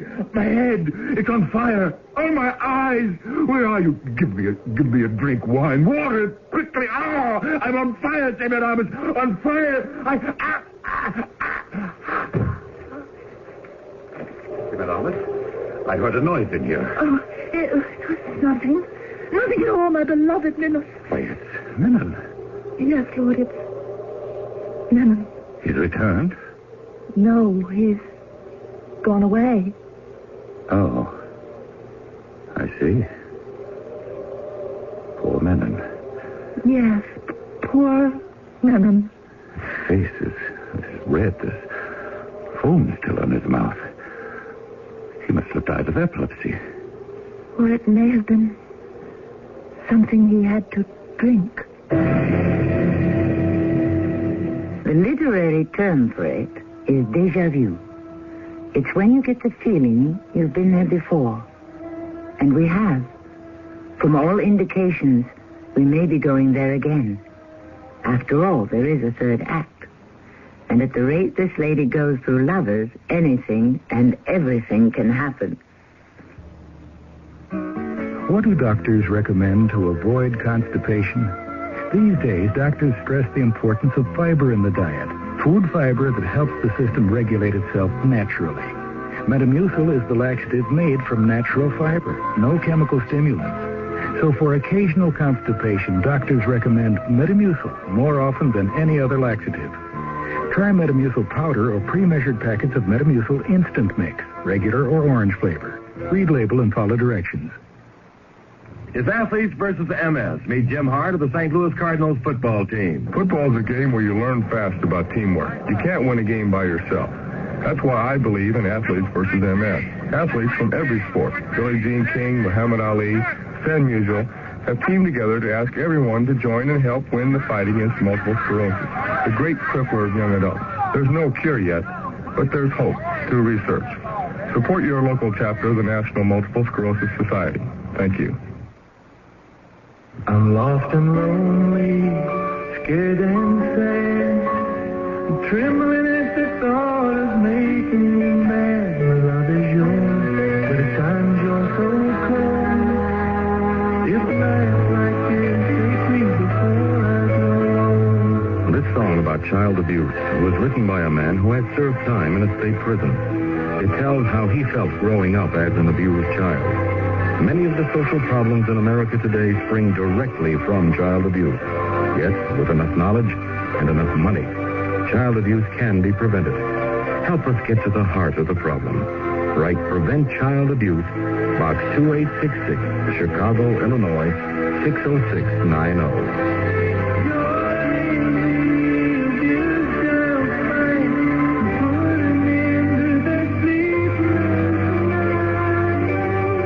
Message of the Ad Council and the National Committee for Prevention of Child Abuse.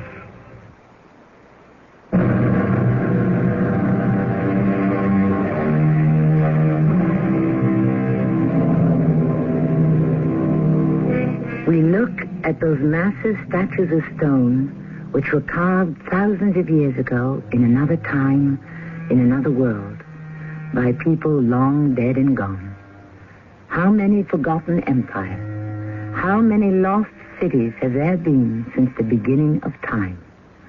Those bearded men, those brooding women, those silent people, they were our ancestors. Traces of them can be found in us, in our speech, our manners, our customs, and our blood. What had you written yesterday on your tablets, little Adamalik? The death of Menon. Oh, yes. Ah, poor Menon. Minos, the king, had entered my tent, and there was Menon, who had just fallen down, dead. And, of course, Minos was filled with sympathy. He was a true and loyal servant, Menon. We shall give him a great funeral. The king is most kind to a poor widow.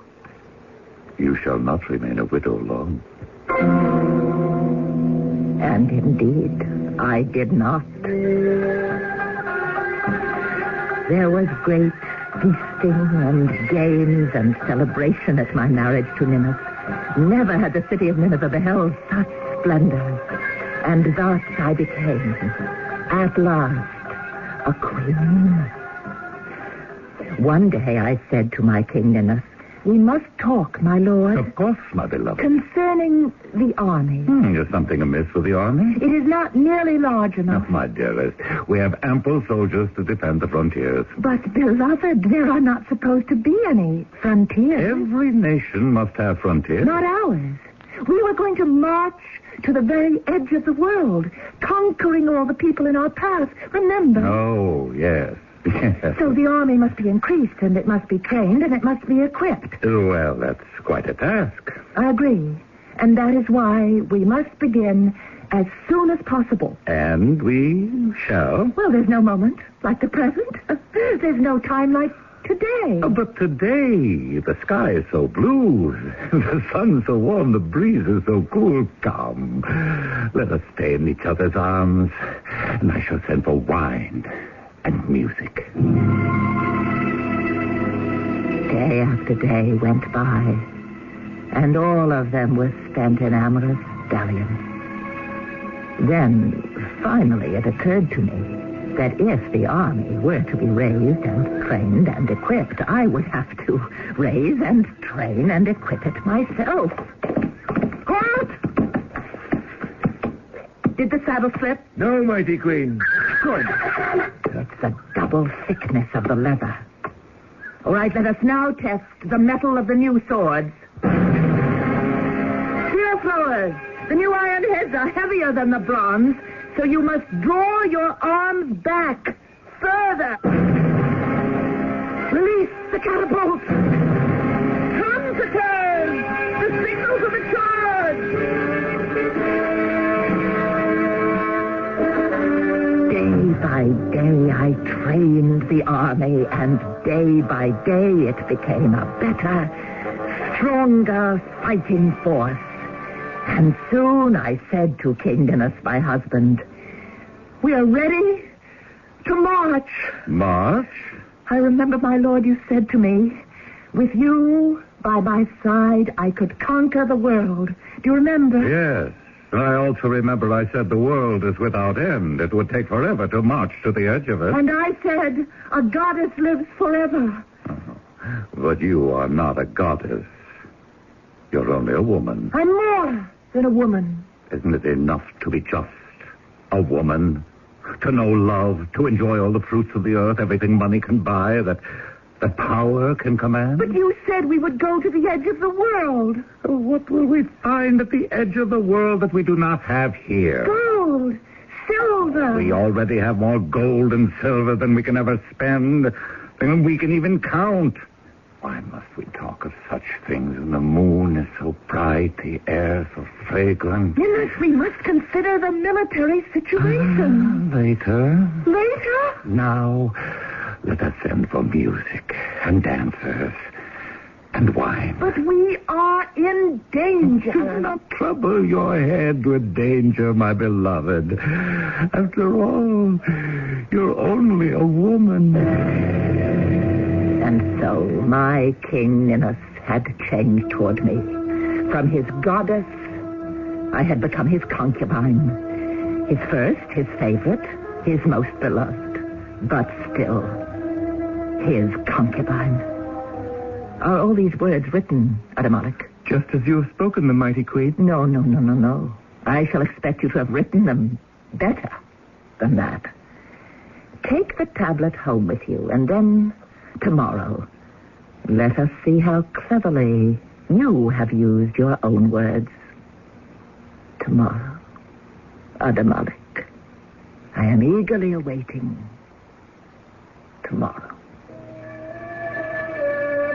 Once again, there was that soft look in her eyes. That soft look which could mean certain death.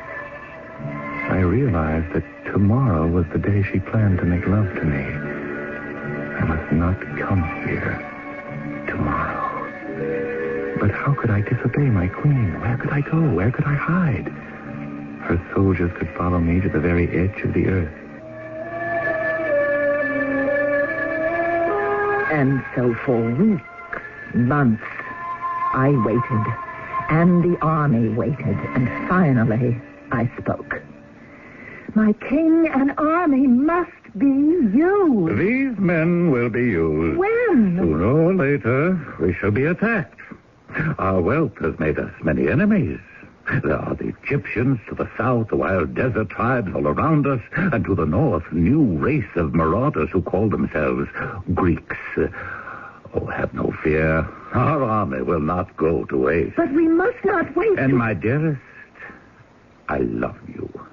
But when we met, we were both victims of illusions.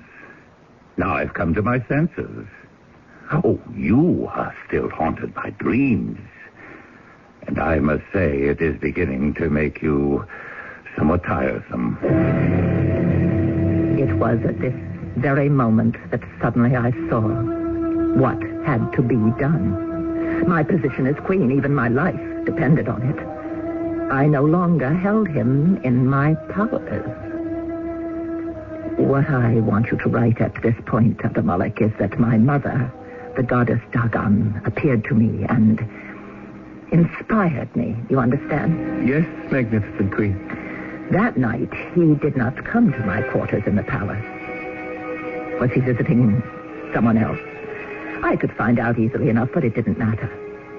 It was now my life or his, my noble lord? I have come here, Semiramis, to spend a pleasant hour. I want no talk of armies or conquests. Is that understood? Perfectly, my lord. Well, then, let there be music. I have displeased my lord lately. Yes, you have. May I find favor in my lord's eyes again? Of what have I been guilty? Only of telling you what you wanted to hear. And now you wish to hear something else. You wish me to be someone else. And you no longer want a goddess, you want a woman. And so I am a woman. I want a woman who is only a woman. A woman who has no thoughts beyond pleasing her lord. I am only a woman, my lord. Splendid. Shall you dance for your master, Semiramis? Whatever my lord desires. Oh, first let me pour my lord a cup of this wine. It sparkles and foams. Oh, yes, my lord. It's crushed from the grapes of Mount Arbiat, called the Vineyard of the Gods. It is a wine fit for the gods. It is a wine worthy of my king. And now, dance for me, Semiramis. Dance. Semiramis, more wine. This is truly the nectar of the gods. So, how it burns. Semiramis, help me. Oh, I'm on fire. Musicians, play louder. Silence! See, the king is dead. Long live the queen! Send for my army commanders. Send for the priests to read the favorable omens. We shall march to the edge of the earth. I shall conquer the world. And I did. All the world belongs to me. The world of deserts and mountains and fertile plains. The beasts of the field and the fruits and the people. All are mine. One thing alone is missing, and do you know what it is, little Adamalik? No, magnificent queen. Must you always look at me as your queen? Is it possible that you don't see me as a woman? Say something, Adamalik. Your Majesty... No, not Majesty, but Semiramis. Say it, say Semiramis. Semiramis. How beautiful is the sound of my name in your mouth. Look at me, Adamalik, look at me. I am the mistress of the earth, but beckon to me, beloved Adamalik, and I will come to you. Command me. You need only whisper. I see the light, the soft light. It glows in her eyes, and I know now what fire raced through the veins of Simaz, Menon, and Ninus, and so many others. To love her is to die. I should turn away, I should run for my life, but I cannot move. I look into her eyes. I am lost in those eyes. Tell me to come to you, Adamalik. And outside the door, the executioner waits. Or perhaps it shall be the poison cup. But those eyes...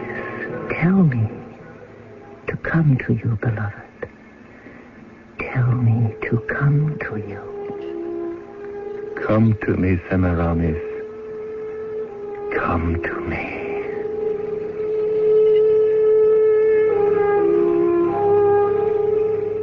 And she did. Later, the executioner struck.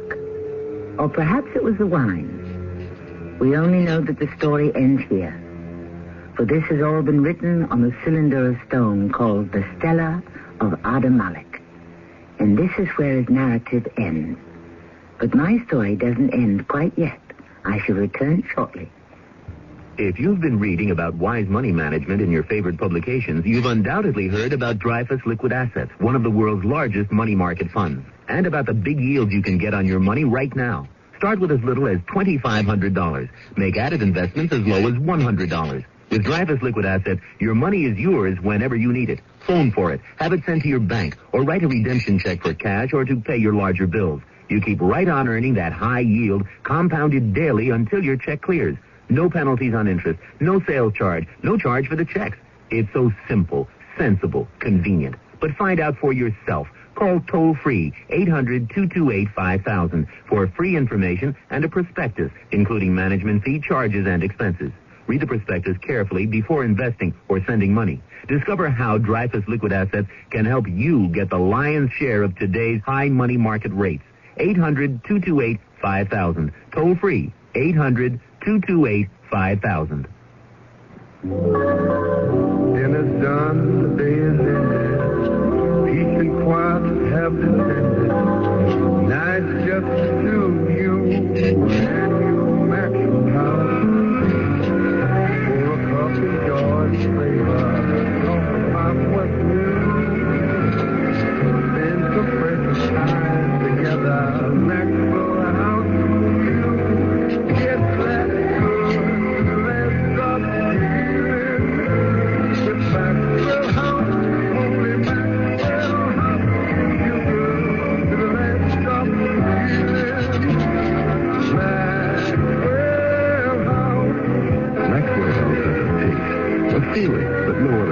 can give you. Because Maxwell House is always good to the last drop.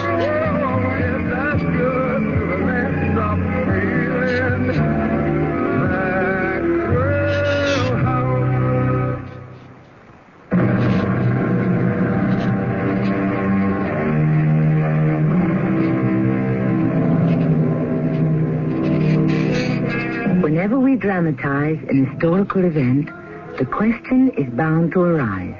Is it true? Usually, and surprisingly enough, there is considerable truth. There was an ancient queen named Semiramis. She had many husbands and lovers, and all of them came to grief. She conquered most of the world that was known in those times. And what happened to her? It is said that her son, whose father was the King Minos of our story, plotted to overthrow her. Some say she was killed. Others say she was turned into a pigeon. Whatever the facts, that was the end of her. Our cast included Russell Horton, Marion Seldes, Norman Rose, and Ray Owens. The entire production was under the direction of Hyman Brown. This is Tammy Grimes, inviting you to return to our Mystery Theater for another adventure in the macabre. Until next time.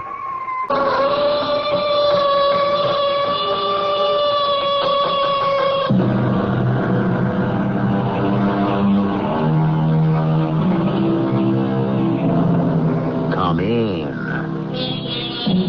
Welcome. I'm E.G. Marshall. If life had a second edition, oh, how I would correct the proofs. So sighs the poet. And I'm sure most of us would agree. Yet, if by some accident or miracle, call it what you will, the book of your life could be reprinted, would the pages show the same mistakes? Who knows? Who can really say for sure? Joey, that dame, she goes for you. Hit her up for some dough. No. Joe, we got nothing left to drink. Go see that dame. She'll give you a couple of bucks. No. I'm not like you. I'm not a bum. I was a cop. A detective first grade. One of the top men in the department. Yeah. And I'm going to be back up there again one day. You just wait and see.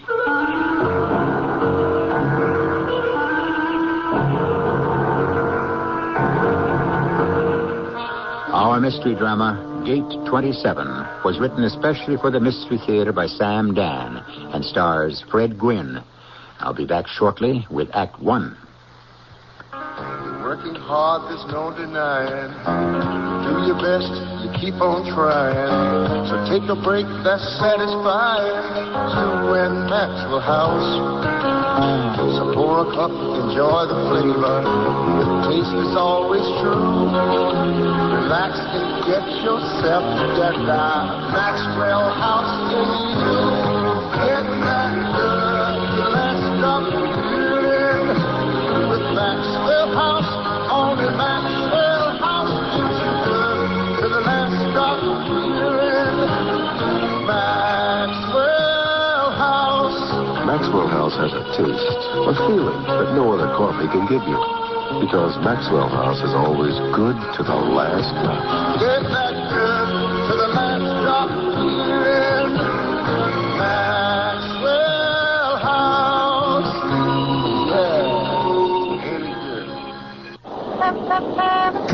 Hey, what's the holdup? This isn't rush hour. Haven't you heard? Cousins is having their half-off sale. You mean all this traffic is heading for Cousins? If you were at Cousins' half-off sale last year, you'd understand. It's unbelievable. Practically everything is 50% off and more. Suits, sport coats, sweaters, outerwear, dress shirts, you name it. You mean to tell me that those great-looking fashions from Adolfo, LeBaron, Cassini, Lou Miles are at least a half off? Now you know why everyone's in such a hurry. Designer three-piece suits that were $295 are now $147.50. $450 LeBaron suits are now $225. Ola Cassini suede front sweaters that were $125 are now $49. And get this, Cousins' $145 all-weather trench coat is now $69. At those prices, I can get an entire winter and year-round wardrobe. Oh, All right, fella, take it easy. Don't you realize Cousins is having their annual half-off sale? Cousins Clothes, 11.5 mile in Southfield and Lathrop Village. And Cousins Big and Tall Store, 11 mile in Southfield and Lathrop Village.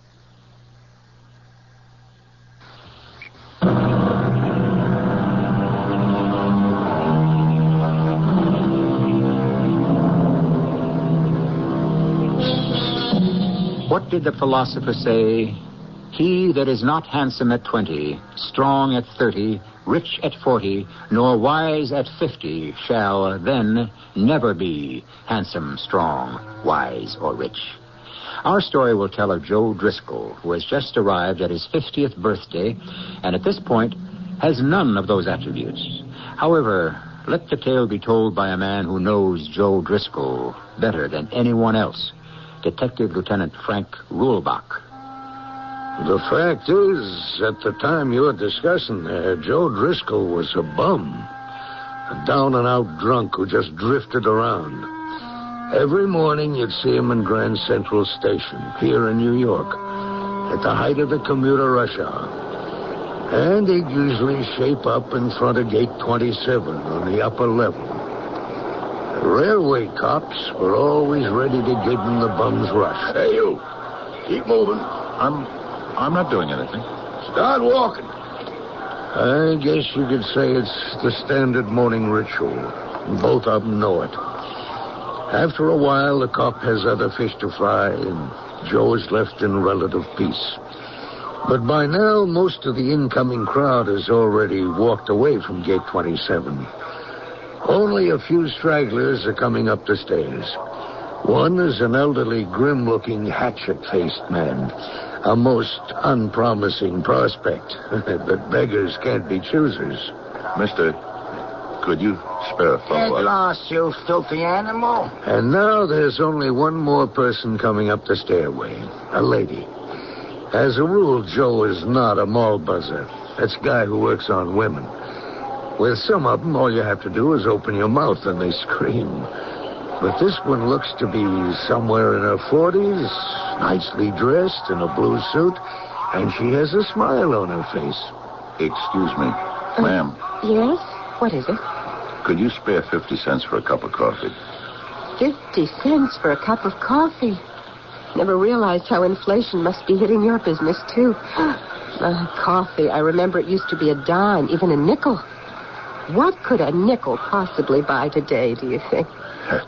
Nothing. A dime? Maybe a phone call? If you had a dime, is there anyone you'd want to call? No. You know something? I happen to have a dime, but there's no one I could call up either. Well, 50 cents, you said. You're not really going to buy a cup of coffee with it, are you? Oh, yeah. Oh, yeah, sure. Tell me, can you actually get a bottle of whiskey for 50 cents? No. But, 50 cents here, 50 cents there. It adds up. And how many 50-cent pieces have you made so far this morning? None. Well, then, we better get you started. Here. Oh, say thank you. I appreciate that. And that's how it began. Each morning, he'd wait for her to come up the stairway at Gate 27, and each morning, there she'd be in her smart blue dress. And each morning, she'd smile at him cheerfully and say, "Hello there. Here you are."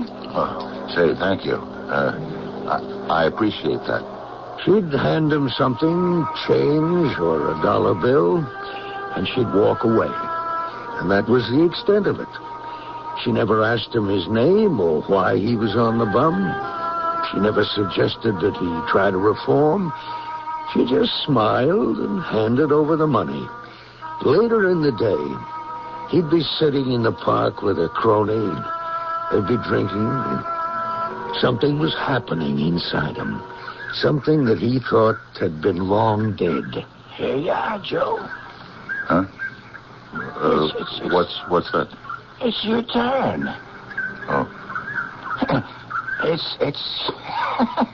It's your bottle. I don't want any. What do you mean? You don't want any? Just what I said. Oh, okay. More for me. Joe. Yeah? Why don't you want any? I'm gonna quit drinking. Yeah? That's good. I wish I could quit. Why are you gonna quit? Because of her. A dame? Yeah. That's something new. I heard of guys who start drinking because of a dame, but to quit? Who's the dame? I don't know. You mean you ain't even met her yet? No. I met her. You met her? You don't know who she is? Yeah. I feel I want to talk to her. But how can I talk to her? What can I say to her? Harry, look at me. I'm just a bum. You want a drink? My face, my clothes, I'm filthy. Oh, yeah, sure, I'm all right just as somebody she could be sorry for, but for her to take me seriously, as a person, as a guy, you know what I mean, Harry? You sure you don't want any more of this? But here's what I have to do. I have to quit drinking. Harry, are you listening to this? Huh? And then I have to get cleaned up. Got a job. I don't think I could get back in the police department anymore, but there's plenty of jobs. Right, Harry? Anything you say, Joe. Yeah, and then, Harry, listen to this. I'll get my own place. A car. Some good clothes. You know, and one morning I'll show up at gate 27. And I'll say to her, hey, listen, let me buy you some breakfast. Yeah, Harry, that's what I'm going to do. What do you say to that, huh? You want a drink? Harry, I said no. This is it. No. And every afternoon he'd sit there in the park, and every afternoon he'd bravely make the resolution. But as the shadows lengthened and dusk gradually enveloped the city, his resolve would falter and then weaken and finally collapse. You want a drink, Joe? Joe? Yeah, Harry. Hand it over. And when night would fall, he'd find a doorway or an alley or, if he had the price, one of the flop houses. He could barely afford a bowl of soup. But at least dreams were free. You didn't have to pay for them or work for them. You could have any dream you wanted as long as you wished for it. And in his dream... And the witnesses say he was reaching for his gun. They saw his hands move, so they thought he was going for his gun. But you see, I knew better. I knew he was going to raise them high in the air. How? How did you know? I could see it in his eyes. He was scared. He didn't want to die. I could see it in his eyes. But I shot him anyhow. Why, Joe? Why did you shoot him? Because of her. Who? Florence. My wife, Florence. Oh, you were married? Yeah. I loved her. Even though everyone told me about her. What did everyone tell you? Oh, things I wouldn't believe. I'm sorry. Yeah. And then one day I came home when I wasn't supposed to, when I wasn't expected, and I caught him. In my own house. I caught her with him. With whom? Who knows?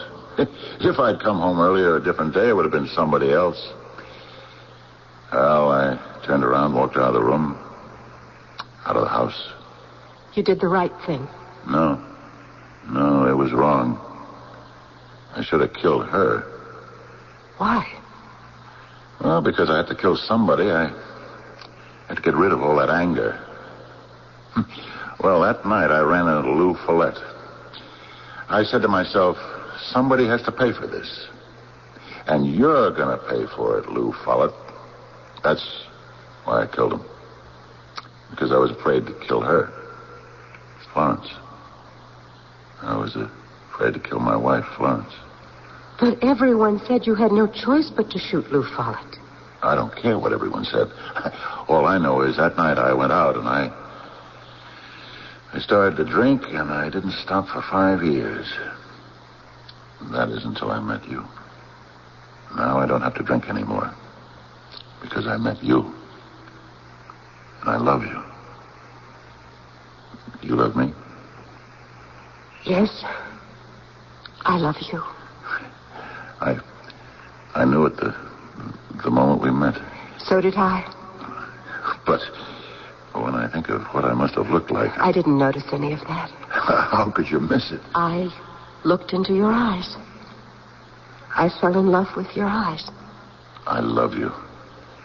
But, you know, I don't know anything about you. What do you want to know? Everything. Tell me everything. I don't even know your name. What's your name? Wait. Don't go. Where are you going? What's happened to you? Where did you go? I didn't go no place, Joe. Where did you go? I'm here, Joe. Are you okay? Joe? You okay? Harry, where did you go? No, Joe, you was dreaming. Dreaming. No, Harry. No, it was so real. Listen, Joe, there's one thing about you. You can sleep anywhere. The two of us, we were sitting there together. It's morning, Joe. The bottle's empty. We gotta get another one. And she was about to tell me her name. Oh, why do I always wake up when she's about to tell me her name? Joe, you know the dame you told me about? The one in Grand Central that always starts you off with 50 cents or a buck. You want to go there? Hit her up again, Joe? No. Oh, she's a pushover. I don't want to see her again. Oh, Joe. I don't want to see her again until I'm ready for it. You're ready now. You ain't got a dime. Go over to Grand Central. See if maybe you can hit her up for more than a buck. Harry, I'm not going to take another dime from her as long as I live. Do you understand? Joe, let go of me. I'm not like you. Harry, you listen to me? I'm not a bum. Yeah, sure. I'm not a bum. I was a cop. A detective first grade. One of the top men in the department. And I'm going to be back up there again, Harry. You just wait and see. Bold words, strong words. But even as he spoke, he was already headed toward the terminal and track 27. He waited till the stream of incoming commuters brushed by him, and finally, there she was, wearing the same blue suit, the same sunny smile. Hello there. Here you are. And she pressed the coins into his hand. She kept walking, and the great escalator took her up into the Pan Am building and out of sight. And he stood there, and suddenly he was in the dark, because the light had just gone out. He was in the dark, and his eyes were filling with tears. His heart would be breaking if it hadn't already been broken 5 years before.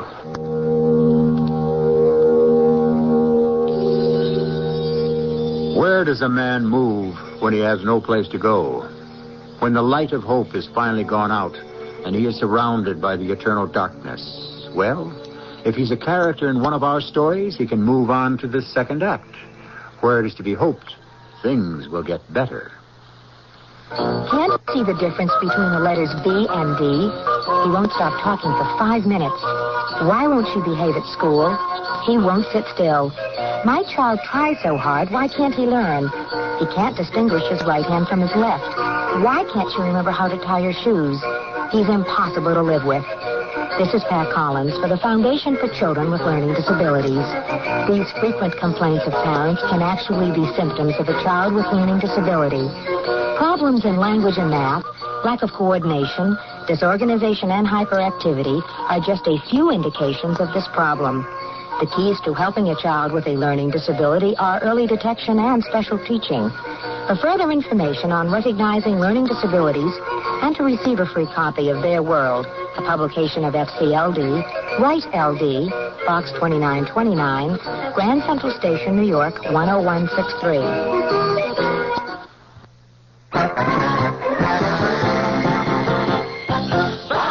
By now, everybody knows that Falvey, the most reliable name in automobiles, is Toyota. Because Falvey, in the Troy Motor Mall, still maintains the widest selection of Toyota cars and trucks. And because Falvey is price competitive on Toyota, Falvey has quickly become one of the largest Toyota dealers. Falvey of Troy in the Troy Motor Mall. But that's not all. Right there in the Troy Motor Mall, 500 feet away, Falvey is also Volkswagen. Think about it. Is Volkswagen fuel efficient? Does Falvey have a wide selection? And most important, is Falvey price competitive on Volkswagen? Answer, Falvey does it again. Volkswagen, Saab and Jaguar, Toyota too. Falvey is on the beat. Falvey of Troy in the Troy Motor Mall. Hello, this is Bob Newhart. You say you've insulated your doghouse. Uh-huh. And you wonder if you can take a deduction on your income tax. Listen, I think you have the wrong number. Yeah, you want the public library. The library, right. He'll answer any. Have any questions at all, you can call. I'm the library. The library, right. So you just call them and ask them any question, and what's that? Golly, I don't know if penguins can sing. I don't know who invented applesauce. Listen, I think you want the public library. The library. Oh, I think penguins can hum a little. Don't mention it. If you have any questions at all, you can call. On the library, you can call. A public service message of the American Library Association and your local library. On the library.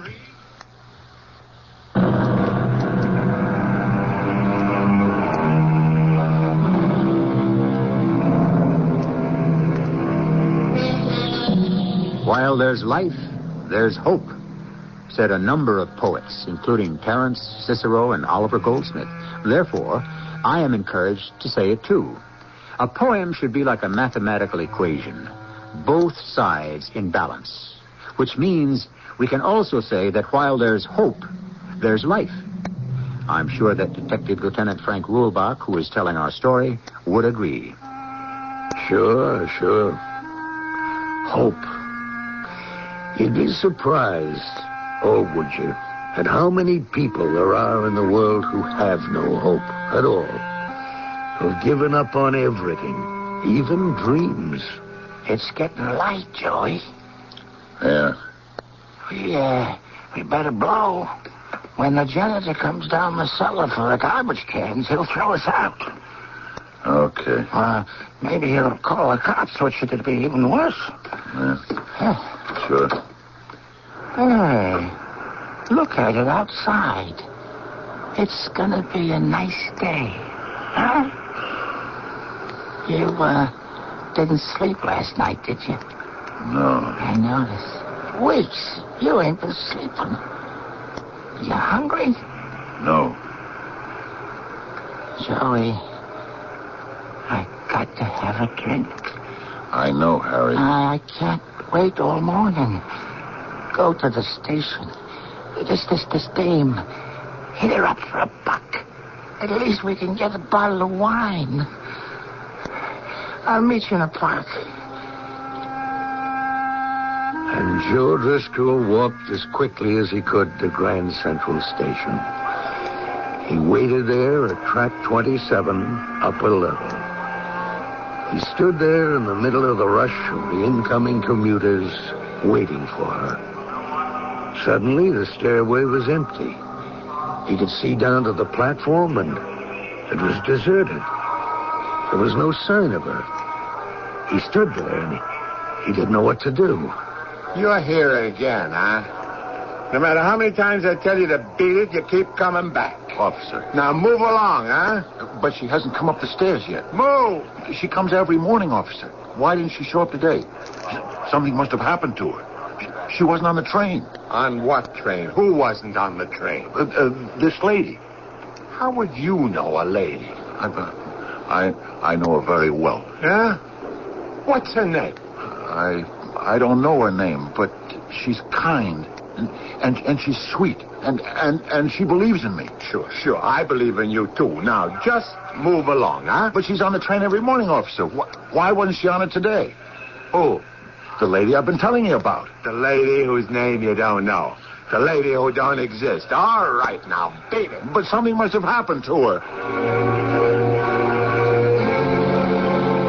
Joey, maybe you could go where she lives. Harry, how many times have I told you I don't know where she lives? Well, could you look her name up in the phone book? Harry, I don't know her name. Joe, we just can't sit here all day. What could have happened to her? What's the difference? Harry, she's in trouble. Oh, everybody's in trouble. Whole world's in trouble. Why wasn't she on that train this morning? Joe, we can't sit here all day. Please, Harry, I have to think. About what? Just let me alone, will you? Let me think.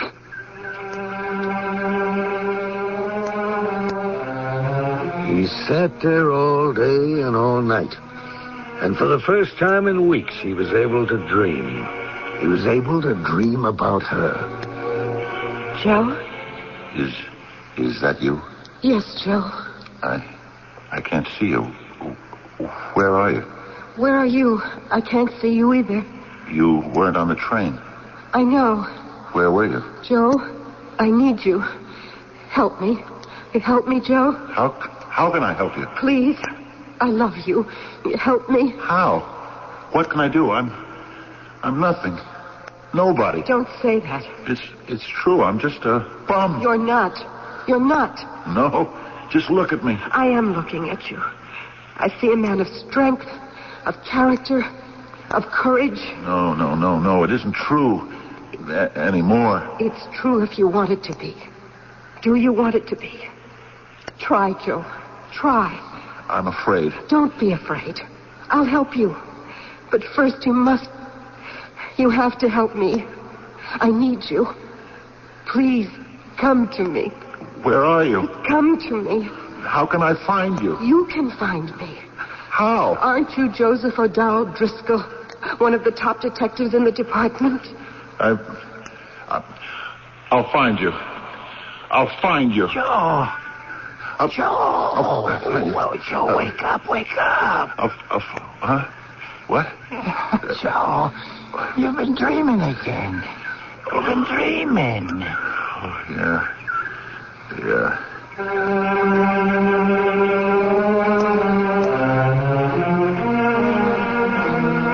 That morning, I think I got the shock of my life. I was sitting at my desk, and I looked up, and there was this grimy-faced, ragged bum standing there. How'd he get in here, anyhow? Don't you recognize me, Frank? I guess you don't.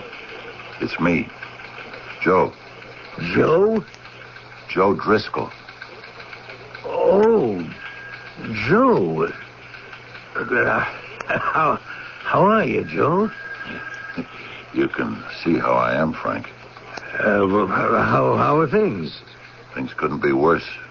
Joe, if you need a couple of bucks... Frank, I need more than a couple of bucks. I need a bath. I need a shave. I need a haircut. Frank, I have to borrow a suit of your clothes. You've got to help me. Yeah, okay. I have to find her. She needs me. Who? This girl.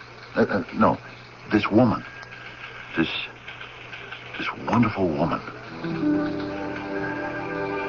And he told me about her. He told me everything I've told you so far. I listened. I really didn't know what to think anymore, I suppose, than you do. After all, what can you say to a man like Joe Driscoll? Maybe she's got another job. No. Which could mean she doesn't commute anymore. No. Well, maybe she takes an earlier train. No. A later train. No. Why do you keep saying no? Because I don't think so. Why don't you think so? Because she's in trouble.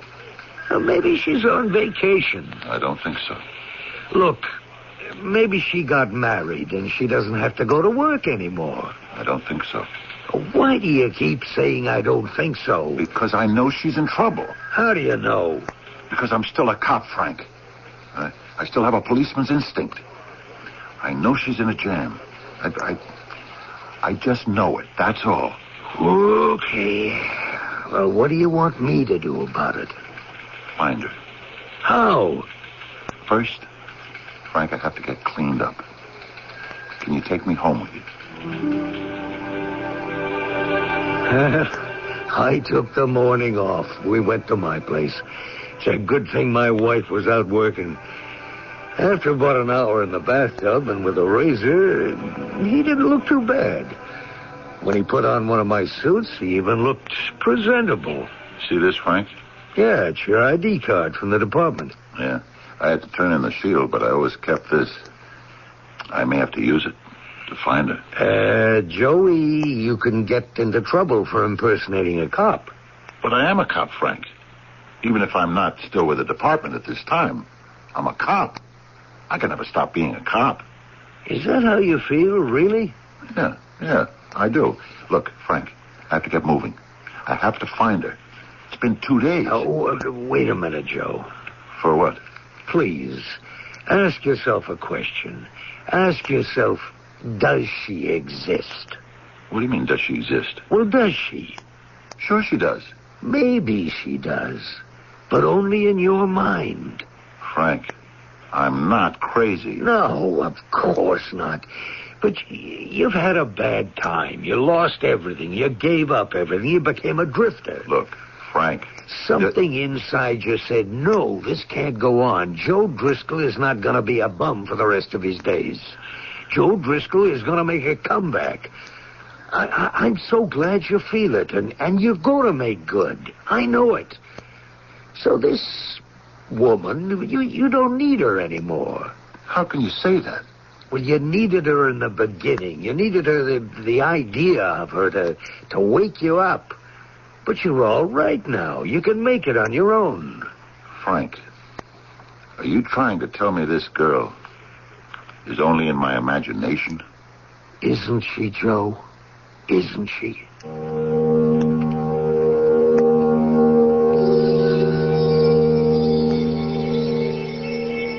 Is she or isn't she? For 5 years, Joe Driscoll has been a drifter and an alcoholic. Has a mysterious woman inspired him to return to society? Or is it his own innate sense of right and wrong which is making itself felt? Remember, we have only seen and heard this lady through Joe Driscoll's senses. Who is to say that it all hasn't been inspired by the bottle? Of course, that's why we have a third act. Weekdays on CBS television. Don't miss your favorite daytime dramas. Follow the continuing stories of people loving, hurting, and needing each other. Their lives changing every day, full of turmoil and triumph on The Young and the Restless. Then, it's romantic intrigue and hidden desires on As the World Turns. Be sure to watch The Young and the Restless and As the World Turns. Weekdays on CBS television. True Value Hardware stores hope you never have a problem starting your car this winter. But just in case, be prepared with the Carroll Cable 12-foot 10-gauge booster cable set, just $688 as their January hardware value of the month. Hi, Pat Summerall to say it features solid copper contacts and cables for reliable starts, plus rugged steel clamps with heavy-duty springs for durability. And this premium Carroll Cable 12-foot booster cable set is just $688 while supplies last at participating True Value Hardware stores and home centers. They say their product is the highest quality. But how can I be sure? Well, they say it's a great value. Well, how will I know until I try it, and then it'll be too late? Well, there is another way. A way to stop buying blind and start buying smart. Read Consumer Reports. Consumer Reports tests and rates thousands of things you shop for. Foods, home care products, appliances, automobiles, and much more. Millions of Americans read Consumer Reports magazine every month for reliable brand name ratings. Oh, Consumer Reports, of course. My neighbor's been subscribing for years. Now you can, too. Just phone toll-free 1-800-528-6600 for 11 issues of Consumer Reports, plus the big 1982 buying guide, plus the 1983 buying guide when published, plus the 383-page Health and Drugs guidebook. All that usually costs $29, but now it's only $14. Call right away. Was that 1-800-528-6600? Right. 1-800-528-6600. Don't get taken. Get Consumer Reports.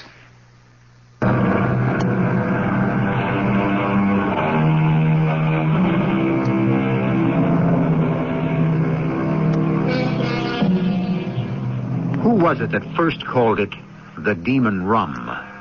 Certainly the name is apt, even if it so happens that it isn't the same demon for everyone. For some, it's a demon that can spin an entire universe of gossamer fantasy. For others, the demon creates a shadow world that seems so real, so logical, so wonderful. Ask yourself, Joe, does she really exist? Yes, Frank, she does. Okay.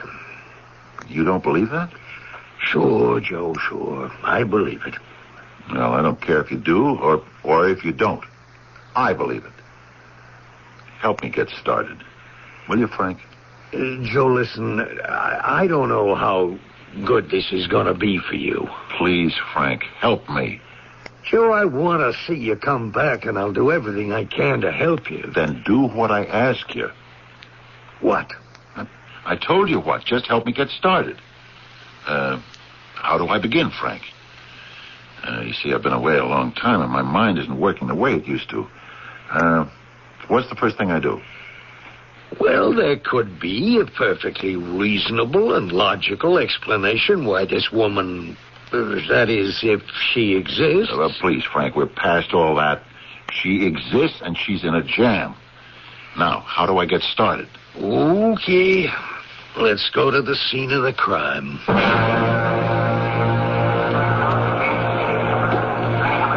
This is where she'd come up from. Yeah, gate 27. She's about 40, Frank. 5'7", weighs, I'd say, 130. Brown hair, brown eyes, oval-shaped face. Wears blue dress, or a blue suit. The lady in blue. She always makes this train that gets in here around 8 o'clock. Now, first thing we have to do is find out where this train comes from.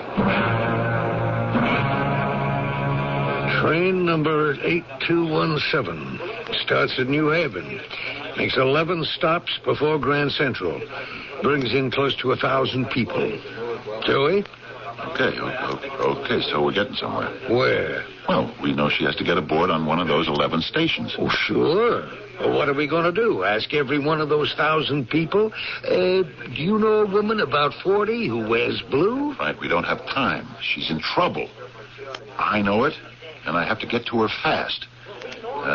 Look, there has to be a way to cut through all of this. You're too smart a cop, or you used to be, to believe you can break a case in 15 minutes. Frank, I can't get rid of this feeling. We don't have time. But time is what a cop needs. Time and patience and shoe leather. You know that, Joe. We can't ask 1,000 people. My point, exactly. But you don't have to ask 1,000. How many people are in each car? I don't know. 80, 100, maybe? Huh. I think I got something. Yeah, what? The car she rides in. Well, it doesn't have to be the same one every day. But it is. Yeah, it is. How do you know? Listen, Frank. Here's how it was. I'd be at this gate, right? The train would come in, and a whole mob of people would come up the stairs. And you know where she'd be? No. At the very tail end. She and this old hatchet-faced guy. Who looks like a hanging judge from one of those old Western movies. Yeah, the two of them would be the last one up the stairs. So what does that tell you? I don't know, Joe. It means they come from the end of the platform, and that they had to be riding in the last car. That's not bad, Joe, not bad. Yeah, so we don't have to talk to the whole train. The conductor who covers the last car, he'd know.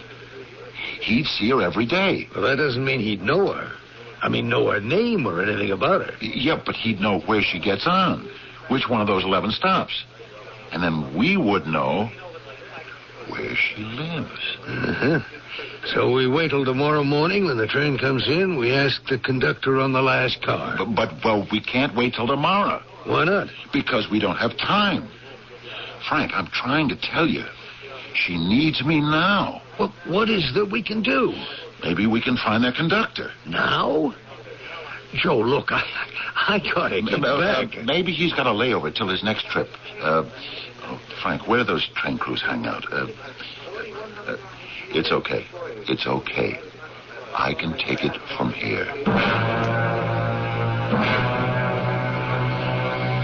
You looking for me? I'm a police detective. You the conductor on the last car of train 8217. Well, I'm not the conductor. I'm Mr. Brakeman. But do you work the last car? Yeah. Hey, what's this about? I'm due on number 1212. I'm filling in for a pal. I got to be on the platform in 5 minutes. Listen, on the last car of this train, every morning there's a lady. Would you happen to remember her? Mister, you got the idea how many ladies were on that train? This one has brown hair, brown eyes. Yeah, that's my type. About 40. That's just about the right age. Yeah, and she dresses in blue. Oh, yeah, that's the bee lady. The what? The bee lady. She raises bees. How do you know? Well, she told me. She raises bees. She makes a special kind of honey. Because these are very special bees. I understand they're dangerous. But that's what makes the honey. Anyhow, she comes in every morning to call on her honey customers. Oh, what's her name? Well, how would I know her name? Do you know where she gets on? Yeah. Sometimes I see her running for the train. I hold it for her. Hey, what's wrong? Well, why do you say something's wrong? Well, the past 2 days she hasn't been on the train, and now the cops are asking about her. And you're trying to tell me nothing's wrong? Where does she get on the train? Station called Eastport, 6 miles out of New Haven. Help you? Yeah, I'm Sergeant Driscoll, New York Police. I'm Sergeant Summers. How can I help you? I'm looking for a woman. About 40, brown hair, brown eyes, oval face, dresses in blue. Oh, come on. I could describe a great many women. In the morning, when she makes it, she gets on the 658 to Grand Central. Oh, that doesn't give me anything to go on. You wouldn't happen to know her name. That's what I'm trying to find out. Offhand, that description doesn't strike a note, huh? Well, I tell you, it used to be a little town. Everybody knew everybody else. But now there's so many new people. I understand she keeps bees. Bees? Yeah. Well, I don't know. We got all kinds of folks, all kinds of hobbies. I understand it's more than a hobby. It's a business. A business, you say? Yeah, she sells the honey. What do you want it for, Sergeant? Let's just say it's personal. Okay. Only thing I can tell you, walk around town, ask at the stores. You might run into a friend of hers. I don't think she has any. No friends? No, I don't think she knows very many people. Why do you think that? Oh, because of something I remember she said to me. She said, I happen to have a dime, but there's no one I could call up either. What was that again? Yeah, it's not going to help. Well, look, all I can say to you, ask around. Somebody might know her. Yeah, but the trouble is that could take time, and I don't have time. Well, I wish I could help you. Yeah, thanks. Wait. She doesn't sell honey in this town, but she makes it here, which means, doesn't she have to have some kind of certificate or permit? Let me check it out with the town clerk. Aviary. There's a listing for a Mrs. Louise Hastings. Mrs.? She's described as a widow, place of business and residence, Frog Hollow Road. Where's that? Oh, boy, that's in the boonies. Yeah, well, how can I get there? You could never find it. Tell you what, Detective Driscoll. Let me give you a lift.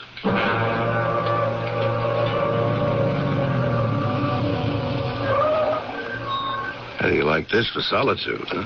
Yeah. Hey, there's a car. She has to be home. Place is quiet. That's all you've got up here. Quiet. Yeah, but it's too quiet. Louise? Louise? I don't think there's anybody here. Let's ring the bell. Doesn't sound like there's anybody home. Yeah, but the car's here.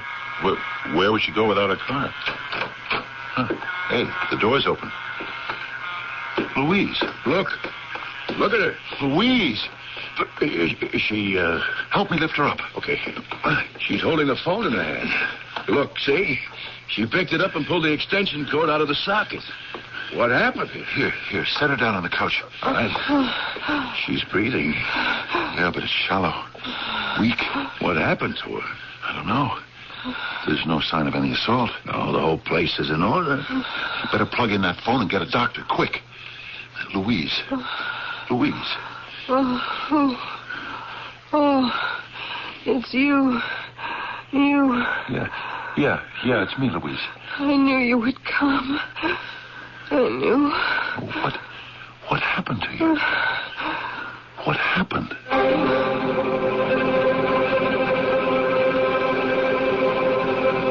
What happened, Doctor? What happened? She shouldn't be fooling around with bees, especially the kind she messes with out there now.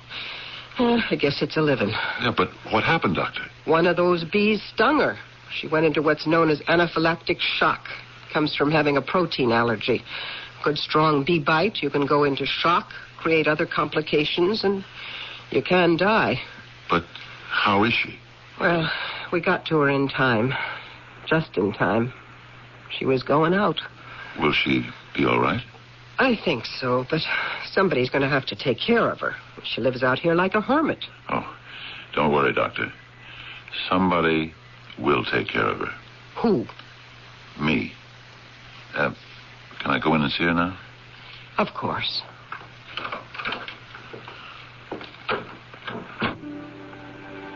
Hello, Louise. Hello? Who are you?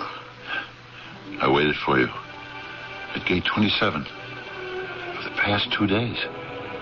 Oh, it's you. I kept dreaming you would come. I kept dreaming you needed me. Louise, are we both awake now? What's your name? Joe. Joe. Oh, yes, Joe. We're both awake now. I think.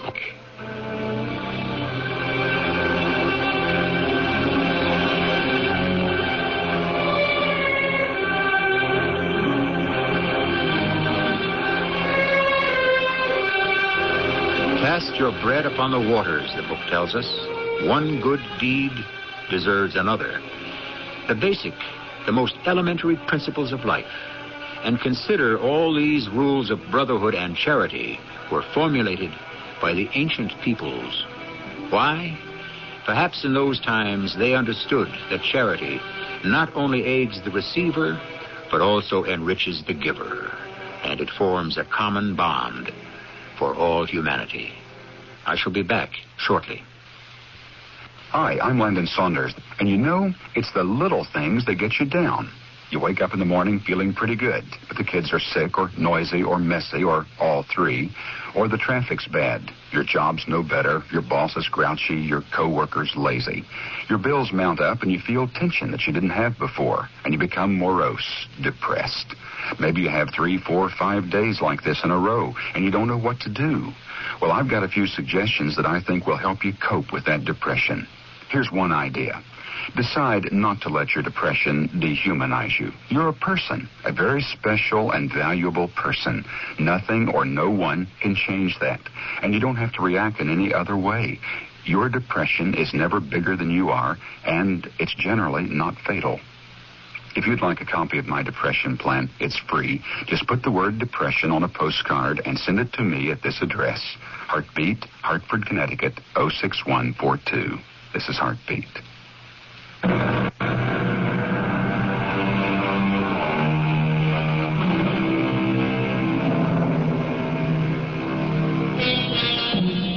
We see them everywhere, the ragtag members of that aimless army of the hopeless, the homeless, the defeated. They drift through the streets and the public buildings of every town and city. Or perhaps we don't see them. Perhaps we try to look past them, or around them, or through them. Is it because they make us feel so nervous, frightened, guilty? How hard it is to be thy brother's keeper. Our cast included Fred Gwynne, Kerry Keane, Court Benson, and Bernard Grant.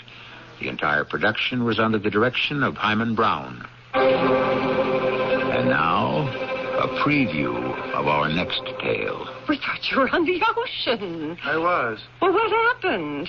Didn't you like it? I liked the water. I kept hoping I'd see a whale or some dolphins, but I never did. I guess they live out further where it's deeper. I don't know. Anyway, no whales, no dolphins, so I took the next boat back from Newfoundland. And here I am. Why didn't you let us know? I didn't think of it. We'd have met you. I took the Hackney coach from the station. Had a little trouble with the front door. But you haven't. Well, we're coming up to the midnight hour now, and here are some of the top headline stories we'll be following. Tonight's Super Bowl pub crawl ends in tragedy for two. I'm Gary Baumgarten, and I'll have a live report upcoming. And more automotive layoffs loom over the city this evening. Rob Marr will have details on that story. From Weather Command, it's going to be very cold.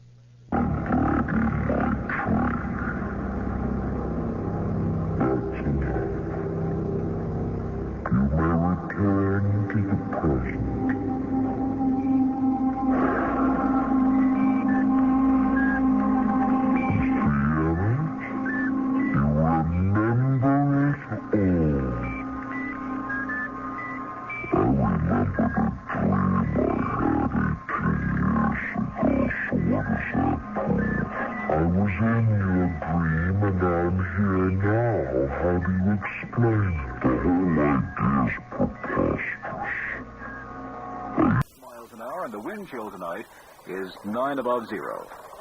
This is CBS News Radio 78, WBBM Chicago.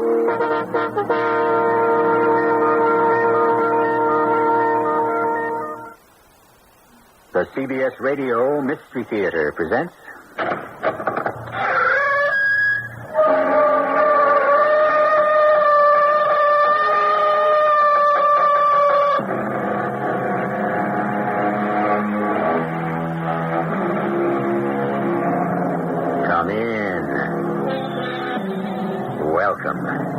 E.G. Marshall. The Cinderella story of the plain little girl who ends up marrying the handsome prince does sometimes happen. But there is no guarantee they will live happily ever after. Not if he is Peter III of Russia and she is Catherine II. Theirs was a disastrous marriage that ended in murder and Catherine crowning herself as Empress of all the Russias, adored, hated, envied, despised, and yet truly great. Madam, I congratulate you. Your daughter Sophie is positively beautiful. You think so, Count? People say she looks exactly like me. That lovely chestnut hair and a figure. Wunderbar. That she gets from me also. I am sure she will make an admirable impression. I hope so. She's so willful and stubborn. If she ever becomes Empress, the Lord only knows what would happen to her. I'll tell you something I've never confessed before. To this day, I don't know if what I did, I'm still doing, is wrong or right. Dear, you always said it was right. Always. I had to say that. But I do know lies are wrong. I know laws are meant to be obeyed. The one that threatens from within. Fire. Hi, Pat Summerall to suggest a Pitway First Alert smoke alarm from True Value Hardware Stores. The standard model detects visible and invisible smoke. And with a $5 rebate from Pitway, your final cost is just $10.98. For extra protection, get the First Alert double system with dual sensors to detect fast and slow-burning fires. Subtract Pitway's $10 rebate, your final cost is $24.98 at participating True Value Hardware Stores. Who's made a difference in your life? Chances are it's a volunteer. President Reagan will honor 20 volunteers with the 1982 President's Volunteer Action Award. Now's your chance to make a difference. Nominate a volunteer to win. For the forms you need, write the President's Volunteer Action Awards, Box 37488, Washington, D.C., 20013. Reach the northwest side of Chicago with a local want ad in the 16 grade Leader and Post newspapers. Whether you want to buy or sell, rent or hire, just call the Leader or Post and ask for an ad taker. Your ad in the Leader will reach thousands of people in outstanding communities like Cragen, Jefferson Park, Mayfair, Portage Park, and Belmont Central. Just a few of the many neighborhoods that the Leader newspapers cover. The Post serves Elmwood Park, Franklin Park, River Grove, and other outstanding northwest suburbs. Readers have learned that it pays to follow the Leader and read the Post. These readers respond to your want ads, so try one if you want to sell, buy, rent, or hire. So easy to do with the Leader and Post. Your ad will be taken over the phone, and you'll be billed after the ad runs. Call the Leader and Post and ask for an ad taker. The number is 889-5200. 889-5200.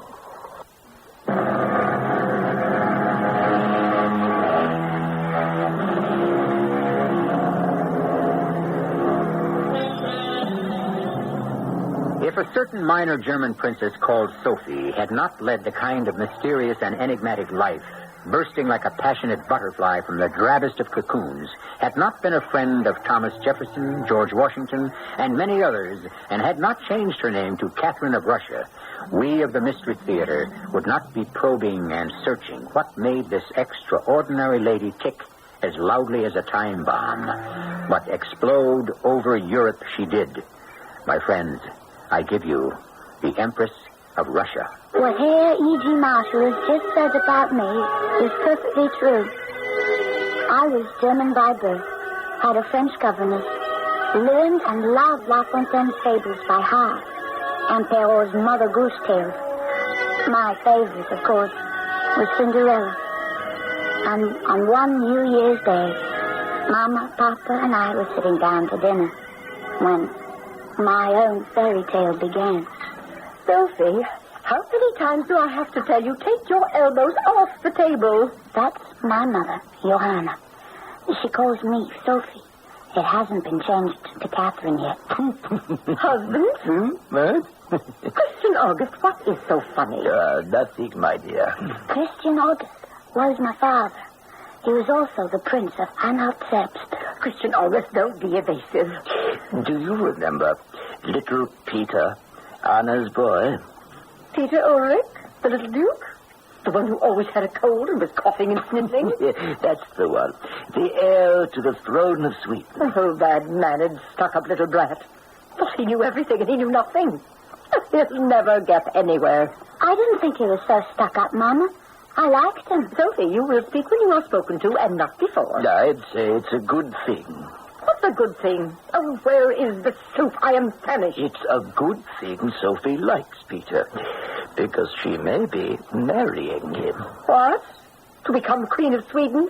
That's nothing of a country? Oh, we can find her a much better match here in Zerbst. The Baron, who owns all the Zerbst beer factories, for instance. Peter has renounced his claim to the Swedish throne and has been adopted by his Aunt Elizabeth, who I need not remind you is still Empress of Russia. She stole the throne of Russia after her sister died. Don't tell me. Usurped it. Usurped is the word. Nevertheless, Elizabeth has just written to me to ask if you and Sophie would go to St. Petersburg because she has something in mind. What does she have in mind, Papa? Sophie? First, there was Peter the Great.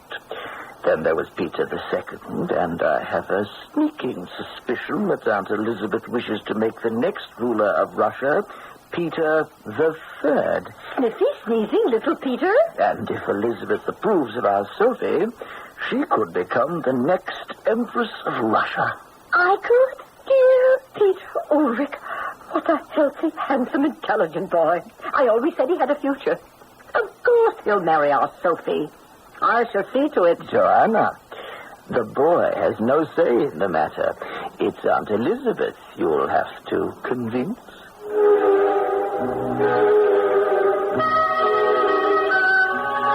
Since nobody would tell me anything, I had to find out for myself. So the next morning, before anyone was up, I found a letter written to Papa.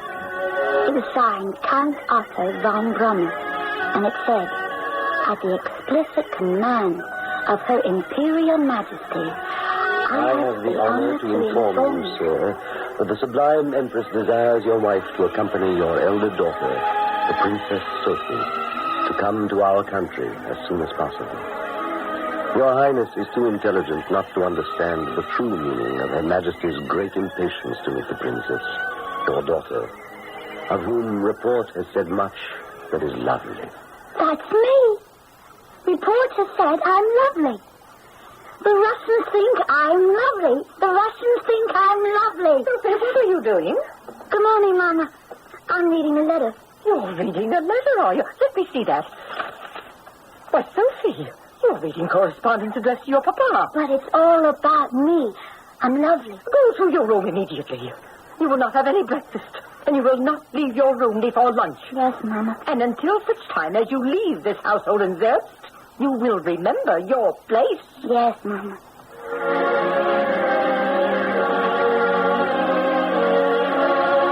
Mama laid down the law. I obeyed. People everywhere thought she was witty, vivacious, gay. I was quiet, quite silent. She was beautiful.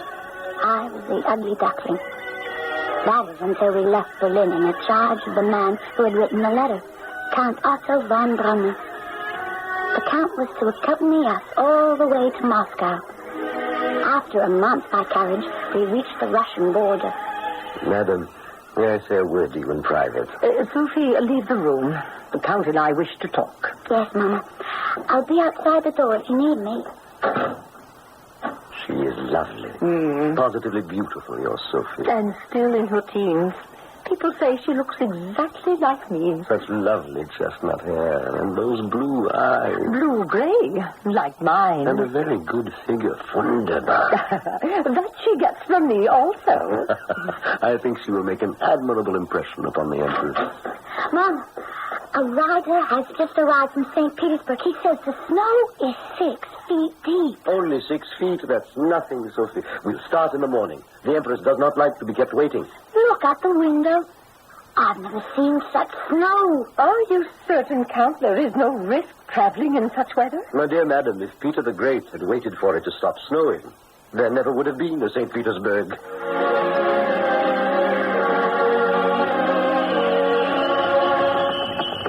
Count, you listen to those bells. What day is it today? February the 3rd, Sophie. Is it Sunday? I've lost track of the day. No, it is Wednesday, and St. Petersburg is welcoming you and your mother. We have arrived. What is this beautiful green and white building? It is our winter palace. Will you kindly remain in the sleigh, and I will go inside to make sure all is in readiness.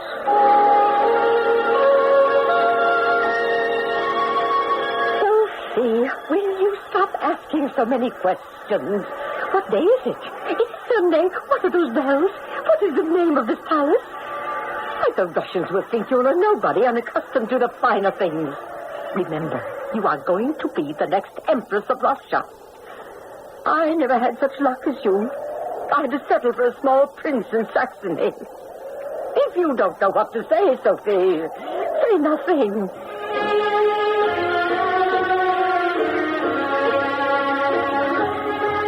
I suppose Mother was right. But it was a lot for a young girl to take in. Bells rang all night and the next day. We were both given sable coats to wear, to keep. Brass bands played. A regiment of soldiers marched up and down. And we hadn't even reached Moscow. Sophie, we have arranged a special performance for you this evening at the Palace Theater. Count Brummer, if you will excuse me, but I am still absolutely exhausted from the long journey. And I'm sure Sophie is, too. I'm not exhausted, Mama. Child, you need your rest. I want you to look your best when we get to Moscow. And that darling boy, Peter Ulrich. Madam, I think Sophie would enjoy what St. Petersburg has prepared. I'm afraid if no one made an appearance, it would make an exceedingly bad impression. But I want to go to the theater. Mama, I feel fine. Count, you are very persuasive. Sophie, you may go, but dress warmly. I'll wear my new sable.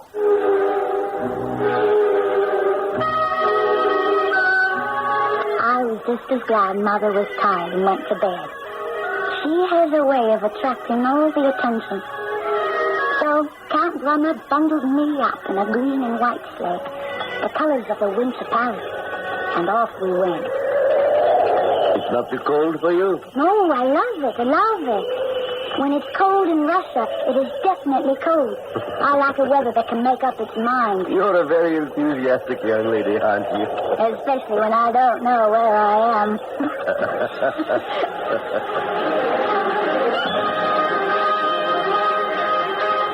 It was an evening of sounds and sights, such as I had never seen before. A circus that you cannot possibly imagine. And before it began, all the performers came out and bowed low to me. To me, Sophie, not my mother. Now, at home, we have circuses, we have clowns, we have trapeze people. But this circus, with the Count and I sitting in the royal box, oh, it was so exciting. Look at that. Look at that. Why are those clowns with the funny long noses dressed up in circles? Sophie, those are not clowns. They are bears. You mean real bears? No. Yes, they are real bears. Bears who live in the forest. Well, they used to. Now they're trained bears. Watch. You see the big one? He's pulling that cart with the 4 little bears inside. Count Brummer, forgive me, but isn't something very wrong? Wrong? Where are the children? What children? Any children. There are no children here. Watching. There's nobody here tonight but you and I. Sophie, this performance is for you alone. A gift of St. Petersburg, a gift of welcome. All this for me and no one else? Usually, when there is a circus, the mothers and fathers do bring their children. All those elephants. How many are there? We have only one elephant in the Berlin Zoo, and that's all. 1, 2, 3, 4, 5. How many are there? 14 in all. Look, they hold each other's tails with their noses, and the little one in the back.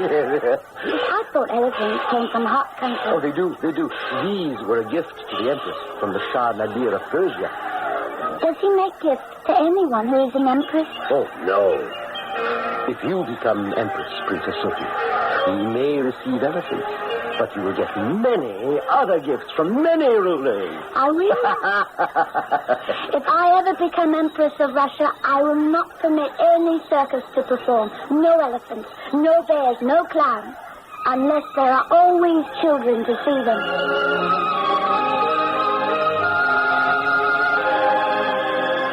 The education of an empress. The little princess had a mind of her own. And when she became Catherine II, she was obstinate and tenacious. Exactly the wife Russia required for a weakling of a husband. But I'm getting too far ahead of myself. I'll be back shortly to pick up the story where we left it, when I return with Act 2. Hi, I'm Landon Saunders. This is Heartbeat. Are you depressed? Is it hard to get out of bed in the morning? Do you look forward to, well, nothing? Perhaps some chain of events, something you couldn't control, has affected your life. Maybe you've lost your job or experienced the death of a family member or a friend. Whatever the cause, you're depressed. You're not able to shake the feeling of gloom that hangs over your head. Well, I've got news for you, and it's good news. There's a way to handle your depression. And here's one idea. Decide that you have the ability to decide what your life is going to be like and how you're going to feel about life. To get more suggestions on how to handle depression, just put the word... In such snow. Are you certain, Count, there is no risk traveling in such weather? My dear madam, if Peter the Great had waited for it to stop snowing, there never would have been a St. Petersburg. That's Heartbeat, Hartford, Connecticut, 06142. This is Heartbeat. Large and small, today's businesses are operating in a very tough environment. It's a real jungle. Inflation, regulation, productivity losses, and other problems can leave an executive wondering where to turn for help. There is a solution, and it's here today in Chicago. Honeywell has opened a new facility at the Business Product Center at the Merchandise Mart. It's called the Honeywell Solution Center.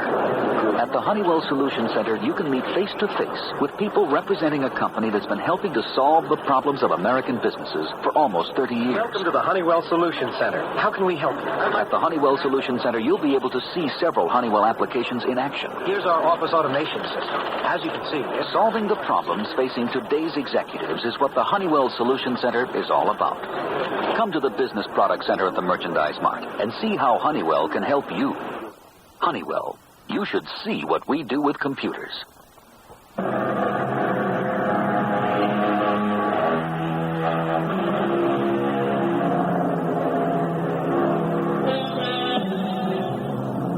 A German princess from a small German town has been sent to audition, one might say, as a possible wife to the heir of the Russian throne.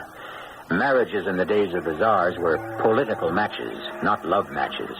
And those two were but pawns in a chess game played to one rule. If my daughter marries your son, it's an alliance, and allies don't wage war. Since we just St. Petersburg, Count, isn't our driver going much faster? He is. We lost time with the first team of horses. He's trying to make it up now. All these little villages we go through so quickly. I wish I knew their names. Mama, you should have seen the bays in the circus last night. Count, the bays live close to Moscow. I wish she wouldn't drive those horses so rapidly through the towns. If anyone is in the streets, they could get hurt. Leaping through the snow. It's exciting. I'm being thrown about. Look at forward. He's taking the corners too fast. Driver, look out! We're too close to the houses. Driver, be careful! Hey,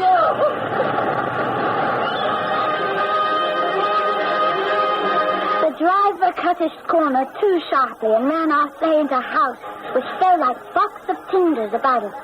Mother fainted, but after some brandy, she was better. We all were.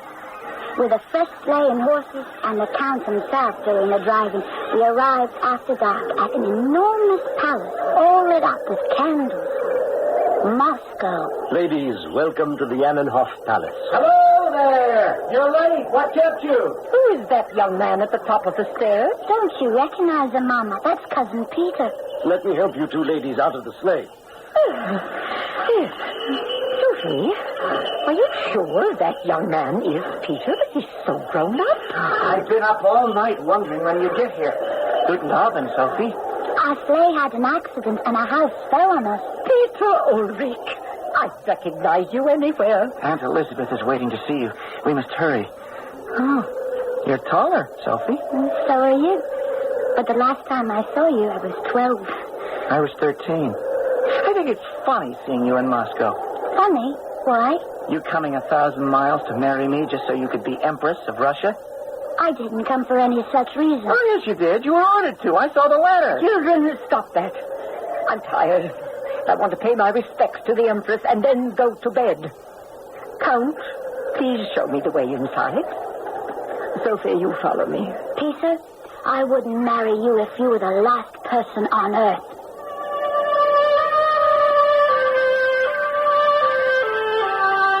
If I'd only realized then what my life with Peter would turn out to be. Yes, we were cousins, of similar background, both brought up as Lutherans. But Peter Ulrich was a child and remained a child until the day he died. Aunt Elizabeth approved of me, and I was ordered to remain in Russia to be trained. Mother was to go home, and we said our goodbyes. Sophie, I feel so strange leaving you here in Moscow, hundreds of miles from home. Can you act grown up? I will be grown up. Goodbye, Mama. When I see you next, I shall speak Russian like a native. Is that necessary, really? Peter doesn't speak a word of Russian and refuses to learn. Peter is a baby. He thinks by being stubborn and kicking his heels, he'll get more attention. He also refuses to change his religion, but that's his affair. Sophie, you're not thinking of doing that. I'm getting religious instructions with Simon Todorsky. He says the two religions are not that different. It's going to break your father's heart. Why, we live in the very castle Martin Luther himself was hiding in, and all our families. To become a Russian Orthodox. It's a sin, Sophie. Oh, I worry about you. Don't. Can't you be Peter's wife and the Empress without that? If someday Peter and I do marry, I have to believe what the Russian people believe.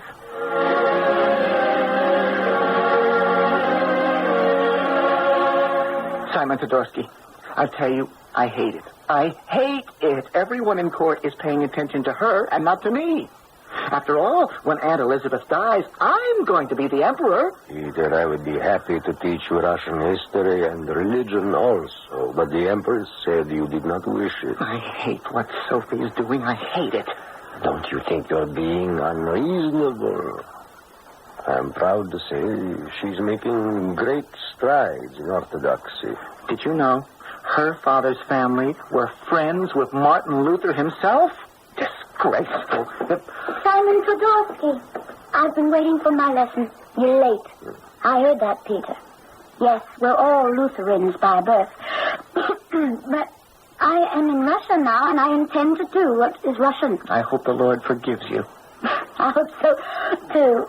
I knew it, Princess. You caught another cold. Oh, the palace is very cold at night. Peter, it was nice to see you. I've just been complaining to Simon Todorsky about you. You have? I'm glad to hear it. I thought you weren't interested in me at all. You used to be. You became so serious. Peter, you're going to inherit the throne of Russia. I will not be your wife unless I know the Russian people and can speak to them. Not only those in the palaces, but every serf, every peasant. Oh, please, no speeches. Now go away. I have work to do. Simon, let's try to improve my Moscow pronunciation. No, not today. You are feverish. I shall call Natasha and have you put to bed immediately. The chill turned to pneumonia. I have to admit, a very sick girl. That worried me, too. If I couldn't live with a Russian climate, if I was an invalid, no matter how well I said my Russian Orthodox prayers, I would be sent back to Zerbst in disgrace. I cannot believe this, Johanna. Do you know what Sophie has written to me from Moscow? Where is that sentence? Yes. As I find almost no difference between the Orthodox and the Lutheran faiths, I have decided to change my religion. She has decided. It was decided for her. The Empress would not have permitted the marriage otherwise. I am being punished. I give the hand of my daughter to infidels, and this is the consequence. I've lost my Sophie. Did she write also about changing her name? What? Again, this is not the child's wish, but the Empress. They're naming our Sophie Catherine. It's a nice name. And it goes well with Peter, don't you think?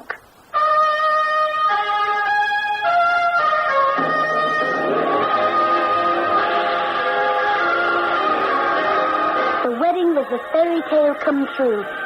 So beautiful. The ceremony took 4 hours, and I never sat down once. My dress and a tiara and a necklace were so heavy, and all the bowing to the lords and ladies. I was numb. I remember so many things, but not my wedding night. Poor Pete. Poor Catherine.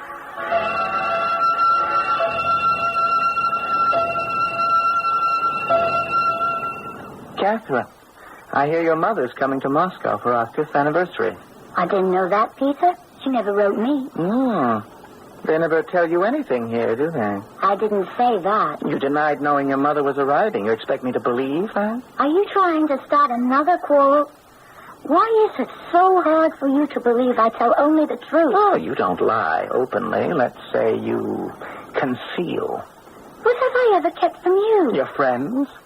Your personal friends? Not that I mind. You can dance the whole night through for all I care. But, Catherine, the court is watching. The court knows. There is nothing to know. Count Otto von Brummer, is he nothing? Otto is a protege of the Empress. She loves him, and it's on her behalf he spends time with me. Oh, you see each other as a favor to my aunt. He's your lover.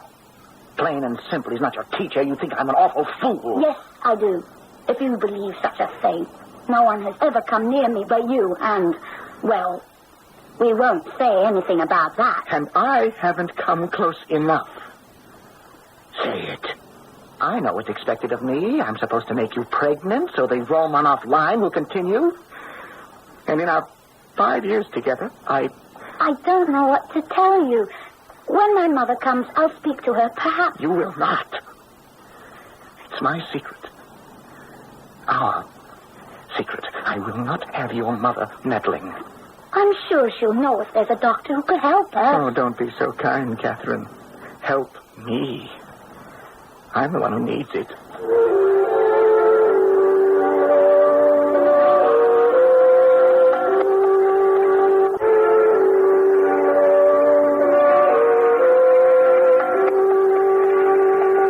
Madam, we shall be arriving shortly. These are the naval woods. Count Brummer, what a difference it is to be traveling to Moscow in the summertime. Do you remember when you brought Sophie and me all the way from Germany on our very first visit? Russia was under 6 feet of snow. The Empress had such high hopes in those days. What is it you're trying to tell me, Count? I have waited until we are at the end of our journey to tell you why you were summoned to Moscow. Oh, has something happened? Something has not happened. And the Empress is very concerned.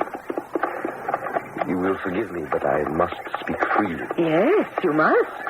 The Grand Duke and your daughter, our beloved Grand Duchess Catherine, have not produced an heir. I know, and I cannot understand it. Our family has never had such difficulties. The Empress is aware of that. The difficulties lie elsewhere, not with your daughter. I see. The Empress does not wish to wait any longer. 5 years, she believes, is long enough. Therefore, she has asked you to come to Moscow to persuade your daughter to accept another person as father of a child. The Empress believes only you, her mother, could make her understand her duty to Russia. The real father's name will always be secret. Oh, poor Peter Ulrich. He will never be told either. He will know. May I ask if the man of high rank has already been chosen by the Empress for this duty? He has? Oh, so it has all progressed pretty far. Very far, madam. Does my daughter know this young man? She sees him often at court. I would say they are quite good friends. Do you know him? Yes, I do, madam. The man chosen by the Empress to fulfill this obligation is myself.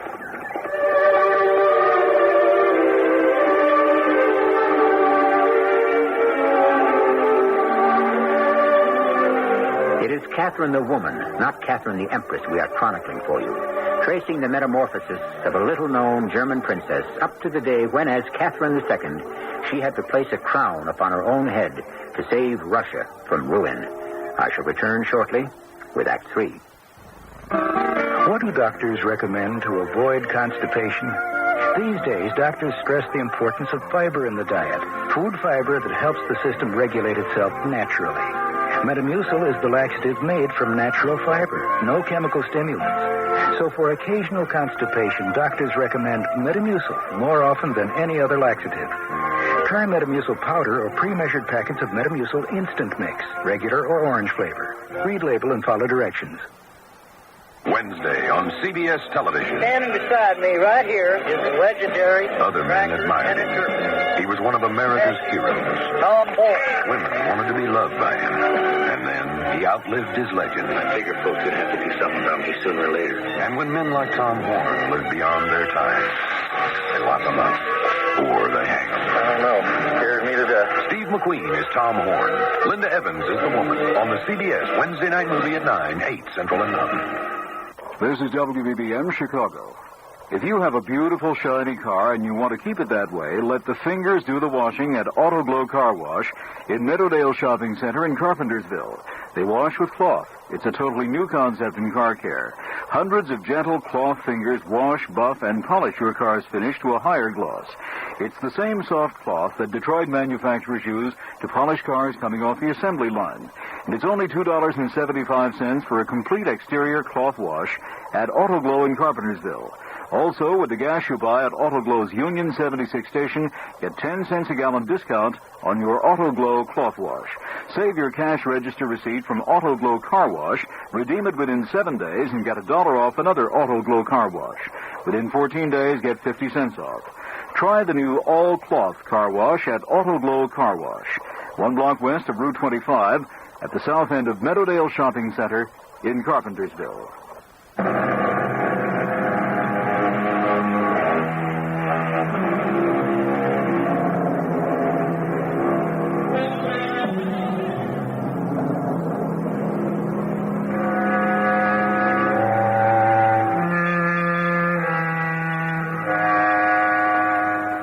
So, a son was born to Catherine of Russia, the identity of the real father scratched out of the pages of history. Those were not the days of the rights of a mother, not even to choose the name of her baby. The Empress Elizabeth decided upon Paul, continuing the charade of her supposed descent from Peter the Great.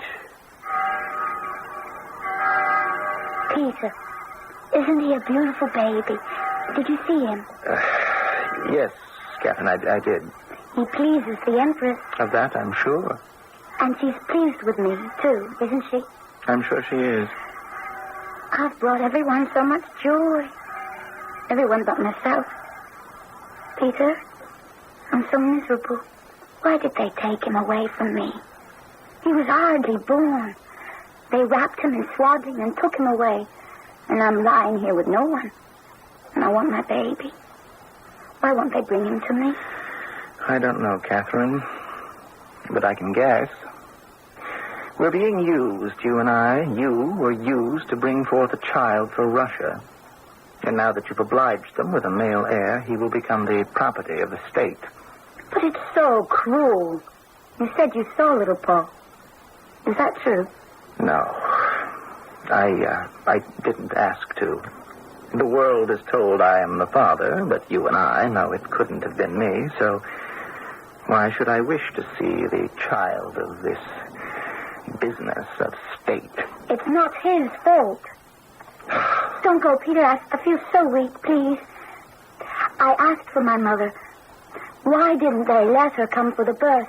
9 months ago she was here, and then they sent her home. Catherine, Russia used her, too. I wasn't even allowed to be with my son when he was baptized. As time went on, and he grew from a baby to a boy, they kept my Paul away from me. On state occasions, 3 times a year, I could see him. He belonged totally to the Empress. Peter may have been wrong about many things, but he was right about that. I had been used. One day, I awoke like the sleeping princess. The Empress died. At last, power is mine. Well, Simon Todorsky, you so influential in the teaching of my wife. Where do we begin? Advise me. There will be 6 weeks of mourning for your aunt, the Empress. I can hardly wait. I won't wait. My first edict will be happiness and joy and laughter. Simon, write that down. Laughter? Now, during the time of mourning? Yes. Now, there'll be no more sadness. Simon, I am 34 years old, and I was never permitted to do a thing. She is dead. And I say there will be laughter and court parties. No, Your Highness. It is not proper. I beg you. The people of Russia... Give them something to think about. Are they still parading past the coffin in the cathedral? By the thousands, all day and all night. From all over? From every province. Splendid. And Catherine, I suppose she is there, too, on her knees, weeping her crocodile tears. My dear boy, if you carry on like this, mocking the state funeral, the world will think Peter III, the Tsar of Russia, has gone mad. And so he has.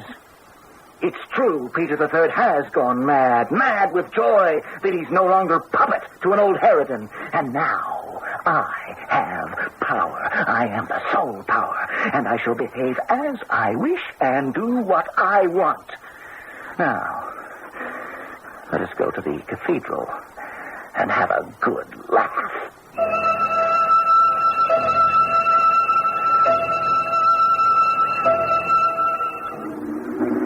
By the Holy Father, there is quite a crowd. I told you, it's been happening for days. I beg you, Your Highness, don't make a scene. A scene? You tell me these mourners are obeying the dictates of their hearts. Why shouldn't I do the same? Will you look at that creature on her knees, prostrate herself? Who do you suppose it is?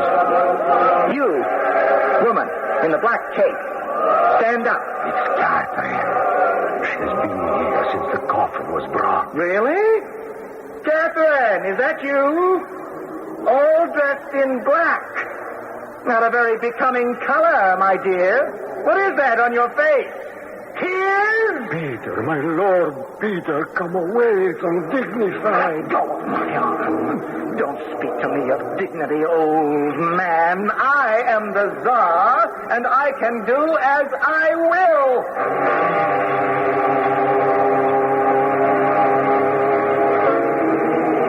Has he gone?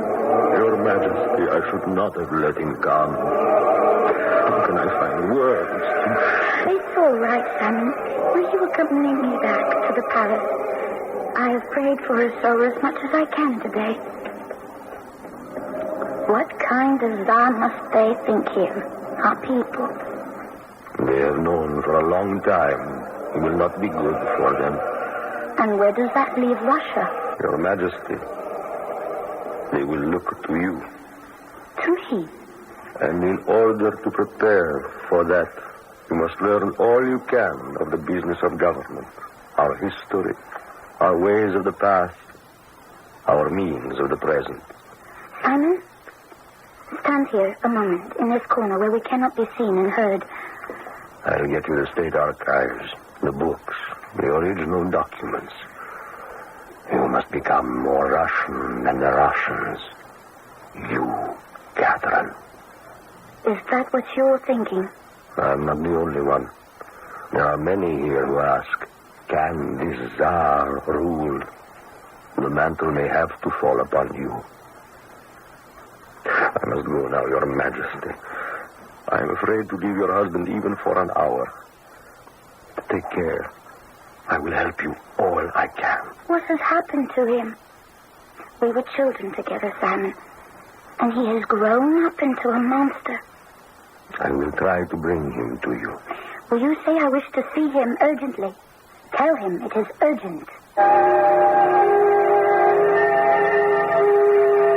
I was aflame with fears, doubts, worries, and shame.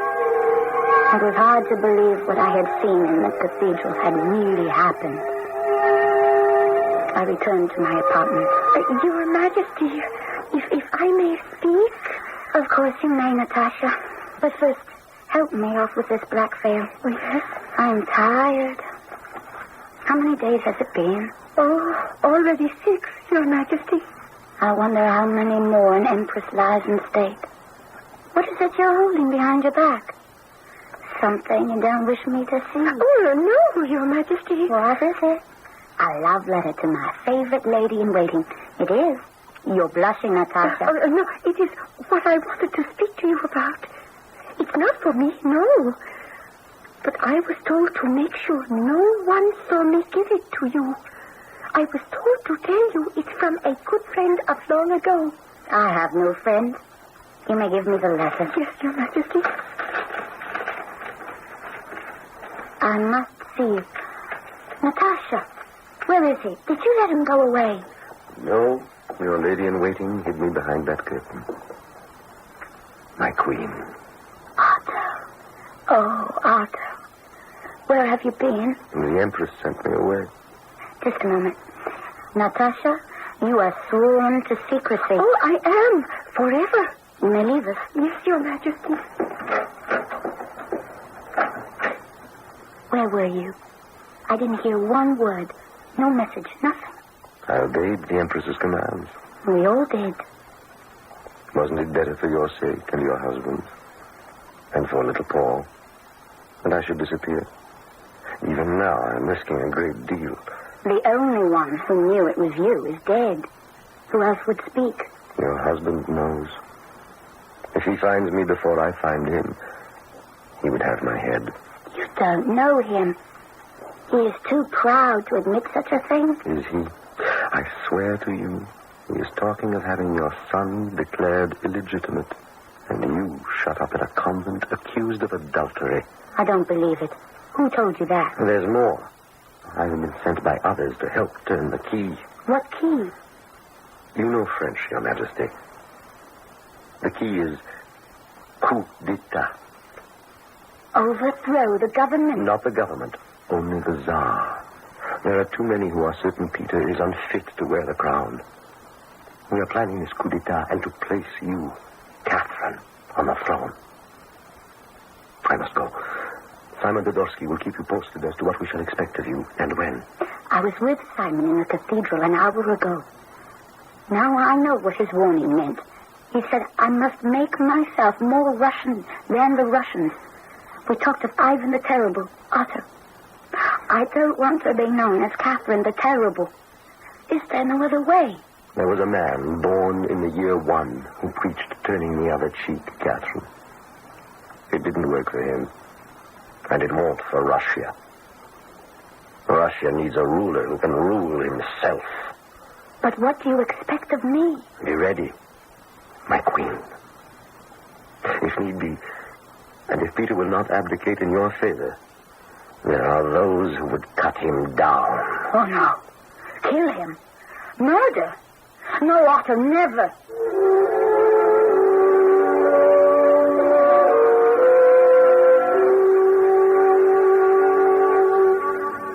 It is now only 1 month since I wept over the coffin of the Empress Elizabeth.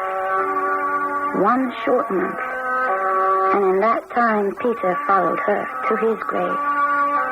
Your Majesty, he started a quarrel with Prince Theodore during dinner. We were unable to pull them apart, and then he was dead. Oh, but he promised me he agreed to abdicate. Why this? Why murder? I can't remember what we did, how he died. No one knows. I don't want to know. I don't want to hear any more. The Tsar foamed at the mouth. Then he fell forward, and that was all. I am lost, Otto. No one will ever believe I did not order his death.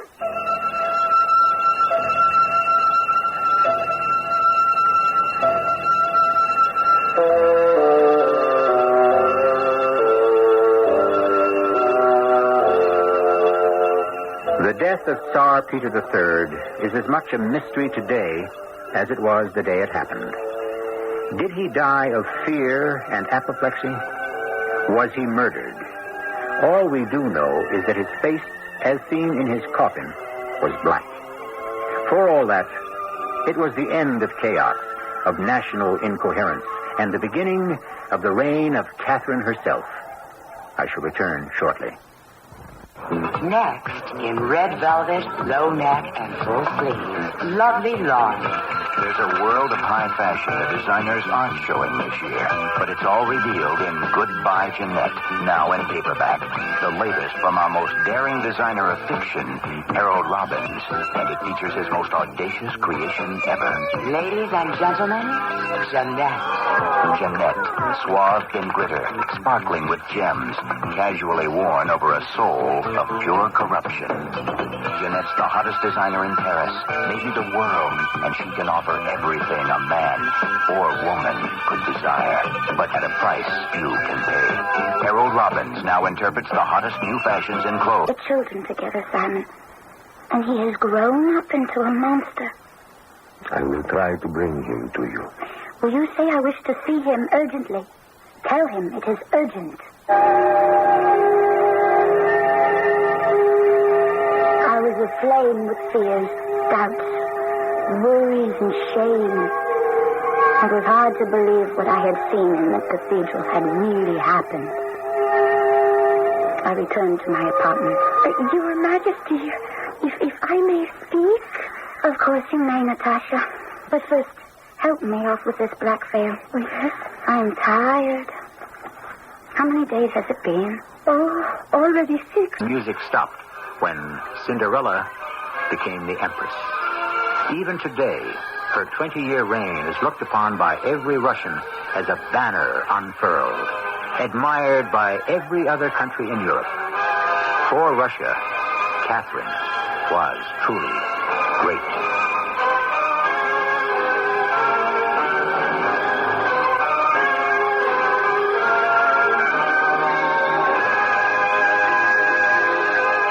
Our cast included Amanda Plummer, Russell Horton, Joan Shea, and Louis Turenne.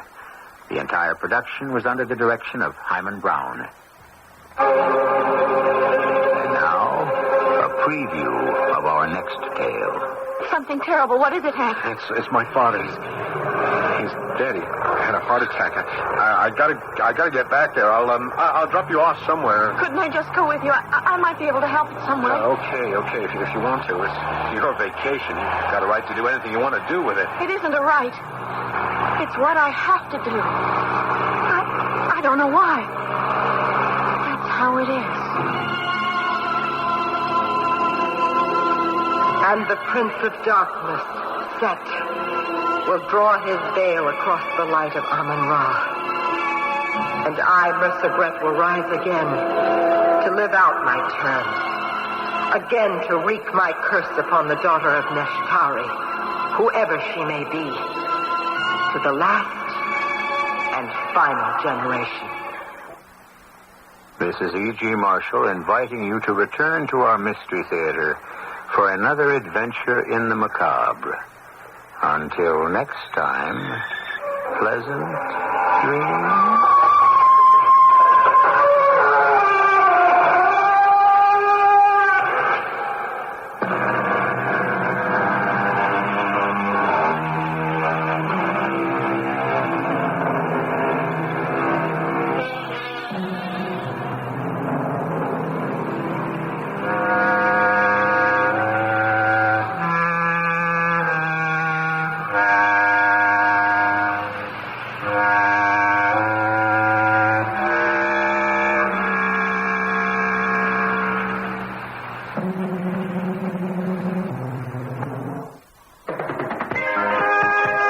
Get the lowdown on low fares. Call Delta Airlines. You'll find you can get big bargains to more than 60 cities. And we'll highlight some of these low fares for you at the end of this commercial. So listen for the lowdown on Delta's money-saving fares to many places. And wherever you fly on Delta, don't leave home without the American Express card. It's the easy way to pay for your Delta ticket, as well as hotels, dining, entertainment, car rentals, and just about any of your travel expenses. The American Express card. Don't leave home without it. And don't leave home without first getting the lowdown on low fares from Delta or your travel agent. Like these. Fly Delta to Raleigh-Durham for just $99 one-way in tourist. Atlanta's only $96 on certain flights from Chicago. And Delta's fare to Houston is as low as $90. To Nashville, $78. Fares subject to change without notice. Delta is ready when you are. CBS News President Reagan promises the state of the economy will improve. He says he won't raise taxes, and he proposes what is being called a new federalism. This is Rob Armstrong reporting on the CBS Radio Network. The President's State of the Union address focused in large part on the economy. The President said the answer does not lie in higher taxes. He says that solution has been tried and has failed. What the President did propose was a massive shift of federal programs to state control. The President says a major problem is the proliferation of federal programs. Let's solve this problem with a single bold stroke. The return of some $47 billion in federal programs to state and local government, together with the means to finance them, and a transition period of nearly 10 years to avoid unnecessary disruption. The President said details would be worked out later, but he presented a broad outline. Starting in fiscal 1984, the federal government will assume full responsibility for the cost of the rapidly growing Medicaid program to go along with its existing responsibility for Medicare. As part of a financially equal swap, the states will simultaneously take full responsibility for aid to families with dependent children and food stamps. The President also said his administration will not turn its back on the elderly or the poor. He defended his economic policy to date, and he warned that more sanctions may be imposed on Poland and the Soviet Union if things in Poland don't improve. Reaction to the State of the Union speech when CBS News continues. The Wall Street Journal, in a recent article, explained how the new tax law, along with advanced planning, can help you keep more of what you make during 1982. If information like this is important to you, have a pencil ready for an offer from the Journal that can help keep you informed of everything happening anywhere in business that could affect your future and your company's future. Other Journal articles reveal that the Reagan administration will be more selective from now on in enforcing antitrust suits against big business. You would have read about the growing number of stocks that are going for bargain rates, and that many Blue Cross and Blue Shield plans are seeking steep increases in premiums due to financial difficulties. The Wall Street Journal is all the business news you need when you need it. Right now, you can get 26 weeks of the Journal, one for every business day of the week, for about $1.80 per week. That's just $47 for 26 weeks, about $1.80 per week. So if you're serious about business in the continental U.S., call toll-free 800-228-6600. That's 800-228-6600, except in Nebraska. You'll be billed later. Reaction to the President's speech ranged from strong Republican support to lukewarm Republican support to outright skepticism on the part of most Democrats. Susan Spencer took a sampling on Capitol Hill. Democratic Majority Leader Jim Wright called the speech disappointing. Majority Whip Tom Foley criticized it for lacking specifics, but promised that the leadership will not try to block the president's programs in the House. Other Democrats, though, sounded like that's exactly what they'd like to do. District of Columbia Delegate Walter Fauntleroy calling the new federalism the new shell game. The people who've suffered most as a result of the policies of this administration in its first year have nothing to cheer about as a result of this State of the Union message. The 10 million people who are unemployed have been given the promise of further cuts in programs designed to cushion the unemployed. The Republican leadership, by contrast, was predictably enthusiastic. Disagreeing with some who predict the proposals won't go very far this session, House Leader Bob Michael said the speech would really give Congress a charge. Susan Spencer, CBS News, Capitol Hill. Glenn Watts, the president of the Communication Workers of America, said of the president's speech, in this Hollywood version of society, only the wealthy and successful play leading roles, while working and non-working Americans are extras. Now this. If you'd like to take advantage of the current high interest rates in today's money market, but want your money available when you need it, take a moment now to call this toll-free number, 800-228-5000. Ask the operator to send you information on Dreyfus Liquid Assets. Find out just how much income growth you can get from one of the world's largest money market mutual funds.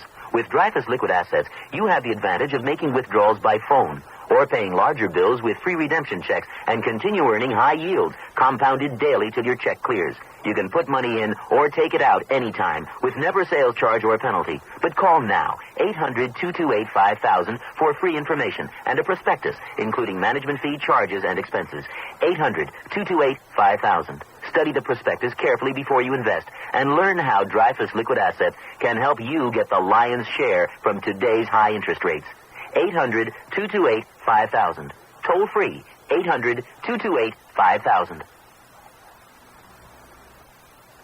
Some other stories in brief. World Airways announced Tuesday that 2 passengers aboard that DC-10 that slid off the end of the runway into Boston Harbor last Saturday night are missing and feared drowned. The airline had earlier said that all passengers and crew escaped to safety. The coast of Oregon is again being battered by high winds and heavy rains. Hundreds of people have been evacuated as officials there fear more mudslides. And a high wind warning has been posted for most of the state of Utah, where the resort area of Snowbird reported gusts to 95 miles an hour.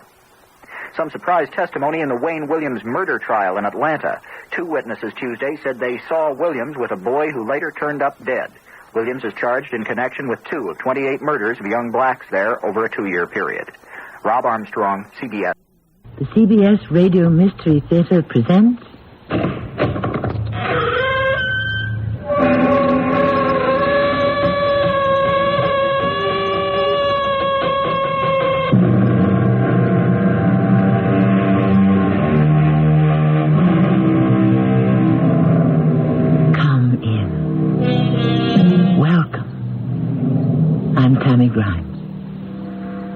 Before television, children entertained one another, often with quite gruesome games, like sitting in the dark and answering the question, what's the most horrible thing you can imagine happening to you?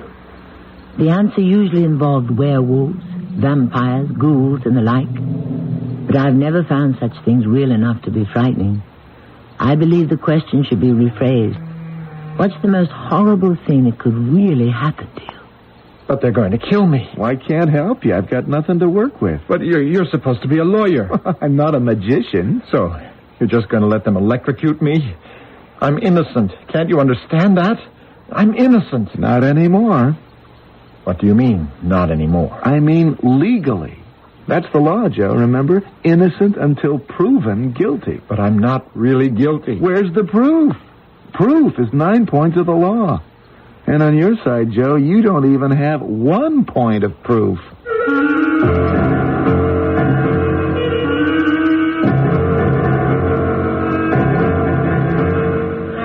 Our mystery drama, The Victim, was written especially for the Mystery Theater by Bryce Walton and stars John Lithgow.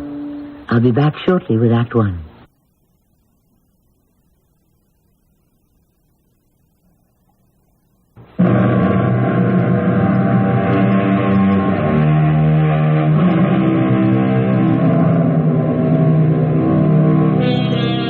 This is my idea of genuine horror.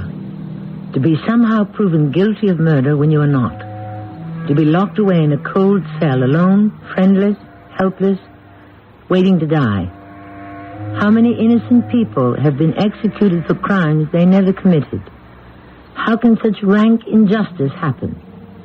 Here is how it happened to one man. Here is his story in his own words, as it appeared in the Morning Sun Times. I'm Joe Thompson. In the headlines now. My picture in the papers and magazines. But before that Monday night, when my nightmare began, I was Mr. Nobody. Going nowhere but on over the hill to the wrong side of 40. Old Joe Average. Divorced. Lonely. Average height. Average build. Average paunch. With the kind of face you'd forget even while you were looking at it. I'd killed another evening in a restaurant and bar. Got home around 12:30 that night. Home. One room with a pull-down bed, a closet-sized kitchen, and a television set that wasn't mine. I'd popped another can of brew and was semi-conscious in front of the TV. And there was a knock at the door. Is this any way to greet a visitor? What way? What do you mean? I mean, half-dressed, hair all messed up. Why, you haven't even taken yourself a shave. I wasn't planning on having company. Well, I wouldn't have planned on it either. If I was you, I wouldn't even be at home. So you should have called first. Hey, what's the idea? I'm not a fan of early John Wayne. Nothing funny now. Just stand against the wall, nice and easy. Hey, what are you doing? Risking you for concealed weapons, remember? That's no weapon. That's my wallet. So keep it. It's empty. This whole scene's empty. Nothing worth taking out of here unless you collect old TV sets. Go ahead, take it. But you'll also have to pick up the payments. Hold on to your sense of humor, pal. You'll need it. Hey, what are you doing? Handcuffing you. That resisting an officer won't help your case either. What case? I'll ask the questions. So who's asking? Oh, excuse my rudeness. I'm Sergeant Crow. My partner, Officer Wilson, is waiting for us downstairs. Sergeant, look, you can see in my wallet there. I'm Joe Thompson. You've made some kind of mistake. You made the mistake, Thompson. Hey, why throw my clothes around? Well, wait, I've got some rights here. You're a cop. Show me some identity. You barge in here, don't tell me anything. Handcuff me, tear my clothes apart, break things. What about the search warrant? I've got rights. Didn't you invite me in, Thompson? I sure didn't. I say you did. You're wrong. I didn't. Oh, I apologize for disturbing your elegant wardrobe, but I got... here they are. You'll need the raincoat and hat. What for? We're going out, Thompson. You have an appointment. But it isn't raining. We'll take the raincoat and hat anyway, just in case. Let's go. Go where? Why should I go anywhere? We're going downtown, Thompson. Police headquarters, Central Station, where you set up the appointment. I didn't set up any appointment there. Sure you did. You set it up last Saturday night. I don't know what you're talking about. I tell you, you got the wrong man. Then why do you object to cooperating with the police? Where's your civic spirit? Civic spirit? That's a laugh. Now, simmer down, Thompson. If you're innocent, you can't object to answering a few questions. About what? Hey, this is no place for a serious discussion. We have a place all set up for that downtown. A special private room just for answering questions.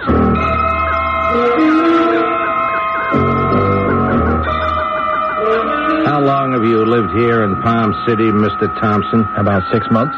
You married? I was, but my wife thought better of it. You're adrift. I wouldn't say that. Well, how would you classify yourself, then? You don't seem to spend very long in one location. I'm a carpenter, sir. That's my line of work. And hasn't a great deal of your work consisted in standing in unemployment lines? I've put in my time there, yes. But I've got a job now at Larson's Building Supplies on South Street. You're a carpenter there. Well, I'm getting close. Work in the lumber yard. Were you working there last Saturday? Yeah, that's the big day at Larson's. How late did you work Saturday? Until 6. And what did you do after that? Well, mostly, I guess I just drove around. Oh, just drove around? Yeah, I do that a lot. Just doesn't seem to be much else to do. Cruising? I wouldn't say that. Just driving, killing time. Killing time? Lonely, in a new town, not knowing anyone much. Do you drive around looking for company? Maybe. It's always a possibility. But... Did you also kill some time in the Shamrock Bar? Sure, I dropped in there for a few. To pick up some company? Well, it could happen. But mostly I just... what time were you cruising the Shamrock Bar? I don't know exactly. Like I said, I was there to kill time. Not count it. I had a few. My memory's on the hazy side. When did you get home from the Shamrock Bar? Maybe around 2 a.m. This raincoat and hat, Thompson, they're yours? Yes, they are. You went to the Shamrock Bar, then home, huh? Well, where did you get all this mud on your raincoat and hat? Mud? Yeah, this reddish clay mud smeared all over. Where did you pick that up, and when? I guess I don't... wait, yes, I remember now. I had a flat tire. Sure, it's all coming back to me. A blowout. Mm-hmm. Had to change a flat there off the road. Oh, off the road? Where? Along Jemison Drive somewhere, I think. It was dark, and I couldn't... Well, if you can't remember where this suddenly remembered convenient flat occurred, maybe you can tell us when.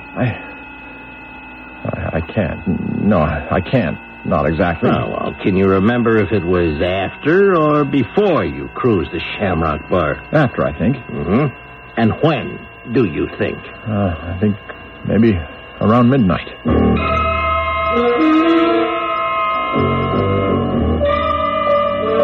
You're Benny Sharp? For 66 years, sir. Your occupation, please. bartender at the Shamrock since the end of World War II. Is this man, Mr. Thompson, one of your customers, huh? Him? Oh, sure. He's in here every Saturday night. That's his name, Thompson? He was at your bar last Saturday night? That's right. Leaning over the end there. Was he wearing this raincoat and hat? Yeah. Was the raincoat and hat smeared with this reddish clay mud? Not that I remember. No, sir. Well, when did Thompson come into the Shamrock? About 9:30, I'd say. When did he leave? Maybe a little after midnight. Was the girl Dorothy Logan at the Shamrock Bar Saturday night? Yeah, she was. She's there just about every night. And what time did she leave? Around midnight.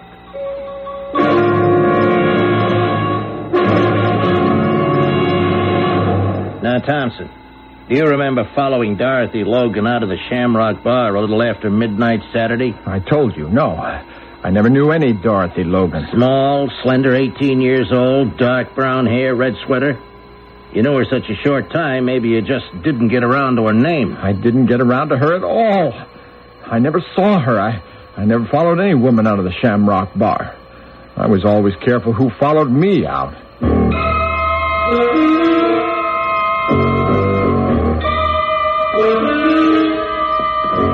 Where are you taking me now? Just down the hall here, Thompson. We have a little theater set up down here for our guests. Little theater? Right. For bad actors. You've got to fill me in. What am I supposed to have done? You can tell me that much. I can tell you what you'd better do. Call yourself a lawyer. Why? Why do I need a lawyer? You guys are weird. All sound alike. Who, me? I never did nothing. I'm clean. The lot of you, innocent as babes. Some of you really think you are innocent. That's what's really weird. I'm not weird. I am innocent. Here we are, Thompson. Now, just step up here between these two gentlemen. That's right. What is this? You're on stage, pal. Let's say you're trying out for a part. And if you get it, you'll be a star performer. Now, just stand up here, straight and natural.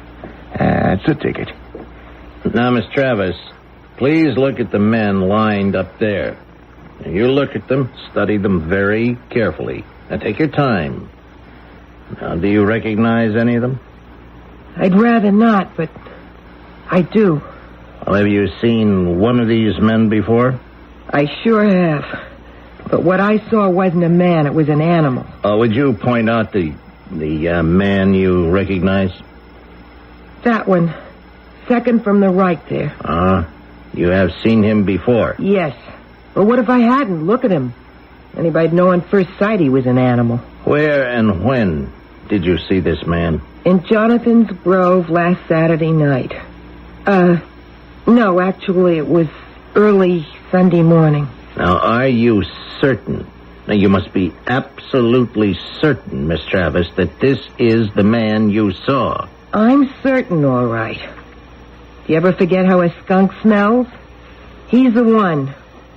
He's the killer.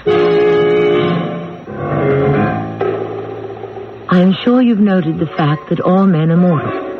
This is most fortunate, at least for mystery stories, where anyone can be a victim, don't you see? Which is perhaps as it should be in a democracy. For example, anyone at all may be robbed, mugged, murdered, or falsely arrested. It is just a matter of waiting one's turn.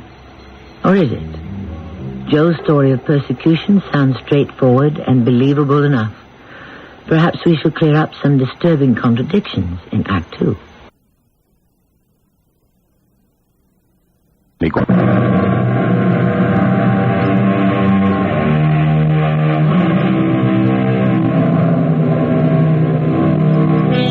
Joe Thompson's continuing story of persecution as it appeared in the Morning Sun Times rings with undeniable conviction. Joe's been there. He's experienced the nightmare. Joe knows firsthand the depths of terror, the terror of a small and innocent man found guilty of a murder. He's telling it like it is. We believe him. Of course we believe him. But I'm reminded of an old English legend. I know not what the truth may be. I tell the tale as 'twas told to me.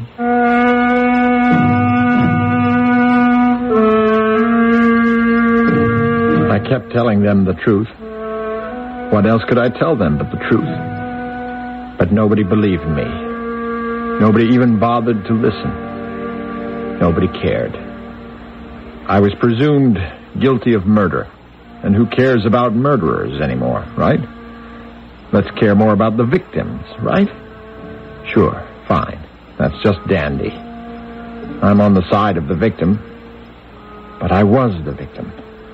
They couldn't see that, though. All they could see was Dorothy Logan and the need to nail somebody to the wall. You followed Dorothy Logan out of the Shamrock Bar Saturday night or early Sunday morning. You lured her into your car, drove her into Jonathan's Grove and back of the tavern. She resisted your advances, and you killed her. You strangled her with those powerful carpenter's hands. No, I didn't do that. I couldn't have... No, you're guilty, Thompson. Now confess. Tell us the truth. Make it easier for yourself and for all of us. But I'm telling the truth. I never knew any Dorothy Logan. Never saw her, never followed her, never followed anybody. I sure never killed anybody. Evidence, witnesses, and testimony at this homicide court hearing strongly indicates the contrary, Mr. Thompson. And that will be all for now.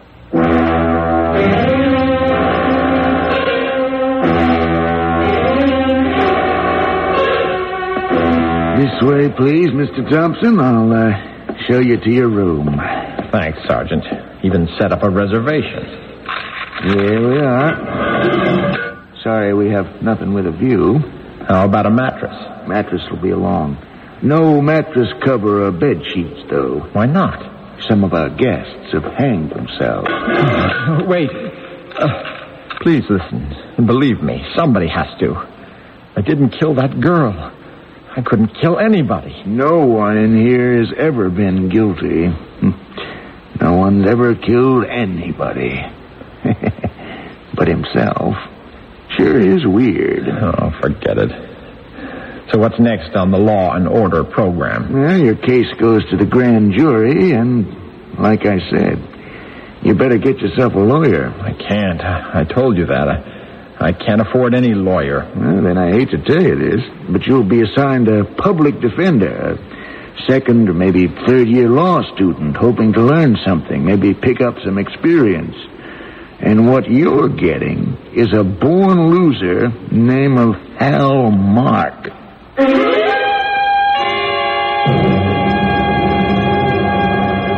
Hi, Joe. How you feeling? You'd be Hal Mark. Right on. I've been assigned to your defense. How you holding up, Joe? I feel better in traction. I'm climbing the walls in here. You've got to get me out. Yeah. Well, Joe, we've got a problem. No kidding. I've got the problem. I've never done anything wrong, and they want to kill me. Now, I know the facts, Joe. Believe me, I know. But I'm not referring to the end, the bottom line of this case. Our hurdle is big and immediate. The grand jury hearing's coming up in just a few days. Now, we aren't prepared. I have here a copy of your homicide court proceeding. Now, I have slept with this report. I've turned it inside out, and it's a hang-up. If you were a doctor, I'd figure I had terminal cancer. And I got to level with you. There's no evidence here in your favor. Nothing. You're supposed to find something. Well, you give me something to work with. Like what? I didn't kill Dorothy Logan. I wasn't there. That's it. You see, your word. That's all there is. We have to have some positive evidence, some kind of alibi. Witnesses. Okay, like, maybe someone saw you changing that flat tire. Someone stopped to offer a hand. Anything. And there wasn't anybody. Nobody stopped. We're just driving around? Who knows? Did you stop for gas somewhere? A filling station attendant? No, I didn't need any gas. Oh, boy. You know, I can see just one way out for you, Joe. Don't tell me. Plead guilty. What? When you go before the grand jury, plead guilty. Throw yourself on the mercy of the court. Mercy? What mercy? They want to kill me. I can't help you. I got nothing to work with. But you're supposed to be a lawyer. I'm not a magician. So you're just going to let them electrocute me? I'm innocent. Can't you see? Can you understand that I'm innocent? Not anymore. What do you mean? not anymore. I mean legally. That's the law, Joe, remember? Innocent until proven guilty. But I'm not really guilty. Well, where's the proof? Proof is 9 points of the law. And on your side, Joe, you don't even have 1 point of proof. Now, I'll stick with you to the end. I'll try to dig something up, but... spare me. I don't blame you for being uptight, I understand. If I was in your shoes, I'd be shaking in them forever. But you're not getting rid of me. I'll be there at countdown. So stick around. Take notes while they cut me up. And hope I last until your final exam.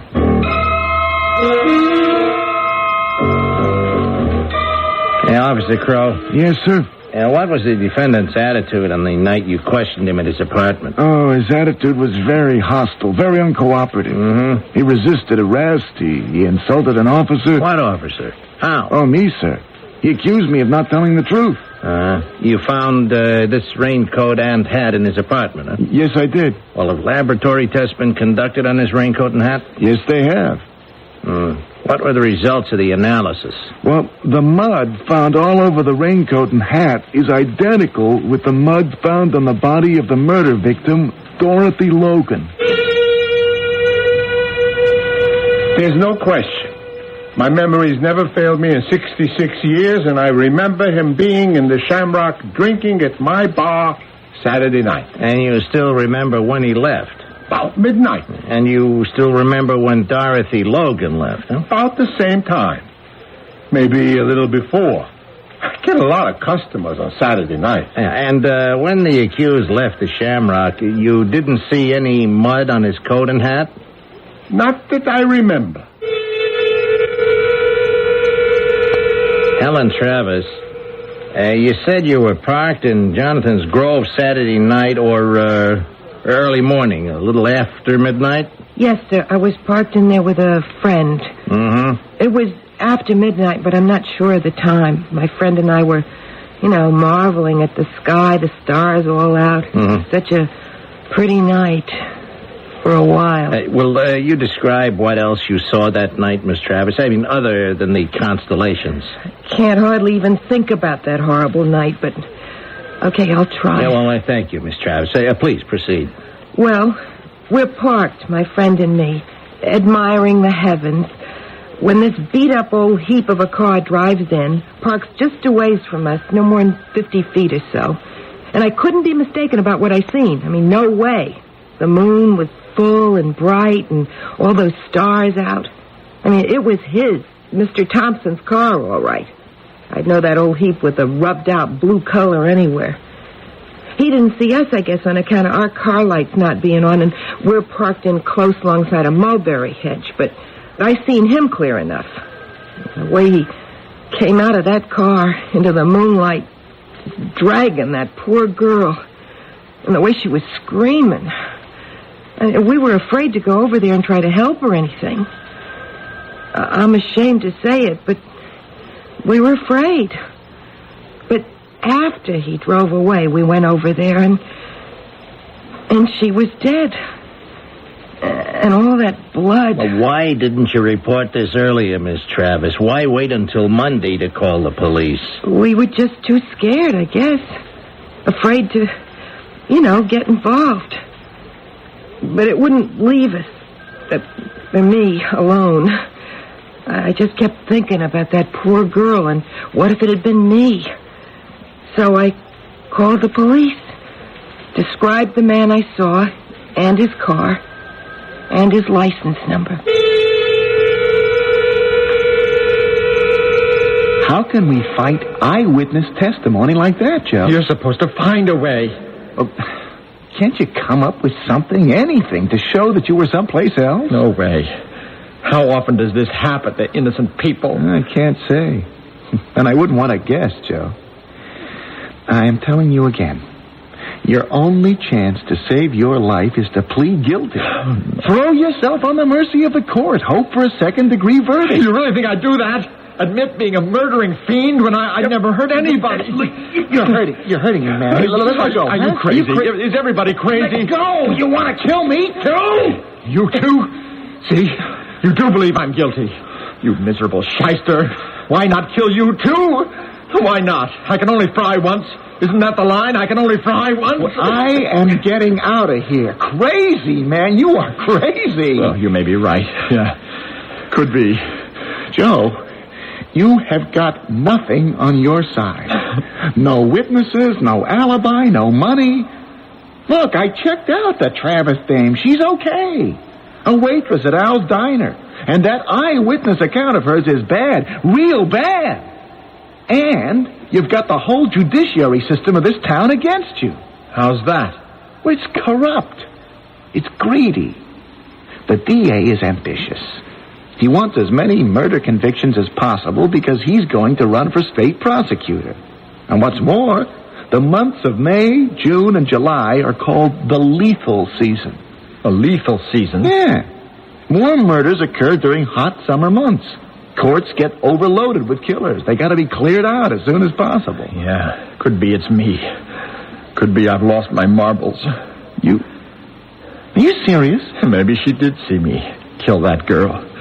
And I don't remember because I'm some kind of split psycho. You mean a split personality? A schizo killer like Jekyll and Hyde? Oh. Hey, you mean it.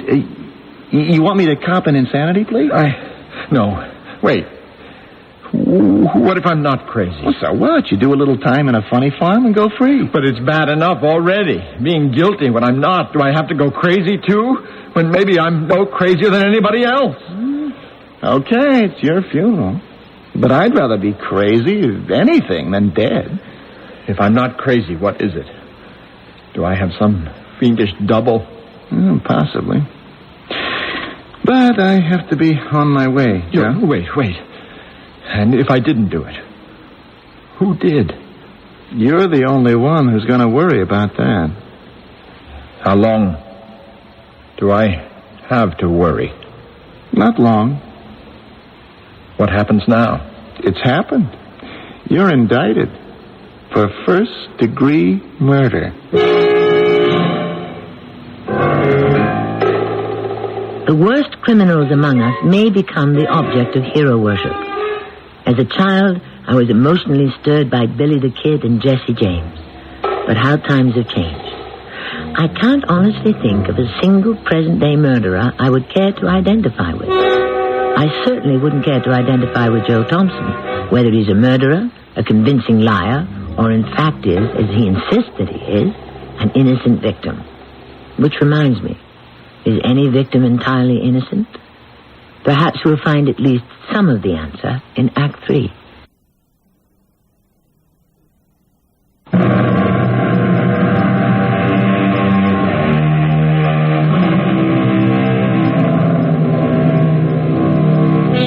People still insist on reading newspapers and listening to the news.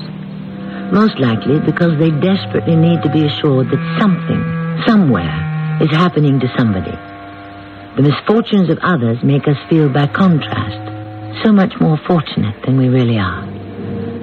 We can only hope that the ending of Joe Thompson's nightmare story of persecution does not disappoint you.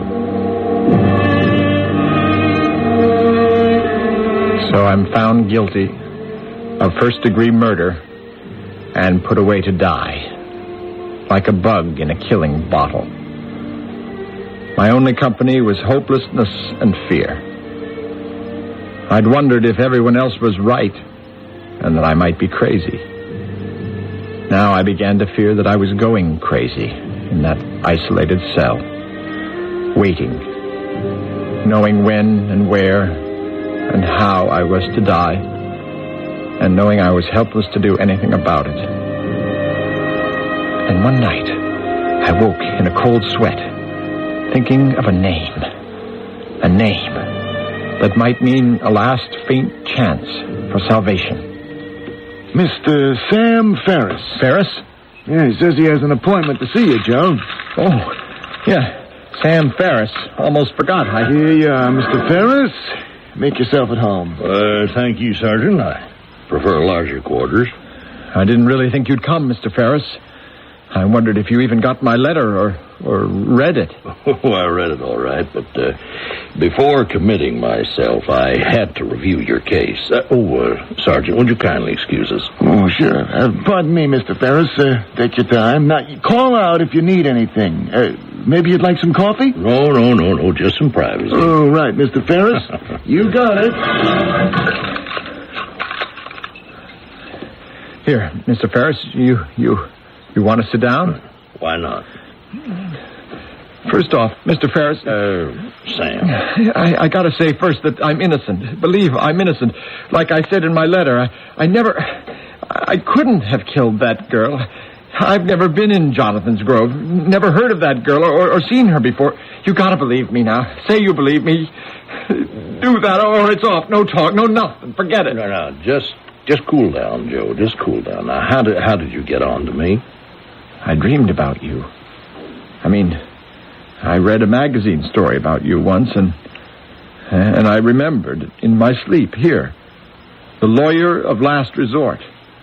The man who goes to bat for the little guy who's been written off and doesn't have the chance of a moth in a blizzard. You've pulled off miracles in the courts. I figured you could pull off the biggest miracle of all time. And help me. Well, no miracles, Joe. It's just evidence, facts, and the right of every man to equal defense before the law. And I have never taken the case of a man who smelled guilty. You mean it? You figure me innocent? Well, I'm here, Joe. You give me a chance? Oh, the prosecution has, Joe. Now, one look at the prosecution's case, and it is so full of holes you could use it for a fishnet. You mean it? Easy, Joe. You've been running in the rain too long. It's time to just dry off and just sit tight. I'm going to do a complete rundown on your case, those so-called witnesses, especially that gal, Helen Travis. Sam, where you been? I thought maybe something... Well, I've been losing sleep, Joe, losing sleep. But that DA is going to lose a lot more. How's my case look now? What case? There just never was a case. So how come they figure they could kill me? No defense, Joe. No lawyer. Now, first off, they put most of their eggs in Helen Travis eyewitness testimony, and nothing is so undependable and so unreliable in a court of law as an eyewitness. Any 10 eyewitnesses will give you 10 different versions of the same event, and nothing is easier to break down and discredit than an eyewitness. Now, what about the boyfriend she was parked with who was supposed to have seen you commit the murder most foul? That's right. Where was he? Well, it wasn't easy finding him. I saw Helen Travis. Now, she couldn't remember just which guy she was with. Now, one guy she named denied being with her at all, and the other joker said he hadn't seen anything because the night was pitch black. Now, I checked the Weather Bureau, and sure enough, at night the sky was black with clouds. No stars, as Travis said. No bright moonlight, no moon at all, so... That's why they didn't bring in the boyfriend to testify. So they couldn't have seen me. Couldn't have seen anything. I knew she was lying. Or crazy. Or drunk. Probably all three. And even if it had been a moonlit night, she couldn't have told your car was blue, because no one can distinguish at night any difference between green, blue, black, purple. Now, for Sharp, bartender. Yeah. What was his bag? Well, I saw him. He says he'd never testified definitely that he saw you leave the bar after the Logan girl. Now he isn't sure the exact time you left. He says he never was, never said he was. And it's the same with the Logan girl. And he says he never saw you with her at the bar, so much for Sharp. And now for the physical evidence. Yeah, the mud on my coat and hat. Mm-hmm. That could have been picked up anywhere in the area. Now, I am talking about withheld evidence. You see, I checked at the headquarters. There were sneaker footprints all around the girl's body. And that foot that made them was patently larger than yours. Evidence never presented in court. And the crime lab had blood and hair samples, but didn't begin testing until the weekend before the hearing. And by then, the original samples were too old to be properly tested. Now, the DA knew the sophisticated laboratory analysis might prove that the blood and hair belonged to someone else, so just forget it. And there's other evidence, all proving one thing, Joe. You have been a victim of gross injustice. No argument there, Sam. Well, I took my findings directly to Judge Winters. Now, he read the statements and had them verified. He declared the Travis woman unworthy of belief. And he said the DA and all those responsible for your persecution are guilty of criminal negligence of a high order. So, you're a free man, Joe. Come on. I'll buy you a drink.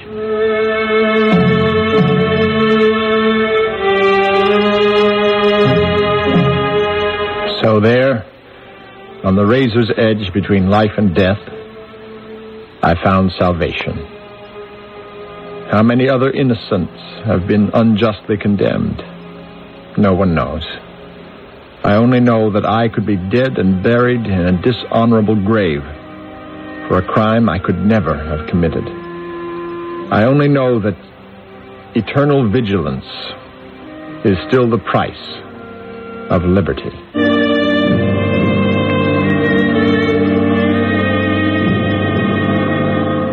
My story, as it appeared in the Morning Sun News, ended there. It was a sensation story. It also paid me $4,000. But there is more. Much more that I didn't tell.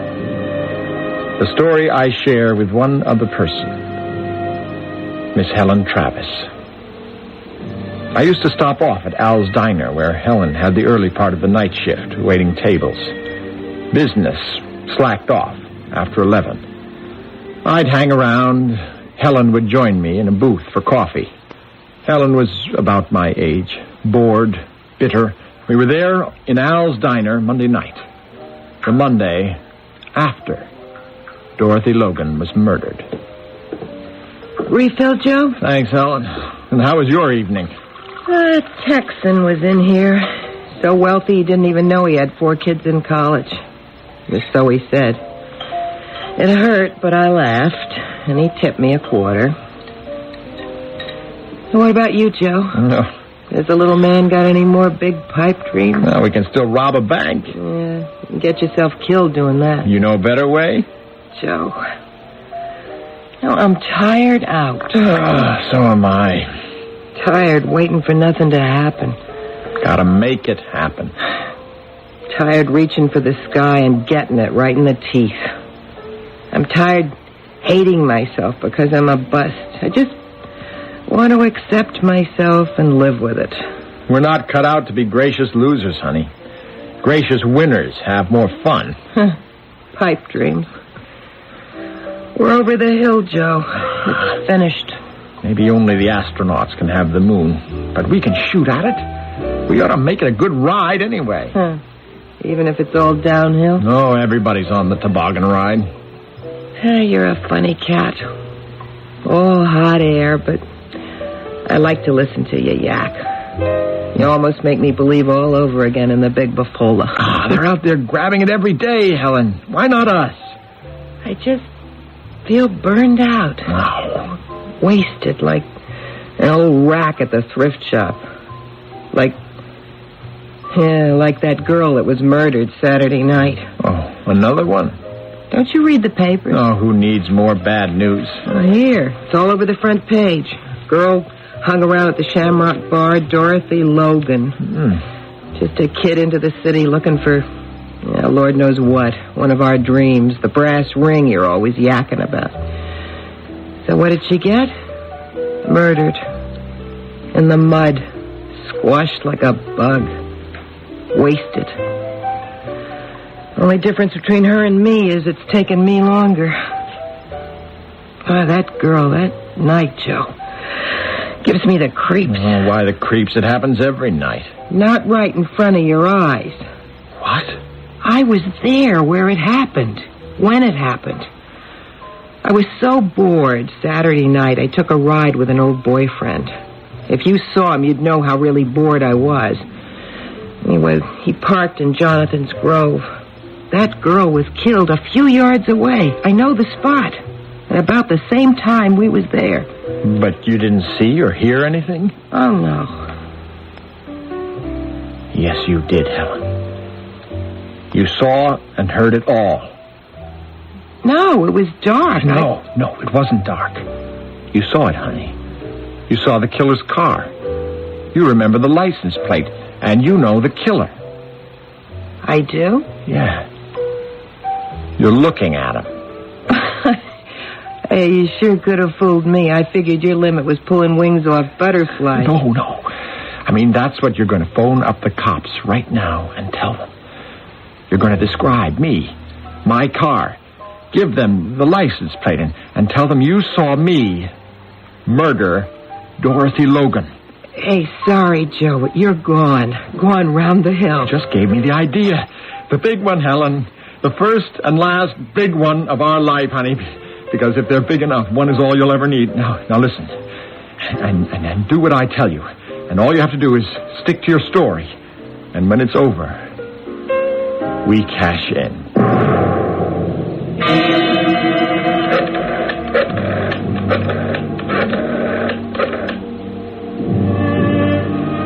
Helen, and don't say anything. Just listen.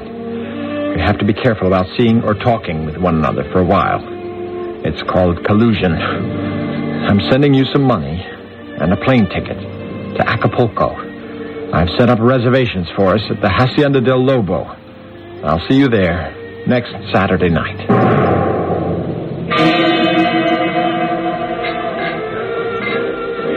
Joe, you wouldn't kid me. I never did. Haven't we got more walking around money than we ever had in the bank? Boy, it was a nightmare. I wouldn't go through that again for the key to Fort Knox. Who needs Fort Knox? What happened? Sam Ferris and I sued the city, charged that I was subjected to false arrest, unlawful imprisonment, illegal search and seizure, malicious persecution, loss of job, damaged reputation, cruel and unusual punishment, mental torture, and you name it. What does all that add up to? $2 million, honey. And the golden bacon. Hey, you okay? I feel dizzy. That's not dizzy, Helen. That's flying. Here, drink this. You look a lot younger, especially when you smile. You know, Joe, when I first saw you flaked out in Al's Diner, I figured you had about as much life in you as a window dummy and weren't nearly as handsome. I've changed. You're beautiful, Joe Thompson. Just beautiful.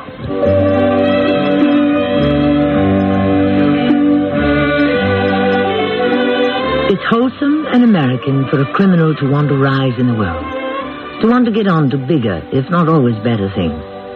However, I hope this success story doesn't inspire you to do likewise. I'm not even sure to what degree our hero is a criminal. If so, he managed to carry out a crime that was somehow rendered legal by the illegality of the law. I shall return shortly.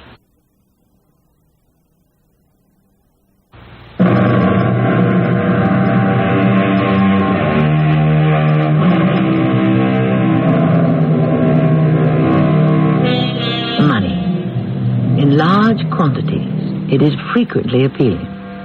For this very reason, long sentences have been designed for grand larceny. Money persists in being a problem. They say it isn't everything, that it's the root of all evil. Then there are those who consider it eminently worthwhile, or who at least feel that they deserve the chance to decide for themselves, whatever the risk. I should like to look in on Joe and Helen Thompson one day and perhaps find out if it was worth the cost. Our cast included John Lithgow, Russell Horton, Terry Keane, and Earl Hammond. The entire production was under the direction of The Theater presents...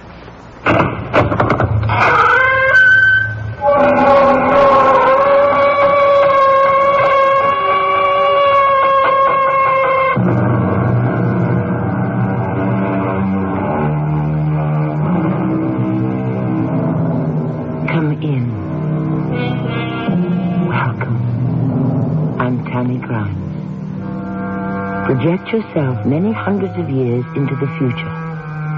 Earth has been invaded by creatures from a land lost thousands of years ago. Atlantis. Not exactly lost or disappeared, but we Earth people simply lost track of Atlantis. The Atlanteans have reappeared and are trying to rule Earth. Our story takes place in one small part of the United States, but we like to think it could have happened anywhere. Mother, everyone in town has agreed. We have got to get rid of Mr. Gorgon permanently. How can you? Atlanteans don't die like we do. We have to try everything, anything. There's got to be a way to kill them. In all my born days, I never dreamed I'd actually be wanting to murder somebody. It's the only way, Mother. Otherwise, our whole town will die.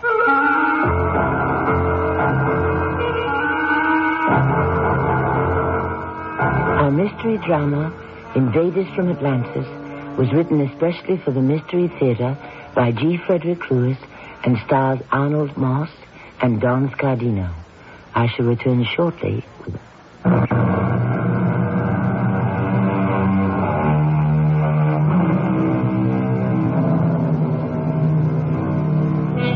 Even though it is the year 2300, Parsons Corner hasn't changed that much in 300 years. Partly because it was selected as a town worth preserving, as it was back in 1900. And partly because folks like to keep it that way.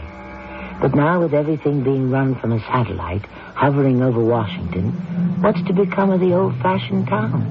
It's a question that's been bothering the town druggist, Seth Cook. So I'll let him give you the answers. Seth? There's been 5 generations of cooks minding the store here in Parsons Corner. My wife, Emma, does the prescriptions. My boy, Jason, helps out. Thank the Lord he was too young to be called up when the invaders come. But he was old enough to be angry when they sent Mr. Gorgon to our town to run it. Oh, but I'm getting ahead of myself. What happened was this. Emma, is that you? Yes, it's me, Seth. I brought you today's paper. Well, it's hardly worth reading if you want real news. Well, you better read page 1. It tells us what we have to do. I was just sitting here thinking about freedom, Emma. You needn't shush me. They haven't taken over Parsons Corner yet. Oh, yes, they have. I saw Catherine this morning. Orders from that Central Committee on the satellite. But they closed the school where she teaches. Going to revise all the subjects. Oh, she must be boiling. Catherine's a good girl. Well, I hope she and Jason can get married soon. Any word about their license?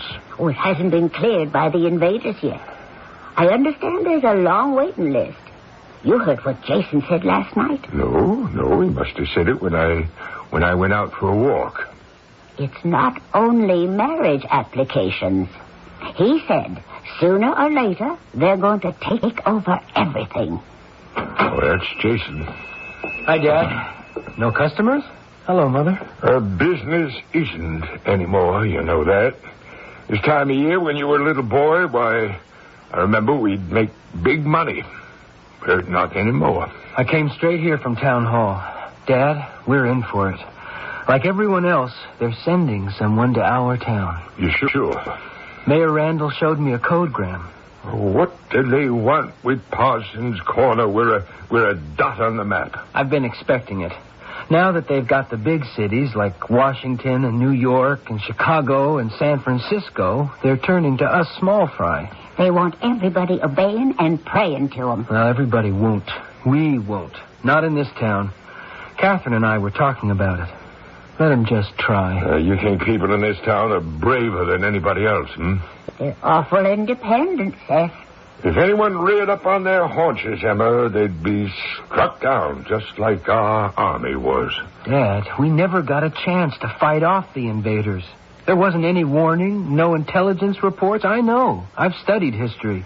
They launched the first strike from Galaxy headquarters, and that was it. And we caved in, Jason. You were a baby.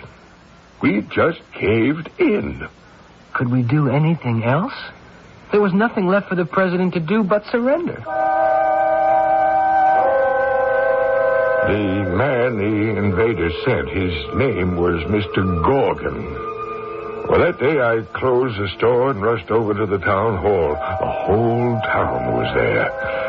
Mr. Gorgon was standing on the green. His clothes were a little different, made out of some synthetic, galactic material. He was hammering something on the bulletin board.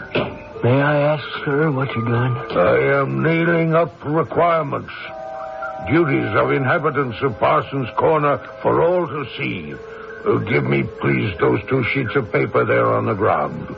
I suddenly realized Mr. Gorgon hadn't turned around to talk to Sheriff Barnaby, standing right behind him. But he was looking at the sheriff out of a third eye, smack dab in the back of Mr. Gorgon's head. Usually, Sheriff Barnaby, our directives are transmitted directly to people's brains from our satellite. But here I am instructed to use paper, hammer, and nails. What are we supposed to do with those? Read and obey. And who are you, sir? I am Mr. Gorgon. You are Sheriff Barnaby. This town of Parsons Corner is my responsibility. I will not need your services or that of Mayor Randall. The whole town was standing around and staring. Sheriff Barnaby wasn't a bit fazed by that third eye in the back of Mr. Gorgon's head. He looked right into it, and he said, I'd like to ask you by what authority you are taking control of our town. I am the duly elected sheriff here. By what authority? Do you have some identification? Only this. Let me show it to you. What is that? A flute? Not quite. Mr. Gorgon had pointed a small silver-like tube at the sheriff, and poof, old Barnaby just disappeared. Word spread fast, and no one questioned Mr. Gorgon's authority after that.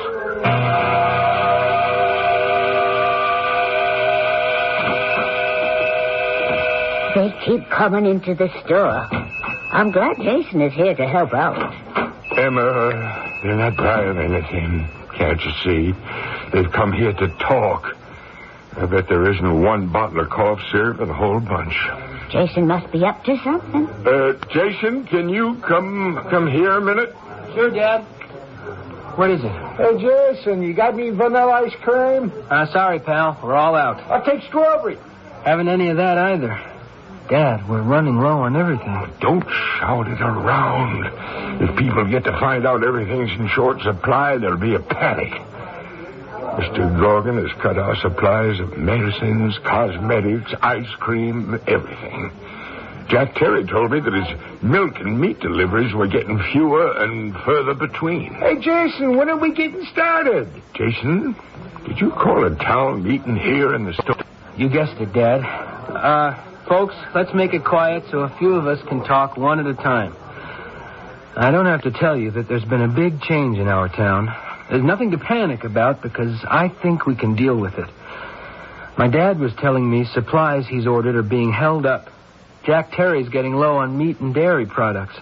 We all have to think about sharing what we have. I'll second that. And what's just as important, we have to try to find a way to get rid of that chain around our necks. I'm speaking of the new government. So I'd like to tell everyone to leave now before word gets to the wrong people. And for all of us to meet here next week at this time with good ideas and pitchforks. Okay? Well, here's your girlfriend, Jason. Hi, Catherine. Oh, I am so angry. Can I sit at the counter a minute? For as long as you like. What is it, Catherine? That Mr. Gorgon and all those regulations from the satellite. They make me furious. What is it now? They still haven't opened the school, and I can't find out if they ever will. All our children wandering around town, nothing to do. You know what that Mr. Gorgon has organized for tonight? I heard that he's got a big picnic on the green for all the kids. He calls it the Young People's Club. He's laid out enough food to tempt every youngster in town. Well, what's wrong with that? Real hot dogs, hamburgers, potato chips, milk, candy. Things I haven't seen for months. I don't think that's a crime. But don't you know why he's doing it? Well, if it isn't Mr. Gorgon himself. Good afternoon. Good afternoon, gentlemen customers. Mr. Seth Cook, Mr. Jason Cook, Mrs. Emma Cook. I have intended to visit your pharmacy for some time. I have had much to do. May I sit next to you, miss? It's a free country. Or it was. Everyone may continue talking, please. Mr. Jason Cook, can you explain why everyone is suddenly so silent? I guess they have nothing to say. Parsnip Corner is not very friendly to visitors. Mr. Gorgon, the name of our town is Parsons Corner. You are Miss Catherine. I wish to talk to you about the school. There's nothing to talk about. Just have the doors unlocked and the teachers reinstated so we can all get on with our work. I beg pardon for correction. There is much to discuss. Did I say that clearly, Miss Catherine? When the new government decides what is permissible to teach, the doors will be opened. Yes? Miss Catherine?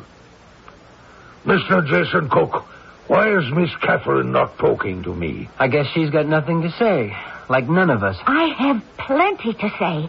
To begin with, I do not wish to be in the same room with this man. Sorry, but I'm leaving. Jason Cook, how have I offended Miss Catherine? You didn't offend her, friend. You didn't even get up to bat. Up to bat? What does that mean? Haven't you discovered there are some people on Earth who will not bow down and simply obey you? Some folks have got to be treated a little differently. I am beginning to understand. I value your instruction. I am a summa superba graduate of our highest institute. I am not what Earth people call dense or thick or stupid. Where is your institute? On Atlantis, of course. Where did you think? But Atlantis, that civilization disappeared many thousands of years ago. Let me assure you it is very much in existence. Atlantis is at the very center of the universe. But to return to Miss Catherine, she has a strange effect upon me. I do not wish to compel her to do anything, but I do wish she would try to understand and like me. I'll be darned. What does that mean? We know so little about you, the Atlanteans. It never occurred to me it mattered whether an Earth person liked you or not. I tell you candidly, Jason Cook, until now, it did not matter to me either. It appears that one of these galactic aggressors has emotions similar to ours beneath that strange fabricated skin. Could that be his Achilles heel? How vulnerable is this highly programmed Mr. Gorgon? Are there limits to his super brain from Atlantis? Can he figure out how to deal with humans? We may find out when I return shortly with Act 2.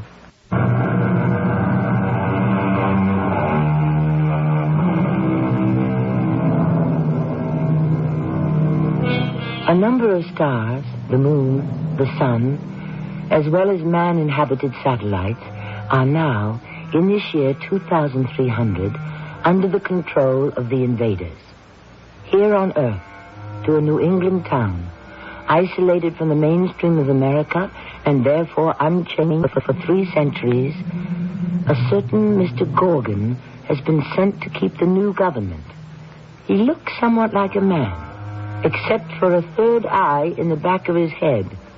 He is law. He is justice. And he is also instant death to anyone who defies him.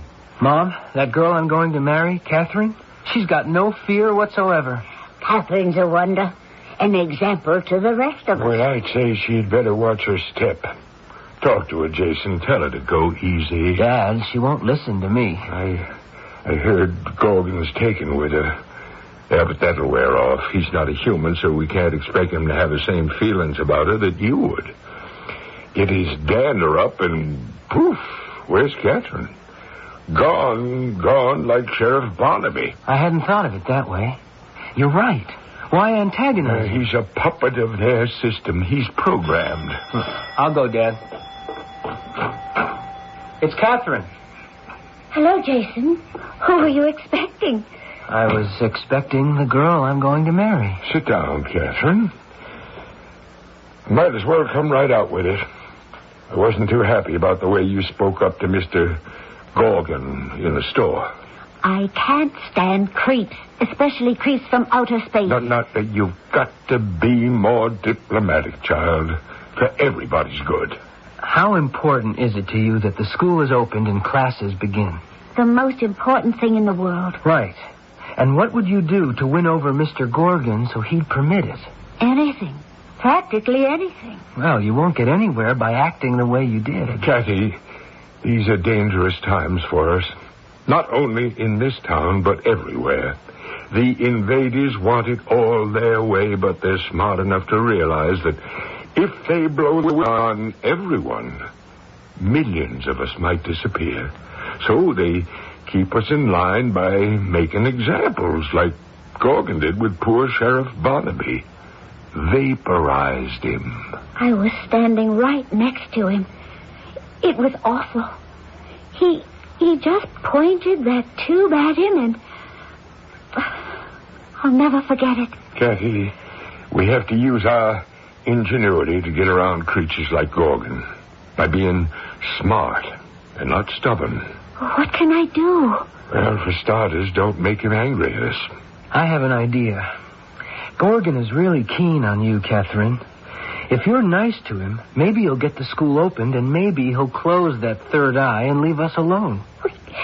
You don't know what you're asking. I should be nice to that ugly brute. There are degrees, child. If he wants to talk to you, why shouldn't you talk to him? Just talk. Sweetheart, be civil to him. Who knows? As I say, he might just get up and go and leave us alone.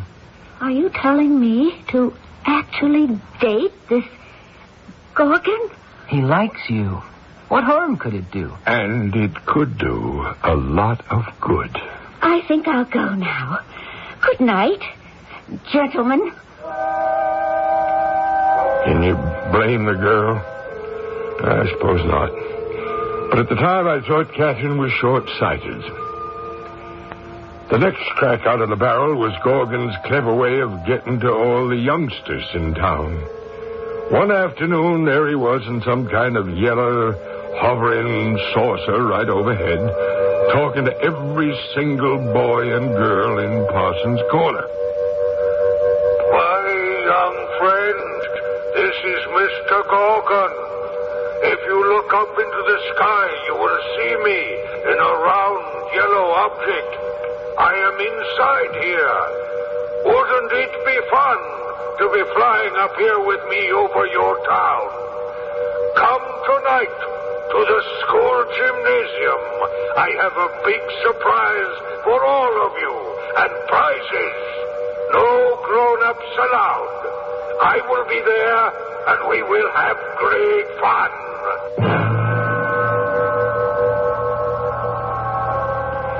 Jason and Emma and I wanted to know what kind of a wingding he was throwing in the gymnasium, so we snuck up the back stairs to the balcony over the gym, and we watched. Kids, I have met some of you. I want us all to be friends. Probably you have heard about the invaders. A new government and the best for everyone. I know some of your parents and other grown-ups say differently, but we know grown-ups can be wrong, don't we? This palaver went on for 5 minutes or so, and then all of a sudden, the real purpose of getting all the youngsters together come out. And you can help us make sure everyone believes in the invaders. If you ever hear any grown-up, an older friend, even a brother, or a mother, or a father, who says in your own home he doesn't think Mr. Gorgon is doing the right thing, you come to see me, privately. If you do, the boy or girl tells me will be rewarded. Every boy or girl who gives such information will receive a 2-seater hovercraft, just like the one you saw me fly in this afternoon. Pandemonium. But it worked, I'm sad to report. In the days that followed, more than a few parents and adults were accused by their young ones, taken to the town hall for questioning, and, whoosh, they were made to disappear with a silver tube. But after 3 weeks of that, things seemed to calm down. Have you noticed, Seth, how everything's sort of more normal these days? Well, I sure noticed it Monday when my supplier showed up with 24 gallons of ice cream in 8 different flavors. Emma, I just may have to enlarge the counter. And those medicines and drugs I had on order for the last 6 months? Seth, they were delivered at the old price. I wonder how things are up the street. Jason, have you talked to Jack Terry at the grocery store lately? Yeah, I have, Dad. He's okay. He says he's getting all the produce he needs. Somebody's relaxed the regulations. Maybe it's Mr. Gorgon. That's funny. What's happened to old Three Eyes? I don't see him around town nearly as much as I used to. Dad, I can't work in the store anymore. Why not? How can I serve some kids at the soda fountain and not others? Oh, why would you do that? Dish up ice cream to a boy who ratted on his parents and they've been liquidated? Oh. And I don't know which kid did what or to whom. Sure, it's wrong to suspect all children, but how do you know? Jason, we're trying to forget all that. But they were our kids from this town. They had their friends or relatives destroyed for a hovercraft. I've had it with this town. When I know where to go, I'm leaving. But how are you going to get an exit visa? I don't need an exit visa, just an overcast sky and a dark night. It isn't the children that are making you unhappy. It's Catherine, isn't it? I guess so. Have you talked to her? No, I haven't even seen her. She hasn't been to the house, I know, but I thought maybe you two... She hasn't been anywhere. Not with me. With him? Yes. Mr. Gorgon? With him? How long has she been doing that? When did you see Catherine last? A month ago. It'll be 4 weeks tonight. You were saying how things have quieted down? It's because of Catherine. I could kick myself from here to Saturn and back because it was I who gave her the idea to date that creature. But things were not as normal as they seemed on the surface. I'm sorry to say the only businesses that made money sold flowers and caskets and cemetery plots. More and more people would meet at the back of the store or in my house at night. Everyone agreed we had to get rid of Mr. Gorgon somehow. There's only one sure way. He has got to die. Jason, I don't think those invader people die like we do. Oh, we've got to try everything, anything. A bullet, a knife, poison. Maybe all three. Well, I never thought I'd actually think of killing someone. I'm for trying the easiest way first. Poison. We've got to get him into the store, see? And I'll serve him a concoction of ice cream, cherries, nuts, whipped cream, and what have you, the like of which he'll never, ever be able to eat again.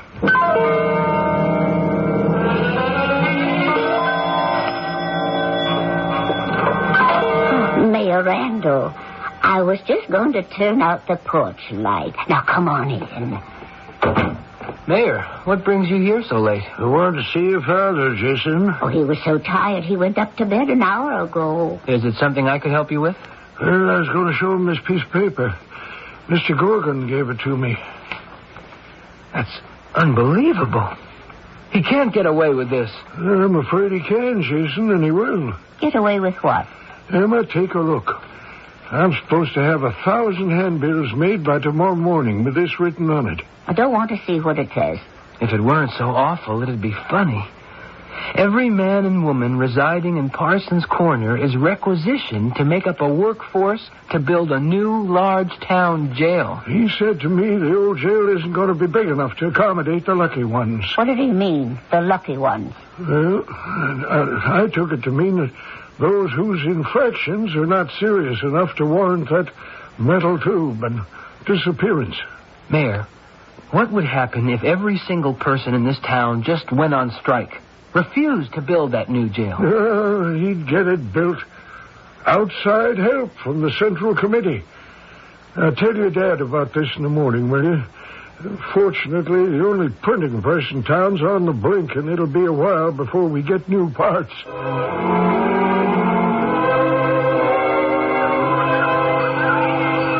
right, everybody.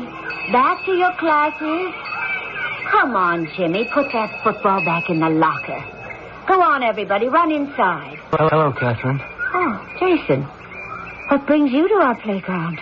I see they opened up your school again. Oh, just for the little ones. They haven't got a curriculum for the older children yet. My father and mother were asking about you. Oh? Are they pleased with the way things are easing up? Oh, yeah. A lot of people are pleased. The ones who aren't in jail or dead. You've been busy? Oh, pretty much. I've been learning a lot about the invaders. What planet they came from, their beliefs. Who's your teacher? Mr. Gorgon. How nice for you. Jason, I know what I'm doing. I hope so. So, you're learning about the master space race. And what are you teaching Gorgon in return? Anything about those old-fashioned, outmoded beliefs of Tom Jefferson or Abe Lincoln? He's interested in our history. He wants to know everything, right up to the present. Has a real taste for America, has he? That's true. Wants to know what we like and what we dislike. You ought to bring him into the store, Catherine. I don't think he's been there since that first time. No, he hasn't. I bet he's never tasted a good old American hot fudge sundae. Or one of my special 3-flavor delights. Why don't you bring him around sometime? Oh, you wouldn't mind? Why should I mind? We know what's at the back of Jason's mind. We don't know where he's hidden the poison or how he plans to submerge its distinctive cyanide almond flavor. But we'll find out. It takes a lot of nerve when your intended victim has an eye in the back of his head. I shall return shortly with Act 3.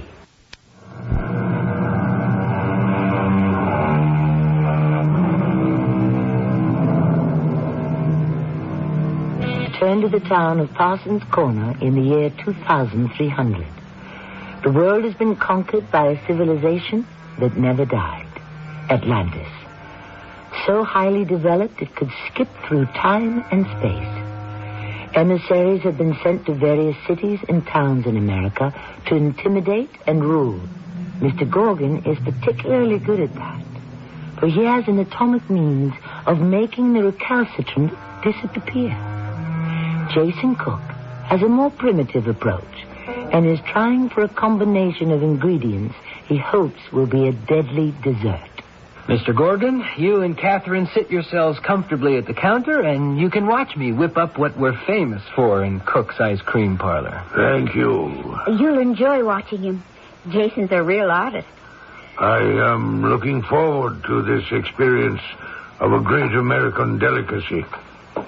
This dish is sweet. It has many flavors, and it is cold. Cold? Ah, it's very cold.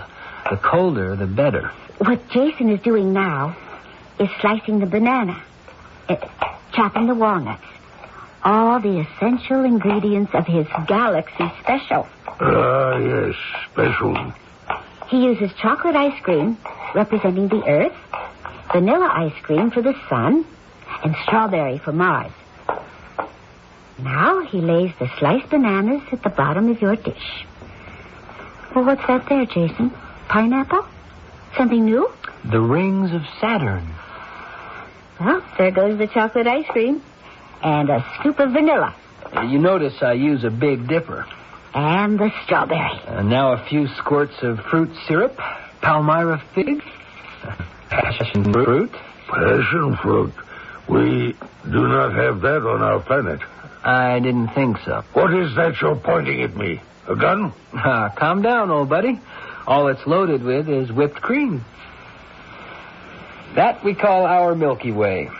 A few cherries for meteors and a final fallout of chopped walnuts. Jason, that is beautiful. And a dab of marshmallow and a few chocolate kisses.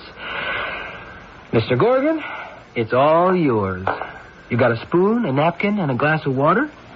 Enjoy yourself. Well, what about mine, Jason? I want exactly the same. You wait your turn. I want to watch our friend discover one of the great pleasures of our planet. I will proceed. I don't know what to expect, but I am certain it will pleasure me. Oh, it will be an experience unlike anything you have ever had before. Bear in mind, Mr. Gorgon, many of the flavors we Americans enjoy may seem a little strange to you. A mixture of sweet and sour, bitter and sugar, and a faint undertaste of almond. Dig in, and believe me, I'm going to enjoy watching something happen to you that has never happened before. I hope. Do you like the ice cream? It's good, isn't it? I don't know. It's not the taste I expected. What is wrong? I feel... What is it? Mr. Gorgon, I was told later, had swallowed a few sizable mouthfuls of Jason's specialty. He got down from his stool, his hand to his throat, and he stood up, holding on to the counter. The third eye in the back of his head started blinking very fast. Mr. Gorgon, what's the matter? Oh, foolish, childish, stupid. What did you think you were doing to me? Are you all right? Would you like me to get you a doctor? Your human doctors are no help. You have made me very angry, Jason Cook. Anger is an emotion we invaders reject categorically. Well, I thought you would enjoy it.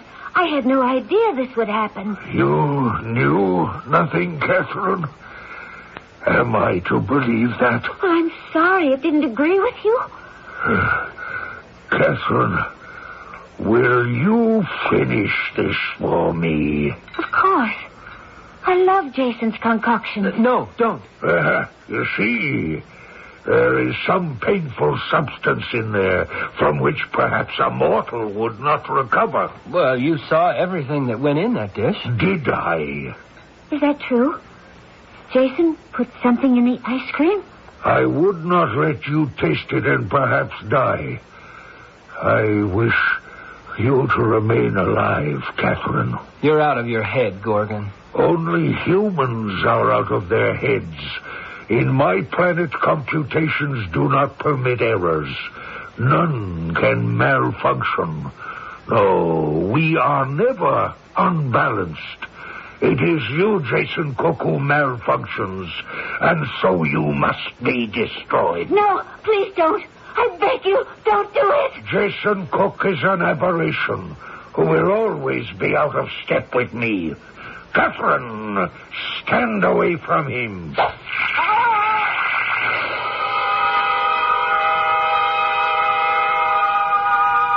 Gorgon pointed his laser tube at Jason, and my son just disappeared. I didn't feel right for a long time after that, and Emma, well, I won't go into that. After Jason had gone, we never saw Catherine again, until one day we learned why. I have an announcement to make to the people of Parsons Corner. As before, when you heard a voice coming at you from the sky, you looked up and sure enough, there was Mr. Gorgon's hovercraft spinning over the village green. I am getting married this coming Saturday to Catherine, your favorite school teacher. To celebrate our union, the village green will be filled with food and music. All free. Come one, come all. Nobody came. Not a soul. The ceremony was at noon, and the whole town stayed home. The married couple, Catherine, who we loved as a daughter, and the creature with 3 eyes who had terrorized the town, they come out of the town hall with the mayor behind them. The streets in the village green remained empty, so they got into the yellow hovercraft and took off, making one low pass over the town. As an added inducement to brighten this already happy day, we now release all those who have been imprisoned. They are made free. The jail doors swung wide. Those who had been put there silently went home. There was no celebrating. Everyone was too frightened of Mr. Gorgon and his ultimate powers.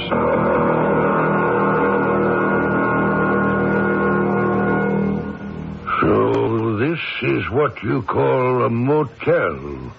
Do I say it correctly, Catherine? My English... It gets better every day. After the ceremony, man and wife, they go to a place like this. These little one-story boxes all attached. And spend their first night together? Some do. Some travel on a space shuttle or some underwater to one of the sea cities. After all, in the year 2300, one must do something up to date. I look around this room and everything is very well organized and equipped. I have never taken a water shower, and I see there is one. I will do it now. I must say, the application of small streams of water has a refresh... Catherine? Where are you? Catherine? Why are all the room lights turned off? Catherine, are you outside this door, I wonder? There you are. Why are you standing here outside our room? Are you perhaps saying goodbye to your old life in Parsons Corner? Catherine, what are you doing? Giving you a taste of your own terror. Don't point at. You'll invalidate me. Don't move.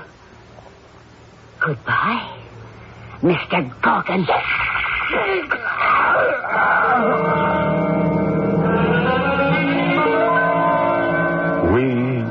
We were sitting down to dinner, Emma and I, not hungry at all.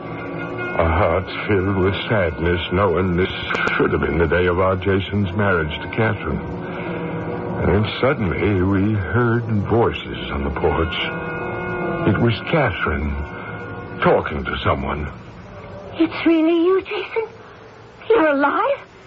You're here?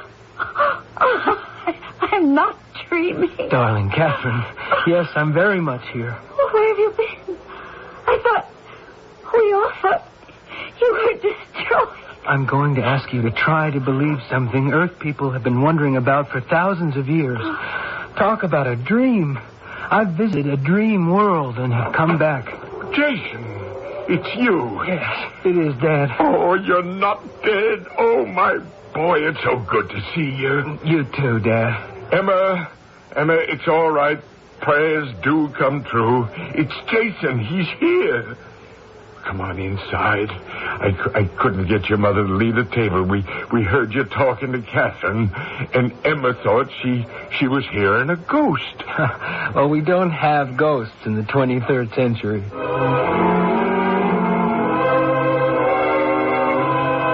Where to begin? That's the problem. Oh, Jason, why don't you start when Mr. Gorgon pointed his destruct tube at you? I didn't feel anything at all, but I found myself transported to Atlantis. Yes, the real, actual Atlantis, Mr. Gorgon's own civilization. Where is that? On another planet? Dad, I have no idea where it is, in space or time. I know Atlanteans have the power to move backwards or forwards in time as we know it, but that's all I know. What did you see? I was suddenly standing in a large hall in front of 3 judges. An interesting thing about that place. Not only does time telescope, but so does knowledge.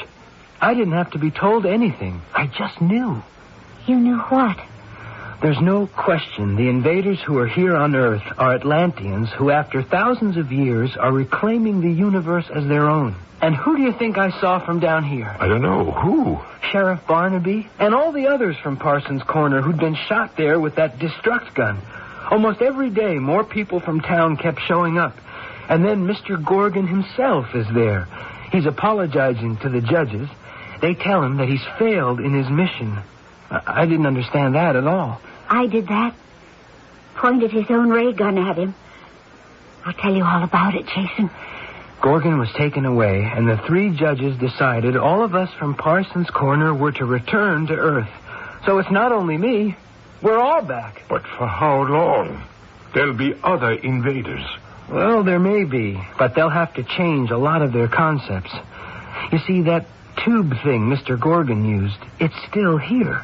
Gorgon left it when he was liquidated. So for the present, the Atlanteans are just watching and waiting to see what we'll do. Well, you know what that means.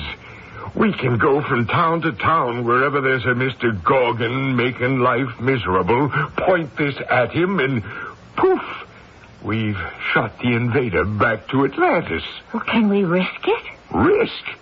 Well, how do you think this country got started anyway? Somebody wanted to take us over, and we sent them back right where they come from. Dad is right, Catherine. Let's do it.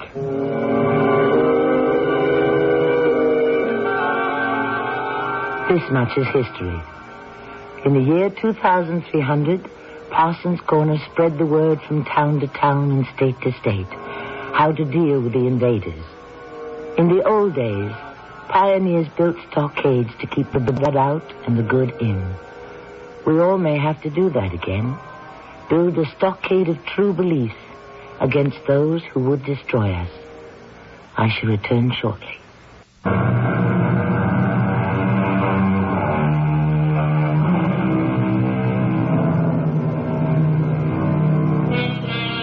We have turned the clock forward. Now let us turn it back to 1775 and hear from a man who knew a lot about those who would rob you of freedom. He left these words in our safekeeping. He said, "I know not what course others may take, but give me liberty or give me death." Thank you for the warning, Mr. Patrick Henry. Our cast included Arnold Moss, Don Scardino, Evie Juster, and Court Benson. The entire production was under the direction of Hyman Brown. Radio Mystery Theater was sponsored in part by Raven House Paperback Mysteries. This is Tammy Grimes inviting you to return to our Mystery Theater for another adventure in the macabre. Until next time, pleasant dreams. Were they dreamers or were they killers? Find out tomorrow night at 10:07 p.m. on the CBS Radio Mystery Theater on 1230 WCOL. Your life is on 1230 WCOL Columbus, 66 degrees downtown, at the tone, 11 o'clock. CBS News, the latest Falklands fighting triggers high-level talks in Washington. I'm David Jackson reporting on the CBS Radio Network. Secretary of State Haig met for 3 hours this evening at the State Department with Britain's ambassador to Washington, Nicholas Henderson. The British diplomat, grim-faced, emerged with no comment for waiting reporters. Haig rushed back to Washington for the meeting just before he was due to take off for an appearance tonight in New York. That appearance canceled. The event that likely sparked the hastily called session, the sinking today of the British destroyer Sheffield. It took a direct hit from an Argentine air-to-sea missile fired at a range of 20 miles. Britain says at least 30 seamen are missing. The act was apparent retaliation for Britain's sinking of the Argentine cruiser Belgrano, and it brought the battles home to some residents of London. I think we'd hoped that it wouldn't be a reality, but I think, unfortunately, it's part of war, and we're making our own stand, and this is the only way we can do it. But I think it's terrible that this has happened now. I think we thought... The CBS Radio Mystery Theater presents...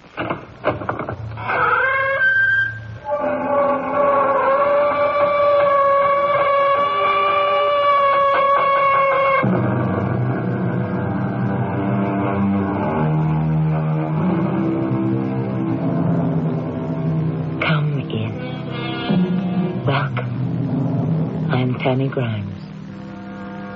We heed no instincts but our own, said the poet. Perhaps this is so when we have become older and wiser, but early on during the lessons of life, how is one to distinguish between his own thoughts and the thoughts of others? Who truly has a mind of his own? Our brains are so overcrowded, so clogged with the imprints of a busy, active world. How is one to tell when he is really thinking for himself? In truth, when do any of us close our minds to the influence of others? Why do you hate her so much, Mr. Palmer? I don't hate her. Then why do you want her punished for a crime she didn't commit? But she did. I know for a fact you're lying. I'd like to see you prove it.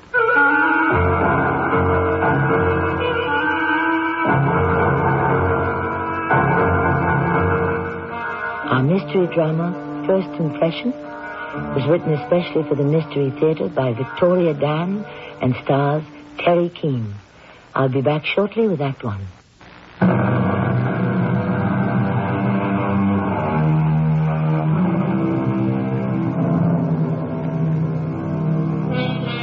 It's a busy Saturday evening at this small Midwestern airport. Some passengers scurry to catch their flights while others wait impatiently in the long line at the ticket counter. Two women are sitting in a lounge, both well-dressed and attractive. The younger one is about 30, the other, well, they could be mother and daughter. Perhaps they are here to greet an arriving relative or to embark on some kind of holiday. So it would appear to the less practiced eye, until you notice the steer's handcuffs, linking them together. Is there anything you want, Mrs. Palmer? No. Magazine or something? No. No, thank you. Detective Weston. I guess we'll be boarding soon. They're all staring. Mrs. Palmer. Those people. They know. Nobody's looking, I assure you. This is so humiliating. I want to die. Mrs. Palmer. Please, Detective Weston, if you would only take off these handcuffs. We've been over this before. You can trust me. I won't try to escape. I'm sure you wouldn't. Well, then why can't you? You're aware of our extradition procedures. How can you talk about procedures? I'm not a common criminal. What are you? A human being. I'm afraid you've omitted a small detail. You're a human being who happened to commit murder. It wasn't murder. Did you or didn't you shoot your husband? Yes. Well, then? It wasn't murder. What would you call it? An accident. If you're ready, we can pre-board the plane now. Why won't anybody believe it was an accident? If we board now, we can be settled in our seats before the other passengers. I've told them 1,000,000 times.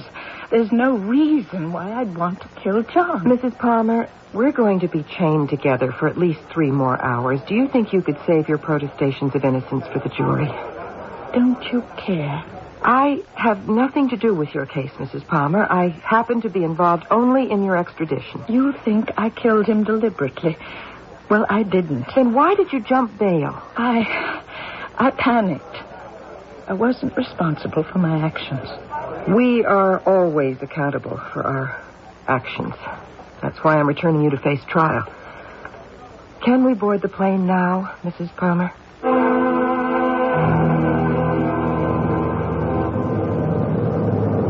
Are you all right, Mrs. Palmer? Considering the circumstances, I suppose so. You don't look very well, Detective Weston. Oh, I don't like flying. I love it. That is, I used to. John, my husband and I, we traveled everywhere by plane. Oh, that's nice. Before John retired from the company, there wasn't a week that we weren't jetting someplace for one reason or another. Oh, that's very interesting. You see, I was indispensable to him. Well, obviously, he wasn't indispensable to you. What's worse, I wonder? Having no respect for yourself, or others losing their respect for you. I shouldn't have made that crack. I'm sorry. What's there to be sorry about? I'm the one that's going to have to be sorry every day for the rest of my life. Over and over, I'll have to relive the moment when I turned the light on and discovered, in a horrible instant, that the body on the carpet, staining it with blood, was not a burglar at all. Stewardess, could I possibly have a couple of aspirins? Oh, what were you saying? Nothing at all. You know what's very good for headaches, Detective? Relaxing. Imagine you're in a wooded glen, lying back on a quilt of soft, mossy grass. Alongside runs a fresh, clear, babbling brook. The tiny ripples fan out over the smooth, small stones on the water's bottom. Well? Yes. That is bad. You have a way with words, Mrs. Palmer. Is that bad? I'm not sure. John used to say I had a gift, a talent for understanding people and their problems. I have no problems. I meant your fear of flying. I'm not afraid of flying. No. I simply dislike it. Of course. Even if I were afraid, as I said, I'm not. It goes with the job. You love your job, don't you? Sometimes. I love my job all the time. I started right out of high school. Mr. Palmer was still married to his first wife. Back then, I was gawky and unattractive. It took him 10 years to notice me as something other than his secretary. I didn't mind. I was his friend. He confided in me. Really? The president of $1 million corporation can't confide in just anybody. The special problems, the intricate negotiations, the never-ending politics. When did she die? Who? His wife. Oh, 11 years ago. 20 years. You waited 20 years for him. I didn't exactly wait. But you had to share him. At night, he went home to someone else. During the day, working late on long business trips, he was mine. We were colleagues.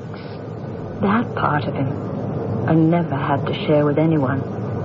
Besides, there was still the company. The company? His company almost became our company. I helped it grow, watched it expand. If John couldn't be with me, I always had my work.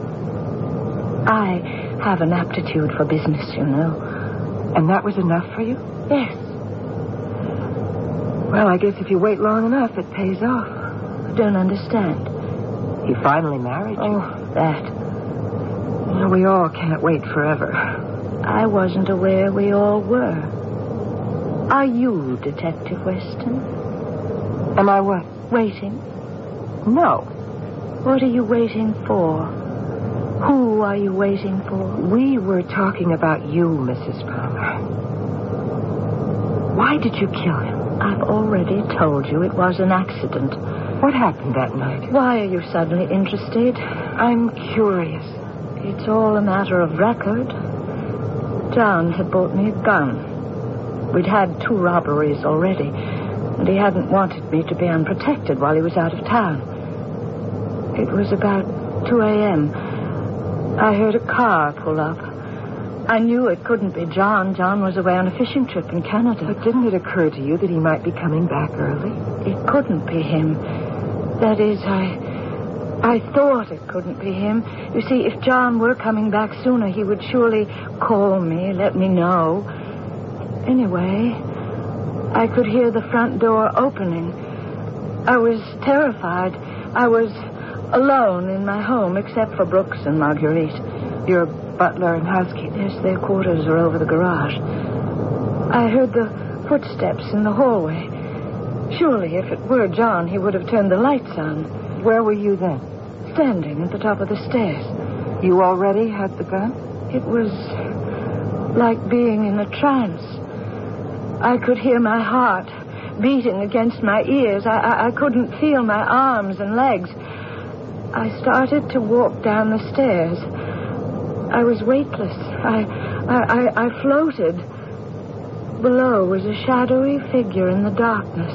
It was tall, frightening. See, it wasn't a person. It was an apparition. I had to be dreaming.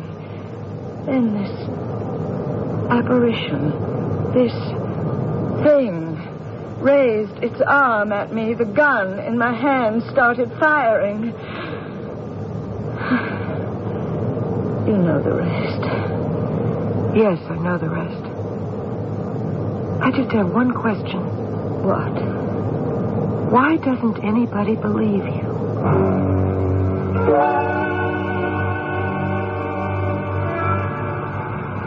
In there is where we part company, Mrs. Palmer. The municipal jail. Yes. I've been here before. Detective Weston? Yes? When they finally set a new date for my trial, will you be there? I don't know. It would be very, very encouraging to see one friendly face. Well, I find it hard to believe that a woman like you has no friends. It's harder to believe that I have so many enemies. Enemies? What kind of enemies? It must have been the flight, but I'm suddenly terribly fatigued. Who are your enemies? I shouldn't have brought it up. Some things are better left unsaid. Can we go inside now? Oh, wait a minute. Who do you consider an enemy?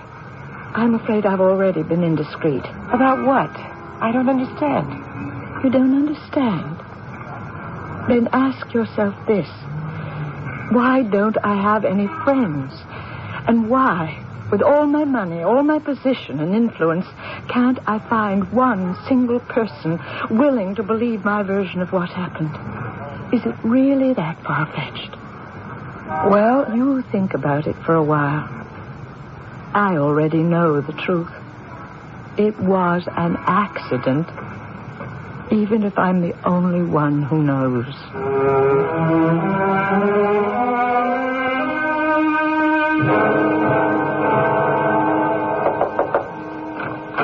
Weston, come on in. How are you? Captain? Sit down. Tell me about your trip. It was all right. She didn't give you any trouble? It depends on what you call trouble. Well, what's that mean? About this Palmer murder case, there's something very funny about it. Oh? I read up on it last night. Oh, on your day off, huh? Something about the way it's been handled just doesn't seem right. Well, are you interested in the Palmer murder? Yes. Is it your case?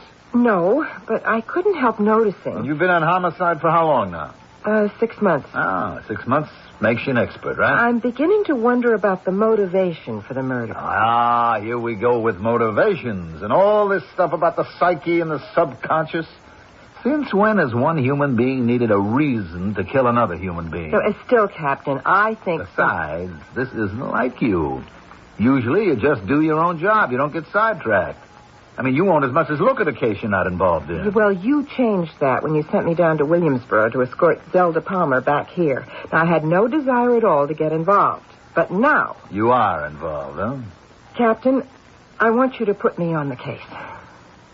Well, what can you do with this case that hasn't already been done? I believe I can prove that Zelda Palmer is innocent.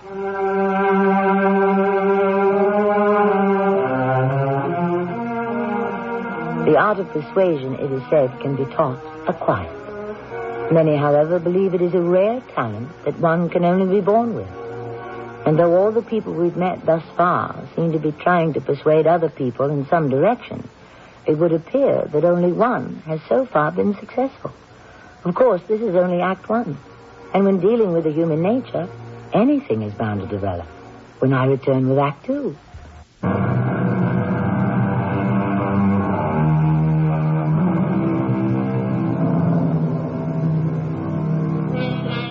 In a single moment, how the complexion of life can change. We look in the eye of someone we think we know so well and see a light we never saw before. Or in a single word or solitary gesture, a complete stranger can manage to strike a certain chord within us. Detective Cynthia Weston was convinced in the beginning of our story that Mrs. Zelda Palmer deliberately shot and killed her husband. Now, after accompanying her home to face murder charges, the young policewoman is no longer so sure. She is disturbed by something. But what? I'll tell you what it is, Captain. It's the atmosphere. The atmosphere? It's just not right for murder. Well, what would you say, in your practiced opinion, is the proper ambiance for murder? Greed, distrust, hatred. Now, there's none of that. Not according to Palmer's son. Yeah, I read that. He says the old man was planning on divorcing her. It's totally unsubstantiated. Not as far as the DA is concerned. But the real damaging evidence, if you want to call it that, against Zelda Palmer is a statement made by Brooks, the butler.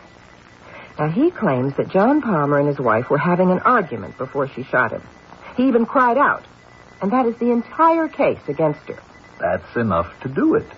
What if the son and the butler are lying? Why would they lie? I don't know.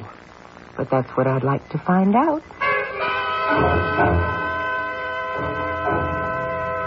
Yes? I have an appointment. I'm Detective Weston. Well, go right in. Mr. Palmer is expecting you. I'm not interested in your excuses, Murphy. Find out what price they want and give it to them. Get back to me in an hour. So, you're the detective who called earlier. Mr. Bradley Palmer? Oh, I hate that name. Bradley. Sounds like a little kid who won't eat its spinach. Well, then what do people call you? Mr. Palmer. Do you mind if I sit down, Mr. Palmer? Go ahead. Is this going to take long? I've got a conference scheduled for 10:45. How long have you been running Palmer Industries? 3 years. And what were you doing before that? I was, out of the country. Where? Here and there. Is there a reason you can't be more specific? What bearing does it have on my father's murder? I believe you were somewhere in the Far East, weren't you, Mr. Palmer? Well, if you already knew, why bother asking? Your reluctance to be candid with me is very interesting. What were you doing in that part of the world for over 7 years? Why don't you tell me? You were in a monastery. A very obscure teaching sect in the Himalayas known as the Gahari Shimta. What does this have to do with... Aside from preaching a doctrine of nonviolence, the Gahari Shimta reject all material wealth. How do you know about Shimta? Now, today you drive a Mercedes, wear $500 suits, and run one of the largest corporations in the country. What made you give up the monastery, your entire way of life, and return to the States? My father asked me to. And anyhow, my time with Gahari was complete. Why did your father want you home? I should think that would be obvious. He was getting older. There weren't any other children. It was up to me to carry on. In other words, take over. I didn't want to leave at first. Then I understood. As president of Palmer Industries, I might be in a position to improve the condition of mankind. There are endless ways in which money and power can be used to benefit mankind. Peaceful instead of... I'm sorry, what were we talking about? Your father. Oh, yeah, well, he wanted to retire. Go fishing, put the company in the hands of someone he could trust. Well, what about your stepmother? He trusted her. I'm sure he did. But image was very important to him. You see, Father was convinced that a woman, no matter how competent, would convey an image of weakness, which would reflect on the entire company. Weakness, vulnerability, that's what sets the wolves at your door. That is the nature of the world, I suppose. Mr. Palmer, who would stand to gain the most by your father's death? Gain? I consider death a loss. Or on a purely material, financial level, who would benefit the most? My father had already divested himself of the bulk of his estate. Which means?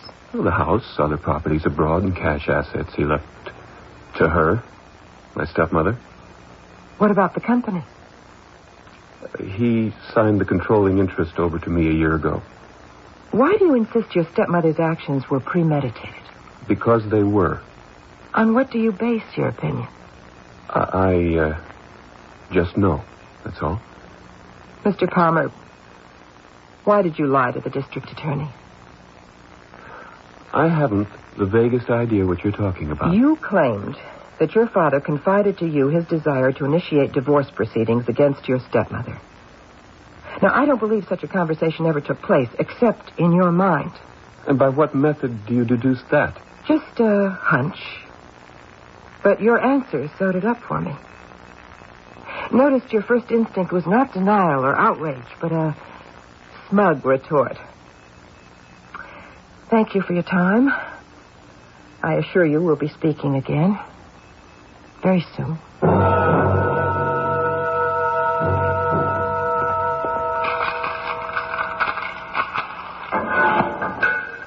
Detective Weston. Good afternoon, Mrs. Palmer.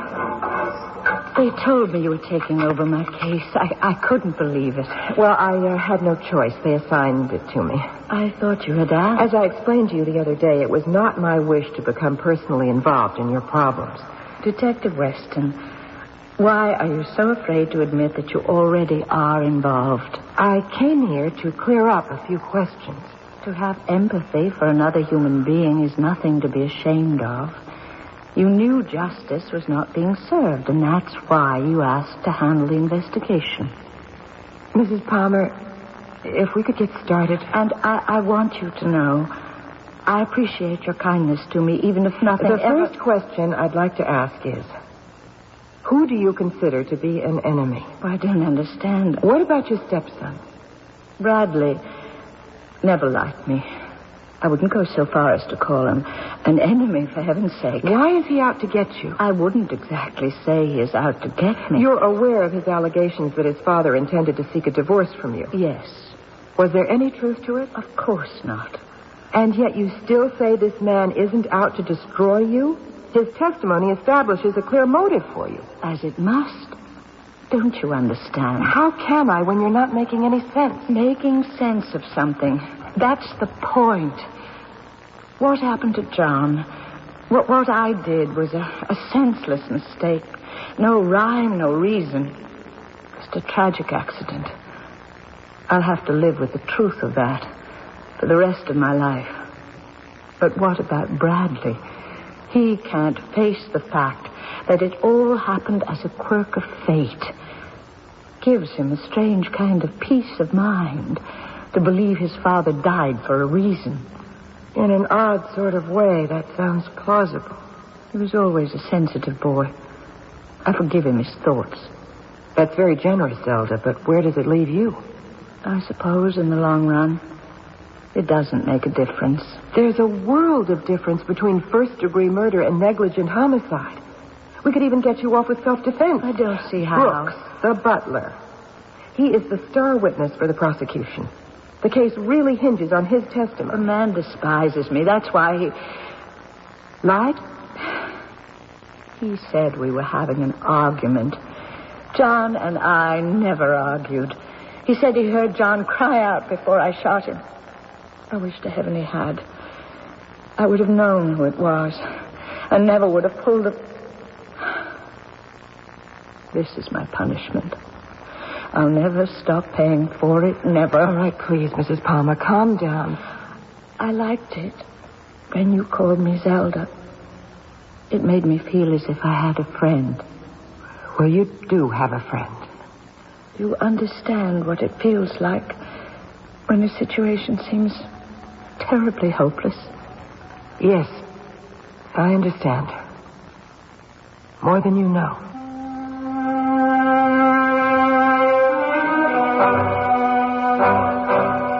He was a good man. He didn't deserve to die. Well, nobody deserves to die, Mr. Brooks. Well, just Brooks, if you please. And if I may, I disagree with you. There are many who deserve to die. Making the world a better place is a result of that absence. Yes, well, About that night. They already have my statement. I don't. Margaret and I were asleep in our quarters over the garage. I heard this car pull up in the driveway. A moment later, I heard the front door open. You must be a very light sleeper. Yes. My wife, bless her heart, is sleeping like a log, dead to the world. Then what? I have gone over this before. Not with me. Very well. After a moment or two, I heard voices. It was Mr. and Mrs. Palmer. Her voice shrill and hysterical, and his low and calm. And suddenly I heard him shout, "No, don't." And? That is when I heard the gunshots. And by the time I arrived at the hall, the light was on and Mrs. Palmer was standing over her husband's body, with the gun still in her hand. She was just standing there. Yes? Cool as a cucumber. Calm as can be. And she said, "Brooks, I believe we shall have to summon the authorities." One moment she's hysterical, and the next she's, as you put it, cool as a cucumber? Well, you know how women are. No, I don't. How are we? At any rate, I hope they put her away for life. That's what I hope. If we may depart from your aspirations for just a moment, could you tell me how long you've been working here on the estate? Well, Margaret and I were employed 3 years ago. Who hired you? Mr. Palmer. Oh, so Mrs. Palmer had nothing to do with your being hired? They were out of town on a trip. But I thought you said... Oh, I meant we were hired by the present Mr. Palmer. Bradley? Yes. You see, the previous couple had quit rather suddenly, and Mr. Bradley consented to put the household in order while his father and Mrs. Palmer took a badly needed vacation. I believe you said on the phone that you wanted to see the house. Yes. I cannot imagine what you expect to find. Maybe I don't expect to find anything. Very well, this way, if you please, Detective Weston. So here's the spot where they had the argument, and this is where he fell? Yes, yes. It was quite dreadful. Yes, I'm sure it was. Well, thank you so much for the guided tour, Brooks. That's all you wish to see? For the moment, at least. Oh, wait, there's just one other thing. Yes? When you heard the car pull up in the driveway at such a late hour, weren't you concerned as to who it might be? No, not at all. 2 o'clock in the morning and your boss is away on a fishing trip. Didn't the thought occur to you that it might be a burglar? Well, it was a clear, moonlit night.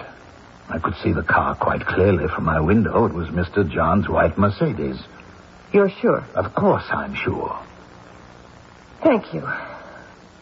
Brooks, did you ever hear the saying, "Thy strength is honor, thy honor is strength"? No. Does it mean something?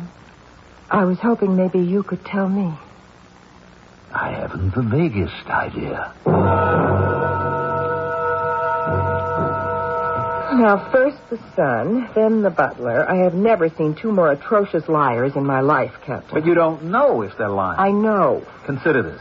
Are you really being objective? This guy, Brooks, could hear Mr. Palmer talking, and I quote, calm and low, from across the courtyard inside a house? You'd have to have antenna. Why do you find it easier to believe Mrs. Palmer? I thought a person was supposed to be innocent until proven guilty. As far as I'm concerned, there isn't enough proof. Well, according to the DA, there is. A woman like Zelda Palmer would never kill her husband. For whatever his reasons, Bradley Palmer is determined to destroy her credibility. And the butler, Brooks, what is his angle? How does he benefit by perjuring himself? Oh, and something else about Mr. Brooks. I have the feeling that I've seen him before.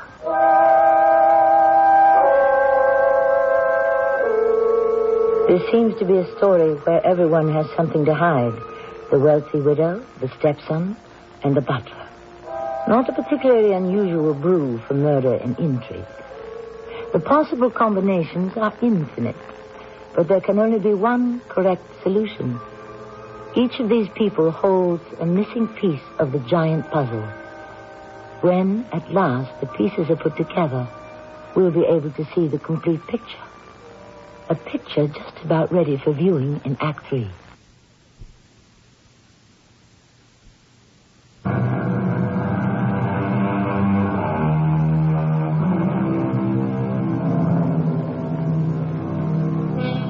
We rarely plan the great events in our lives. So very often we are victims of the cold, random winds of fate. It's possible to say that we are all wandering through this mammoth mystery called life without a roadmap, bumping into obstacles in the dark. Of course, some of us are better drivers than others. As long as we're on the subject, what exactly is driving our young detective? And more important, where exactly is she going? Now, that man Brooks, why do you think I've seen him before, Captain? Am I really supposed to answer that? I wonder if his real name actually is Brooks. Why do you keep insisting he's lying? Because he is. You can't prove it. So what have you really got? You got nothing. I've got everything. I just haven't managed to put it all together yet. Look, can't you see what this Zelda Palmer is doing? She's conning you. She's not conning me. 20 years. What? She waited 20 years for him to marry her. And that makes her innocent? A woman doesn't wait that long for a man and then shoot him. Wouldn't be the first time. A woman who waits that patiently for a man doesn't waste it all in a moment of anger. Oh, you want to bet? From what I can make of it, the Palmers were deeply in love. They had a very happy marriage. I don't care what the son claims. He was never there. And neither were you. I didn't have to be, Captain. Oh, really? I just know. I just figured out what's been puzzling me. What didn't sound right.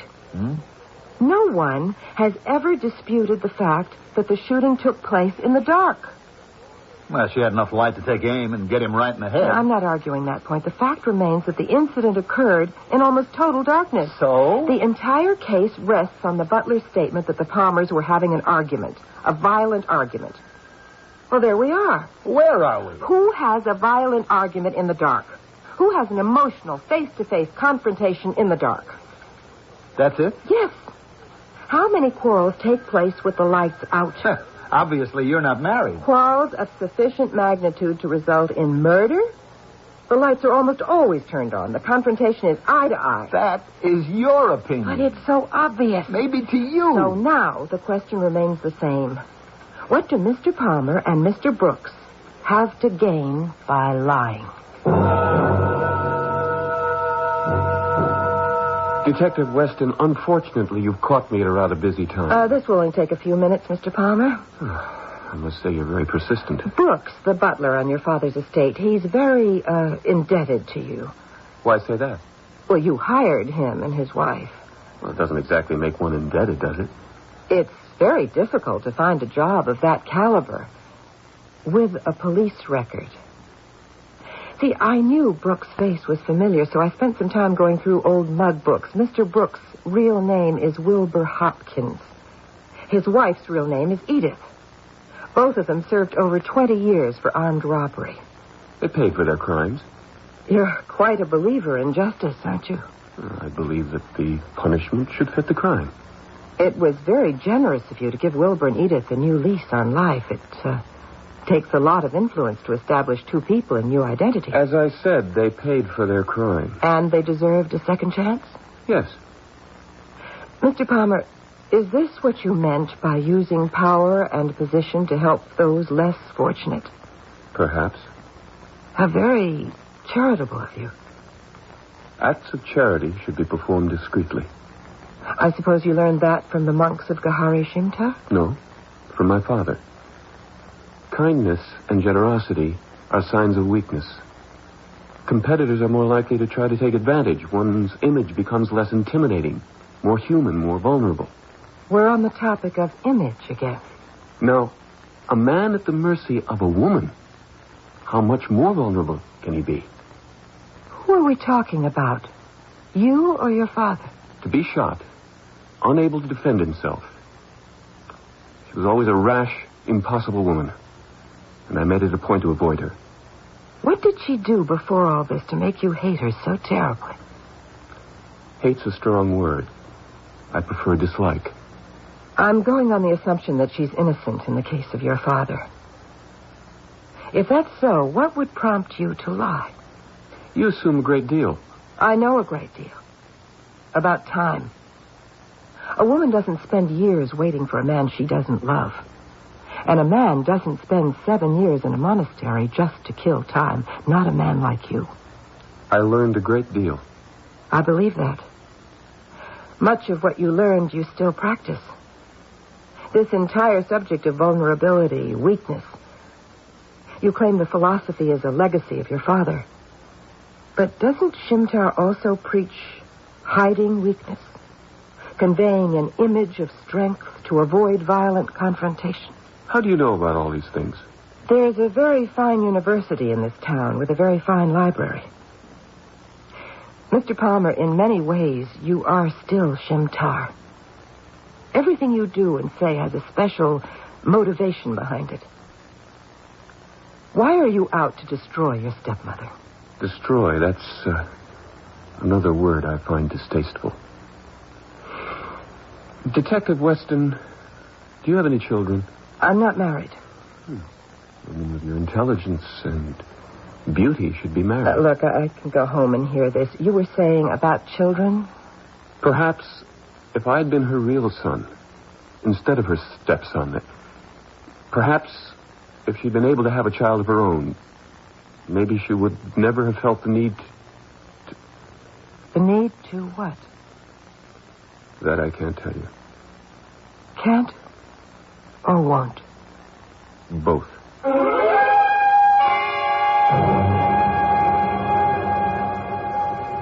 Zelda, I want you to tell me why there's such enmity between you. Why does he want to punish you? Because I committed a sin. And what was the sin? I committed murder. But it was an accident. You admit it was an accident. The sin remains the same. John's dead. But you said it was a mistake. For that very reason, the sin is all the worse. Nobody is making any sense around here.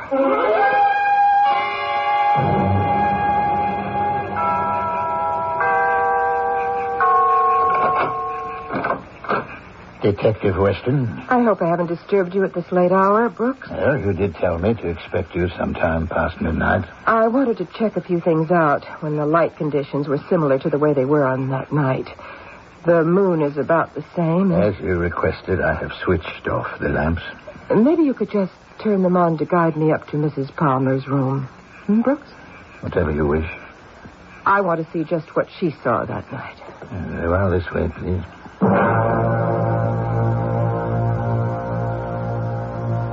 Not a bad room.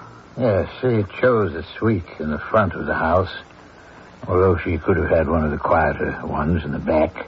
The view of the garden would have certainly surpassed the view of the driveway. Yes, that's rather interesting. She could see any car that drove up. Yes. Of course, that's funny. Look at my car down there. Did you ever notice how in the moonlight... What kind of car does Bradley Palmer drive? Mercedes. What color? Why are you asking? No, what color? Light blue. That's very interesting. Light blue. You ever noticed the tricks Night plays? Now, down there, my car, it's white. It looks blue. Is that what she thought? I'm afraid that I don't follow it. A man goes away on a trip. He's concerned about the safety of his wife, and he asks his son to keep an eye on her and on the house. Only the son will do anything to avoid seeing the stepmother, so he does check up on the house. But only at night. What does this have to do? It was there all the time. Why couldn't I have seen it? Of course. She hears the car pull up. She runs to the window and sees the car. She knows whose car it is. At least she thinks she does. She goes downstairs with the gun. She can see the figure in the dark, only vaguely. She shoots. No voices. No arguments. No warning sounds. Isn't that right, Mr. Brooks? Or should I call you Mr. Wilbur Hopkins? Wilbur who? I know about you and your wife. I have absolutely no idea what you are talking about. Come on, Mr. Hopkins. He set you up in a new life, and you owed him. Oh, all right, yes, I owed him a great deal. And so you lied about the argument. Yes. But what was the difference? She was still... Still guilty? Of course. She didn't mean to shoot her husband. She meant to shoot somebody else. Bradley Palmer. Her husband's son.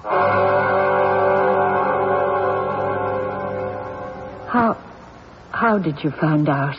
I knew you couldn't have killed your husband. You had no motive. I never stopped to consider that you certainly had a motive for killing somebody else. Your stepson. John wanted him to run the company.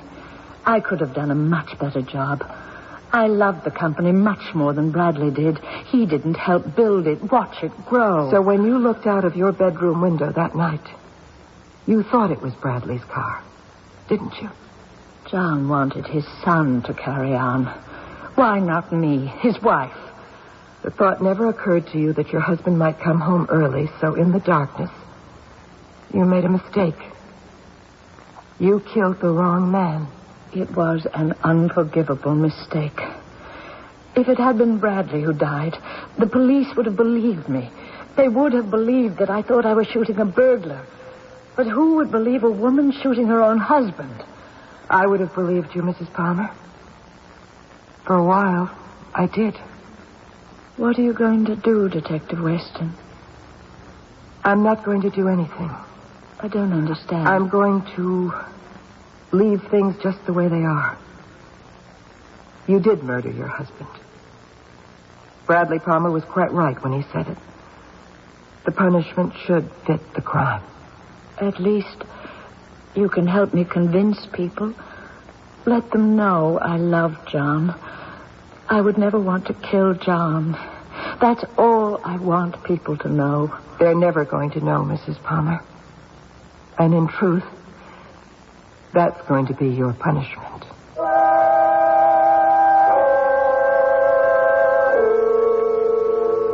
That famous line from Gilbert and Sullivan's Mikado.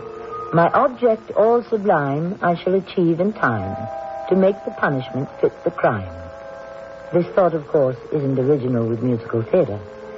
It is a philosophy that's existed for thousands of years in the cultures of both East and West. Although very often, evildoers seldom receive their just deserts. We'll be back with more food for thought shortly.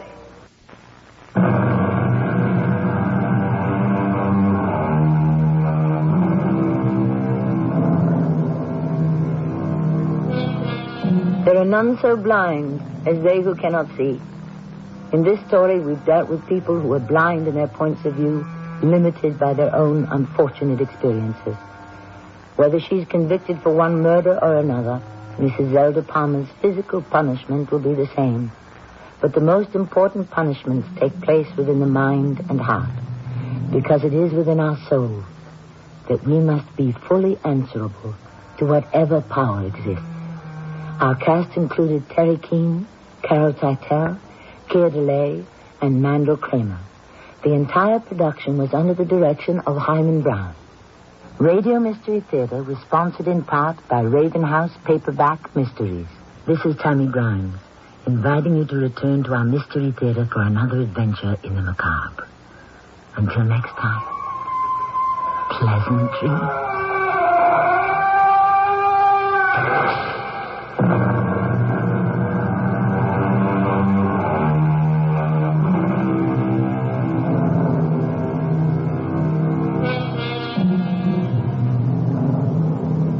Every Life is on 1230 WCOL in Columbus, 34 degrees downtown. It's 11 o'clock. CBS News. The Democratic leader of the Senate has introduced to prevent President Reagan from sending U.S. troops into El Salvador on his own authority. I'm Judy Muller, reporting on the CBS Radio Network. Senate Democratic leader Robert Byrd introduced a measure to amend the War Powers Act of 1973, which allows the president to commit troops overseas, but requires him to seek congressional approval within 48 hours. Byrd's resolution would require the president to get congressional approval before sending troops, except to protect Americans overseas. When When Byrd first announced his intention to introduce the measure, White House spokesman Larry Speakes said the legislation is unnecessary because, in his words, there is no plan to send combat troops to El Salvador or anywhere else. Leftist guerrillas in El Salvador launched their strongest attacks in more than a year today, according to government officials. The fighting was centered in two major metropolitan areas, San Vicente and San Miguel. The military regime of El Salvador came under attack by Amnesty International today. Larry Cox, a spokesman for the human rights organization, charged the government in San Salvador with directing mass killings of civilians. There's no doubt that atrocities are being carried out by all sides in the armed conflict in El Salvador.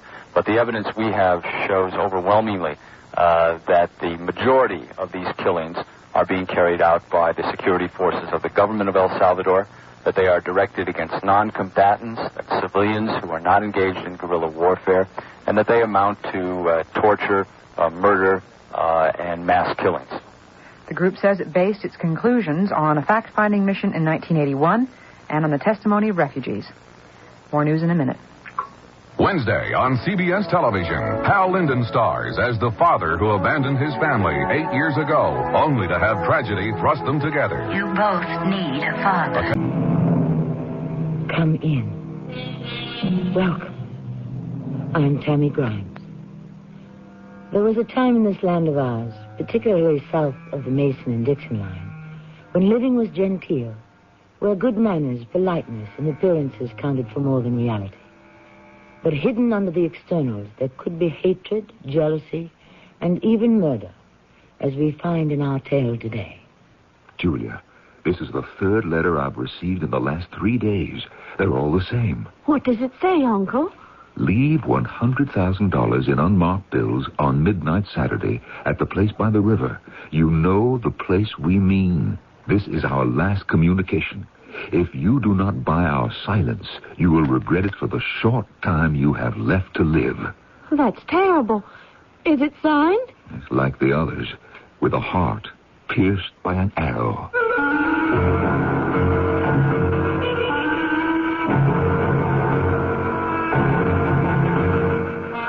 Our mystery drama, The Face of the Waters, was written especially for the Mystery Theater by G. Frederick Lewis and stars Paul Hecht and Norman Rose. I shall return shortly with Act One. Maybe you've waited all spring for just the right weather to paint your house. Well, now that it's here, True Value hardware stores have just the right prices on quality True Test paints. Hi, Pat Summerall to say you can get True Test Weatherall flat exterior latex for just $11.98 a gallon. And Woodsman semi-transparent oil stain and wood preservative is now just $10.98 a gallon during National True Test Spring Paint Week until June 6th.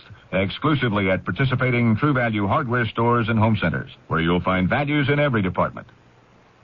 Weekdays on CBS television. Wake up to comedy with One Day at a Time. You really think you're hot stuff, don't you, Shiner? Ladies in this building don't call me super for nothing. Then keep laughing as Mel lays down the law on Alice. There is only one rule in the restaurant business, Vera. Get them to swallow it. And The Price is Right with the priceless Bob Barker. That's One Day at a Time. Alice and The Price is Right. Weekdays on CBS television. Check your local listings for the time. It's athletes versus MS. Meet tennis champion Jimmy Connors. With a gal like Billie Jean King on the team, you can count me in too. And there's Muhammad Ali, Hank Aaron, and Bobby Orr. Athletes from every sport. All of us are teaming up to ask everyone to join in the fight against MS, multiple sclerosis, the great crippler of young adults. There's no cure yet, but there's hope through research. Support your local chapter of the National Multiple Sclerosis Society. Thank you. Do you have a sight problem that prevents you from reading? Hi, this is Max Morath with news about Choice Magazine Listening, a free service.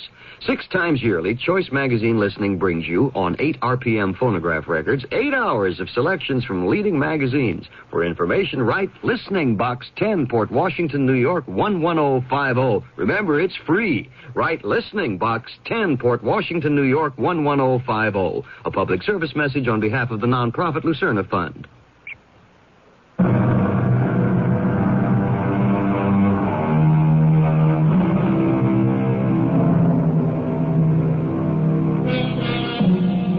The time, the beginning of this century. The place, outside of Baton Rouge. A countryside of estates and plantations fronting the deceptive Mississippi River. I say deceptive because it's easy to be lulled by its beauty. But when the fog rolls in, there can be danger at every bend in the river, as our young couple in their rowboat are about to find out. Arthur, don't you think we ought to turn back? Our little trips down the river always end like this. What do you mean? They're always over hardly before they've begun. Oh, we've been out on the river an hour. What's an hour when I want to be with you a whole lifetime, Julia? I know, Arthur. And I feel that way about you, too. But we can't think about that yet. Not even think about it? After my mother and father passed away, I had to come and live with Uncle Roland, and I can't tell you why. Not yet. But when I find what I must find, then we can make plans. You're very mysterious. Sometimes I wonder if this is going to work. If what is going to work? That maybe deep down you think of me as just one of your uncle's chauffeurs. The one who drives the Pierce Arrow touring car. Will you stop that? Arthur, darling, please. I'm sorry. I know better. We both know why you took the job. One can't always choose the kind of work to make money in. That has nothing to do with why I'm asking you to turn the boat around and start back to Hightower. Oh, all right, Julia. I'll turn this around. The fog's coming in. It's not the kind of weather I care for on the river. It's the middle of the afternoon. Fog will blow off. You act as if I didn't know anything about the river. I was brought up on it. Well, Arthur, why are we going so far out? I'm not doing it on purpose. The current is pulling us away from the shore. Let me help. I'll get another pair of oars under the seat. Julia, watch it. You're tipping the boat. Don't grab the side like that. We'll both be in the water.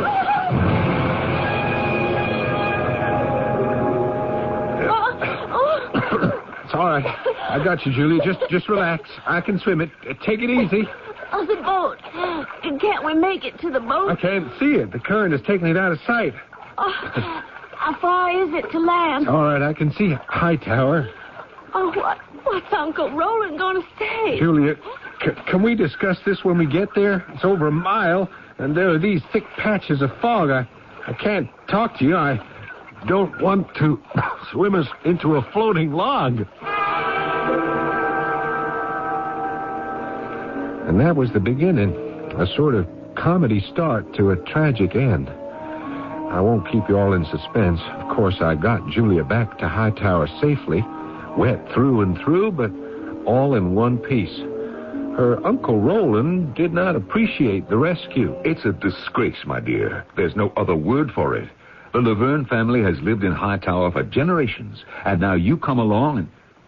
Julia, I am talking to you. Please look this way and listen. I am listening to you, Roland. I am. It's not only that you arrive at Hightower soaking wet, and I happen to have guests on the porch. You have been swimming in the Mississippi with all your clothes on, accompanied by that nincompoop of a chauffeur, a servant in my employ. Well, I can tell you this. He is no longer in my employ. A disgrace, an absolute disgrace. I'm sorry I embarrassed you and your friends. It wasn't Arthur's fault. Let me remind you, you are my niece, and I take very seriously your mother's wish, rest her soul, to bring you up as my own child until you are 21. Now, you are only 18, and I am responsible. Roland, it won't happen again. Would you mind very much calling me Uncle Roland? This familiarity is something you have just taken to. Now, I am twice your age, my dear, and I would appreciate some respect. Uncle, I don't understand you at all. You never said one word about being glad I wasn't drowned or how did I feel. All you've been able to say is that I made an exhibition of myself in front of your friends. Now, just a moment. But don't you think I'm entitled to a little consideration also? I don't know what's gotten hold of you, Julia. Well, just because you were the one closest to Mother, and I was sent here last year when she died. Don't you understand? Here in this part of the world, certain things are done, others are not done. Next thing you'll be telling me is you wish to go out and sully your hands doing work of some kind. It is the next thing. I'm going to become a nurse. I have decided. It's that chauffeur, isn't it? He's going to become a doctor. And yes, he did talk to me about nursing. You are so wrong and so strong-headed. You and I were getting along so well. But now suddenly, because I happened to go out with Arthur a few times, you've changed. We won't discuss him. Oh, yes, we will. I won't have you referring to him always as a chauffeur. You know why he took the job. And secondly, he had nothing to do with the boat tipping over. It was all my fault. Well, you shouldn't have been out with him in that treacherous current in the first place. He's a chauffeur. He hopes to become a doctor. He has no position in life, no family connections, no money, nothing. Julia, he is unworthy of you. If it wasn't so ridiculous, I'd say you were jealous. I'm sorry, Uncle Roland, but while I'm here, I shall do things in my own way. You can discharge Arthur if you want to, but that won't change anything. He's going to work elsewhere to get himself through Louisiana Medical. You'll see. And I'll be right there if I want to. Oh, Julia. Julia, I wish we could be friends again. We can be. Especially if you're not unreasonable. Oh, please let Arthur stay. I'll try to see nothing happens to annoy you. Think about it. I'll think about it. Well, shall we go into dinner together? I think I just heard the bell.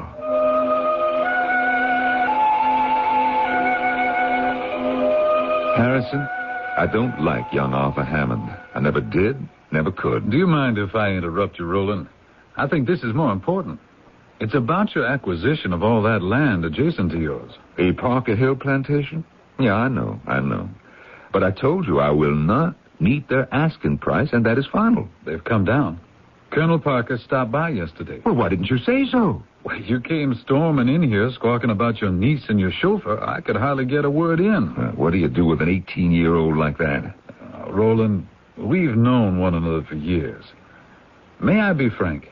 Well, yes, I count on it. Is your interest in Julia something more than parental? What? Oh, what a thing to say. Because I have noticed on many occasions I've been to Hightower a certain something in your demeanor which I'd say is not exactly the attitude of a 50-year-old bachelor towards his 18-year-old ward. Also, some of the people in town who have seen you together, they're talking. I'll give them something to talk about. I decided to change my will. That's your privilege. I haven't told this yet to Julia, but when I do, you'll realize I have her best interests at heart. I'm sure. And perhaps some of your own. Now, let me take off the hat of your oldest friend and replace it with that of your attorney and financial advisor. The colonel will sell the plantation for $200,000. Now, he's come down 50. Well, it's still 50 more than I offered. If that 50 sticks in your craw, I'll contribute my share. I tell you, it's the best investment around. You really believe the Parker Hill plantation is worth that much? Well, what do I need another 7,500 acres for? Roland, you cannot have too much cotton and sugar cane. Believe you me, if you thought you had good income now, with the Parker Hill land, you'll double it.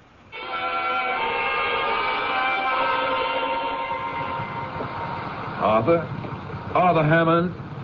That's you working on my automobile? Arthur, where are you? I'm over here, Mr. Laverne. I'm trying to get a head of steam up in your Stanley, but there's something wrong with the boiler. Well, then why don't you fix it? Well, I'm trying to, sir, but it ain't easy. Oh, I don't know why I rely on you. Mr. Laverne, I'm doing my best.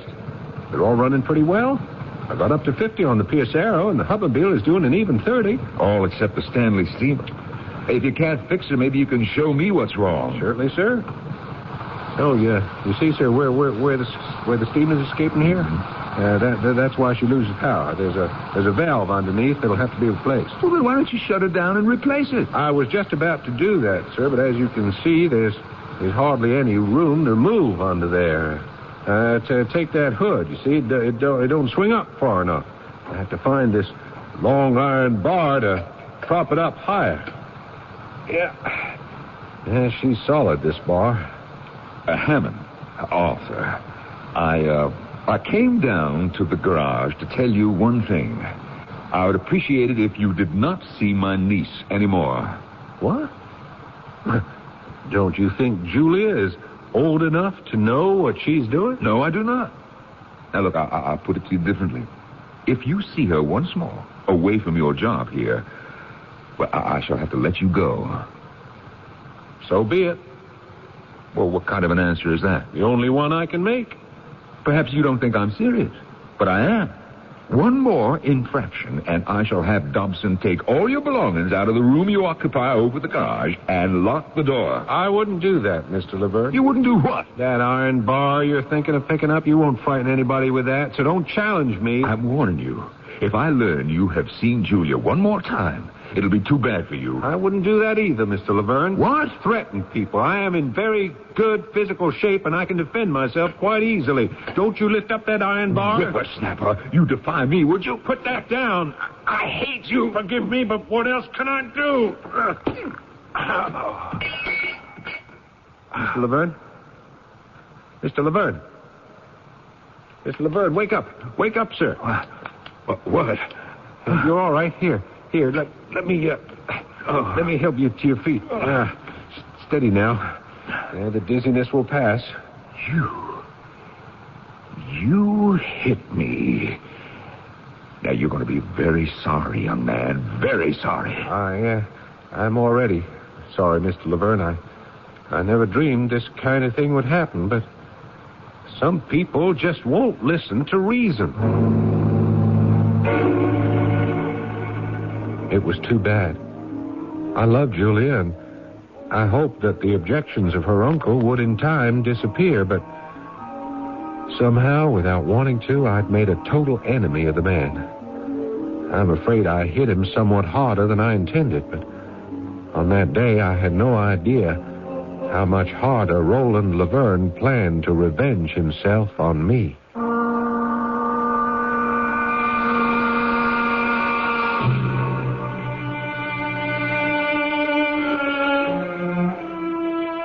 It's a fact that most murders are a family crime. That has been the case since Cain slew Abel. A killer related to the victim by friendship or blood, or a murder done in defense of a relative. As in our story of Roland, who may very well believe he is defending his niece Julia. I'll go further and warn you that the 50-year-old bachelor is at this moment planning to do away with a young medical student. How? You will hear for yourself when I return shortly with Act 2.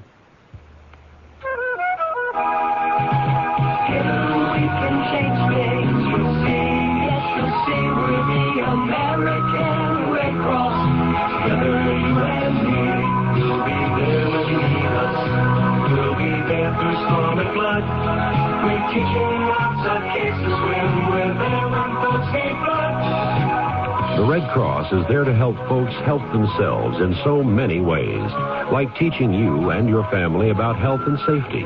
Today, modern medicine lets you live longer. The Red Cross wants you to live better. We're committed to help you do just that as we begin our second century of service. Call your Red Cross chapter and ask about our health and safety services. Together we can change things. You'll see we're the American Red Cross. Together you and me, we're the American Red Cross. Together you and me. This is Gene King for your Better Business Bureau. You know, a burglar alarm is a good thing to have if you own lots of valuables or if you often leave your house unattended. But don't rush to buy one at the expense of being ripped off by an unscrupulous alarm company that capitalizes on scare tactics to induce you to buy their system. If high-pressure sales tactics are used, don't fall for them. Instead, take some time to think over the deal. If you're dealing with a company you don't know, call your Better Business Bureau for a reliability report before you sign any contract.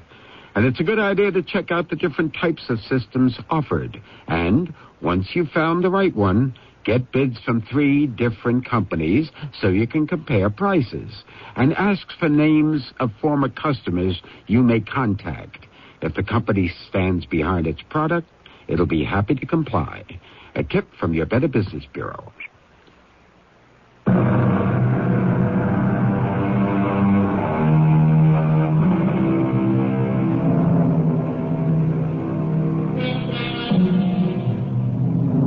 What can lead to a death-dealing violent action? Pride, jealousy, and anger. And if these 3 of the 7 deadliest sins inflame the spirit, watch out. This is what worried Roland's old friend, Harrison Clay, attorney and business associate. And why, in a driving rain, he speeds his carriage to Hightown. Dobson, why are you standing out there by the door? What's that you say, sir? Is Mr. Laverne home? If he isn't, I don't want to get out of the carriage and get drenched. Is that you, Mr. Harrison, sir? Did you hear what I said, Dobson? Yes, sir. He's not at home now, sir. He went out earlier, and then when this storm came up, I began to get a little worried, sir. What time did he leave Hightower? A few hours ago, sir. Mr. Harrison, why don't you come inside? I'm sure Mr. Laverne will be back soon. I'll have your coachman and carriage taken care of. I guess I might as well. At least if it's pouring like this, he won't get himself into trouble.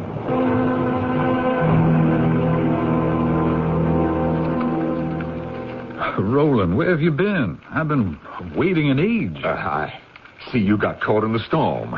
This fire's getting me dry. How did you manage to escape the rain? I was in the boathouse. I got there before it started to pour and waited till it let up.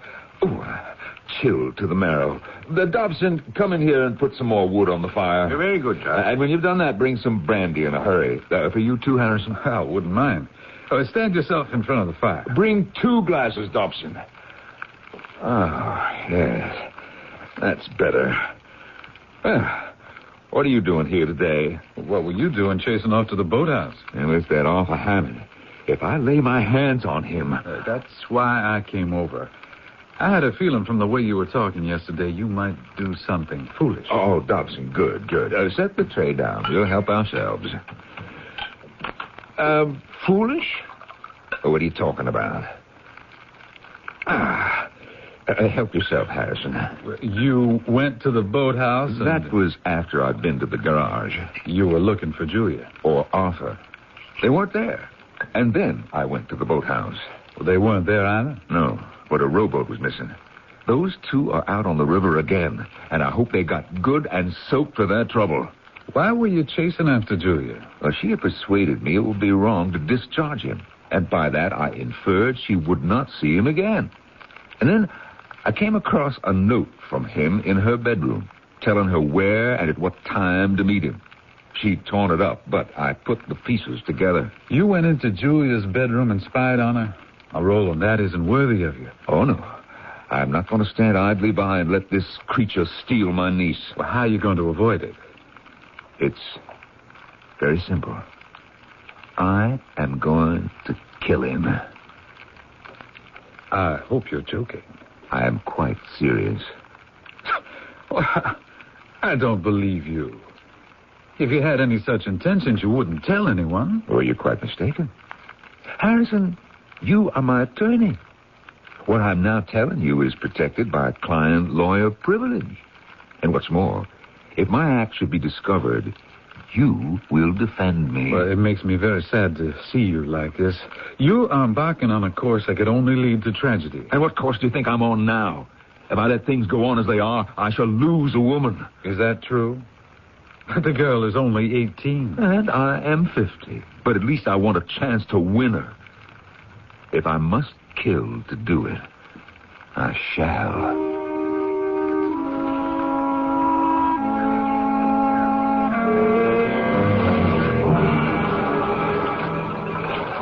Julia, hold still. Stay where you are. Don't move around the boat. Oh, Arthur. I don't feel like another dip in Old Miss. Anyway, as I was saying, I moved out of my room over the garage this morning, and I left a note in your uncle's mailbox saying I was quitting and that I wanted to talk to him about you very soon. You'll know what I mean. Uncle Roland's going to be awfully angry. I thought we agreed we didn't care. I never said I didn't care. I do care. But I guess you're right. There's no other way. Well, at least we didn't get rained on when that storm broke. Whose dock was that? Oh, Colonel Parker's. Word in town is he's selling his plantation to your uncle.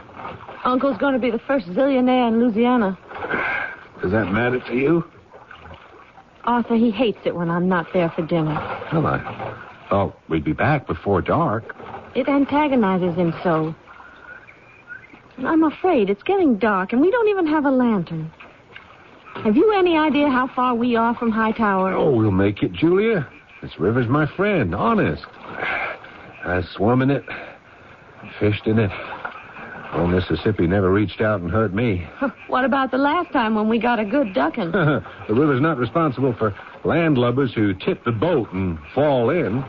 He was gentle with us. He let us swim to shore. You really speak of the river as if it's a living person, don't you? Yeah, it's better than a person. Because the Mississippi knows right from wrong.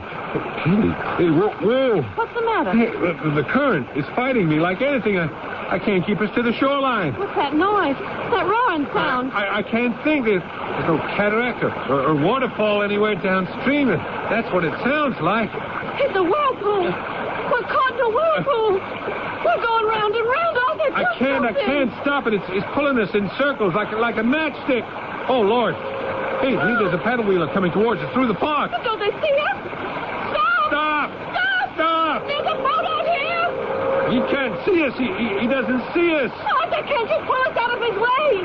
God, I don't know. He can't see us at all. We will be killed. Jump, Julia. Jump into the water. I'll jump right next to you. Go on. Don't wait. I'll be right on top of it. I can't swim, Arthur. I can't swim.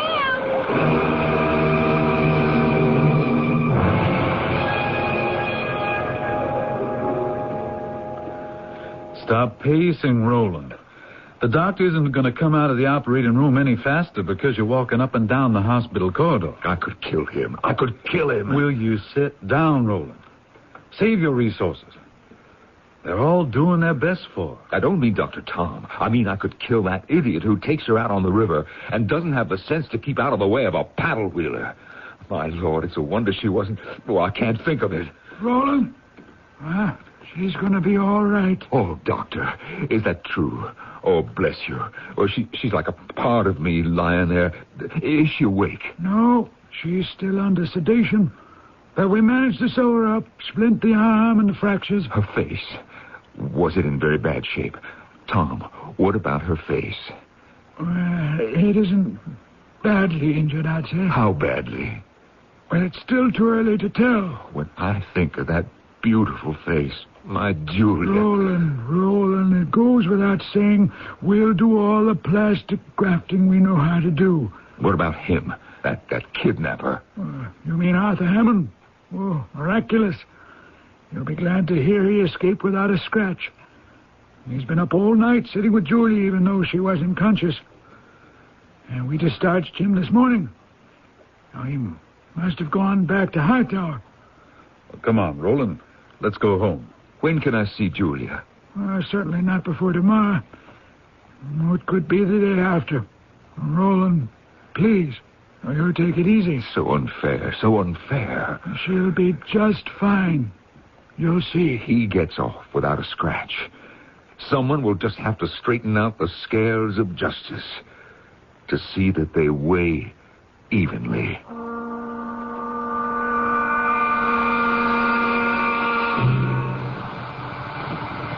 Is that you, Mr. Laverne? Yes, Arthur. That's who it is. I've been trying to loosen that valve. I've just come from the hospital. Yeah, it's a terrible thing. Mr. Laverne, please believe me. I really am very sorry. That's not good enough, Hammond. It was an accident, sir. It could have happened to anyone. It could have happened to any idiot who lost control of his rowboat, so it could be rammed by a river steamer. It could not have happened to anybody. Do you know my beautiful Julia could be disfigured for life because you had to sneak away with her? Oh, I could kill you. I have a lot of friends in that hospital. I'll see that she gets the very best medical care, I promise you. You have done enough. You leave Julia alone. You are not to go anywhere near her, you understand me? I forbid it. I am responsible for her, and you have no place in her life ever again. Is that clear? Mr. Laverne, did it ever occur to you that you're too old for her? From this moment, you are no longer in my employ. Obviously, you don't read your mail. Didn't you hear me? You are dismissed. I left my resignation in your mailbox yesterday. I have quit, Mr. Laverne. You are not ordering anybody anywhere. And while we're getting to know one another better, I might as well tell you that Julia and I have every intention of marrying. Oh, have you? And what will you live on? You are not taking Julia away from here. She knows better. She could be the mistress of Hightower, and she will be. So that's what you offered her. You get away from my cars. You leave this minute. Mr. Laverne, you are not giving me any orders. You're an intruder. If I choose to complete the work on this car, I shall do so. If you do not leave here immediately... If I don't, then what? Don't you make empty threats. You don't have the courage to come out and say that you want Julia for yourself. I dare you to tell her. I dare you to stand up to anyone. The only power you have is money. I'm going to put your Stanley steamer into good working order. And then, when I decide, I shall go. You better not stand so close to me, Mr. Laverne. I wouldn't want to hit you accidentally with this hammer. You get out of here. You back away, Mr. Laverne. This hood is only held up by this pole. You're in the way, Mr. Laverne. You give me that hammer. All right, I'm through. Here, you take it. Catch.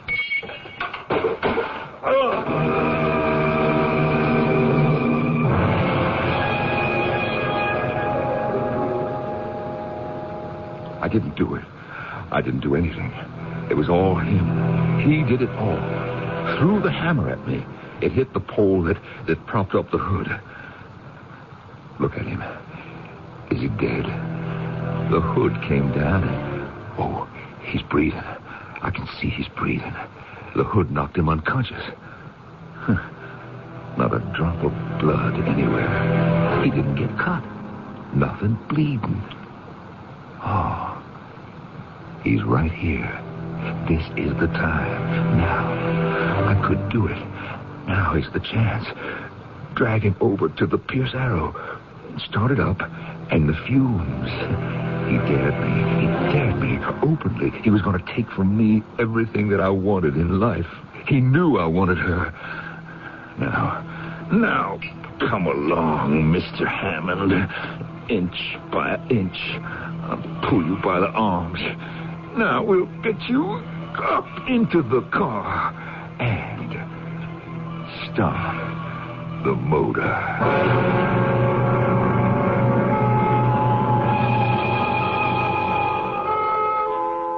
There you have it.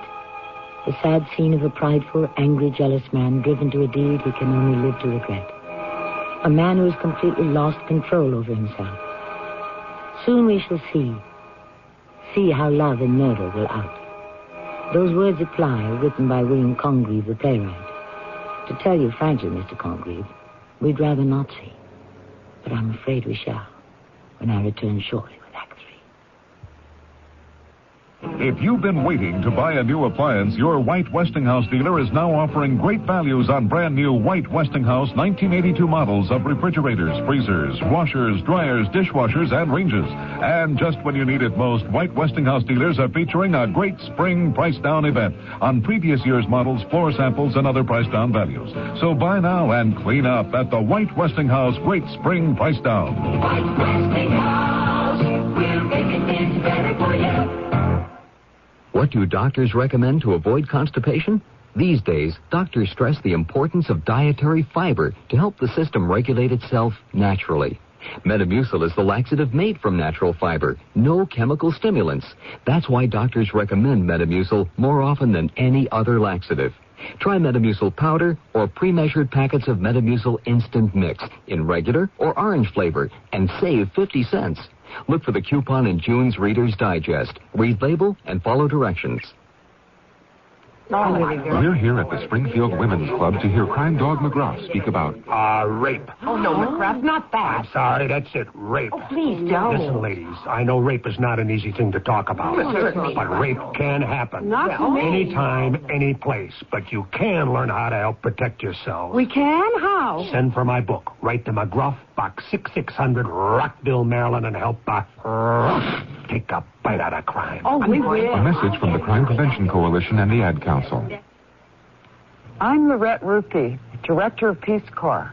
In 60 countries around the world, Peace Corps volunteers are sharing their skills and knowledge with people who really need them. But we need more volunteers, and we need them now. Volunteers are urgently needed in agriculture, math, science, and biology. Call Peace Corps now for more information.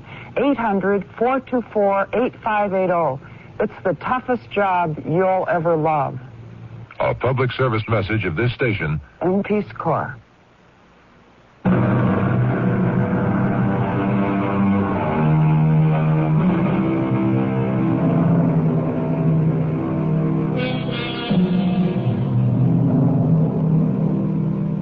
I said to you earlier that most murders are a family affair. Someone close whose continued existence is unbearable to the murderer. If the latent desire is there, inevitably it will trigger an accident, which is what occurred in Roland Laverne's garage. One man hates another, considers him a rival, and by accident the victim is rendered unconscious. Now, what happened? A couple more spadefuls.